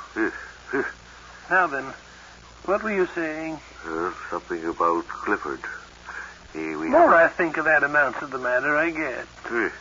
Why couldn't he just do the commercial, sign on the show like all the announcers do, and then go sit down and wait until the end of the program and sign us off the way they do? That, but he takes so long to introduce us, we never get to the final page of the dramatic Sport jacket. You have been listening to One Feller's Family, brought to you by this station as a public service. Today's episode, entitled Phone Call from Clifford, was taken from Book 31, Chapter VII, pages 12, 13, 62, and a little bit of page 84. One Feller's Family is written and produced by T. Wilson Messi. Address any complaints to him. This is a Messi production.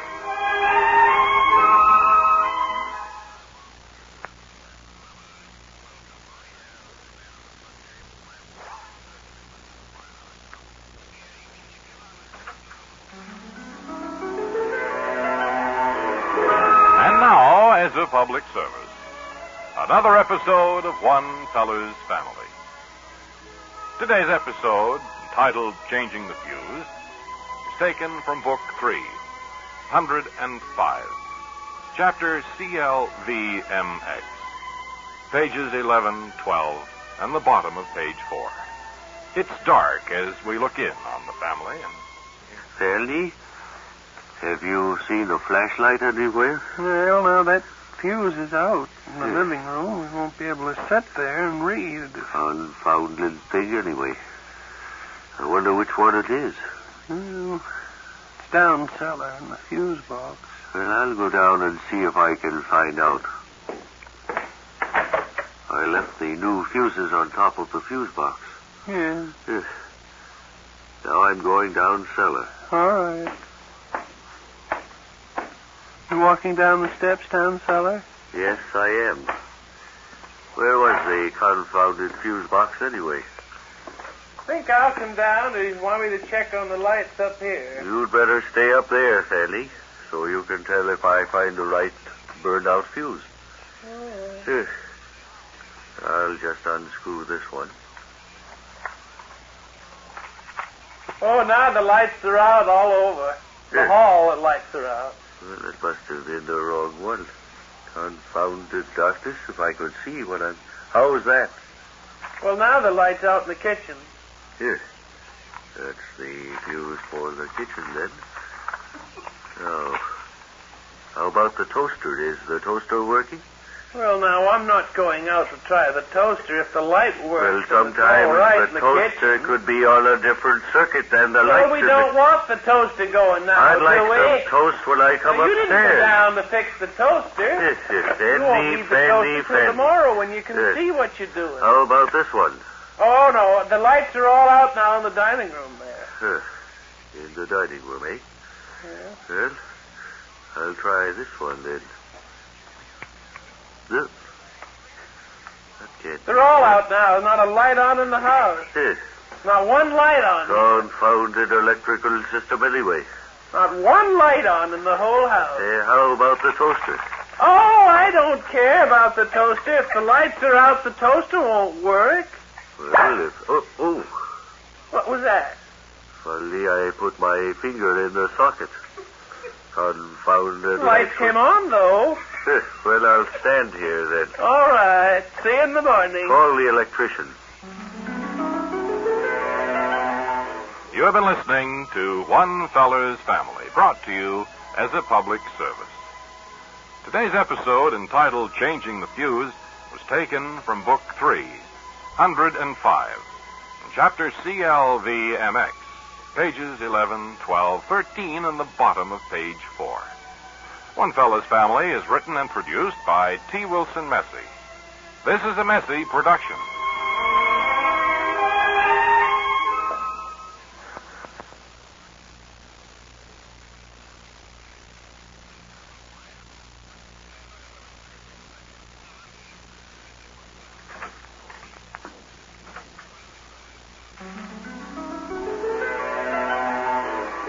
Hello again. Yes, that's right. It's time now for One Feller's Family. Today's episode, entitled Making Applesauce, is taken from Book 31, Chapter IX, pages 20, 21, 22, and the middle of page 56. As we look in on the family now, we find Mother standing at the kitchen table, and Father is saying, Yes, what's that you're baking, Sally? Well, I'm going to make some applesauce. I got such a nice bag of Baldwin apples that I thought that I might as well use them up before they go all... Yes. Yeah. Yes. Going to make applesauce, eh? Well, it'll be good to taste some applesauce again. Oh, yeah. What kind of apples are you using? Well, I'm going to use some Jonathan's. Yes. That should be delicious. No, they're Jonathan apples.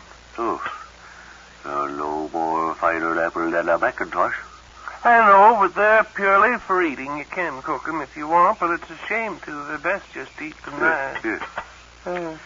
I think I'll go downtown. What do you got all over the front of your vest for the land? Is that oatmeal? No. Scrambled egg. Well, get it off there. Yes. What in the... We'll go downtown looking like that. There was anything on my vest? Well, if you'd use the napkin like I put out at the table all the time, this wouldn't happen. Fandy. Oh, for the land's sake. Yes.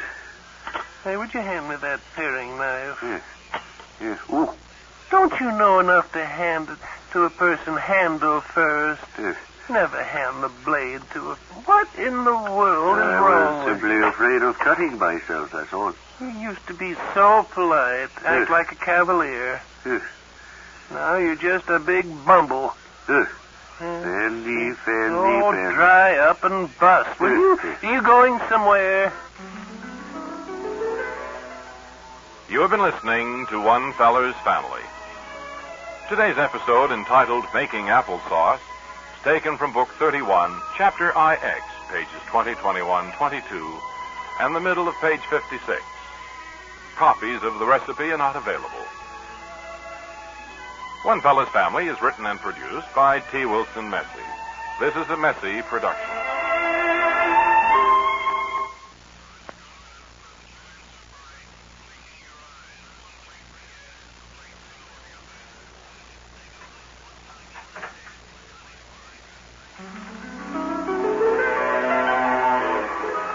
And now, time for One Feller's Family, brought to you by this station as a public service. Today's episode, entitled Sounds in the Night, is taken from Book 62, Chapter IX, pages 20, 21, 22, and the bottom of page 23. As we look in on the family now, it's shortly after 1 a.m., and we find the Butches in their twin beds with single headboard.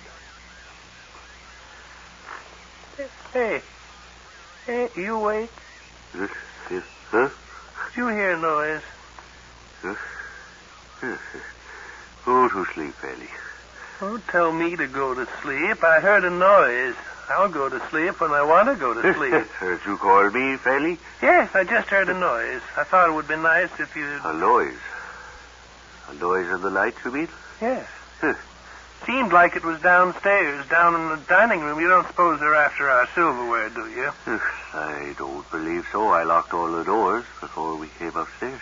Did you lock the bulkhead? Yes, I think so. Come to think of it, I don't remember definitely, though. Well, why don't you go on down and look and satisfy your own mind? A lot of robberies in this neighborhood lately, Fanny. Well, I didn't read any of those. A lot of footpads around. Put the light on. Yes, where is the confounded thing? There it is, right there. You go on down now, will you, and see if there's anybody down there? All right, well, I think it's your imagination, Fanny. You hear anything? Well, now, you tripped over something there. Yes. Oh, just that chair I locked downstairs. I'll be right back. All right. My goodness. Is there anything down there? Who are you talking to? It's somebody lit, Fanny. I'll be right back. Who are you talking to down there at this hour? What are you doing down there? Making a sandwich. I'll be right back. For the land's sake. There's no one down here at all. Well, just sounds in the night. You have been listening to One Feller's Family, brought to you as a public service by this public-spirited radio station. Today's episode, entitled Sounds in the Night, was taken from Book 62, Chapter IX, and several pages of that chapter. One Feller's Family is written and produced by T. Wilson Messy. This is a Messy production.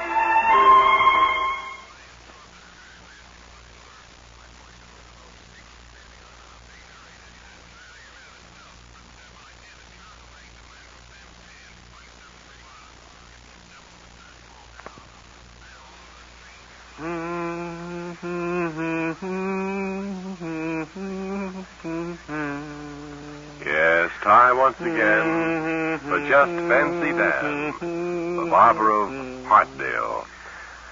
As we look in on the barber, incidentally, he's brought to you by stuff that fizzes in your stomach and is good for you. We're looking on the good barber. He's standing in his shop now, and he's giving Pliny, his friend, a haircut. Can we hear?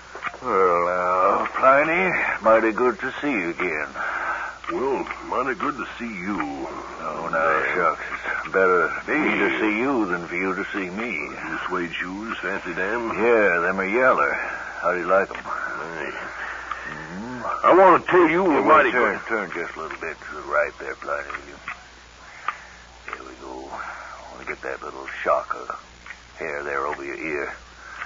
What were you saying, Pliny? I just want to tell you that we're all mighty grateful here in Hartdale for what you've done for us. Shockings now. You don't need to be grateful for nothing I've done. We're all mighty grateful. My wife's grateful, too. Oh, and how's your wife, Pliny? Grateful, mighty grateful. Suppose you're all pretty grateful for all of my help in helping Kids are all grateful, too, Dan. Did your wife feel very grateful to me for mighty grateful.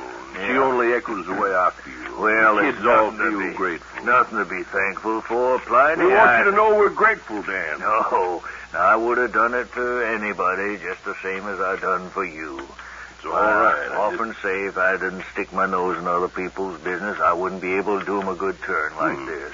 Yeah, it's mighty nice jacket. How's your wife? She's grateful, and the kids are all grateful, Dan. And you, I suppose you are too, I'm Pliny. grateful, too. Well, you don't need to be. Well, shockings. What kind of man do you think I'd be not to be grateful for what you've done? The consigned thing anyway. You don't need to be that grateful. I ain't done nothing. You've done lots, and we're grateful, and the wife's grateful. Yeah, how'd you like the new yellow suede shoes I'm wearing, Pliny? I'm mighty grateful. I'm mighty grateful. You know, a lot of folks hereabouts, when they see me walking down the street for these the first day, they say, "What's come over that plain fancy Dan?" Well, I just said to myself, they'll get over. How's your wife and your kids, Pliny? I'm grateful. Good. Kids are all grateful. Yeah, I bet your wife is pretty grateful. Oh, I'm sorry. Oh, shucks, it ain't nothing. Oh, seems as how I kind of like to have nipped you there. Hadn't I best lie down? Yeah, I think you better let me put your feet up here on that pillar there. Oh, now, shucks, I don't want you fretting over me. Oh, I'm terribly sorry, Pliny. We're all grateful. How are the kids? Grateful. Almighty grateful. Yeah, I'm sorry about that razor nick there I done give you. Oh, shucks, I've had a full life. Oh, now don't go talking like that. I have. Oh, you're gonna be all right, I'm sure. You've been listening to another episode of Just Fancy Dan, the sharp barber in Hartsdale.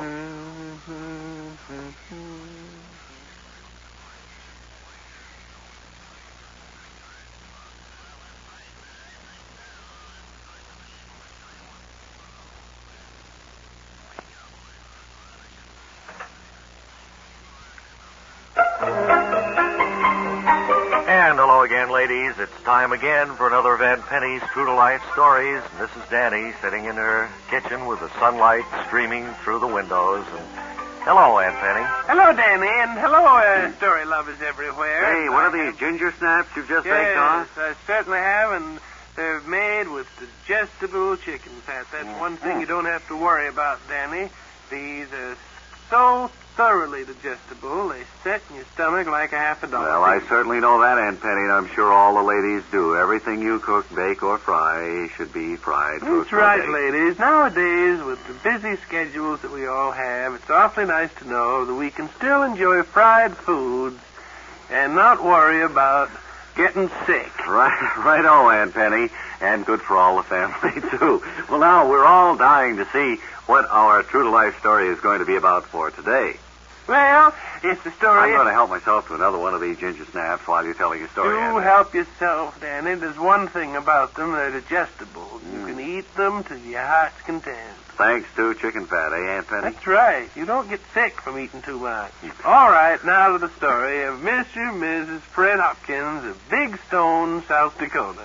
Mr. and Mrs. Fred Hopkins. Well, where does their story begin, Aunt Penny? Starts right in their home at Big Stone. They decided that they'd take a train, go to Fargo to visit their married daughter, Cora, who married a young man by the name of Luther Upjohn. Luther was a truck farmer, and they lived so many miles away that finally Mr. and Mrs. Hopkins saved up enough money to take a trade trip. Mm-hmm. Well, we find them standing there at Big Stone. Well, Mrs. Fred Hopkins, I guess this will be goodbye, won't it? What do you mean, goodbye? Goodbye to Big Stone. Oh, yeah. I thought you were going to climb off the train that's already leaving Big Stone. Of course not, Mrs. Fred Hopkins. Big Stone looks funny when you look at it from here, doesn't it? Big Stone looks littler and littler as we get further and further away. It certainly does. Just think, it's the first time we've ever been out of Big Stone. Say, did you think to pack my harmonica? Yes. It's in the big bag there. Oh, fine. I think that's back in the baggage car. I won't get it out right now to play it, but I might like a tune later. Are we going to go over the Yazoo City Bridge? I don't know which route this train takes. Could very well... Wait. Wait, Mrs. Fred Hopkins. What, Fred? Do you hear nothing? Why, this be a ghost train.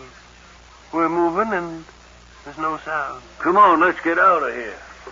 Well, that's all I can tell you now, Danny. Goodness gracious, Aunt Penny. You can't stop the story there. Well, I have to stop it right there because of time limitation. Well, I want another one of these ginger snaps before I go. Well, you can have all you want because, you know, they're made with easily digested chicken fat. Well, looks like we've got to halt the story right here, ladies, but you be sure and join Aunt Penny when she picks up the story of Mrs. Fred Hopkins next time. That's right. That's what Danny said, and he speaks the truth because I'll be back next time with the story of Mr. and Mrs. Fred Hopkins. Be sure you join us then, ladies, when Aunt Penny continues the story of Big Stone, Mr. and Mrs. Fred Hopkins, and of their adventures. And until then, Aunt Penny reminds you. Tune in next time for Mr. Fred Hopkins.